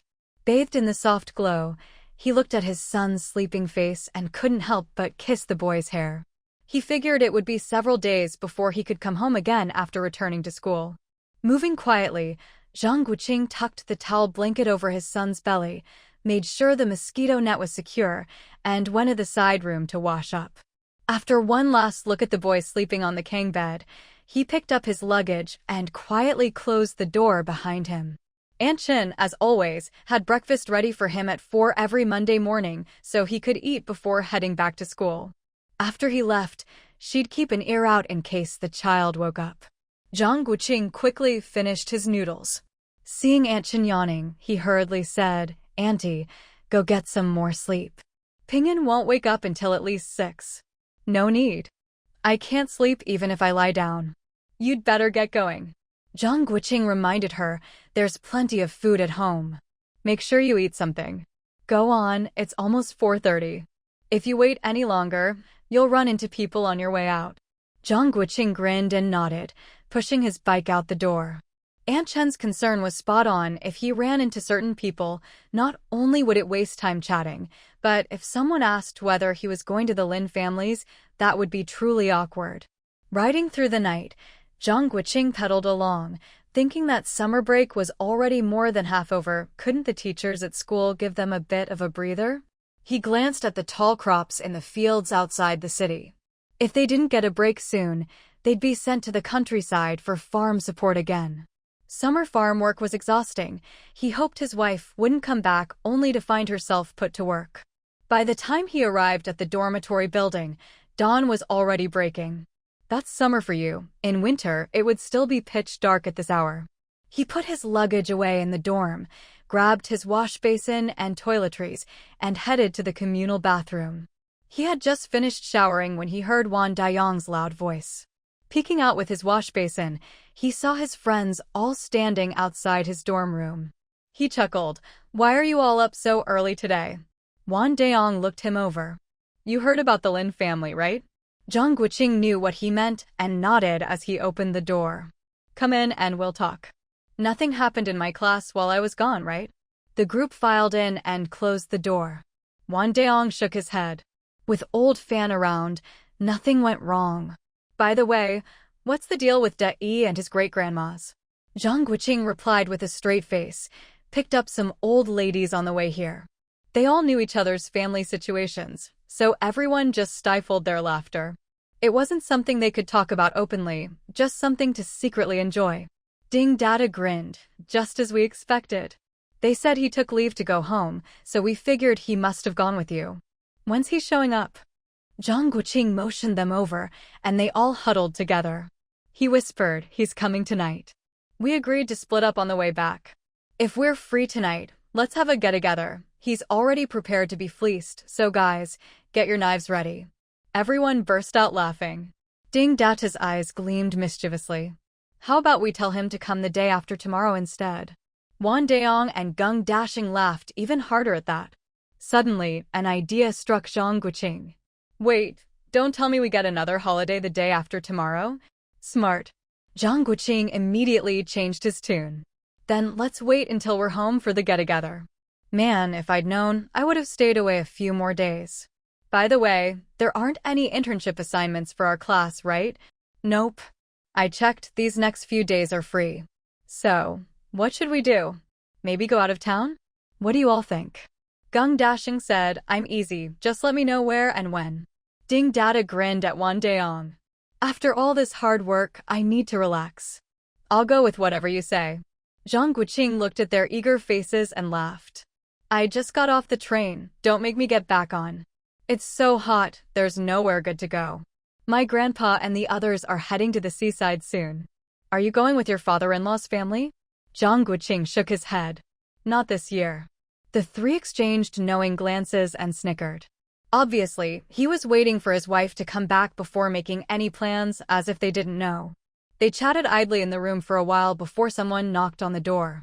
Shen Yunshi's raspy voice called out, Xiao Wu, open up. Everyone fell silent. Ding Datu, closest to the door, opened it to find Shen Yunshi drenched in sweat, bent over, hands on his knees. He looked up and grinned. Don't just stand there, get in. Ding Dada pulled him inside and shut the door. Zhang Guoqing handed him a cup of water. I'm about to head to the classroom. You look exhausted. Catching his breath, Shen Yunshi grinned. Get ready to treat us to a meal. Oh? Sounds like something good happened. A treat is a must. Zhang Guoqing smiled. Sure, but you have to tell me what the good news is. Shen Yunshi lowered his voice mysteriously. How about being named an outstanding young person in the city? And I heard your experimental report on the double water-cooled generator has been compiled into a booklet. Plus, he trailed off, chuckling. Wan Dayong kicked him. Spit it out already. Shen Yunshi tried to hold back his laughter. If he keeps this up, he'll have to stay at school even longer.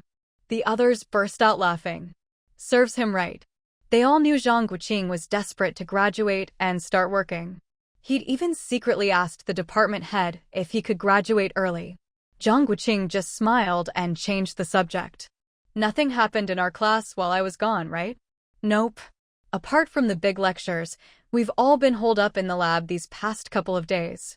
Oh, and we get a holiday the day after tomorrow. Will you make it back in time? The group exchanged glances.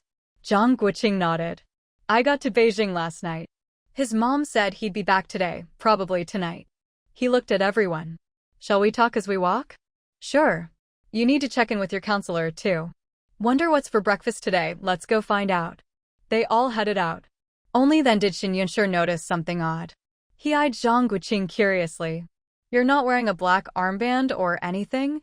Zhang Guoqing shook his head. The elders said it's inconvenient to wear that stuff outside. After the funeral, we left it at home. Of course, another reason was that if he wore it, Yi Jiafang would get exposed. Wang Daong and the others headed to the cafeteria with their lunchboxes, leaving Zhang Guoqing and Shen Yunshi to walk on. By now, plenty of people were out jogging around campus. They waved and greeted familiar faces as they walked side by side. Shen Yunshi lowered his voice. When our class was named an outstanding group, I heard someone complained about the backgrounds of 2 classmates. Luckily, our counselors stood up for them, so it didn't blow up. Zhang Guoqing knew exactly who he meant. Their class had dozens of students, most from good backgrounds, mainly children of workers, then farmers, and a few from high-ranking families. Only 2 male classmates were often talked about. Song Lin's grandfather had been a local landlord before liberation, and his parents were still in Hong Kong. The other, Ku Heshuan from the south, lived with his mother after his parents divorced. His father had abandoned his first wife to marry a high-ranking official's daughter, and a few years ago, the whole family was sent to the countryside. Technically, since his father had abandoned him, Ku Heshuan shouldn't be implicated, but there were always people stirring up trouble. After leaving a major bank, Zhou Jiao nodded slightly at a petite girl sitting in the cafe across the street. She then circled around, shed her disguise, and returned to the cafe less than 5 minutes later.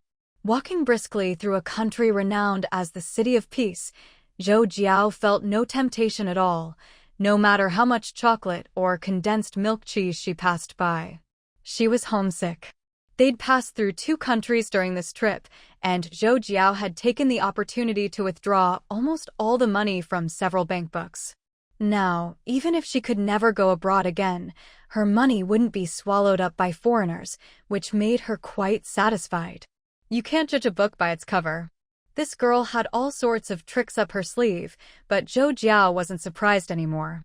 She remembered before they set out, Sir Dashan had said Hu Shelwy could protect her with her martial skills, so she could rest easy traveling together. Seeing her petite frame, Zhou Jiao had been secretly amazed. Poor people have no confidence. One day, when I'm rich, I'll bury them in money. Zhou Jiao motioned for her to keep her voice down. This girl could whisper one moment and shout the next when she got excited. As for her talk about burying people in money, better forget it. Even though Zhou Jiao had quietly withdrawn a fair bit, she wouldn't dare throw money around here. This place was full of rich people. Even if she withdrew tens of thousands at the bank, no one would even glance at her. Think about the bright side. On every religious holiday, you get free food and drink. And you get to meet people from all over the world here. Isn't that something to be happy about? Hu Shelwy shot her a look of disdain.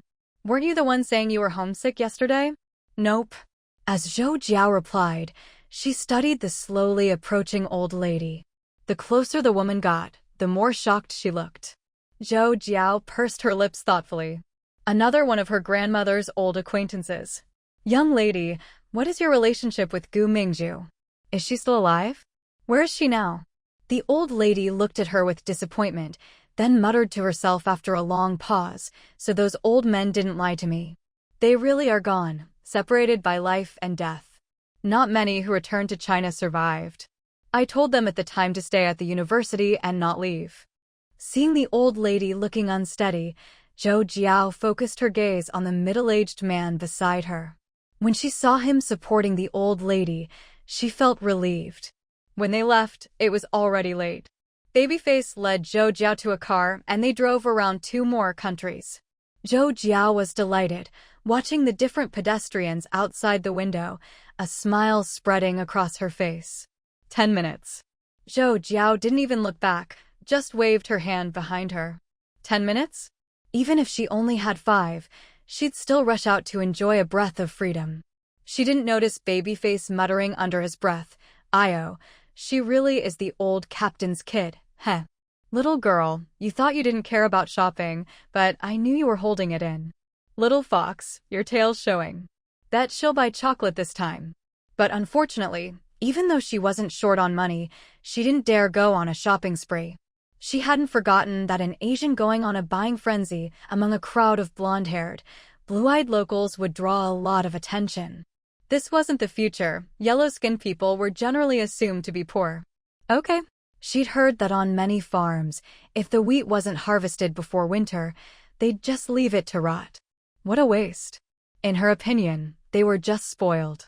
By taking some flour and other things, she was actually doing them a favor. If they had fewer supplies, maybe they'd finally work harder.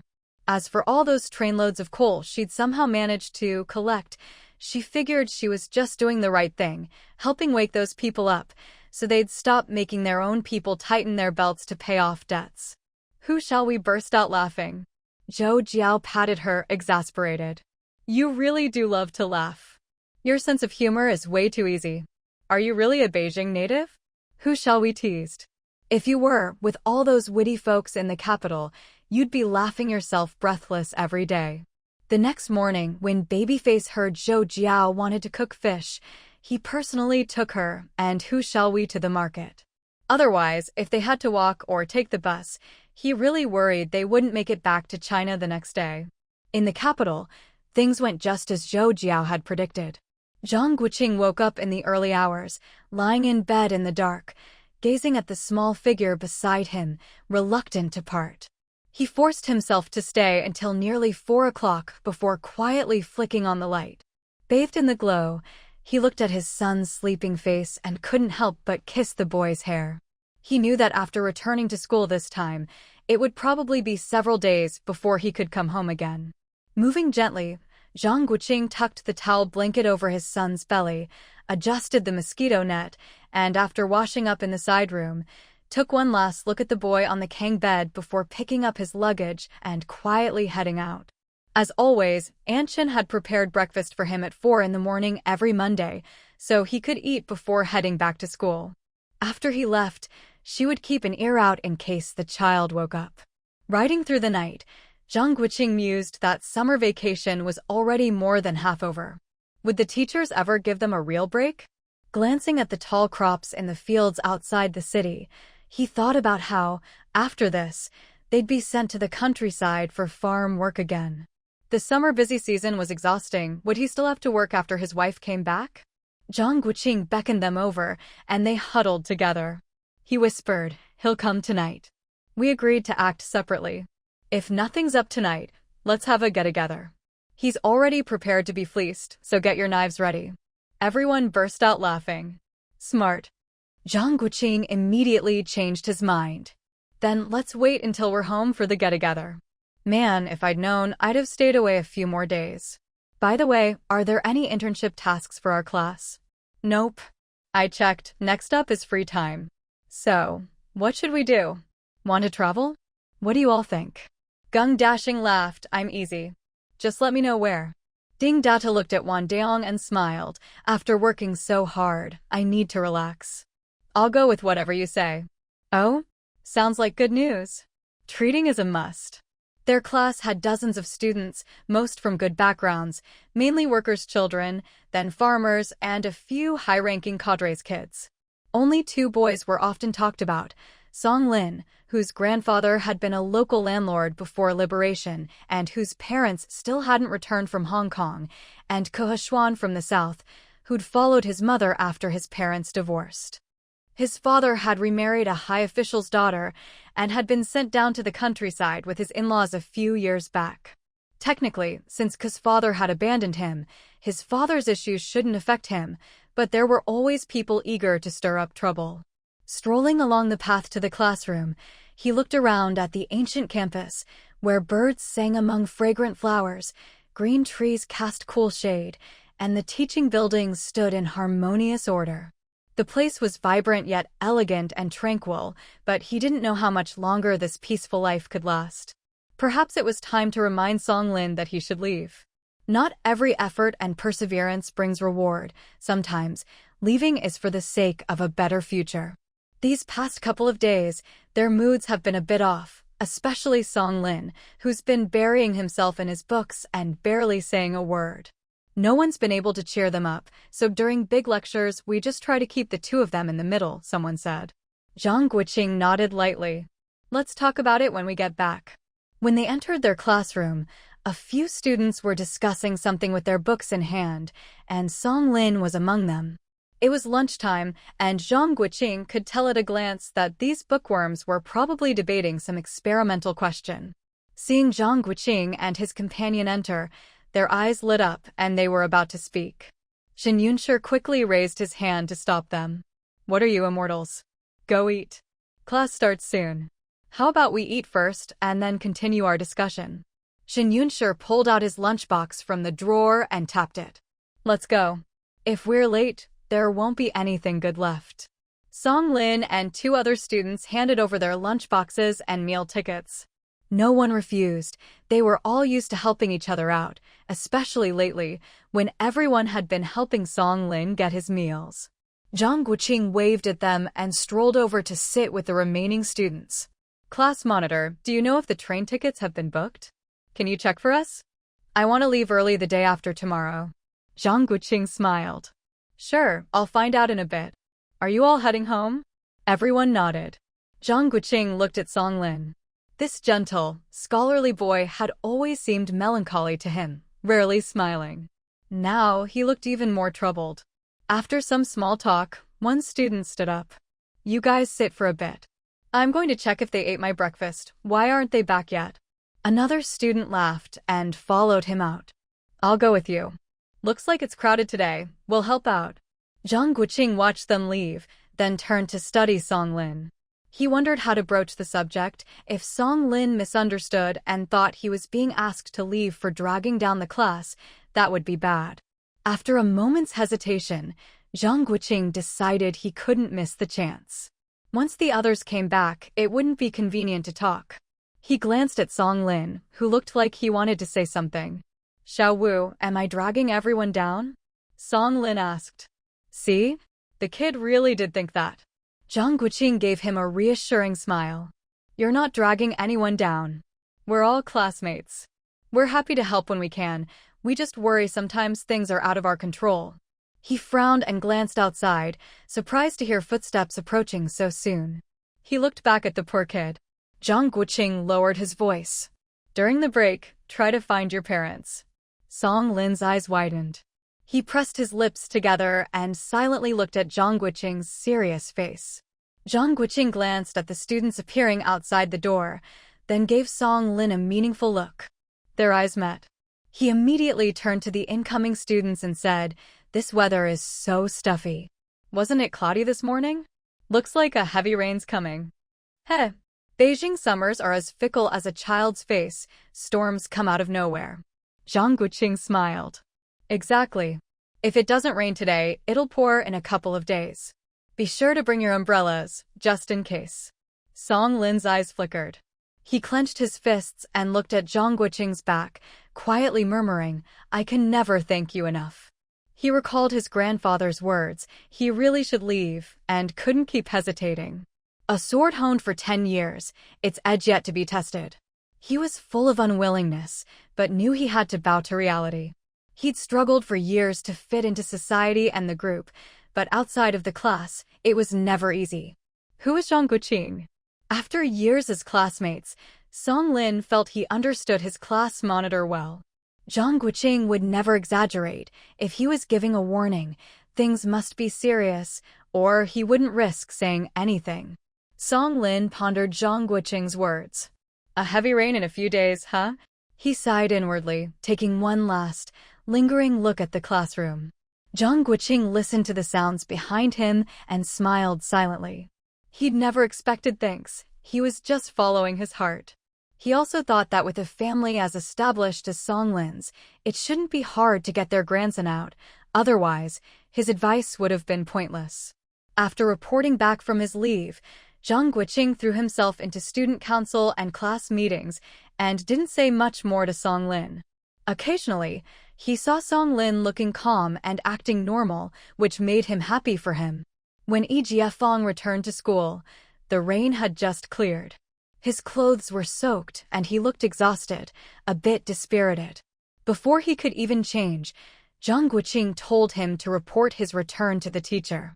Zhang Guoqing looked at his confused, wet-haired face and couldn't help laughing. He leaned in and whispered, "The holiday starts tomorrow." Jiafeng grinned, wiped the mud off his pants, dropped his luggage, whistled nonchalantly, and then ran out, eyebrows furrowed in mock misery. Zhang Guoqing kicked his bag, shook his head with a smile, and dutifully carried it upstairs. He knocked on Jiafeng's dorm room and tossed the bag inside. Only one roommate was there, gnawing on a steamed bun with instant noodles. After swallowing, he pointed to a chair. "Sit down." "Where's Biggie run off to now?" Zhang Guoqing sat and glanced at his lunchbox. "You haven't gone home these days? Didn't your mom bring you any food?" "Don't mention it. My mom's off at some meeting again. My dad's not home either. I can't be bothered to go back, no one's there." "So you're not going home for the holiday?" He shook his head. "I'm heading straight to my hometown. My grandpa wrote recently asking me to visit." Zhang Guoqing only knew his friend's family all wore blue uniforms, and his mom worked in the same place as Cheng Ruzhu. He'd heard they lived in the government compound, but had no idea where his hometown was. "What about you? Going home?" Zhang Guoqing smiled. "We're definitely not headed the same way. In other words, don't bother asking." "True. Even though there's north in both Northeast and Shanbei, we're not going the same way." He laughed at his own joke. Wang Deong had heard Zhang Guoqing's voice from the next dorm, but after waiting a while, came over to find him chatting away. "Cousin-in-law, did you get your ticket?" The roommate rolled his eyes. "I'm Tangsheng, not your cousin-in-law." Wang Deong waved it off. "Same difference. Names are just for remembering." Zhang Guoqing couldn't help but laugh. With all the different accents from classmates across the country, this kid's real name had long since been mangled beyond recognition. Jiafeng bounced back, hopping and skipping, an entire hour later. There was no helping it, the campus was huge and walking everywhere on foot took a lot of time. He had just reached the stairs and hadn't even entered the dorm when he heard a noisy group inside, chattering about all the delicious food they'd found around campus. Before he could even feel left out, the aroma in the air hit him, and he blurted out, "My roast chicken." Sure enough, when Jiafeng rushed to the stairwell, those guys had already each taken a bite, leaving behind nothing but a single chicken leg. Wang Deong glanced at him, smiling as he pointed to a duffel bag on the floor. "We're leaving tomorrow. How about a farewell dinner tonight? Or, if you don't mind, could you go buy us some booze?" Jiafeng didn't even bother washing his hands. He grabbed the chicken leg and took a big bite. "I'm exhausted. I'll pay, but someone else has to go." "Eat up, anyway, it's for you guys."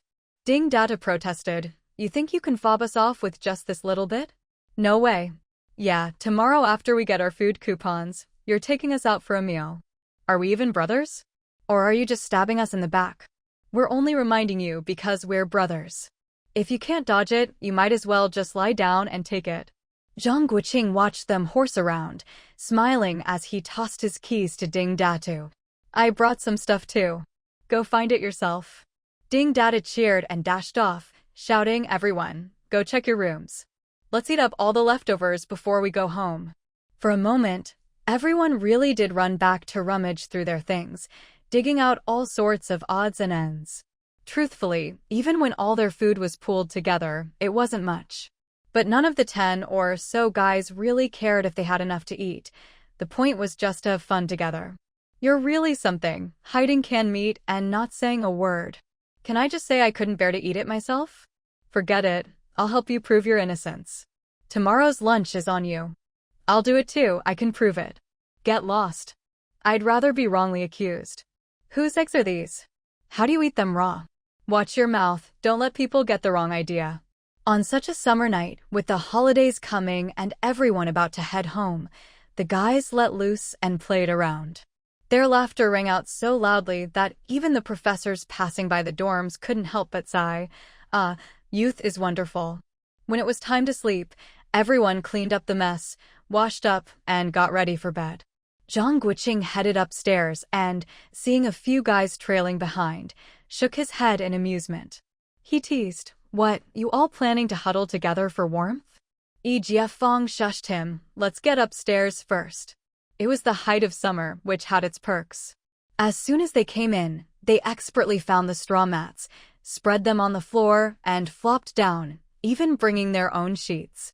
Zhang Guoqing just smiled and laid his own mat on the floor too. He was used to them crashing in his room by now. They always said the feng shui here was good. Once everyone was lying down, Jiafeng whispered, "I've got something to tell you guys." After waiting a while with no follow-up, the others started nudging and elbowing him. Jiafeng quickly rolled aside, laughing. All right, I'll tell you. I was waiting for you to ask." Wang Deong shook his fist. "Hurry up." Jiafeng thought for a moment, then sat up and moved to the desk. The streetlight outside cast a beam through the window, making him look extra mysterious. Ding Dada rubbed the goosebumps on his arm and said gloomily, "You're not going to tell another ghost story, are you? Come on, man. Can't you give it a rest with those creepy tales in the middle of nowhere?" Gung Dashing quickly patted him. "Don't interrupt. The more you hear, the braver you get." Jiafeng chuckled, cleared his throat, and said, "No ghost stories tonight." "So, there's this family named Lin in Beijing." Everyone booed him without mercy. "Quiet, you guys. This isn't some rumor, I've got the inside scoop. My mom works with the eldest daughter-in-law of the Lin family, remember? Get to the point. My mom says Xiao Hui's mom has it rough. She's been running around handling everything these days, and it's not just the hard work, she even got blamed for stuff. If her husband hadn't reacted fast, she'd have been killed, smashed right into a wall." Before old lady Lin's body was even sent to the funeral home, Xingli's mom rushed back from the office and went straight to look for the old lady's stash of private money. She couldn't find it and accused Xiao Hui's mom of hiding it. Apparently, everyone except Xiao Hui and his dad believed her, even his aunt, and they all demanded she hand over the inheritance. In the end, Xiao Hui had to call the hospital and get the guards to ask the old man, who said he had the money. That finally settled things. But seriously, how much money could it be for Xingli's family to make such a scene before the old lady's even cold? Wang Deong looked at Zhang Guoqing. Any idea? In the darkness, Zhang Guoqing let out a sarcastic laugh. No clue what kind of assets they have. But you guys remember how easily she paid back 22.6 gene of gold, right? Of course we remember. Didn't your wife get 2 awards for donating that? Man, just thinking about it hurts my heart. Zhang Guoqing patted Wang Deong and whispered, "Careful, walls have ears." Wang Deong grinned. "I know. But looks like your mother-in-law's 30,000 yuan salary is gone for good. The Lin family really made out." Gung Dashing was skeptical. "They still haven't paid it back after all this time? Pay it back? Last year, Little Dot even asked me how many popsicles you could buy with 30,000 yuan, and if he could go ask for the money himself." Wang Deong burst out laughing at the memory. Ding Data nudged him. "Did you ever figure it out? Or did you get stumped? Get out of here." I told Ping'an he wouldn't understand at his age. I said he could go to Old Mo's every day and eat until he got married, and it'd still be fine. He clutched his chest and started wailing, "Oh, it hurts, it hurts." Everyone burst out laughing. That was exactly the kind of thing that clever little rascal would do. Wang Deong slapped his forehead and quickly asked, "Xiao Wu, did Little Dot ever go?" Zhang Guoqing shook his head, smiling. After you said that, he couldn't sit still. As soon as his grandma got home from work, he dragged her to the Lin's house. In the end, his mom had to explain where that 22.6 gene of gold came from and tried to teach him about compound interest. He barely understood, but finally gave up. The group laughed even harder, remembering Zhou Jiao's epic explanation of compound interest. It was scarier than loan sharks. They'd never thought about it before, but after hearing that story, they realized how much real-life use all that textbook math could have. Yi Jiafeng sobered up and asked, "I heard the memorial service is in a couple of days. When they send out the obituary, are you guys going?" Before Zhang Guoqing could answer, Ding Dada cut in, "Isn't that a dumb question? If anyone else in the Lin family died, Uncle Zhou and the others might show up out of courtesy. But with an enemy like this, Uncle Zhou not setting off firecrackers to celebrate is already being polite. Why would he go?" Zhang Guoqing added, "They didn't even come by to notify us, so they know how it is. My mom tried to kill herself once. Who in our family would dare let her go?" As the others kept chatting, Zhang Guoqing fell silent, lost in thought. He remembered the first time he met Old Man Lin and the kindness the old man had shown him. He didn't want to judge the old man's character. All he could say was, people, no matter who they are, always have endless desires. The old man had survived so many life-and-death moments, yet still couldn't let go of so many things he could never have. In the hospital room at the General Hospital, old Master Lin had shut himself away for 3 days, refusing to see anyone. No one knew what he was thinking. After regaining his composure, he gave a string of orders to his attendant early the next morning. Apply to change rooms. Handle the old lady's affairs as soon as possible. Everyone should return to their posts as soon as possible. In the solemn and dignified funeral home reception room, Lin Aigua listened to the attendant's message in silence. After a moment, he turned to his wife, who was busy with arrangements, and said, "I'm going to the hospital for a bit." Qin Jingru nodded and glanced at their son, who hadn't slept all night. "Take your younger brother with you, and bring Xiaowei along too." Lin Aigua understood what his wife meant. She was scared of more misunderstandings, afraid people would think old Master Lin was secretly giving him money again. Plus, it would give their son a chance to get out and catch his breath. "All right, you rest here and take care of yourself. Let Xiaomei handle the small stuff, don't wear yourself out." Qin Jingru nodded, watching as he beckoned Lin aiding over, then sat down to quietly calculate the expenses of the past few days. Now that all the costs were coming out of their own pocket, she wondered how they'd settle the accounts later. Old Master Lin had washed his hands of everything, and everyone else was playing dumb. It all left her feeling powerless. If it weren't for the fact that the dead should be respected, given how her mother-in-law had treated her, she'd have liked to shut herself away just like her father-in-law. Lin Dinghui nodded at his father's words and quickly walked over to his mother. "Mom, you should rest for a bit. There's still a lot to do tomorrow." "All right, when you see your grandpa, try not to talk too much." Lin Dinghui nodded slightly and followed Lin Aigua and the others out. As they reached the entrance, they saw his aunt, Lin Liying, hurrying over to stop them. "Big brother, I'm coming with you." Lin Aigua didn't mind. As long as she didn't mind squeezing in, a few people could always fit in one car. As for whether they'd actually get to see old Master Lin, no one could say for sure. Lin Liying got in the car, glanced at her eldest brother's cold face, and explained, "Big brother, I'll come right back to help after seeing Dad." "I already told sister-in-law." Lin Aigua nodded casually. "Uncle, my mom's here too. With her and auntie, everything's fine here." Lin Aigua glanced at his nephew and looked out the window without responding. He wished Jiang Jingyu would just disappear from his sight. She was such a fool. She might as well have gone with the old lady. Lin Dinghui heard this and lowered his head with a mocking smile. Some people were just hopeless. The group arrived at the General Hospital in silence. This time, old Master Lin didn't refuse to see them. He received them while leaning against his hospital bed. The 3 Lin siblings saw their father, his hair completely white and his face haggard. Their eyes reddened as they gathered around him, choked up and unable to speak. Old Master Lin glared at them. "I'm not dead yet. Why the long faces? Speak up, why are you here? Didn't I tell you to handle the funeral arrangements as soon as possible? What's so urgent that you had to come here?" Lin Aidong and Lin Liying both looked at their eldest brother.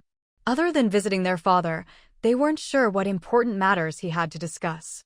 Lin Aigua sighed, pulled up a stool, and slowly said, I spent 200 yuan on a burial plot in the western suburbs. Do you want to go take a look? Old Master Lin closed his eyes and waved his hand. No need. I'll go on the day of the ceremony. Make it nice. Your mom liked beautiful things. I'll give you the money later. Lin Aigua didn't refuse. The expenses these days had been painful. He nodded and continued, The bureau has already made my little sister's background public. Did you know about that? Old Master Lin opened his eyes and looked at him, then nodded and motioned for the others to sit. He had more to say, and it was best to say it all at once. Once everyone was seated, Old Master Lin continued, No matter whose child Shanshan is, she's my eldest daughter. Even if the emperor himself came, it wouldn't change that. Even after all your mom did to her, whenever she had something good, she'd give it to me. A few years ago, when everyone was starving, if she had ration tickets, she'd give them to me. If not, she'd buy meat at high prices for me. Even my own children couldn't do that. She's my own flesh and blood. She's heartbroken now, but she'll still acknowledge me as her father. Lin Dinghui looked at his grandfather's confident face, feeling both amused and sad. Don't bother her for a while. Let her have some peace. Give it a year or two. When things have settled down, it won't be too late to reach out. She's soft-hearted, but this time your mom really broke her spirit. Otherwise, she wouldn't have tried to kill herself. I've thought a lot these past couple of days. Maybe it's for the best that your mom's gone, at least she won't cause you more trouble. The Gu family's grudge brought suffering to our Lin family, but she got off easy. After speaking, Old Master Lin turned to his second son. Don't take this the wrong way, but your wife is no better than your mom. Keep her in check when you get home. She's a troublemaker. If it weren't for Shangli and his brother, I'd have told you to divorce her long ago. From now on, when you come to visit me, don't bring her. I don't want to see her again. Lin Aidong opened his mouth, then pressed his lips together and nodded with a wandering gaze. Old Master Lin sighed, then looked at his eldest grandson, his expression softening. My poor eldest grandson, stuck with such a mother. Once things are settled here, go back. By the end of the year, settle on a marriage so I can see my great-grandchild while I'm still around. Lin Dingxing wanted to defend his mother. No matter what she'd done, it was all for him and his brother. He didn't fully agree with his grandfather, but in the end, he just nodded. Old Master Lin finally turned to his eldest grandson. Yes, now that his wife was gone, he realized how many traditions depended on the eldest son and grandson. Only the eldest son and grandson could carry the body into the coffin. During the funeral procession, they had to lead the way. Poor orphan that he was, he'd never realized the importance of being the eldest son and grandson. Shall we take good care of your mother from now on? Lin Dinghui looked at his grandfather in surprise. He hadn't expected to hear such words. After all these years, his mother's efforts had finally been acknowledged. Old Master Lin turned to look out the window, his voice low. I used to blame your dad for making decisions on his own. I was so angry I couldn't sleep all night. But thinking it over, it was my fault. If I hadn't helped Xiaolin transfer her registration, your dad wouldn't have been dragged into this. I really was muddle-headed. Lin Dinghui quickly said, Grandpa, don't think that way. Dad's better off out of town than in Beijing. I never dared tell you, but I begged him for a long time before he agreed. If you want to blame someone, blame me. Old Master Lin's eyes flashed, and he turned to look at him. Just as he was about to speak, he caught sight of the other's expressions and fell silent for a while. No need to blame anyone. This is fine. And don't keep in touch with your sister anymore. Lin Dinghui studied his expression and nodded.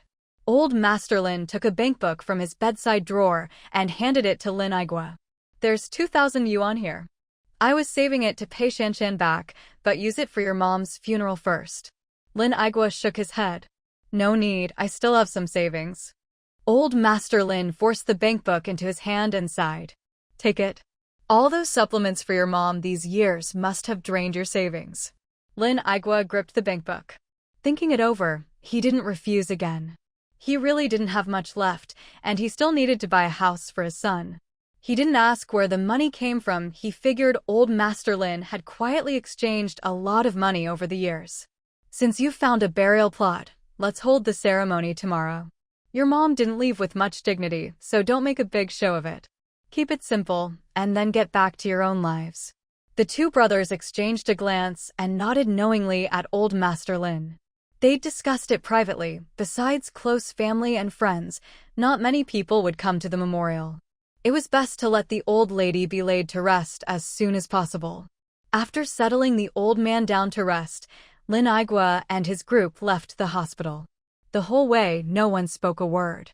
Under the blazing midday sun, they returned to the funeral parlor. By now, the mourning hall was fully arranged.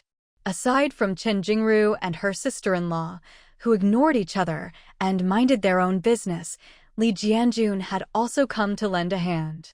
Seeing Lin Aigua's group arrive, the three inside visibly brightened. Jiang Jiangyu, in particular, hurried over to her eldest son, grabbing his arm and pulling him outside. Lin Aidong looked at his older brother with an awkward expression. Only when his brother shook his head did he finally breathe a sigh of relief. Looks like he'd still have to talk to his father-in-law. If his wife kept acting like this, she really might ruin their son. Jiang Jiangyu dragged her son to a secluded spot, glanced around, and whispered, "What did your grandpa say? Is he still blaming me? Tell me, is your mom being wronged or not? Even if I forgot to close the medicine bottle, how did the old lady end up with jewelry in her hand? Fine, I'll take the blame, as long as you and your brother aren't dragged into it." Lin Dingxing patted her comfortingly. He couldn't bring himself to repeat what his grandfather had just told his father. Honestly, aside from his mother blurting out the truth in her panic and making the old man lose face, she hadn't really done anything wrong. Did Grandpa mention Grandma's inheritance? Did Uncle tell him how much he spent? Do we need to chip in 500 yuan? Jiang Jiangyu's barrage of questions made Lin Dingxing frown. He didn't answer right away, but instead advised, "Mom, if anything comes up, I'll tell you when we're home and alone. Pulling me aside like this doesn't look good in front of others." "Oh, you silly child, your dad asked me for 500 yuan last night. If Grandpa gives us money, I need to know how much. I have to keep track of the gifts and the accounts, don't I?" Lin Dingsheng glanced around and whispered, "Grandpa gave Uncle 2,000 yuan and asked him to keep things simple. There should be some left over. As for the gifts, don't worry about it. We're hardly ever in Beijing, so we don't have much in the way of social obligations. If there are any, they're all aunt's connections." "That's not how it works. Your grandpa still has a lot of subordinates. Don't their gifts count as official business? Anyway, don't worry about it. I know how to handle this." Lin Dingxing could only smile wryly and leaned in to whisper, "This time's different. Not many people will come. And is fair, just follow her lead. She won't take advantage of you." Jiang Jiangyu shot him a look, wanting to argue, but thinking about it, her sister-in-law really didn't care about petty gains, and she'd already offended her before. Forget it, she'd be the bigger person and let it go. Did Grandpa say where the 2,000 yuan came from? Did he sell Grandma's things? I don't know. He said he was going to give it back to Aunt, but for now, it's for Grandma's funeral. Jiang Jiangyu's eyes widened, and she gritted her teeth. Your grandpa is really getting senile. Trying to win them over? Your aunt came back yesterday but didn't even come by. And he wants to return the money? That's 30,000, not 3. Even if we sold our blood, we couldn't pay it back. He's not going to make your dad and uncle help pay, is he? Lin Dingsheng quickly shook his head. No, he didn't mention it at all. Mom, please watch what you say these next few days. Once we leave, things will be fine. Seeing her son so anxious, Jiang Jiangyu sighed. All right, I'll listen to you. After being set up by your grandma this time, I don't dare say anything reckless. Do you think this will affect you and your brother's marriages? Maybe I shouldn't get involved when you two look for partners. Lin Dingxing put his arm around her shoulders, comforting her as they walked. Don't worry, it won't affect us. If my future wife can't accept my mom, then she's not worth having. Didn't you get along well with Commander Wang's daughter? When we get back, I'll marry her." Jiang Jiangyu was about to laugh, but remembered where they were and quickly covered her mouth.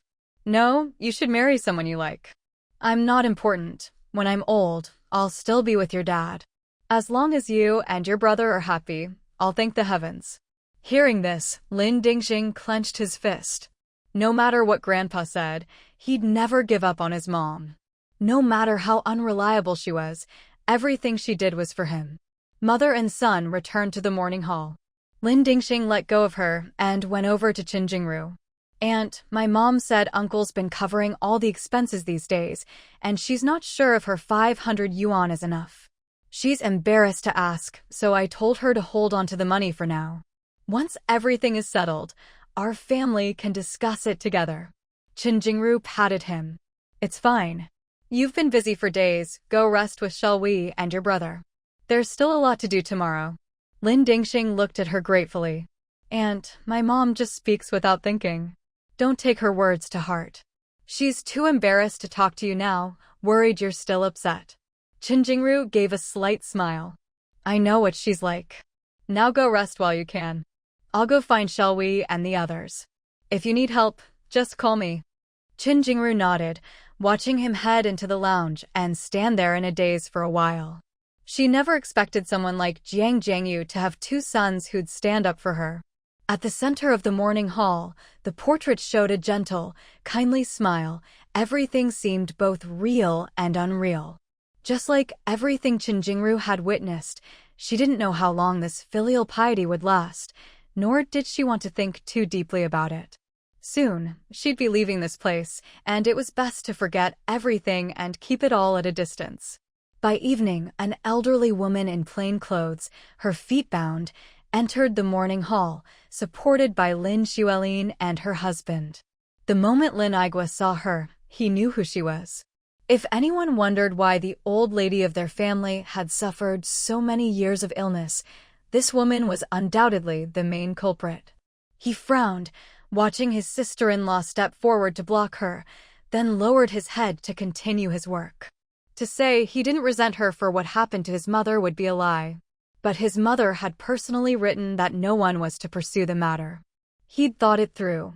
Given her vengeful nature, would she really have let the other woman off so easily? There had to be more to the story. With that in mind, he let it go. Otherwise, that old woman wouldn't still be alive and well. Jiang Jiangyu stretched out her arm to block the way, lowering her voice. You're not welcome here. Don't think we forgave you just because we didn't pursue it back then. Get out. Aunt. Don't call me aunt. Do you think you've done right by the grandmother who loved you? And now you bring her here, do you want to upset her spirit? Xuelin, please go home. Your father can't even stay in Beijing because of you. Stop making trouble and go back to the northwest with your husband. Old lady who patted Lin Xuelin's hand. No need to explain. I just want to say a few words to my in-laws, then I'll go. With that, she looked around at Lin Aigua and his brother. As for Li Jianjun, the moment he saw Lin Xuelin, he quickly slipped away. That woman was crazy. He couldn't afford to mess with her, but he could at least avoid her. Lin Aigua watched calmly as old lady who walked towards him step by step. What do you want? Old lady who looked at him apologetically. I came for two reasons. First, to apologize to your family, and second, to clear up some misunderstandings while I have the chance. There's no need. Just don't show up in front of me again. I don't need your apologies. Old lady who glanced at the gathered Lin family members and muttered to herself, you all must think I'm the reason your old lady had a stroke, right? That's why even my grandson is unwelcome in your family. Today, I'm saying this in front of the deceased. I dare say I didn't cause her stroke. Jiang Jiangyu snapped. Are you here to stir up trouble? Who gave you the nerve? Do you really think the Lin family is easy to bully? Old lady who shook her head gently. Child, don't get angry. It's better to resolve grudges than to let them fester. Now that our children are married, we're in-laws. I just wanted to explain things clearly, so the kids don't have to suffer. Don't misunderstand, I'm not here to take advantage. I've already arranged for them to leave the day after tomorrow. Lin Aigua waved his hand. Let's go to the sitting room. Don't disturb the peace of the morning hall. All right. You go pay your respects to the old lady. Once I've explained, we'll leave. With that, old lady who released Lin Xuelin and her husband's hands and followed Lin Aigua into the sitting room with small, shuffling steps. Lin Aigua sent the younger generation away and glanced at Jiang Jiangyu, who was following behind with a sullen face. He shook his head helplessly. What a headache. After taking the main seat, he faced old lady Hu. I'm only worried about disturbing my mother's spirit in the morning hall. I have no interest in your explanations. I know exactly what you're thinking. A married daughter is like water poured out. Whatever happens to her from now on is her own business. There's nothing left between our families. Old lady Hu nodded. Don't worry, I know our families are worlds apart. We won't come bothering you in the future. Xiaolin is a good child. My eldest grandson is lucky to have married her. I really have no other motive for coming here, except to clear up the misunderstanding from that day, so the children don't get dragged down by this old woman. Lin Liang curled her lips on the side. She talks a good game. Does she really think no one can see through her?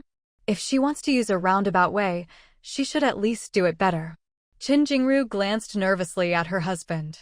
She really worried that, since their daughter hadn't grown up by his side, he would be indifferent to her. Her feelings at this moment were complicated, a mix of hope and disappointment. She only had one son and one daughter in her life. Her daughter's lack of sense hurt her more than anyone. She also hoped that after this incident, her daughter would truly repent when she returned to the Northwest. If she still refused to change, then let her stay in the Northwest for the rest of her life. But right now, she couldn't give up. What would happen to a child without her mother's family? She'd seen too many tragic endings during her years at the Women's Federation. Old lady Hu leaned back in her chair, her expression tinged with reminiscence, and began slowly. This has weighed on my heart for a long time. I wanted to come explain to your family earlier, but I was afraid you'd think I had ulterior motives. When the eldest lady came to see me that day, she was extremely agitated and said a lot of harsh things. I didn't take it to heart, I know her temper, so I just let her vent. But when she accused my eldest grandson of abducting her granddaughter, that was a terrible accusation. I had no choice but to try to persuade her to let it go. Those two are inseparable. We tried to break them up back then, but fate had other plans and they ended up together anyway. The eldest lady got even angrier and insisted I go to the Northwest myself to bring my grandson back. Seeing how determined she was, I tried to persuade her to be more understanding. After all, the children are married now, and young people don't listen to us elders anymore. She's stubborn. When I didn't pack up to leave, she got so angry she threatened to have my grandson thrown in jail. My heart went cold. I begged her to remember her own heartbreak in her youth. How could she bear to let her granddaughter suffer the same? That was my mistake. As soon as I said that, she stood up and raised her hand to slap me. I thought she'd feel better after letting off steam, but before her hand even touched my face, she collapsed. I was terrified. Who would have thought a single sentence could have such serious consequences? We were close when we were young, spent so many years together, told each other everything. Who could have guessed she'd change so much with age? You're all reasonable people. Can you really blame me for all of this? Jiang Jiangyu darted her eyes between Lin Aigua's darkened face and the others, shrinking her neck and swallowing the question she'd wanted to ask. She was dying to know who the man her mother had pined for in her youth was. She realized she wasn't the only one. Her sister-in-law also looked like she wanted to ask, but held back. Lin Aigua's face was cold. Enough. We've heard you out. It's getting late, you should go. We won't see you out. Old lady Hu stood up slowly and nodded. All right. I heard the memorial service is tomorrow.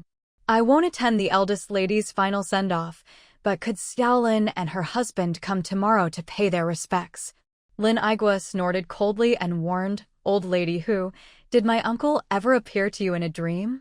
If you have time, go burn some paper money for my grandfather and uncle, and stop scheming about our family. Old lady Hu's pupils shrank at his words.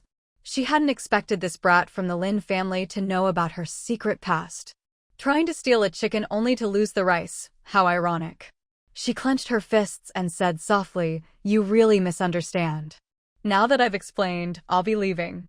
The children will go the day after tomorrow, and our Hu family won't trouble you again. Lin Aigua watched expressionlessly as Old lady Hu hurried off in her tiny steps. He didn't stop her, only called after her, "Since they're in the northwest, don't go bothering them. Let them live in peace." Old lady who replied without turning her head. Everyone in the room watched as old lady who left, then turned their eyes to Lin Aigua. There seemed to be a lot of hidden meaning in what was just said. Shouldn't he explain? Lin lying. Big brother. Lin Aigua frowned. It's none of our business. With that, he got up and left. There were some things he didn't want to tell his younger siblings. The dead are gone. If his mother still couldn't let go of the Gu family or Zhou Jiao, let them sort it out in the afterlife. The living still had to go on with their lives. Jiang Jiangyu sidled up to Chen Jingru and Lin Lying, ignoring her sister-in-law's glare, and whispered, "Do you think old lady who had something going on with uncle? Wasn't she mom's personal maid?" Chen Jingru quickly grabbed her sister-in-law, who was about to lose her temper, and shook her head at Jiang Jiangyu. She really didn't know how to answer. Who knew what kind of messy relationships these people had? After finishing her work, Zhou Jiao rubbed her eyes, let out a sigh of relief, leaned back in her chair, and patted her sore arms and legs. She stood up, hugging the documents in her arms, ready to leave. Just then, the door opened. Sherdashin, who was usually stern-faced all year round, walked in with a big smile. Seeing Zhou Jiao, he grinned and said, "All done." "Yes, but I still need you to take a look. I just can't remember anything else, no matter how hard I try." Sherdashin waved his hand. "It's already better than I expected. You've worked hard these days, go home and get some good rest." Hearing this, Zhou Jiao quickly put down the documents in her arms and smiled. "So I can really go home? If you don't go home soon, your father's going to come after someone. Oh, and think carefully about my suggestion." Zhou Jiao nodded with a smile. As for whether she'd agree, she definitely wouldn't. This kind of life wasn't for her. She had her father, her husband, and a young son, and there was plenty of room for her to grow back home. Why go so far when she had everything she needed here? Her heart was too small to hold outsiders. All she wanted for the future was for her family to be safe and sound. Your commendation can't be made public, but it's all recorded in your file. For the details, ask your father when you get home. Sherdashin paused, then suddenly smiled mysteriously. "Oh, and I won't have anyone drive you back. There's a silly boy waiting outside who's been there all afternoon, waiting for you to come home." Zhou Jiao's face lit up with a radiant smile. She quickly waved goodbye as she walked out, guessing that Zhang Guoqing must have come to pick her up. "Hey, wait." Zhou Jiao stopped in her tracks and turned back, looking at him in confusion. Sherdashin shook his head with a smile. "Aren't you forgetting your luggage? And all the stuff you bought?" Zhou Jiao patted her forehead and laughed. "If you hadn't reminded me, Uncle Sher, I really would have forgotten. I'll go get my things from the dorm, and I won't come back to say goodbye." "Go on, I know you're in a hurry." Zhou Jiao didn't feel embarrassed at all.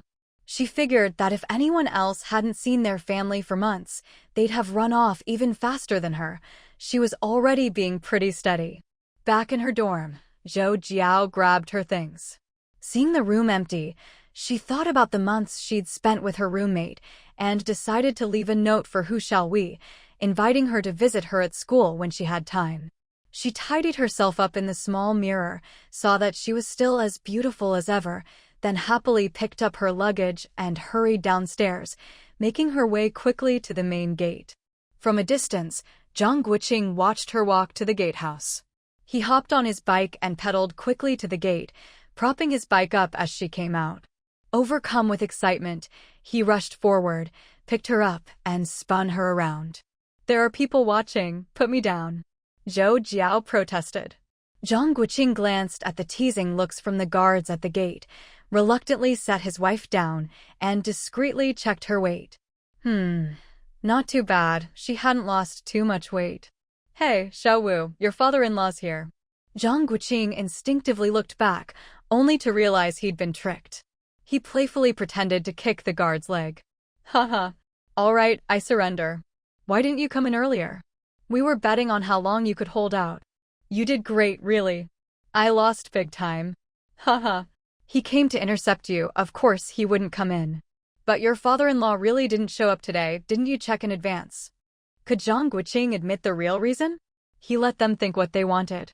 He wasn't part of this department, and unless he had urgent business with his father-in-law, he really couldn't come and go as he pleased. After chatting a bit with the guards, Zhang Guoqing quickly took his wife home. Any more delay and his father-in-law might really show up, and he wanted to make the most of the time on the road to pour out all his longing to his wife. "Why have you lost so much weight? Didn't you have enough money?" Zhou Jiao asked. Pushing the bike with Zhou Jiao sitting on it, Zhang Guoqing gave her a plaintive look. "How could I not lose weight with you gone? I was on edge every day, worried something would happen to you, and I wouldn't be there. Honey, I made a lot of money, you have to reward me." Zhou Jiao grinned and nodded. "Okay, name your terms." Zhang Guoqing got so excited he almost got tangled up with the luggage hanging from the handlebars, quickly adjusting it. "A lot happened while you were gone. It's not convenient to talk here, let's wait until we get home." Zhou Jiao nodded with a smile. "All right, we'll talk at home. Let me get down, you find a spot." Zhang Guoqing nodded knowingly. "Just sit and rest for now. Get down when we get there." The couple looked around and finally found a secluded spot where they could take out a burlap sack Zhou Jiao had prepared. They didn't dare take too much this time, tomorrow they'd have to go to the black market again. Zhang Guoqing didn't even know what was in the sack, he'd have to find out, or else Chen and the others might get suspicious if he didn't know what he'd bought. He was also worried Zhou Jiao might take out something inappropriate. "Don't worry. I prepared everything for the trip back. Besides a chicken, 2 wild rabbits, and 3 fish, there's nothing else, just flour and seasonal vegetables." Zhang Guoqing nodded. "Nothing happened while you were away, right?" Zhou Jiao glanced around, then leaned in and whispered, "Everything went smoothly. I cashed out all the savings certificates and exchanged them for dollars and francs. I even managed to snag some things that weren't exactly above board, the place was almost raided. Too bad you weren't there, or else, Zhang Guoqing broke out in a cold sweat. His wife was way too bold, daring to pull stunts even abroad. He put away his smile and said seriously, "Promise me, don't ever do that again. We don't lack anything, there's no need to take risks.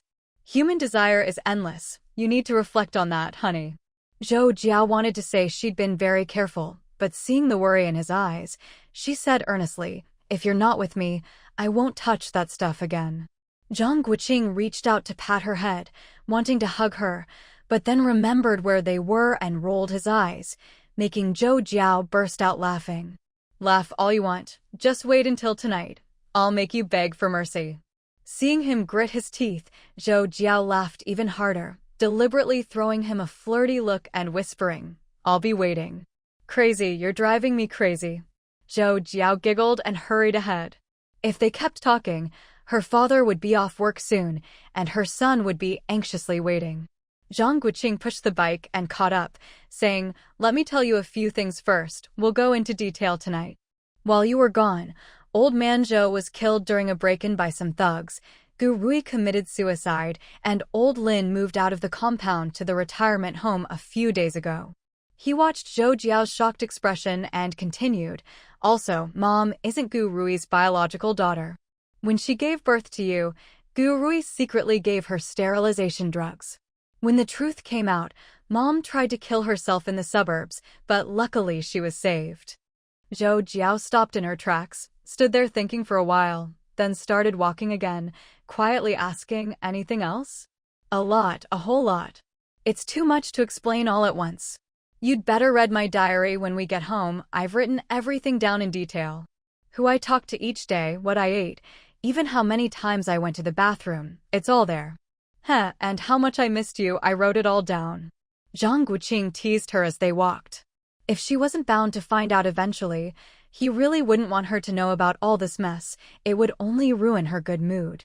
After returning to the compound, Zhang Guoqing finally started living a leisurely life. For several days in a row, he took his son out with him. The father and son duo spent their time catching crickets, raising katydids, tying up grasshoppers, scooping up dragonflies, catching cicadas with sticky sticks, playing with fireflies, or racing beetles. Occasionally, they'd ride the old bicycle out to the countryside to find some special snacks. Watching this, Zhou Xiaozheng couldn't help but feel envious. That evening, when he got home from work, he waited until dinner time before finally seeing the little rascal, covered in mud, riding on the big rascal's shoulders as they returned. The little rascal took off his bamboo hat, and seeing Zhou Jiao, he happily showed off. "Grandpa, I went with Dad to help someone herd cattle, and we helped harvest big watermelons too. Look, this is from the team leader." The big rascal cheerfully handed the net bag to Yanchen. "Today, I took Ping'an to the village. It's harvest season now, and everyone's face is full of smiles. It's so much better than the last couple of years." Zhou Jiao teased. "Not bad, loving the people like your own children." Then he glanced at the watermelon. "Your Uncle Zhou sent word a few days ago that he'll bring some watermelons soon. We won't be short of them anymore." Zhang Guoqing knew exactly which Uncle Zhou he was talking about, the team leader of that village on the outskirts of Beijing, where they still had a courtyard. Unfortunately, it was too far away, and except for passing by during Qiming or New Year's to pay respects, they rarely went. "Dad, why haven't you left yet this year?" Zhou Jiao shook his head. "I'm waiting a few more days. There are still some things here I haven't finished dealing with." Zhang Guoqing nodded, not exposing his father's real thoughts. He figured he was waiting for Zhou Jiao to come back before leaving. Pointing at his muddy clothes, he said, "I'll take the kid for a bath first. Go on, wash up and then eat. By the way, aren't you forgetting something?" Zhang Guoqing looked at him, puzzled. "Have you been to that little courtyard up north?" Zhang Guoqing slapped his forehead and laughed. "I really did forget. Tomorrow I'll take Ping'an over to have a look. As for the details, we'll wait for Jiao Jiao to come back."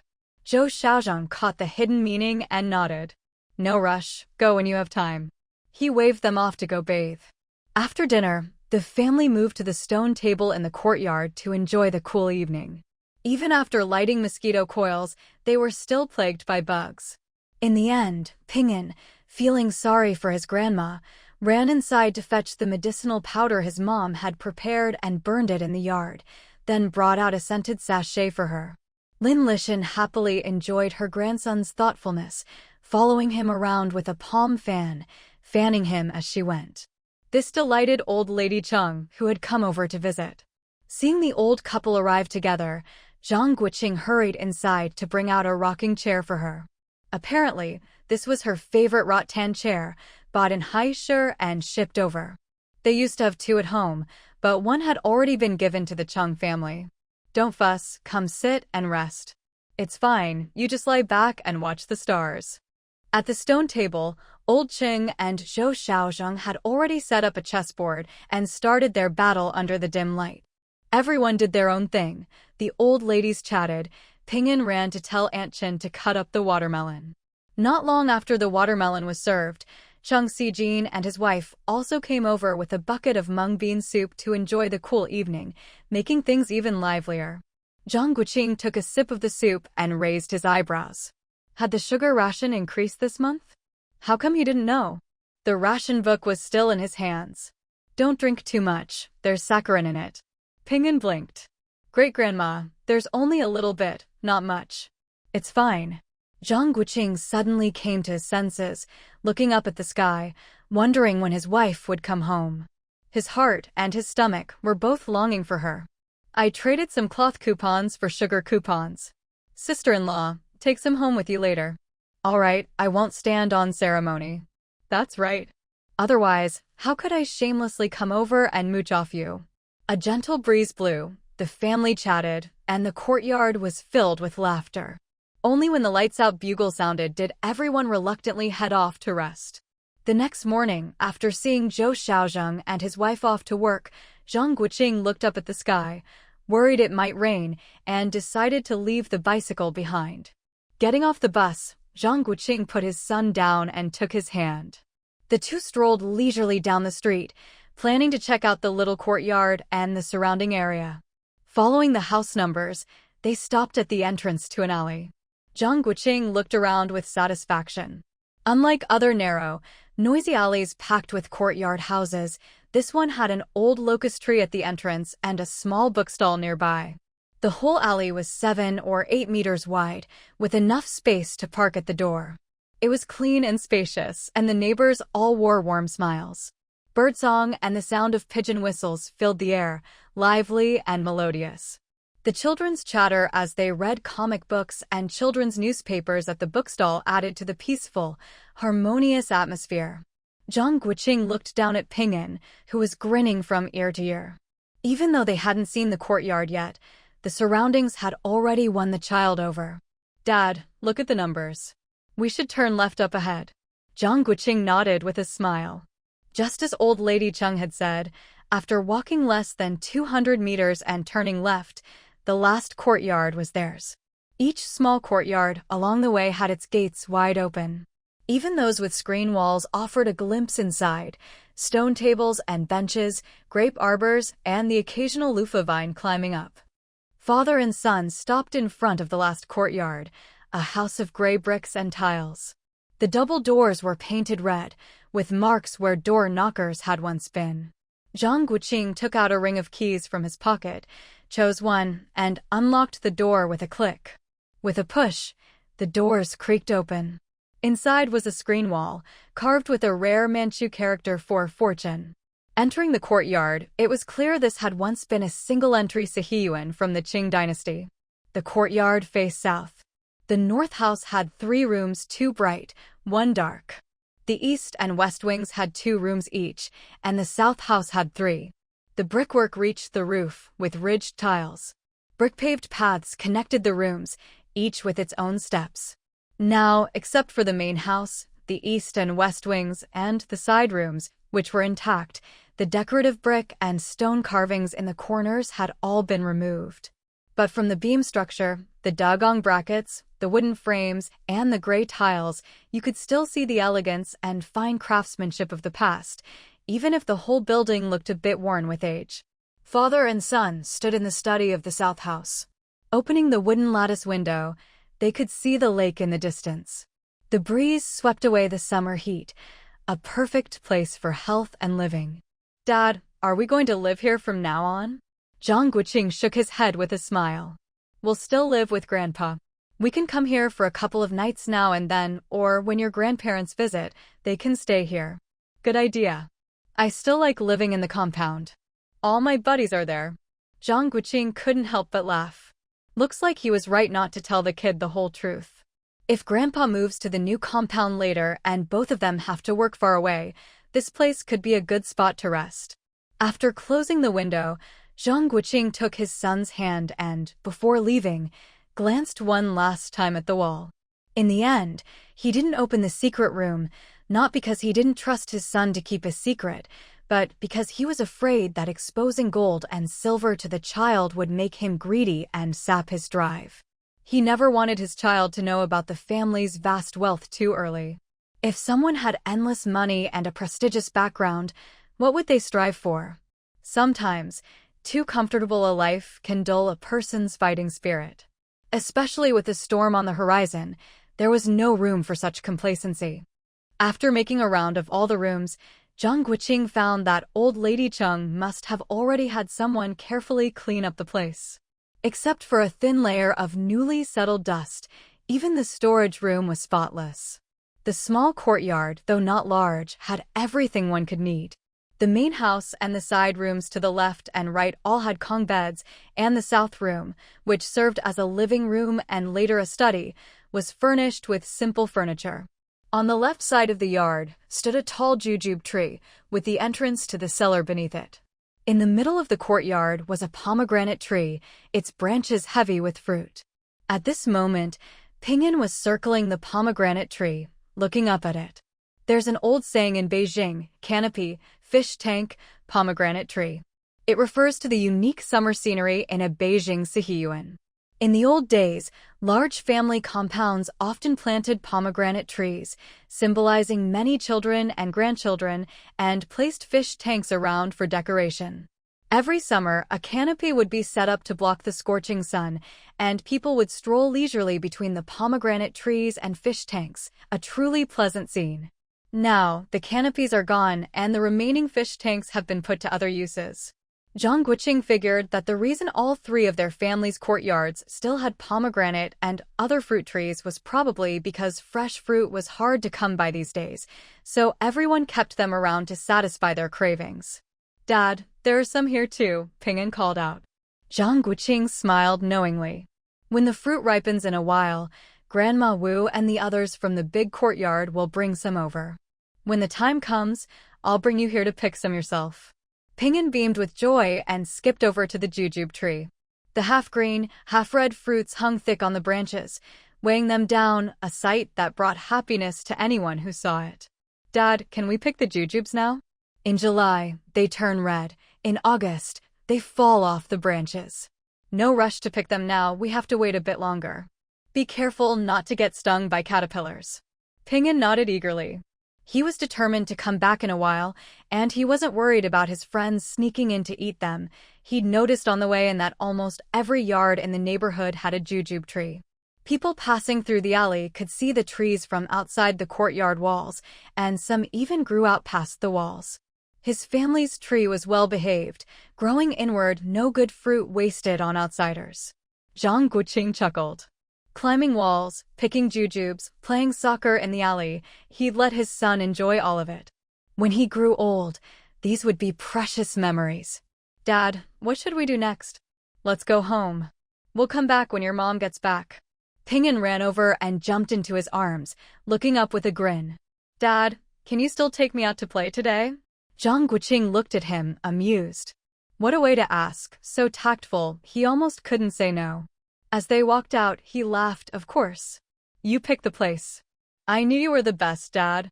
Zhang Guoqing closed the gate and patted his son's bottom. "Enough with the sweet talk. So, where do you want to go today?" "Nothing too far.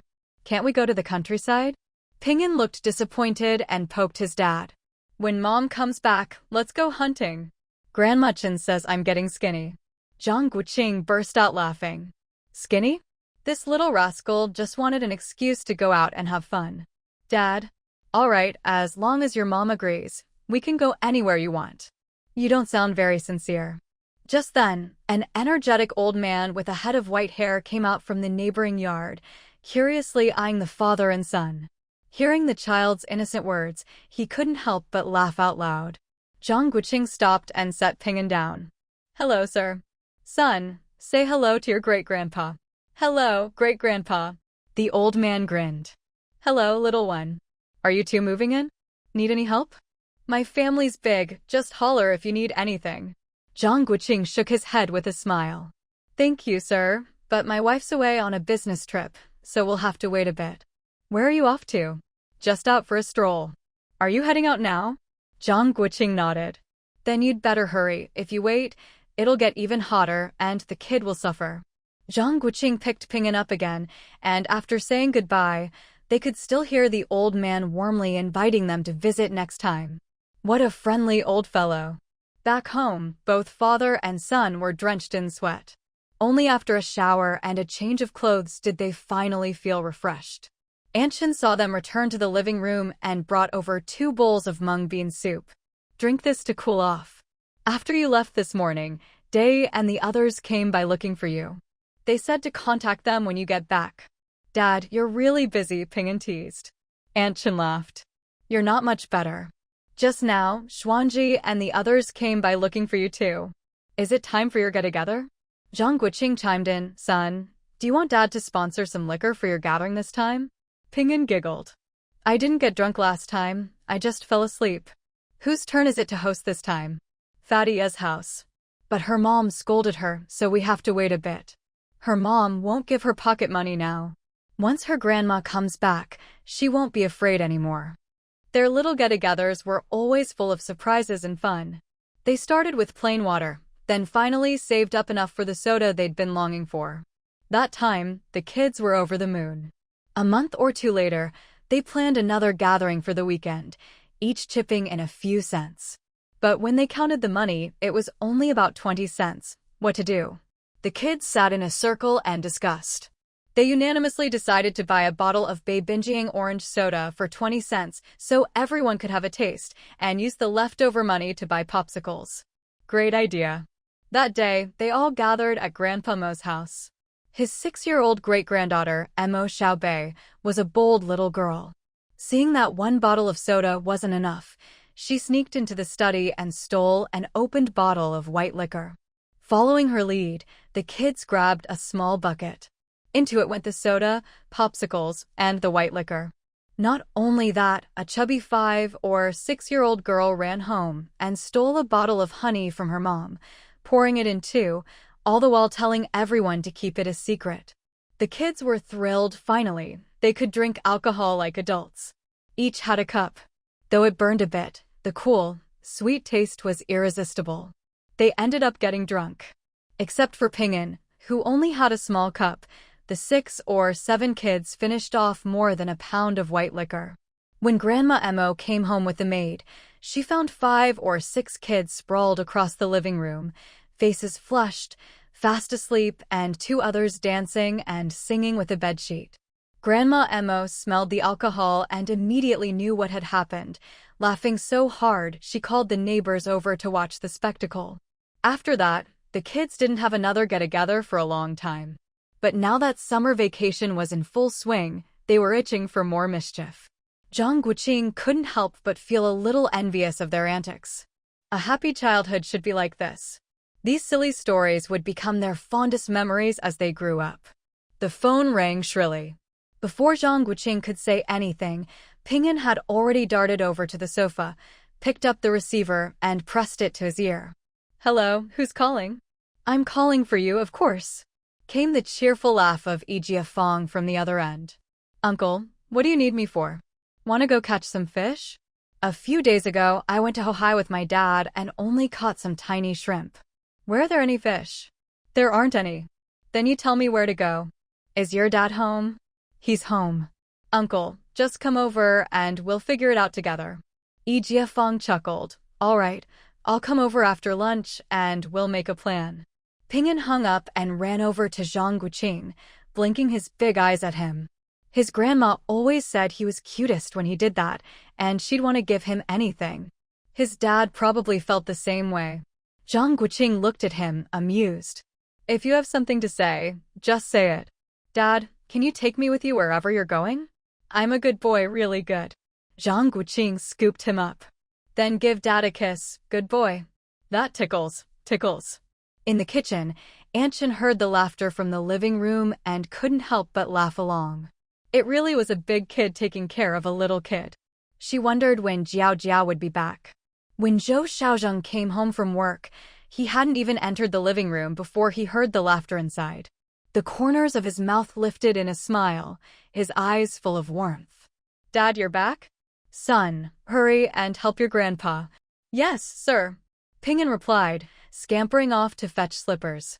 Zhou Xiaozheng watched the father and son, one fetching water and the other bringing slippers as if showing off treasures, and laughed. "You're all in such a good mood today. Did you hear Jiao Jiao's coming home?" Zhang Guoqing shouted, "Aya," and he and Ping'an rushed over to Zhou Xiaozheng, staring at him intently. "Latest news, she'll be home before dinner."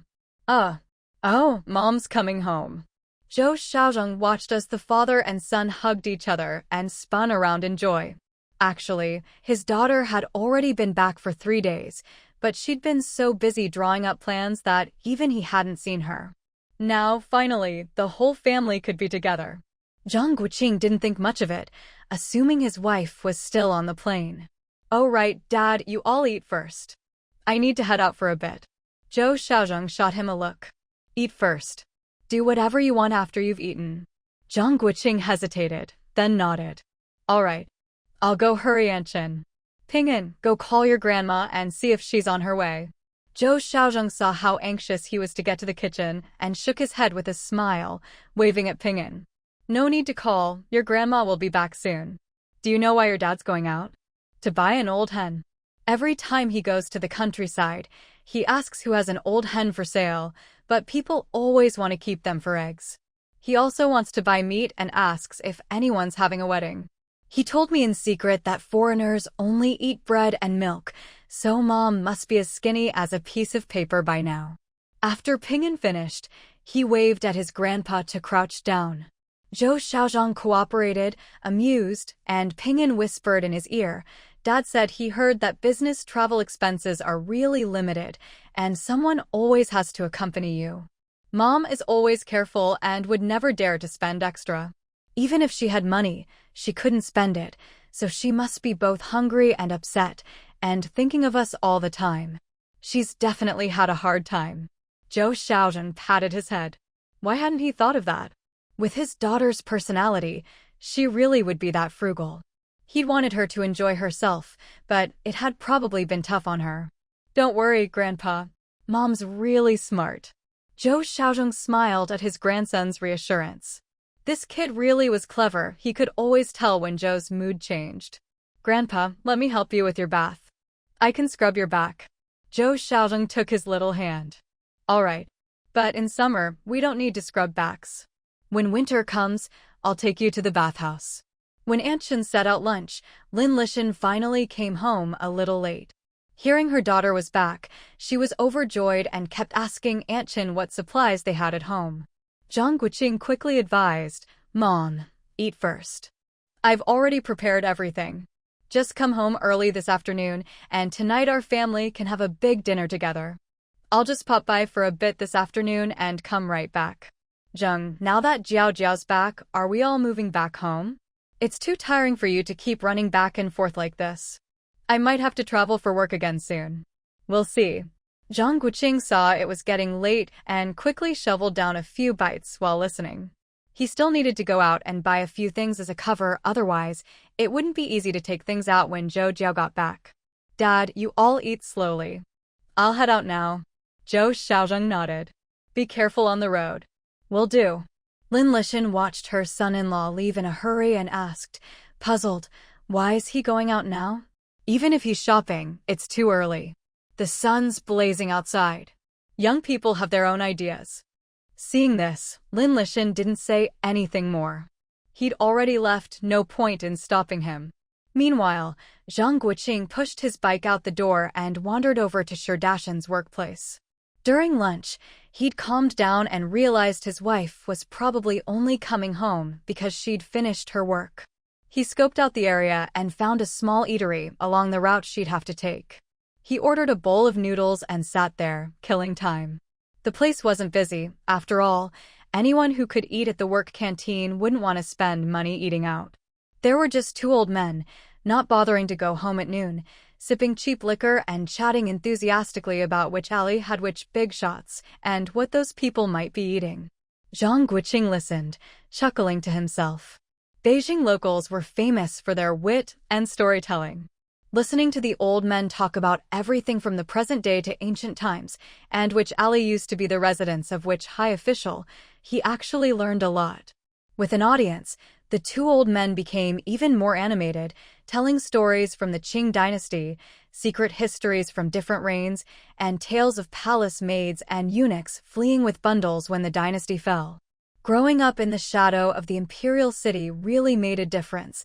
They could rattle off the history of every building nearby, and if one forgot something, the other would remind him. Judging by their age, they really had lived through 3 dynasties, as they claimed, keeping up with the times. Time passed, the ancient city remained, mercilessly aging its people. Reminiscing about the past was a frequent refrain in the twilight of their lives. As the sun began to set, the alleys were half bathed in gold, half in shadow, exuding a sense of history, 3 parts charm, 7 parts melancholy. Just like the colorful lives of these old men.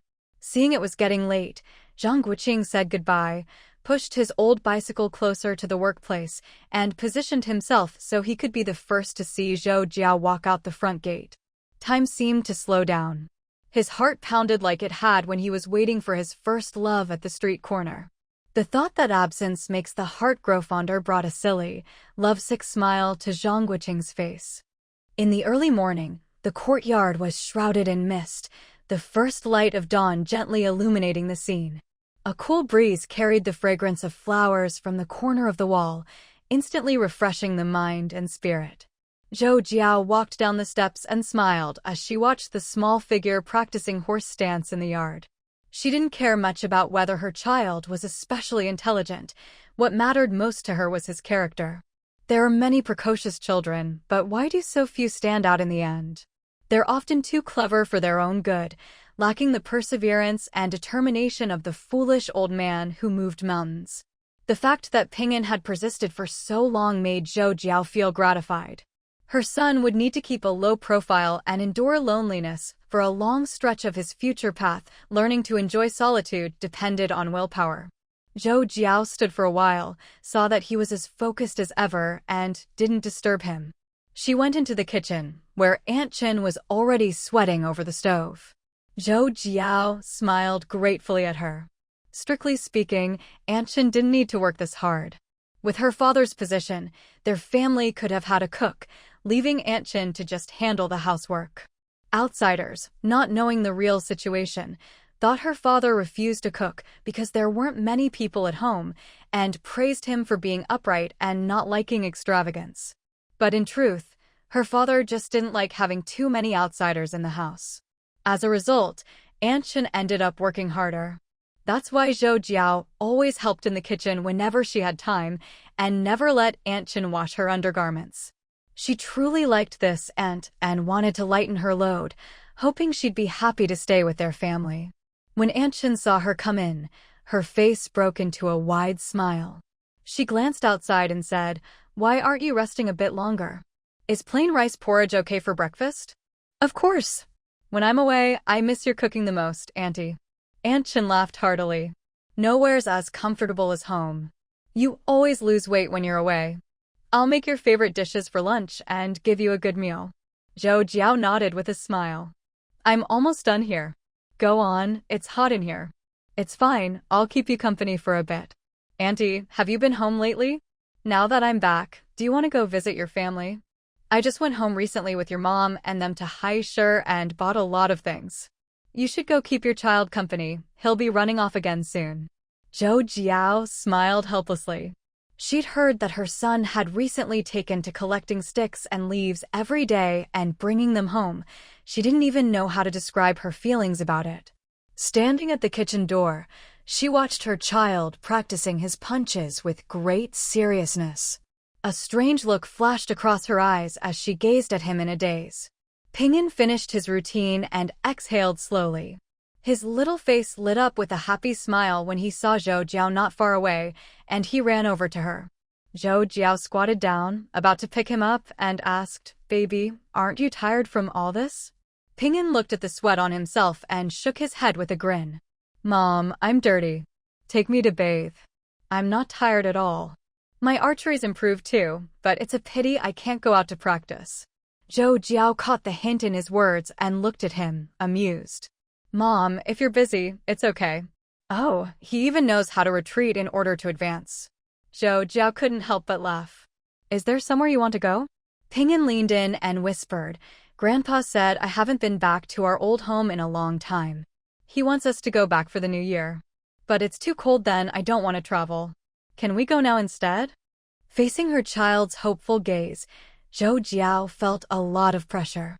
She hesitated for a moment, then nodded. Seeing his wide grin, she quickly added, "Don't get too excited yet. I still have to discuss it with your grandpa and dad." Ping'an patted his chest and said confidently, "No problem. I know you still have things to handle. We can go after grandpa leaves on his business trip in a couple of days." Zhou Jiao ruffled his hair and teased, "So you've already made plans." "All right, I'll try to cooperate with you. But did you let your grandpa know in advance?" Ping'an smiled shyly. "Mom, you're so smart.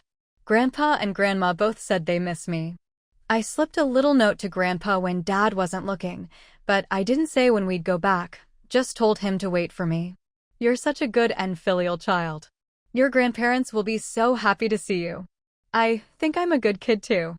Laughter echoed through the courtyard as mother and son joked together, bringing a knowing smile to Zhou Xiaozheng and his son-in-law, who had just returned from morning exercise outside the gate. Meanwhile, in a small county town in the northeast, Zhang Dad had just finished his morning tai chi in the square and was saying goodbye to his old friends. As the three in-laws walked and chatted, Chen Bo, Zhang Meihua's father-in-law, noticed how happy Zhang Dad was and finally asked, "You look so pleased, has something good happened again?" Zhang Dad thought, finally someone asked, or else he'd feel embarrassed to show off. He grinned at the two of them. Accountant Zhang had a sudden flash of insight. "Is Xiaowu back?" Zhang Dad just smiled and shook his head, then carefully took a handkerchief from his pocket, unwrapped it, and handed them a note, reminding them to be careful. Chen Bo motioned for Accountant Zhang to look first, curious what could be so precious. Accountant Zhang burst out laughing after reading it and handed it to Chen Bo. "Look at the signature."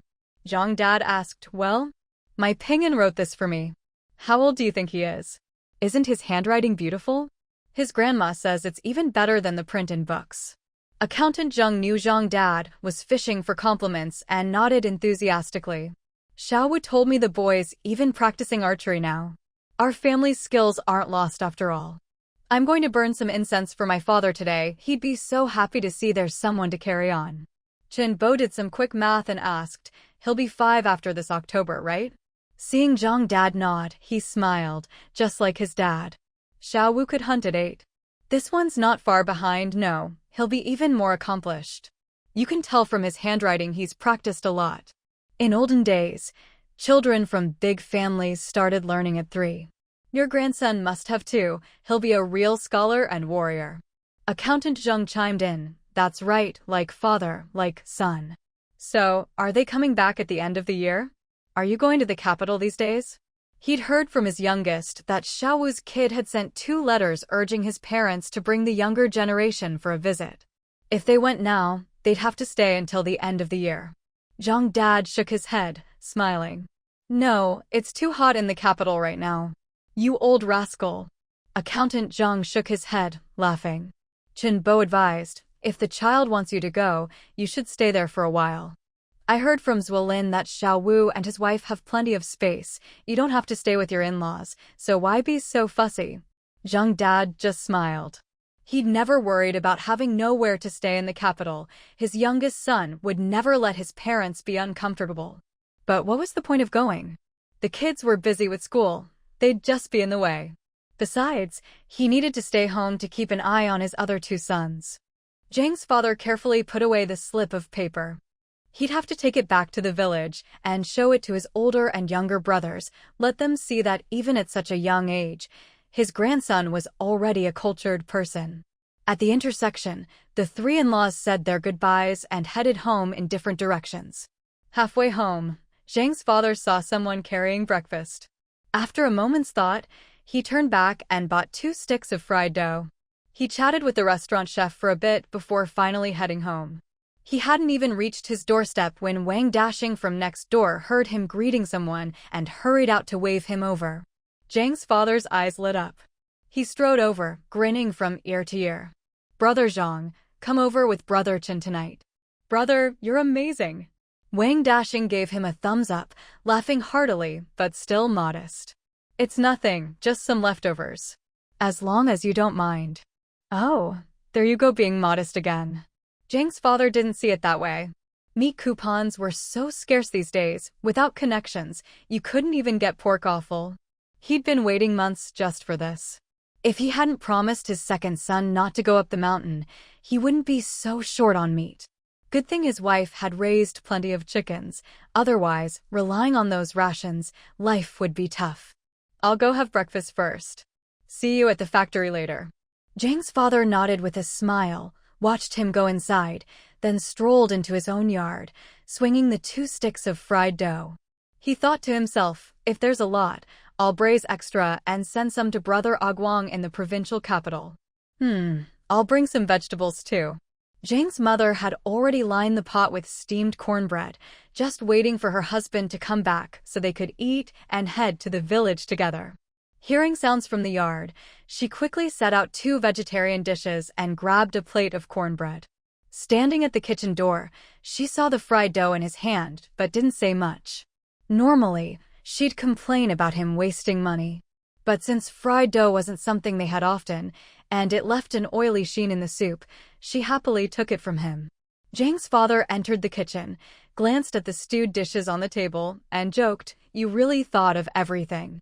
Careful the house doesn't start smelling of oil. Zhang's mother laughed. It won't. I checked. Later, we'll bring some back for your sister-in-law and the younger siblings. This stuff is precious, makes a good gift. The stuff Xiaowu got for us, we'll keep for ourselves. The cottonseed oil we got a couple months ago, that's what we give away. That oil's so black, didn't notice before, but now it smells off no matter what. All right, whatever you say. Let's eat quickly before the sun's up, then we'll get going. Dad, Mom. Hearing someone calling outside, Zhang's mother stood up quickly. You eat, I'll see what second wants. No need. I left the gate open, he'll come in. She thought that made sense and called out for him to come in. When second son came in, he was also carrying 2 sticks of fried dough. Seeing the same on the table, he grinned. I thought you wouldn't know, so I bought extra to bring over. Zhang's father laughed. I saw someone carrying some on my way back, so I went to get some too. Have you eaten? Your mother made plenty. Sit and eat. I was planning to come over and freeload anyway. Dad, how many days will you be gone this time? Should the kids come with you? Zhang's father shook his head. We'll be back before dark. Second son took the bowl his mother handed him and asked, Want me to find a ride? No need. It's all arranged. The team next door has an ox cart at the city gate. We'll ride with them. Second son immediately understood. It must be the team coming to the city to haul manure. He wanted to say they shouldn't go, but thought better of it. He'd just get scolded. His father valued farm fertilizer too much. Big brother's coming home this weekend, right? Second son nodded. It's been about a month, he should be back. He paused, thinking it was too early in the morning to bring up bad news. He'd wait until evening. After breakfast, Zhang's father glanced at his son's face. What's up? Is it about the downsizing? Second son was surprised. Dad, you already know? Zhang's father nodded. I heard the old guys talking about it when I was exercising in the mornings. Second son was even more surprised. Dad, you're not surprised? Why didn't you mention it last night? Zhang's father rolled his eyes. What's there to be surprised about? When we arranged for your brother's job, didn't Xiaowu and Zhao Jiao both say they'd analyzed it? It was bound to happen sooner or later. You think your little brother talks nonsense? Second son slapped his forehead annoyed. I forgot all about that. Dad, isn't this weird? Everyone who started work after 58 is being sent back to the countryside, but Big Brother, and I just missed the cutoff, especially Big Brother, who started just a few days earlier. Uncle Zhou says we're both incredibly lucky. Otherwise, we'd be back farming too. Zhang's father smiled. That's why I'm going back to the village today to burn incense for your grandparents. Zhang's mother quickly nodded. Yes, it's all thanks to our ancestors' blessings. After you left last night, your father went to see Uncle Chin. He said this might actually be a good thing for your brother. But don't go spreading that around. Second son gave a wry smile. Mom, I'm not stupid. But did you forget both your daughters-in-law are about to lose their jobs? Zhang's father patted his son. You two brothers being able to stay is already good enough. People shouldn't be too greedy. Look on the bright side, if you two hadn't transferred your household registrations, your wives would have to go back to the village too, and wouldn't even get grain rations. I've already asked around for you. Even without jobs, they can get work from the neighborhood committee to do at home. They can look after the kids too. Second son nodded. I don't have much to worry about. Even if Zhu Hua loses her job, she can knit sweaters or sew clothes for others to help out. But Big Brother. Zhang's mother smiled gently. Isn't that even better? You think your sister-in-law gives her wages to your brother? With no job, she'll have to stay home and won't be up to any tricks. Zhang's father agreed. Clearly he and his wife had discussed this privately more than once. He added, no one can pull strings for this policy. Her family has given up on asking Xiaowu for help. Your mother, and I think the same, she'll have to stay home and rely on your brother, so she won't dare cause trouble. Don't worry about your brother. He's doing well now. He'll probably get a promotion and a raise this time. He's got a place to live, and the kids' schooling won't cost him much. Second son glanced at his parents and saw they really weren't worried, and finally breathed a sigh of relief. He'd just been afraid they'd be upset. Zhang's father smiled with satisfaction. His second son was a selfish sort, but his biggest virtue was his filial piety and brotherly love. He didn't expect his son to change his nature. This was enough. Watching the old men worry about their children's jobs these days, he felt at ease. Back when they were so poor, he and his wife still managed to raise their kids. Now, with things so much better, what was there to worry about? Maybe this was actually a blessing in disguise. Since ancient times, it's been easy to share hardship, but hard to share prosperity. The same goes for marriage. Why had his eldest daughter-in-law changed so quickly? Wasn't it because he'd given her too much money when they split the family, and his youngest son had arranged jobs for both his brothers? With no more worries, she naturally started getting ideas. With money, she started showing off. In the end, it was because her character was unstable and her vision too narrow. Who knows if this isn't a blessing in disguise? Maybe it'll help temper the child's character. Otherwise, with his eldest son's temperament, if you push an honest man too far, no one can stop what he'll decide to do. That family mustn't fall apart. He'd watched for so long his daughter-in-law was still a good person. She'd stuck with them through the hardest times without a word of complaint. Just for that, she deserved to be the eldest daughter-in-law. You can't judge a person by one mistake who hasn't made one. As long as she changes, it's fine. A wife is best when she's the original match, and sons are dearest when they're born of the same mother. Late at night, when all was quiet, the family gathered in the study. Lin Lishan sat in a chair, recounting to her daughter all the things that had happened recently, both at home and outside. Seeing that her mother was in a very good mood, and that she didn't get emotional when talking about these matters, nor did she mention her own suicide attempt, Zhou Jiao pretended not to know anything about it. Life had to go on, and as long as her mother could move past things, that was enough.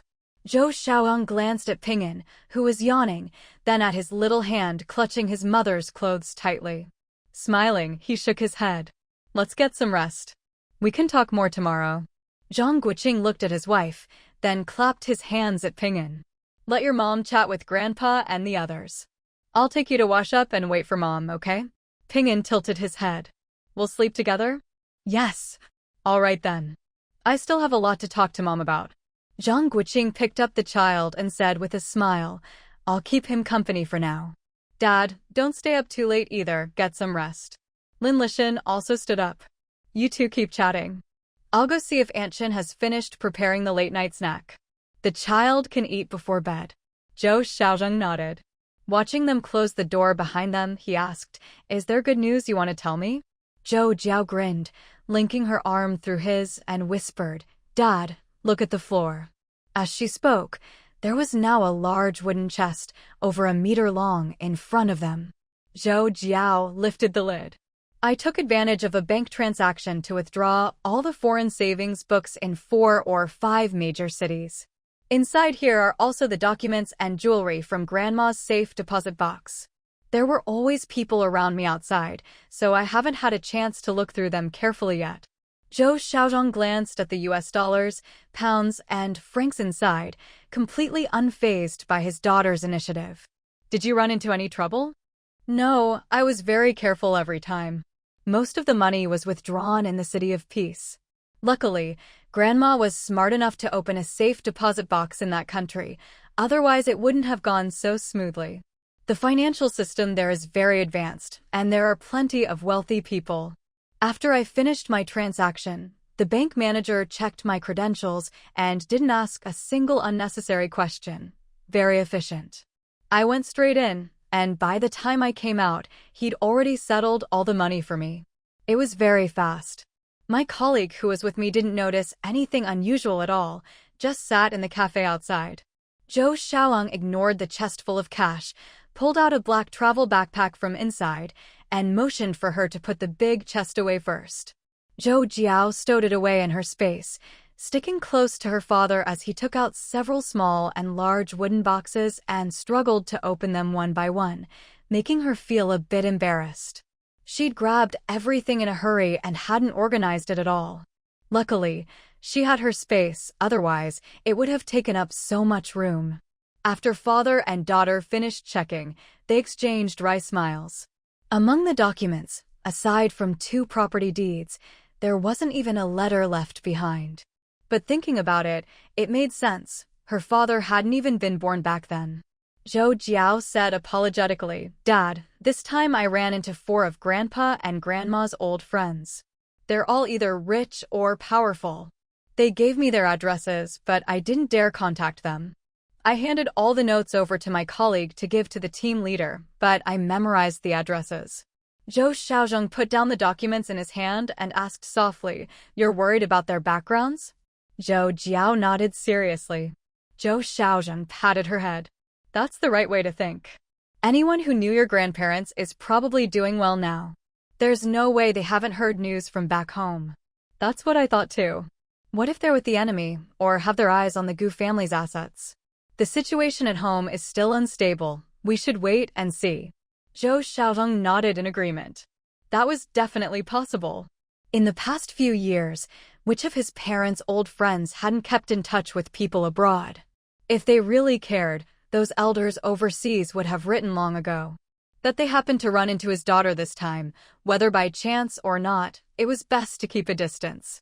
Take a look at these 2 properties. One's a farm, the other's a house, both in your grandfather's name. Our Zhou family was never as penniless as outsiders thought. Next, we'll find a chance to visit the other 2 secret rooms and see what's really going on. Zhou Jiao's eyes lit up. It's safe now. After all these years, our family's public image is established, and the rats in the shadows have been dealt with. These days, people are always reclaiming land. If this goes on, the secret rooms might be exposed. It's time to open them, but we still need to be careful. Zhou Jiao nodded in understanding, pointing at the 2 documents. "I don't know who's living in those properties now, but I checked the laws in both countries. So long as we're the legal owners, no one can take them from us. When your grandparents return to China, they must have made arrangements. Leave this to me. I'll have a lawyer friend in Hong Kong handle it. No way should that money fall into foreign hands." Zhou Jiao finally felt at ease. But then she remembered something and gave her dad a silly grin. Seeing this, Zhou Xiaoyang immediately asked, "Did you do something naughty?" "Dad, why are you so smart?" Zhou Xiaozheng shot her a sidelong glance. "Did you forget what you promised me? You're too bold. Come on, what did you swipe this time?" Zhou Jiao looked regretfully around the study. "It's too small in here, I can't fit it." Zhou Xiaozheng looked at her, exasperated. He didn't need her to say it. Just seeing the excitement in her eyes, he knew how much she'd gotten. This kid was too daring. Did she ever think about what would happen if she got caught? From now on, she couldn't act alone. At the very least, Xiao Wu had to go with her. As her father, he'd never stop worrying. "Listen to Dad, safety first. Nothing is worth more than your life." Zhou Jiao could tell her father was really anxious, so she quickly tugged his arm and said, "Dad, I was really careful. Honestly, I'm not as brave as you think. I wasn't even planning to take anything, but those things just kept rolling by, car after car, right in front of me late at night. And it was pouring rain that night. I figured I should help them minimize their losses, right? Just think how wasteful it would be otherwise." Zhou Xiaozheng couldn't help but laugh, scolding, "You little rascal. Did anyone notice the stuff was missing?" Zhou Jiao shook her head proudly. "Over in the Soviet Union, it was just before the night train was about to leave. After I was done, I even opened the warehouse door, so they probably still think it just fell out along the way." Well, Zhou Xiaozheng didn't even need to ask. Those people were either covering for each other or keeping quiet to avoid trouble with their superiors. He blurted out, "Flour and coal? You're amazing. No wonder you're my dad." There were also lots of canned meats, though they taste awful. And some white liquor that's basically just alcohol. "Dad, help me find a place to put it all. It's about to overflow." Zhou Xiaozheng burst out laughing. When he finally stopped, he said, "Nicely done. Our family's dozen or so gene of gold has paid off. Talk to Xiao Wu about what to do with the stuff. Keep it low-key, there are no fools in this world." Zhou Jiao nodded enthusiastically. She and her dad really were 2 of a kind, even their thinking was the same. With a dad like this, she couldn't help but feel proud of herself. In the study, Zhou Jiao saw that it was already late. She had explained most of what needed to be said, and didn't plan to finish everything in one night. She simply put her things away into her space, then stuffed the local specialties she'd bought from various places under the bookshelf. Your great-uncle and the others often come here, so don't leave too much. If we run out, I'll let you know, Zhou Xiaozheng reminded her. Hearing this, Zhou Jiao didn't add any more. She just put a little of each item inside and reminded him, Dad, if you find anything you like, let me know. I bought a lot of red wine and coffee this time, just in case you're not used to things after being abroad for so long. Zhou Xiaoying knew all too well how much effort it took to buy these luxury goods discreetly, even with someone accompanying her every day. But since she'd already bought them, he didn't say much more. This was his daughter's way of showing she cared. He just reminded her to be careful with these special items, since they could easily attract attention. Zhou Jiao nodded. Even her 5-year-old son understood this much. She would be careful. It seemed she'd need to be even more cautious with how she handled the other supplies in her space. All right, let's get some rest. Your mom will be calling us for a late-night snack soon, Zhou Xiaozheng said, pulling her out of the study. If he let his daughter keep going, she'd fill the whole room. Lin Lishan was just about to enter the study with 2 bowls of noodles when she saw the father and daughter coming out. She smiled. What were you two chatting about that was so funny? I could hear your laughter from outside. Zhou Xiaozheng shook his head with a smile. Have you eaten? Why noodles so late at night? Dumplings when you go out, noodles when you come home. Aunt Chen made a small bowl especially. The kids and I have already eaten. You two should eat and get some rest. Zhou Jiao took the bowl with a smile. She really did miss Aunt Chen's handmade noodles, so chewy, topped with shredded egg and finely chopped scallions. The color, aroma, and taste were all perfect. It was irresistible. Mom, did you see the bag Pingan brought in earlier? Zhou Jiao asked. Lin Lishan shook her head and smiled. Don't talk yet, or you'll choke. Zhou Jiao took a sip of soup before continuing. That bag is full of things I bought for you. I was going to get you some perfume, but I thought it might be too strong, so I didn't. You separated the things you bought privately from the ones in the open, right? Oh, I must have gotten my smarts from you. Of course I separated them. When I was out with the others, I didn't dare spend money, but as soon as I turned around, I went on a shopping spree. It was exhausting. Lin Lishan laughed. I used to do the same, always worried someone would get jealous and cause trouble. Did you bring all the cosmetics I asked for? Of course. Since it was so hard to get out, I bought a few extra bottles. If you can't use them all, you can even use them on your feet. That made Lin Lishan laugh even harder. On her feet? That would be so wasteful. Zhou Xiaolong watched the mother and daughter with amusement. He wasn't interested in women's things, so after eating, he wiped his mouth with a handkerchief and went back to his files. Mom, go check out your things. I also bought a lot of bird's nest. This time, let's enjoy it together, Zhou Jiao said. Lin Lishan nodded happily. Go get some rest. We'll talk tomorrow. Zhou Jiao stood up to say goodnight, then ran to the study, knocked on the door, and poked her head in to tell her dad to get some rest. Seeing him agree cheerfully, she finally relaxed and left. In the East Wing bedroom, little Pingan eventually couldn't fight off sleep and drifted off, mumbling to his dad that he wanted to sleep in the middle. Zhang Guoqing set up the mosquito net for his son, checked the 2 ice trays in the corners to make sure the temperature was right, then tiptoed out to the small study next door. Compared to the bedroom, the study on the other side of the wall was hot and stuffy. He wiped down the Kang mat and opened the window, but there was no mosquito net on this Kang, so he went to light a mosquito coil. After all this, his cheeks and elbows were sticky with sweat, and his pajamas clung to his back. By the time he finished showering, it was already past 9. He listened intently for any sounds from the main house, and when he heard voices, he quickly closed the window, turned on the light, picked up a fan, and started fanning himself as he silently counted the seconds. As soon as Zhou Jiao opened the door and stepped inside, she was immediately pulled into someone's arms, and the door clicked shut behind her. She was about to say, "Don't rush," but her lips were already sealed in a deep kiss.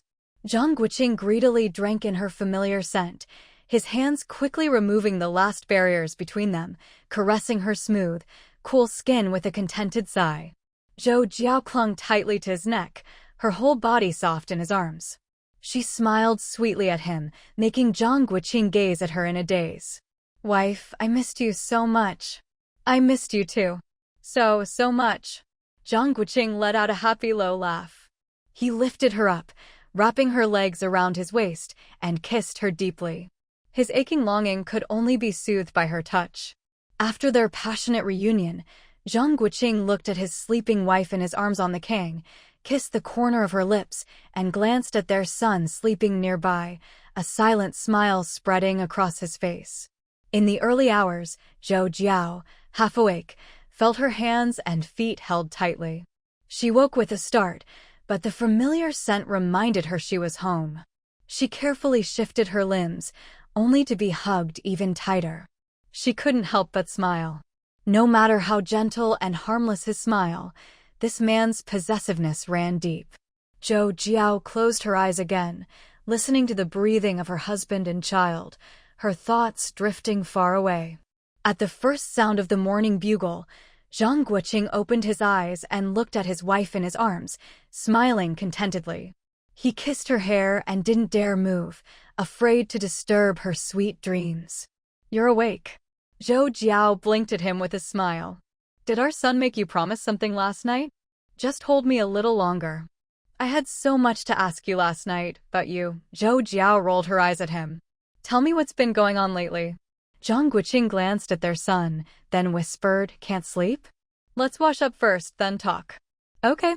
What do you want for breakfast?" Before Zhou Jiao could finish, she was suddenly lifted into the air. Startled, she covered her mouth and glanced at their child, relieved to see he wasn't disturbed. "I can do it myself. Let's wash together. Saves water." An hour later, Zhang Guoqing carried the limp Zhou Jiao back to the study, poured her a glass of warm water, and sat her on his lap to drink. Zhou Jiao secretly complained that this man was crazy, rolling her eyes at him in mock annoyance. Zhang Guoqing raised his eyebrows smugly, about to say something when Zhou Jiao covered his mouth with her hand, making him laugh out loud. "Let's talk business now." Zhou Jiao shot him a look. If she hadn't stopped him just now, he'd definitely be making dirty jokes. Zhang Guoqing glanced at the sky outside. It wouldn't be long before their son woke up, so he didn't waste any more time. He gave Zhou Jiao a rundown of everything that had happened since she left, even pulling out his diary to fill in the gaps. Hearing about all the things that had happened, Zhou Jiao's heart ached for him. He'd been running between the city, the school, and home, taking care of everything inside and out. It must have been so hard on him. "I'm fine. You just focus on spending time with Dad these next few days. He's racked his brains for this family. It hasn't been easy," Zhang Guoqing said. Zhou Jiao nodded, hugging his waist tightly. How lucky she was to have two people in her life who took care of all her worries. Facing her son's hopeful gaze, Zhou Jiao felt the pressure. She hesitated for a moment, then nodded. Seeing his grin, she quickly added, "Don't get too excited yet. I still have to discuss it with your grandpa and dad. I think I'm a good kid, too." Their laughter echoed through the courtyard, making Zhou Xiaozhang and his son-in-law, just back from their morning exercise, smile knowingly outside the gate. "Brother, you're amazing." "Dad, Mom." Hearing someone call from outside, Mrs. Zhang quickly stood up. "You eat. I'll go see what Second's up to." He added, "No amount of pleading will change this policy. Her family has already given up on asking Little Five for help." "I agree with your mom. She needs to stay home and rely on your brother so she won't dare stir things up. A blessing in disguise, perhaps. It might be good to temper the child's character a bit. Otherwise, with his eldest son's temperament, if you push an honest person too far, no one will be able to stop what he decides." Huang Cuilan had no idea what her father-in-law was thinking. When she overheard her coworkers discussing the requirements for the permanent staff selection, her mind went blank with a loud buzz. The crowd around her was still abuzz with discussion. Everyone wore different expressions. Some were relieved, some gloated, some looked ashen, and most were anxious and uneasy.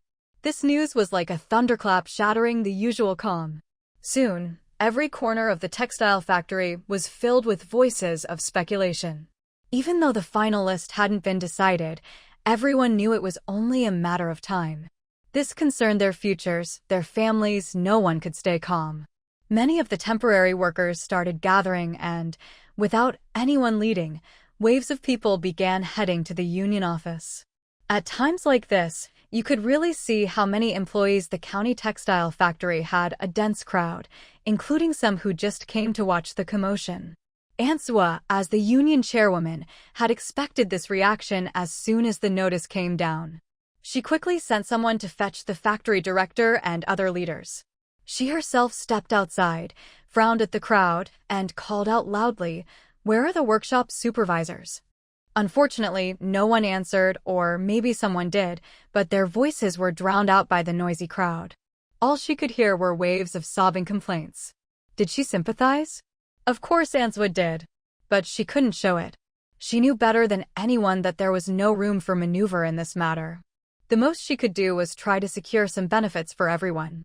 The number of employees at the factory had long exceeded the quota, especially since too many temporary workers were hired during the Great Leap Forward Steel campaign. Now, the factory was running at a loss and layoffs were inevitable. Huang Zuelan followed the crowd closer, searching everywhere for her eldest sister-in-law, Zhang Mei, who worked at the union office. She wanted to ask if there was any way out. What would she do if she lost her job? Feeling anxious, she glanced at the women sobbing with snot and tears, the pitiful young girls, and the distant approaching leaders. The factory is in a tough spot right now. If things improve in the future, we'll still give priority to you all when hiring again. Everyone, please disperse. If you're still on shift this morning, go back to work. This isn't just happening here. Go check the other factories in the county. It's the same everywhere. The detailed rules and the final list will be posted on the bulletin board. Supporting her unsteady body, Huang Zuelan withdrew from the crowd and stood there deep in thought. Suddenly, she remembered her sister-in-law Lin Juhua, who was in the same boat, and her eyes lit up. Like she'd been injected with energy, she rushed toward the kitchen. Inside the big canteen, Lin Juhua was dripping with sweat. She wiped her face with the towel hanging around her neck and continued kneading a large lump of dough. "Juhua, your sister-in-law is looking for you. Do you want to go out for a bit? I think she just came from the union office." "You're really something, how can you stay so calm and not go see what's happening?" Lin Juhua smiled. "I just do my job while I still have it. If the notice comes down, can I refuse to leave? Honestly, I just can't bear to leave you all." The older woman praised her happily. "That's the right attitude. We've all agreed, when we get a break, we'll go plead with the leaders for you." A woman washing vegetables chimed in. "That's right, don't worry. The master chefs all hate to see you go. If we go together, it'll definitely help." Lin Juhua burst out laughing. "No matter what happens, thank you all. Honestly, kitchen work is the hardest, but with you all here, I really don't want to leave." "Then don't go. We'll all go together and at least make our case, right?" Lin Juhua quickly tugged at the older woman and said with a smile, "Don't say that. My husband said this is an order from above. Don't make things difficult for the leaders. I appreciate your kindness. Just remember to visit me in the future." "All right, we know what to do. Go wash your hands and see what your sister-in-law wants." Lin Juhua glanced at the work in her hands, smiled at them, and hurried outside. It wasn't a busy time right now. Normally, she wouldn't be able to leave. She's such a capable worker. It's a pity if she leaves. Exactly. If she goes, we'll be even busier. It's so rare to have someone we get along with. What a situation. With so many people leaving the factory, there'll be fewer people eating anyway. What's there to be busy about? Lin Juhua listened to their chatter, smiled, and hurried outside. "Juhua, what took you so long? The sky is falling and you're still working." Lin Juhua quickly pulled her aside to a quiet spot. "Sister-in-law, the sky isn't falling. Don't panic, just tell me what's going on." Huang Zuelan opened her mouth, but when it came down to it, she didn't know where to start. After a while, she sighed, squatted down, and said in a low voice, "Do you think it's any use if I go to Aunt Zhou or Big Sis for help?" Lin Juhua squatted down with her and replied quietly, "Don't bother looking for help. You'll just make things harder for them. Think about it. If they keep you and not the other 1,000 people, would anyone accept that? So, what do you suggest? Just accept it, Lin Juhua said, patting her. If we lose this job, we still have grain rations. We can plant coarse grains in the village and the city yards and pick up some odd jobs. It won't be much worse. Huang Zuelan eyed her suspiciously. You're not just trying to comfort me, are you? Aren't you embarrassed to go back to the village and let people laugh at us for losing our jobs? Lin Juhua frowned. We're just following policy, not being fired for doing something wrong. Still, I am a bit worried, but so what if people talk? It's not like I'll lose a piece of flesh. She glanced around furtively and whispered, honestly, if it weren't for the extra grain rations, I wouldn't want to do this job anymore. Getting up before dawn every day, barely having time to talk to my husband. I make almost as much sewing clothes for people. It's exhausting. Huang Zuelan looked at her hands. It was true, working in the kitchen meant you could eat your fill, but her hands were always chapped in winter and covered in heat rash in summer. Hearing this, she felt much calmer. If it weren't for the extra rations and wages, she wouldn't want to work herself to death every day either. But then she thought of her husband, her shoulders slumped, and she said miserably, if I lose my job, how can your big brother support 4 kids on his own? Lin Juhua glanced at her bowed head, a hint of sarcasm in her eyes. Did she really think she didn't know that Huang's wages never made it home? When had her brother not been the sole breadwinner? Then she thought of her own family and sisters and sighed inwardly. Sigh, she was no different and had no right to judge others. Juhua, you have other income if you stop working, but I can only rely on your brother. He's in the provincial capital. I don't even have anyone to talk this over with. Who knows what he'll think? What's there to discuss? If you tell him, he'll just worry more while he's away. Look at it this way, back when we worked the fields in the village, we never worried. Things can't be worse than that, right? You don't understand. Didn't Lin Juhua understand? She understood better than anyone what it meant for a woman to lose her job. It meant watching her husband's moods. But her own husband had told her last night, if you don't want to work, then don't. I'll support the family. So she wasn't worried. Marrying a man means he's supposed to provide food and clothing. As long as she didn't send things back to her own family, would her husband dare not support her? He'd be driven mad first. The 2 Zhang sisters-in-law squatted in the corner of the yard, each lost in her own thoughts. Lin Juhua tugged at the corner of her mouth, wanting to ask if her sister-in-law had visited her family lately, and to gently suggest she spend more time with their mother-in-law, keeping her company and chatting. But in the end, she couldn't bring herself to say it. She was afraid her casual words might be misunderstood.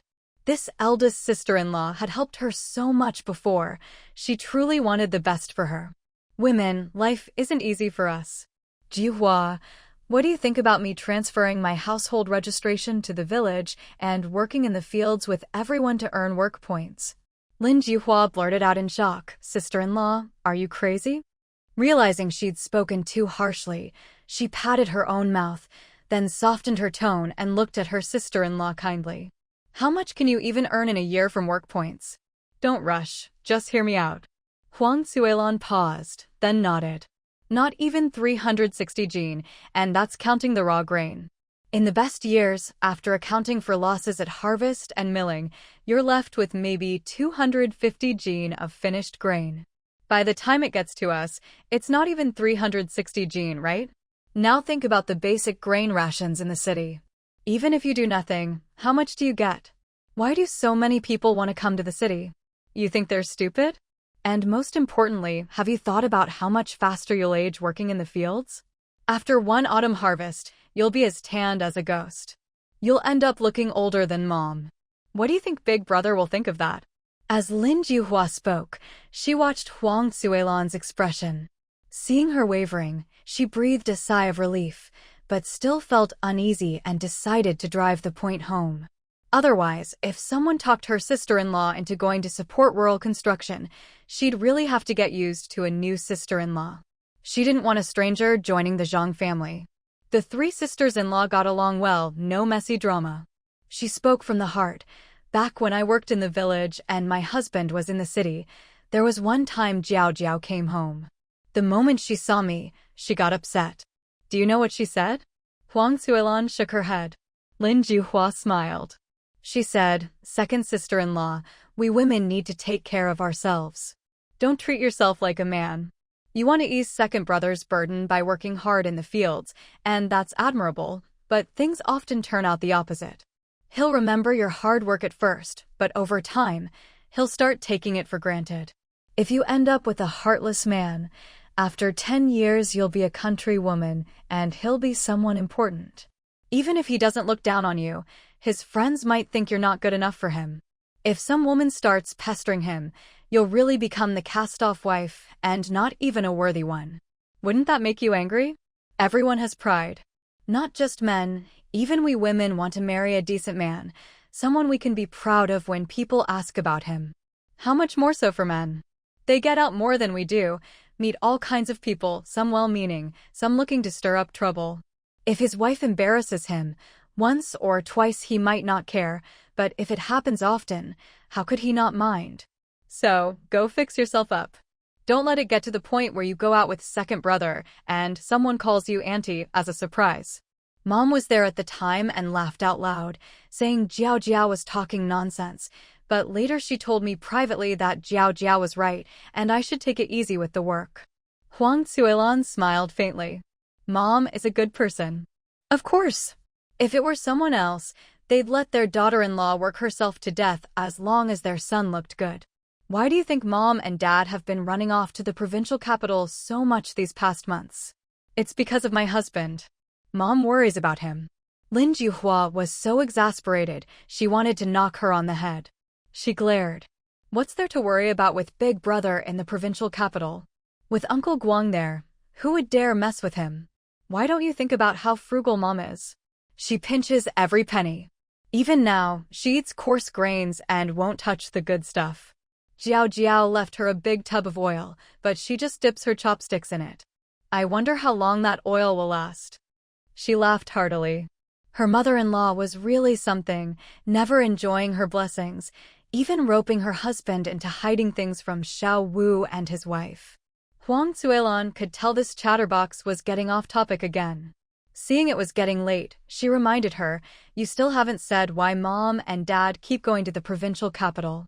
Lin Juhua slapped the ground in frustration and lowered her voice angrily. "Sister-in-law, I've made it so clear. How can you not get it? Mom and Dad take turns bringing the kids, Shizi and the others, to the provincial capital. Why? So people know their eldest son already has 4 kids. That way, those girls won't get any ideas." Huang Zuelan stared at her in shock. "Really?" Lin Juhua stood up and shot her a look. "You never go to Big Brother's school, so Mom has to take the kids herself. Even Shizi figured it out, but you're still clueless. I really don't know what you're thinking. Come on, if they don't want you working here, then don't. Just take care of the family. With in-laws like ours, what's there to worry about? So, what if you lose a job? Cheer up, go to work with a smile, and later we sisters-in-law can find something to do together. It's not like we'll starve." Juhua. Lin Juhua reached out to pull her up. "Sister-in-law, I'm not good with words. All I can say is, we need to cherish our blessings. You must have heard about the youngest daughter-in-law from Dagong Brigade being sent back to her parents' home. That story had spread everywhere, and of course Huang Zuelan knew. She'd even worried about it for a while. Just because the daughter-in-law brought home 20 jean of dried sweet potatoes, she was kicked out. A woman in her 20s sent back to her parents, who then forced her to marry an old bachelor for 20 jean of cornmeal, and in the end, she drank pesticide and died." Lin Juhua shook her head. "You need to keep that in mind. I'm off to work now, let's talk later." "All right, you go ahead." Huang Zuelan watched her sister-in-law leave, thought over her words, tried to force a smile but couldn't, sighed quietly, and walked away with her head down. Not far from the union office, she saw a crowd gathered. She hesitated, glanced into the distance, then turned and left. At the workshop, Huang Zuelan grabbed her things, told her coworkers she was leaving, and left the factory. She'd been on night shift, and now, under the blazing sun, she felt utterly exhausted, but forced herself to hurry home. The house was empty. On the table was a note in Shizi's handwriting. "Mom, we left lunch for you in the pot. Grandpa and Grandma went to the village. I'm taking my siblings to the village too. We'll be back before dark. Reading this, Huang Xuelan's mood brightened. Her children still loved her. They must have gone to the village to see if there was anything to harvest. Thinking of this, she went to the kitchen, opened the pot, quickly ate her meal, then grabbed a hoe and went out to work in the yard. Even the kids knew not to be idle. How could she, as their mother, do any less? Zhang Guoqing's family courtyard was filled with all kinds of fruits and vegetables. In the corner closest to the woodshed and the outhouse, Huang Xuelan had even secretly planted some sweet potatoes. To the right of the woodshed, a small plot was fenced off for raising chickens, 5 hens, and a big rooster. These days, they got 2 or 3 eggs a day, all thanks to my meow. The little girl was hardworking, and the chicken coop was kept exceptionally clean. Huang Xuelan glanced at the chicken feed in the dish and saw that the chickens had nearly finished it. She shook her head with a smile. There was no need to check the nest. She knew the eggs had already been collected. Her daughter would never leave the house without checking for eggs. She was always worried her cousins might come and take them. Lush green vegetables filled the courtyard, leaving only a narrow path. All of this was thanks to the 3 she brothers. Normally, she had to go to work herself, so watering, fertilizing, and pest control all depended on the kids. As Huang Xuelan tidied up the garden, she thought she should find time to check on the backyard at the village house too. Then she sighed, realizing she wouldn't have to worry about not having enough time in the future. It was almost noon, and she was about to put down her work when someone knocked at the door. She paused, surprised who would come by at this hour. Before she could think further, she heard her mother and her eldest sister-in-law's voices outside. Huang Xuelan frowned inside, then went to open the gate. After letting them in, she closed the door and looked at them in confusion. Her mother smiled and took her hand. "Why are you still doing such hard work? Just call your nephews over to help. Have you eaten yet? It's been a while since your mother saw you, so I brought her over for a visit. Where are the kids?" "Xiaolan, I have some great news to share with you today," her sister-in-law chimed in. Huang Xuelan smiled and led her mother into the living room. "Mom, look at how tidy Xiaolan keeps this courtyard. These vegetables are even fresher than what you can buy outside," her sister-in-law praised. Huang Xuelan paused but didn't respond. In the past, she would have offered to send some vegetables home, but now she couldn't make that decision. The kids had grown them themselves, and she couldn't just give them away. After her mother sat down, she glanced around and asked in a low voice, "I heard your mother-in-law and the others went back to the village this morning?" Huang Xuelan shook her head. "I'm not sure. I just got off work this morning. Has your husband come back yet?" She shook her head again. "Xiaolan, not to criticize, but why don't you go stay in the provincial capital for a few days? You're always working, how much can you really earn?" Huang Xuelan smiled. "There's no work to go to now. I was just notified this morning. We'll be going through the formalities soon." Her mother clicked her tongue and smiled. "What are you afraid of? Just ask your mother-in-law to talk to the factory. You'll get your job back. Honestly, you're too naive. Working at that textile mill, it's exhausting. This time, have your mother-in-law help transfer you to your husband's unit. That way, you two will be together and no one can poach you." Her eldest sister-in-law chimed in, "Mom, you're so clever, not like she's grandmother, who's so stubborn. I heard something funny recently. The neighborhood committee wanted her help, basically offering her a job, but do you know what she said? She said she's illiterate and didn't want to trouble them. Can you believe that? She didn't even realize they were giving her an opportunity and turned it down." Huang Xuelan didn't like her talking about her mother-in-law that way and reminded her, "My sisters-in-law all live nearby. Be careful they don't overhear you." "So what if they do?" her sister-in-law retorted, but she didn't dare bring it up again. If the Zhang family heard, they'd never let her live it down. Everyone knew the 5 Zhang siblings listened to their mother, and no one was more protective than she was.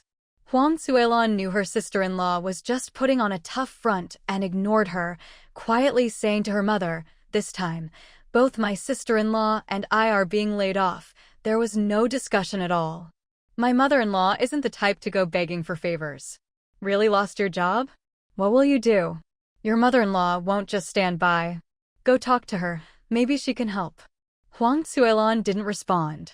No matter how much they pushed, she was planning to go back to her own family soon anyway. Her mother sighed, seeing her daughter just bow her head and say nothing. Useless. Can't even hold on to a man, and now she's lost her job too. She didn't want to say any more. Her sister-in-law, seeing the two of them sitting in silence, scooted her stool closer to Huang Cuilan and said with a smile, Xiaolan, I have some good news to share with you. Huang Cuilan glanced at her. You look so happy, it must be something big. Tell me so I can be happy too. Her sister-in-law laughed. I told Mom, and she agrees it's a good match. That's why we came today. Huang Cuilan looked at her mother with interest and smiled. Is it about one of our nephews or nieces? Congratulations. Who's the other family? Her sister-in-law's smile froze for a moment, then she quickly said, It's not my kids, they're not as lucky as she. I have a colleague whose husband is a county official. She has a granddaughter, 12 years old now, and she asked me to help arrange a match. They've taken a liking to our she. Before she could finish, Huang Cuilan waved her hand to stop her. Sister-in-law, don't say any more. Why not? They said their daughter goes to the same school as she, and they'll make sure she goes to college. They're sincere, don't want any betrothal gifts, just like the child. I promised them it wouldn't be a problem. What's there to hesitate about with such a good family? Huang Cuilan frowned. Sister-in-law, what are you promising on? She's surname is Zhang. Even if you were older, the Zhang family rules are that the children choose for themselves, the parents never make decisions behind their backs. Her mother poked her forehead in exasperation. You're so foolish. If you don't find a daughter-in-law who's on your side, how will you have any standing in the family? Do you think I came all this way in the heat for nothing? It's all for you, you silly girl. That's right, little sister. Mom's right. If you arrange Xi's marriage, the Zhangs can't force you to break it off. That family is well off too, a good match for the Zhangs. Huang Cuilan closed her eyes and shook her hand weakly. Enough. If I dared make decisions like that, do you think I wouldn't be kicked out immediately? No one can make decisions for Xi, not even his father. Even when his friends brought up marriage, he wouldn't agree. It doesn't matter if they're county officials or even provincial officials. My father-in-law said the kids should choose for themselves. He doesn't care about the family's wealth, as long as the girl is from a good family, is virtuous, and the kids like each other. That's all that matters. Her sister-in-law's eyes darted as she quickly said, Well then, how about my niece Xiaoxiao? She's a good-looking, hard-working girl. Zhang Guoqing kept a close eye on her expression and continued, As soon as Dad goes on a business trip, we'll head back to our hometown. We'll stay there for a few days, let our son get familiar with everyone, and then we'll take a trip around another province. It shouldn't cost much. But you'll need to prepare more medicinal powder. Zhou Jiao nodded happily. She knew that with Zhang Guoqing around, she didn't need to worry about a thing, just follow his lead. It's a pity you didn't come with me this time. Otherwise, I wouldn't have only gotten my hands on one car. You have no idea how beautiful those vintage cars were. I almost couldn't resist reaching out to touch them. Zhang Guoqing was startled by her words. So his wife still had some secrets she hadn't told him. No wonder she was so eager to unload her goods. It was so unlike her usual self. Zhou Jiao hadn't meant to hide anything from him. Passing through 3 countries, who is she? Of course, she wouldn't just let the opportunity slip by. It's just that she'd brought back so much stuff, and things had been so hectic at home that she hadn't had the chance to tell him everything in detail. Zhang Guoqing picked her up, looking at his wife's sparkling eyes, and couldn't help but chuckle. People say their son Ping'an takes after his grandmother, but clearly, he's more like his mother. Zhou Jiao realized that if she really started telling him everything, it would take a while, so she pulled out a dozen sachets. Well, at least now they wouldn't be bothered by mosquitoes anymore. She shot Zhang Guoqing a mysterious smile, leaned in close, and whispered in his ear, Want me to show you what I got? There's quite a lot, it's hard to explain. Feeling her breath by his ear and smelling her fragrance, Zhang Guoqing's gaze darkened, and he took a deep breath. He told himself not to rush, good things are worth waiting for. But he needed to get to the bottom of her guilty conscience first. With her smarts, he couldn't let her off so easily. He nodded lightly. In the open space in front of the Kong, there was a military vehicle. Just one look, and you could tell it was a Russian model. The cargo area was stuffed with all sorts of odds and ends. Even with just a glance, he could see quite a few things. Luckily, most were small items. He guessed that lately, the gods overseas must be busier than the Buddhas at home. Why? Just listen to all the prayers from every direction. Who says you're timid? Zhou Jiao giggled sheepishly. Wife, feel my heartbeat. Zhou Jiao blushed and smiled. Were you really scared? At first, I didn't think much of it. But on the way back, I realized even a righteous, kind girl like me could be so tempted by capitalist society. It's true, capitalist society is too dangerous to mess with. Zhang Guoqing mimicked her and chuckled. Seeing this, Zhou Jiao wrapped her arms around his neck and smiled sweetly. I just thought you liked cars. Everything in there is stuff you like. Zhang Guoqing was overjoyed. It really was all things he liked. Look at how much his wife cared about him, always thinking of him wherever she went. But soon he pinched himself. Wait, he almost fell for her charms. He said in a deep voice, but it's dangerous. I don't want you taking risks for me. Besides, I can't just drive it around on the street, right? Zhou Jiao waved her hand dismissively. It's fine. We can take it out for a spin when there's no one around. I even snuck a bunch of fuel. Didn't cost us a thing, enough for us to have fun. Zhang Guoqing almost burst out laughing. Free stuff, no wonder she didn't mind messing around with it. Actually, I have a bit of a selfish motive. If I can figure out some tricks from these small items and draw up a few technical diagrams, it could benefit everyone. Zhang Guoqing's eyes narrowed. You're thinking of going into research? Zhou Jiao shot him a sidelong glance and laughed. No way. Who knows where I'd end up if I did. I'm better off being an unsung hero. I hate trouble. Zhang Guoqing breathed a sigh of relief. Good. As for whether her efforts would be rewarded, he didn't care. As long as his wife was happy and interested, that was enough. Don't worry. If anything big comes up, I'll definitely discuss it with you. Oh boy, here it comes. Zhang Guoqing looked at her with mock grievance. But you didn't discuss this last business trip with me. That was a special situation. Would you really have been unable to refuse if you wanted to? Zhou Jiao guiltily rubbed her nose. Come to think of it, when Sherdashan told her, her first thought was finally having a chance to use those foreign bank accounts. A hint of amusement flashed in Zhang Guoqing's eyes as he said gently, from now on, you can't leave my sight for too long. Otherwise, I'll always worry that your cleverness will get you into trouble. This time was a one-off. There won't be a next time. I don't want to be away from you for too long either. Without you by my side, I feel unsettled. I kept worrying about how you were doing at home. Before she could finish, Zhang Guoqing silenced her with a kiss, seeing that she didn't resist and instead clung tightly to his neck. He was delighted. He really was the smart one. Soon, Zhou Jiao felt something was off. No wonder he'd insisted she wear a skirt before they left. All that talk about it being dark and no one noticing, about how long skirts suited her temperament, his intentions were obvious. Her intelligence was useless in front of this man.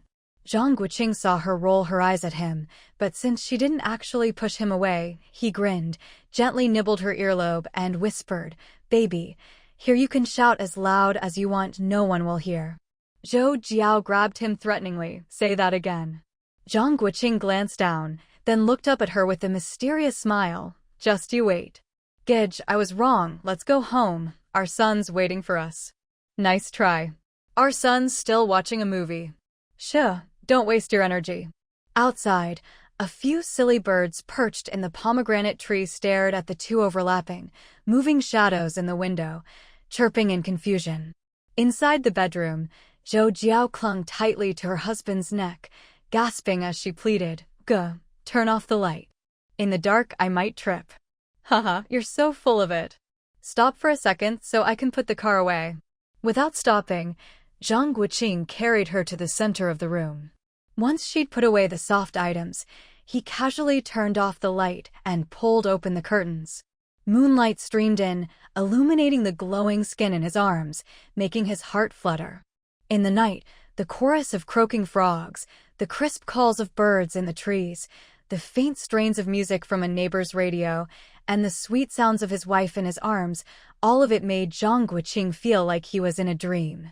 In the study, Zhou Jiao lay weakly in his arms, gulped down a few mouthfuls of water, and belatedly pulled a sheet over their bodies.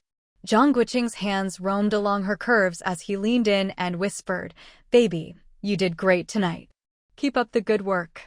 Zhou Jiao's voice was hoarse. "Don't talk, my throat hurts." Zhang Guoqing hurried to comfort her. All right. I'll talk, you listen." "Humph." Zhang Guoqing couldn't help but laugh. "Don't you think Auntie is a sly old fox? She must know how close we are. She picked us a courtyard with no tall buildings nearby, and the walls are higher than everyone else's."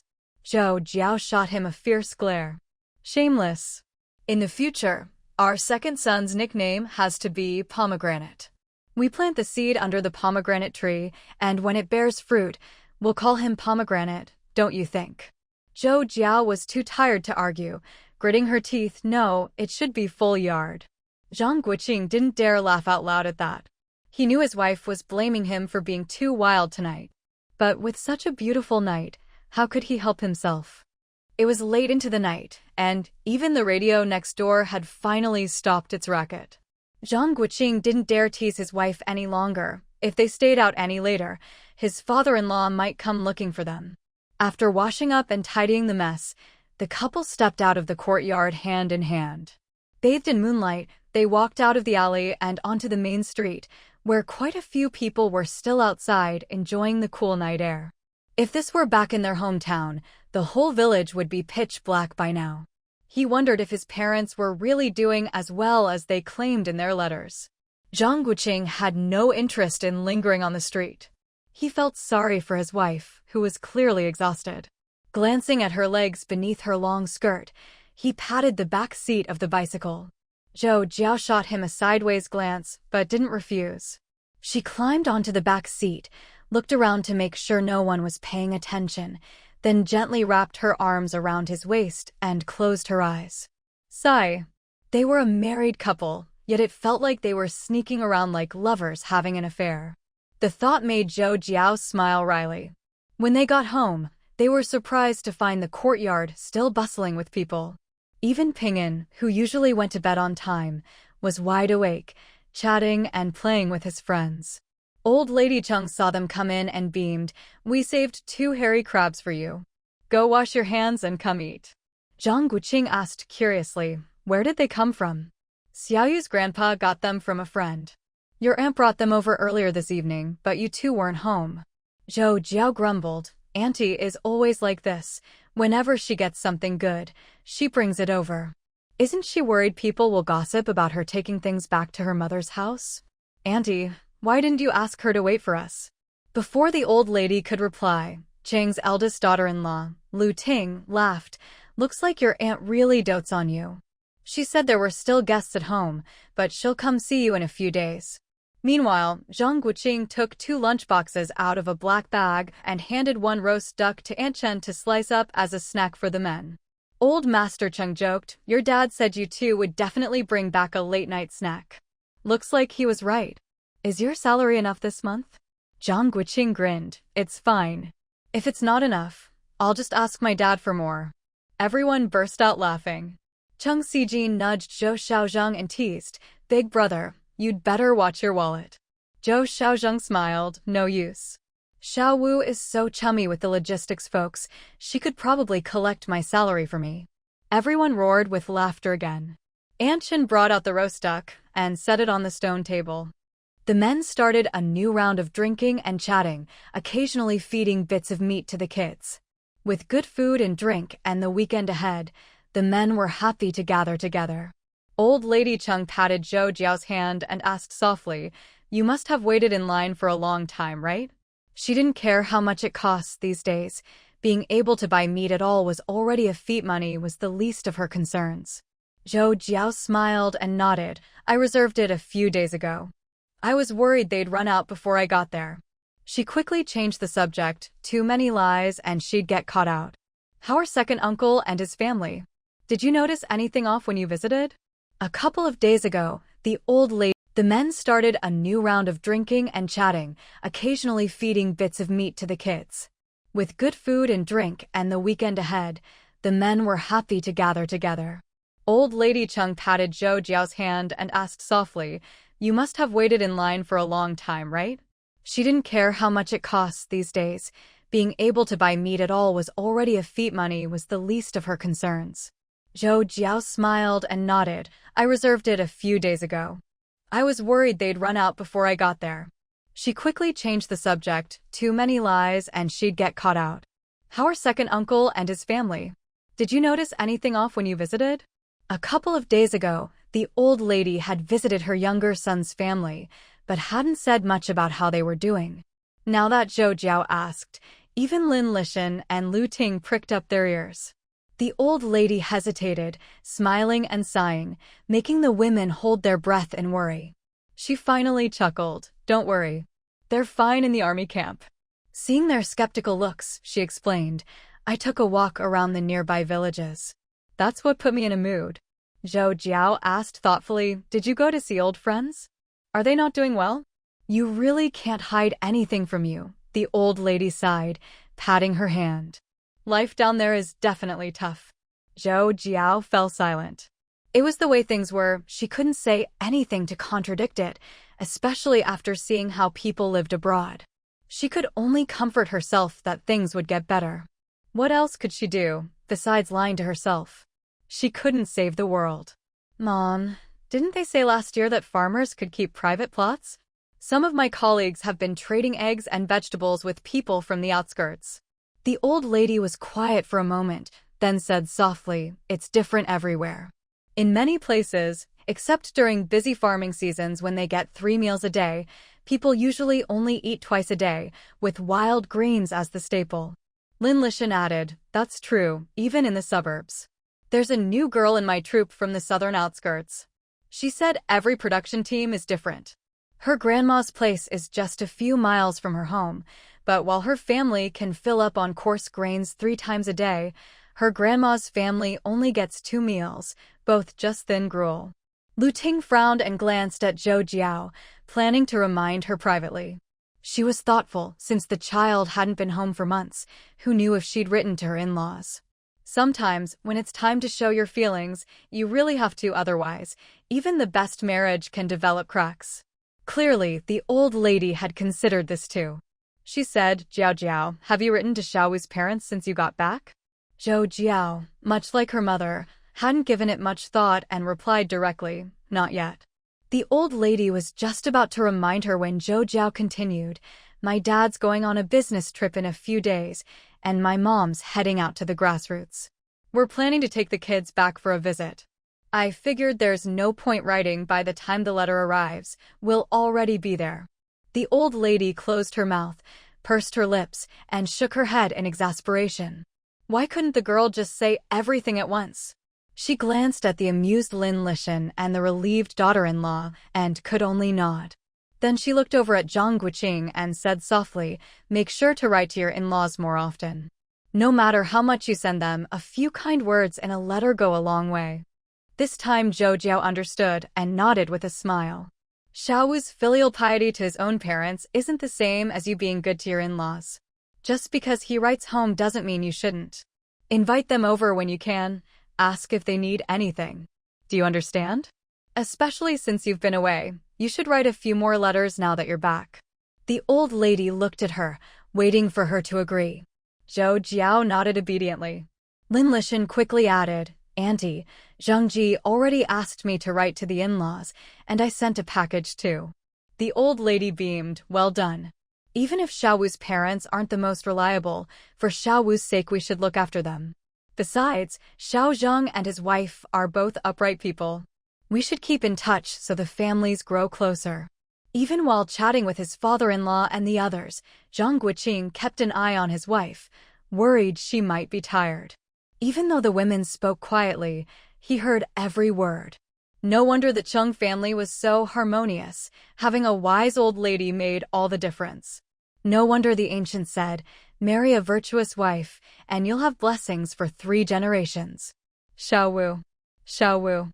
Zhang Guoqing had just finished lunch when he heard Yi Jiafeng shouting loudly, along with the sound of several people running. He hurried out of the living room. Seeing his friends running over under the blazing sun, he raised his eyebrows and teased, "What, were you chased by a dog? Didn't you say you weren't coming over today? What's this all about?" Yi Jiafeng rolled his eyes and pointed toward the west wing. Zhang Guoqing smiled and nodded.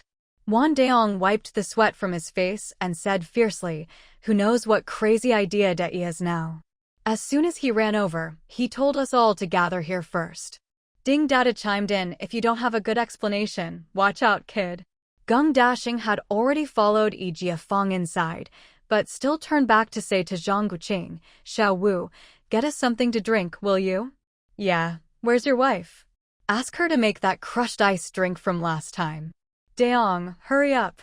Zhang Guoqing couldn't help but laugh as he watched his friends chatter away and slip into the west wing. Shaking his head, he resigned himself to grabbing a knife and carrying the remaining half watermelon from the well into the west wing. Jiao Jiao went to her aunt's place, so just make do with this for now. "Sorry, guys." Wan Deong looked at him with a half smile, half grimace, and shivered. "Don't. That's creepy. Speak normally. Why didn't you go with your wife today?" "Ding Datu, isn't it obvious? He got ditched." Geng Dashing immediately added, "Serves him right. His wife's been glued to him ever since she came back." Yi Jiafeng burst out laughing. "Serves him right." Zhang Guoqing looked at his mischievous friends, speechless. "Guys, can't we just hang out in peace? You, putting your wife before your friends, and you still want to have fun with us? Be honest, how much good stuff do you have left?" Wan Deong said with a double meaning, glancing provocatively at Zhang Guoqing's lower half. "There should be plenty. Xiao Wu, bring out some good food for your big brothers." Wan Deong nudged Yi Jiafeng and muttered, "Serves you right for still being a greenhorn. Gentlemen use words, not fists." Yi Jiafeng snatched a slice of watermelon and quickly jumped away.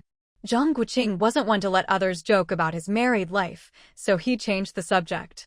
"So, Dai, you got something planned?" As soon as he said that, everyone's eyes turned to Yi Jiafeng. Yi Jiafeng took his time eating the watermelon, spitting out the seeds.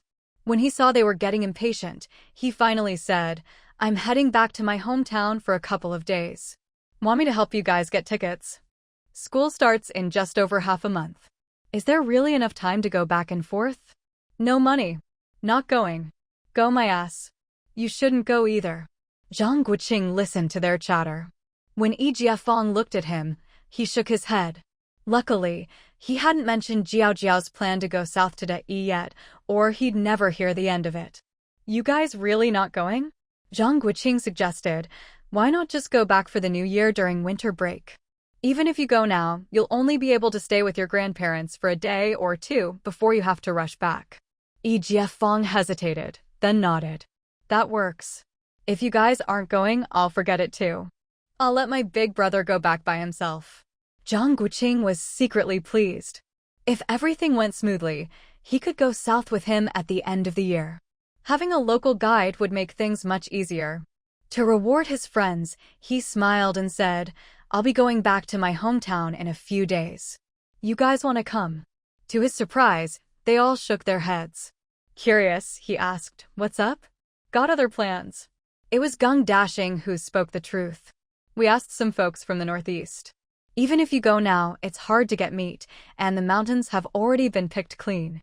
It's not worth it. The travel expenses would be enough for several nice meals here." Zhang Guoqing didn't push. The travel costs weren't cheap, and last time they could take the army train. Even if he offered to pay this time, they wouldn't agree. Wan Deong winked at him and grinned. "Mainly, we don't want to disturb you and your wife." Zhang Guoqing said seriously, "Listen to me, buddy. Chasing after women can be dangerous. Time to settle down and focus on yourself." Wan Deong dropped his joking manner, stared at him for a moment, and nodded seriously. Given how well he knew Zhang Guoqing, if he was saying this in all seriousness, it was no small matter. Zhang Guoqing smiled at him. They were all smart guys, he should know what's what. There are no secrets that stay hidden forever. If someone reported him for messing around, not even old man Wan could save him. Sensing the shift in mood, Yi Jiafeng changed the subject. "Is Ping'an going back to his hometown this time?" Yeah, if I don't go back soon, I'll forget what it's like there. How long will you stay? 10 days at most. Gung dashing, bring back some goodies if you can. Zhang Guoqing smiled and nodded. Send a telegram when you're back. We'll pick you up at the station. Yi Jiafeng clutched his chest dramatically and pointed at Wan Deong. You're so heartless. How come you never pick me up? Screw you. You make me sick. Everyone burst out laughing at their antics. Just then, another couple came in. Seeing Fang Fei carefully supporting his heavily pregnant wife, Yi Shumin, everyone laughed even harder. Yi Jiafeng raised his eyebrows at his friends and teased, Xiao Fei, you're the model husband of our times. Of course. You guys should learn from me. Fang Fei replied without a care, helping his wife sit down and quickly handing her a slice of watermelon. Zhang Guoqing laughed. Why aren't you at work today? Shift change. Got anything else to eat at your place? Bring it out for your sister-in-law. Yi Shumin smiled. Don't listen to him. Watermelon is enough. Where's Zhou Jiao? Your sister-in-law is bored at home. Go call your wife over. Zhang Guoqing checked his watch. She'll be back soon. Sis, wanna rest in the study? Yi Shumin knew he was worried she'd feel uncomfortable, so she smiled and shook her head. No need. I just want to join the fun. You guys do your thing. Zhang Guoqing didn't say more. He turned to the others. How about a game of cards, same as always?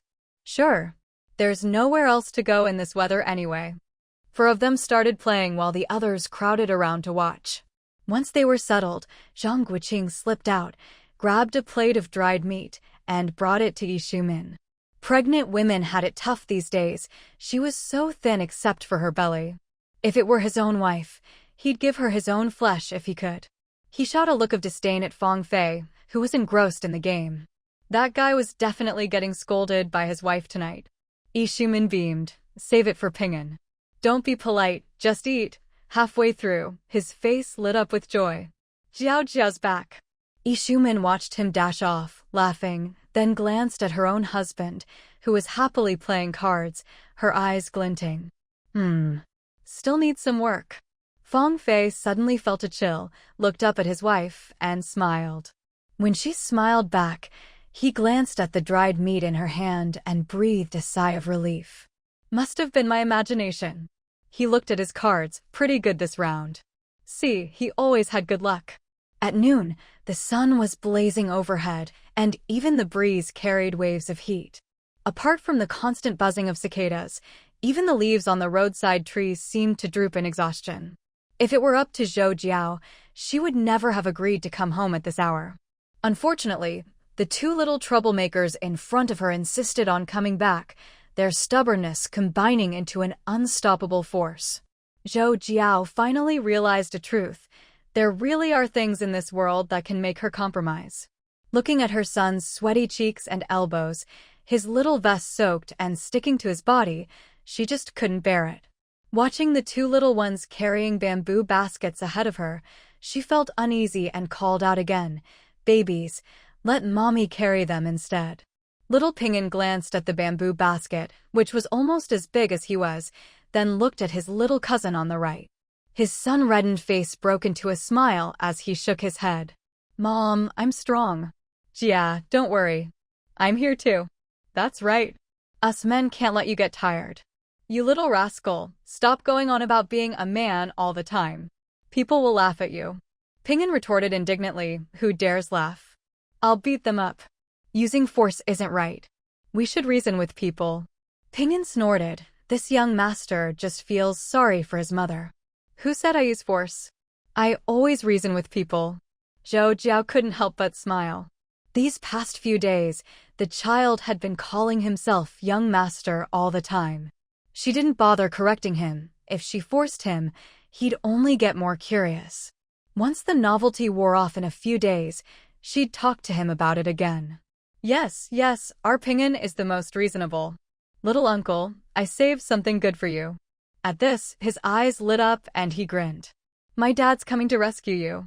Zhang Guoqing hurried out the front door. When he saw the 3 of them, his heart ached. He scolded, "Why didn't you ask the uncle at the gate to help?" But he didn't mention why they were home so early. Zhou Jiao shot him a sideways glance, smiling. He was getting more and more outspoken. Zhang Guoqing grinned at her, took the baskets from the kids, and said, "Hurry up and run home." Ping'an looked hesitantly at Zhou Jiao. "Mom, should I pull you along?" Zhou Jiao waved her hand and smiled. "Don't dawdle. Go on with your little uncle." Zhang Guoqing laughed and scolded, "Brat, you think I can't take care of my own wife?" Haha, Ping'an grabbed Xiaoyu, and the two of them dashed off. "Careful, don't fall." "Got it." Zhou Jiao shook her head with a smile, sighing, "The kids are growing up." "He's a little rascal, that one." The couple exchanged a smile. Zhang Guoqing looked around. There wasn't a soul in sight. He put his arm around her and hurried along, asking softly, "Did your aunt need you for something?" "It was just for this basket of stuff. She was at work and couldn't bring it over, and she was worried it wouldn't be fresh by evening." "What's so special that she'd go to all this trouble?" "All I smell is mud." Zhang Guoqing shook the basket as he spoke. Zhou Jiao smiled. "A pound of river shrimp, 2 crucian carp, and the rest are field snails. I heard my uncle-in-law bought them early this morning in the countryside. Should we go to the Changs first?" "No need. Once it's cooked, Aunt Chin can take it over." As they neared home, Zhang Guoqing reminded her, Fang Fei and her husband are in the West Wing with De Yi and the others. Zhou Jiao nodded. Hearing the commotion outside, Yi Shumin waddled to the door, cradling her pregnant belly. When she saw the couple, she waved them over. Zhou Jiao walked up with a smile. "Not working today?" Work is tiring, but staying home is boring. Right now, I just want to get this over with and have the baby soon." Zhou Jiao chuckled, took her by the hand, and pointed to the east wing. "Let's go to the study." "Just what I wanted. I was looking for you." The two of them went into the small study. Zhou Jiao looked at her with concern. "You've lost so much weight. Is your appetite bad?" Yi Shumin sighed. "I had terrible morning sickness at first, and now with the heat, I can't eat anything. My grandma says with all this trouble, it must be a girl." Zhou Jiao frowned. "Are you worried the Fang family won't like a girl?" "You're overthinking it. It's good to have flowers before fruit, right? Besides, Brother Xiaofei doesn't even have a sister. Your mother-in-law will be thrilled to have a granddaughter." Yi Shumin nodded with a smile and said softly, "My in-laws are fine. It's that annoying eldest aunt and second aunt of Xiaofei's, always making snide remarks, hinting that since Xiaofei is the eldest grandson, I have to keep having children. Can you believe it? My belly is already huge, but they act like they can see inside. Especially his eldest aunt, two-faced as ever. Even his grandma seems different these days." Zhou Jiao patted her comfortingly. "The more people, the more drama. And this is with you marrying up. If your family background were lower, with the way the Fang family stirs things up, it'd be unbearable." Yi Shumin smiled silently and sighed. "I can't talk to my grandma about this, or she'd worry herself sick. That's why I came to vent to you. Don't get annoyed with me." Zhou Jiao rolled her eyes playfully. "What are you saying?" Jiao, what if I really do have a daughter?" Zhou Jiao glared at her. "Whatever comes out of our bellies is a treasure, even if it's Neza. Don't bother with those gossipy women. They're just jealous. If you start worrying, they'll be delighted. Trust me, even if you have a son, they'll still find something to say." Yi Shumin nodded. "That's true." Zhou Jiao laughed. "See, you know it yourself. Honestly, with your background, the worst those women can do is be nasty. That's still better than those with truly malicious hearts." Yi Shumin nodded, smiling. Zhou Jiao gave her a sidelong glance. "Eat what you should, drink what you should. If you don't want to see them, go back to your family. If you let yourself get upset, those women would go crazy with joy." Yi Shumin laughed. "I feel better now. It's really not a big deal. As long as your in-laws are reasonable and Xiaofei loves you, who cares about the rest?" She didn't want to dwell on the topic, so she changed the subject to wedding gifts for the girls in the courtyard.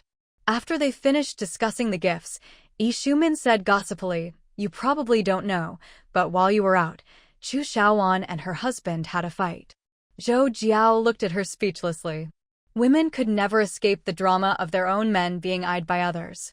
She didn't really want to listen to gossip, but still played along. "Why? I knew your mom wouldn't tell you." Now Zhou Jiao was surprised. If the Maybe even the Chu family didn't want another divorced daughter. They already had one, and another would be too much. With society's current attitudes, no matter who's at fault, a divorced woman is subject to endless gossip, enough to drive someone mad. But for men? Equality between men and women, easier said than done. The aroma of stir-fried river snails wafted through the kitchen, quickly distracting everyone in the West Wing from their poker game. One by one, they peeled the slips of paper off their faces and started counting. But honestly, everyone already knew who had the most slips stuck to their face. Ijia Fong, seeing he'd lost, simply tossed his slips aside and pulled Ding Datu up by the shoulder. All right, enough counting. Let's head to the supply store. Ding Datu leaned in and whispered with a grin, "Wait a sec, Dayong's still got plenty in his pockets." The two troublemakers exchanged a look, then pounced on Wan Daong, pinning him down and frisking him. They grabbed 2 yuan and dashed off. Wan Daong collapsed onto the Kang bed, looking incredulous. Wait, wasn't I the winner? Everyone nodded and burst out laughing. Gung Dashing chuckled, "Be glad we left you anything at all." Soon, Zhou Jiao and the pregnant lady came over, and Aunt Chen brought in a huge plate of stir-fried snails. Just then, Ijia Fong and Ding Data came running back, arms loaded with goods. Seeing all the stuff they'd brought, everyone knew 2 yuan wouldn't have covered it all. Clearly, it was just for fun. Ijia Fong grinned, "We cleaned out the supply store of anything edible. How's that for brotherhood?" Zhang Guoqing eyed the pork offal, canned goods, 2 red sausages, and 2 kegs of draft beer, and laughed. Must have taken some sweet talking. Planning to stop living after tonight. Eat, drink, and be merry while we can. Xiao Wu, I'm out of meat coupons. Zhang Guoqing shot him a look, yeah right? How many coupons for 2 red sausages? Don't worry about it. Tonight's your farewell party. Don't you dare come back empty-handed. Feng Fei, after tending to his wife, nodded in agreement. Exactly. Bring back some dried wild game. If you can't get that, dried fish will do. Zhang Guoqing looked around at everyone and smiled, so this is what you're after. All right. If I can't find it on Dakingshan, I'll go to Changbai Mountain to get it for you. Ijia Fong, too excited to eat, quickly asked, "You're really going to Changbai Mountain? Count me in." Wan Daong hurriedly pulled him down to sit. "Don't make trouble. You'd just get in the way. Stay home and behave." "How would I get in the way? I could help carry the meat." "Come on, eat first. We'll talk about hauling meat later." Outside, Ping'an had wanted to peek in, but hearing the ruckus inside, he whispered to Xiaoyu, "Look at them, calling themselves men. All they think about is food, so useless." Xiaoyu whispered back, "So if I don't care about food, can I go with you?" Ping'an looked him up and down, then shook his head. "Nope. You still need more practice." Xiaoyu stared after him in confusion as Ping'an trotted off, fuming. He quickly chased after him. "How can you be so disloyal? Aren't we buddies?" Ping'an smirked. "Wrong. We're not buddies, you're my elder. I'm just respecting my elders." Xiaoyu pulled a face. "Come on, take your elder with you." "I've never been that far before." "No way. Your family won't allow it. Help me think of an idea." Xiaoyu, sensing a chance, quickly flattered him, "You're the smartest in our family. I know you can figure something out, right?" Ping'an lifted his chin proudly, imitating the old man with his hands behind his back, and strolled off toward the living room without a word. Xiaoyu scratched his head. What's that supposed to mean? Should I keep flattering him? He trailed after Ping'an, eyes darting. Forget it, you little brat probably can't come up with anything. I'll just ask my brother-in-law. Ping'an spun around, furious. Who are you calling a brat? Who can't come up with ideas? Seeing Xiaoyu's smug grin, he huffed and stormed off. Xiaoyu thought to himself, Grandpa was right, provoking works better than pleading. He quickly ran after Ping'an to smooth things over. This kid's only flaw is his temper. After eating and drinking their fill, everyone went home to their families.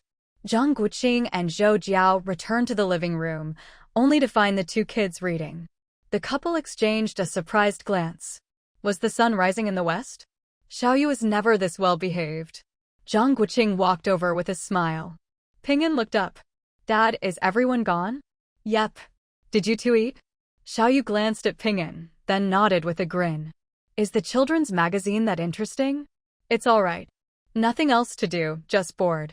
Ping'an shot his little uncle a look, then said to Zhang Guoqing, Dad, I want to go back to our hometown with little uncle. Zhang Guoqing looked at the two kids. You'll need your uncle Xiaoyu's family's permission. Xiaoyu anxiously tugged at Ping'an. Dad, I want little uncle to come with me. Seeing his son insist and Xiaoyu looking so eager, Zhang Guoqing couldn't bear to refuse. Besides, what harm could it do to bring a kid along? He looked around for his wife, realized she'd slipped out, and quickly said, Go find your mom and tell her you're afraid of being bullied if you go alone. Ping'an's eyes sparkled. I know what to say. Xiaoyu watched him run off, full of hope, and asked Zhang Guoqing, Brother-in-law, will it work? Zhang Guoqing nudged him. You go too. Tell your sister you'll be on your best behavior. She'll agree for sure. Xiaoyu grinned and hurried out. He knew his brother-in-law understood them best. Zhang Guoqing stroked his chin with a smile. It's great to take them back. This time, with 2 more brothers-in-law and the nephews at home, the kids will be busy playing, and he and his wife can finally have some alone time. Wait, no, they can finally get things done. Zhou Jiao watched her son butter her up and her little cousin's anxious face, and finally nodded with a smile. But she added, I'll talk to your mom later. If she doesn't object, I'll take you. Xiaoyu jumped up in delight. My mom will definitely agree. Then, as if remembering something, he quickly added, Sis, don't mention it in front of my brothers, or I won't be able to go. Zhou Jiao patted his head. You little rascal. Sis, remember to talk to my mom soon. Zhou Jiao smiled and nodded. Don't worry, I won't forget. It's hot here, go to the living room with Ping'an. Once the kids were gone, Aunt Chen asked, Are you sure you don't need me to go back with you? Can you handle all those kids? No need. Take this chance to spend some time with your family and relax. Zhou Jiao declined firmly. She'd agreed to let her son go because Xiaoyu needed some nourishing, and it was good for her son to have company. Besides, she'd be away for a few days this trip, and if Aunt Chen came along, it would give everything away. When it was time for Zhou Xiaoling to leave on his business trip, he gave Ping'an a few instructions before getting on the train. Seeing the boy nod seriously, he smiled and patted his head. Zhou Jiao was quite curious about what they had talked about. Why was her son suddenly acting so grown up, carefully packing his own things? And even writing little notes to stick on his grandmother's door? To be continued.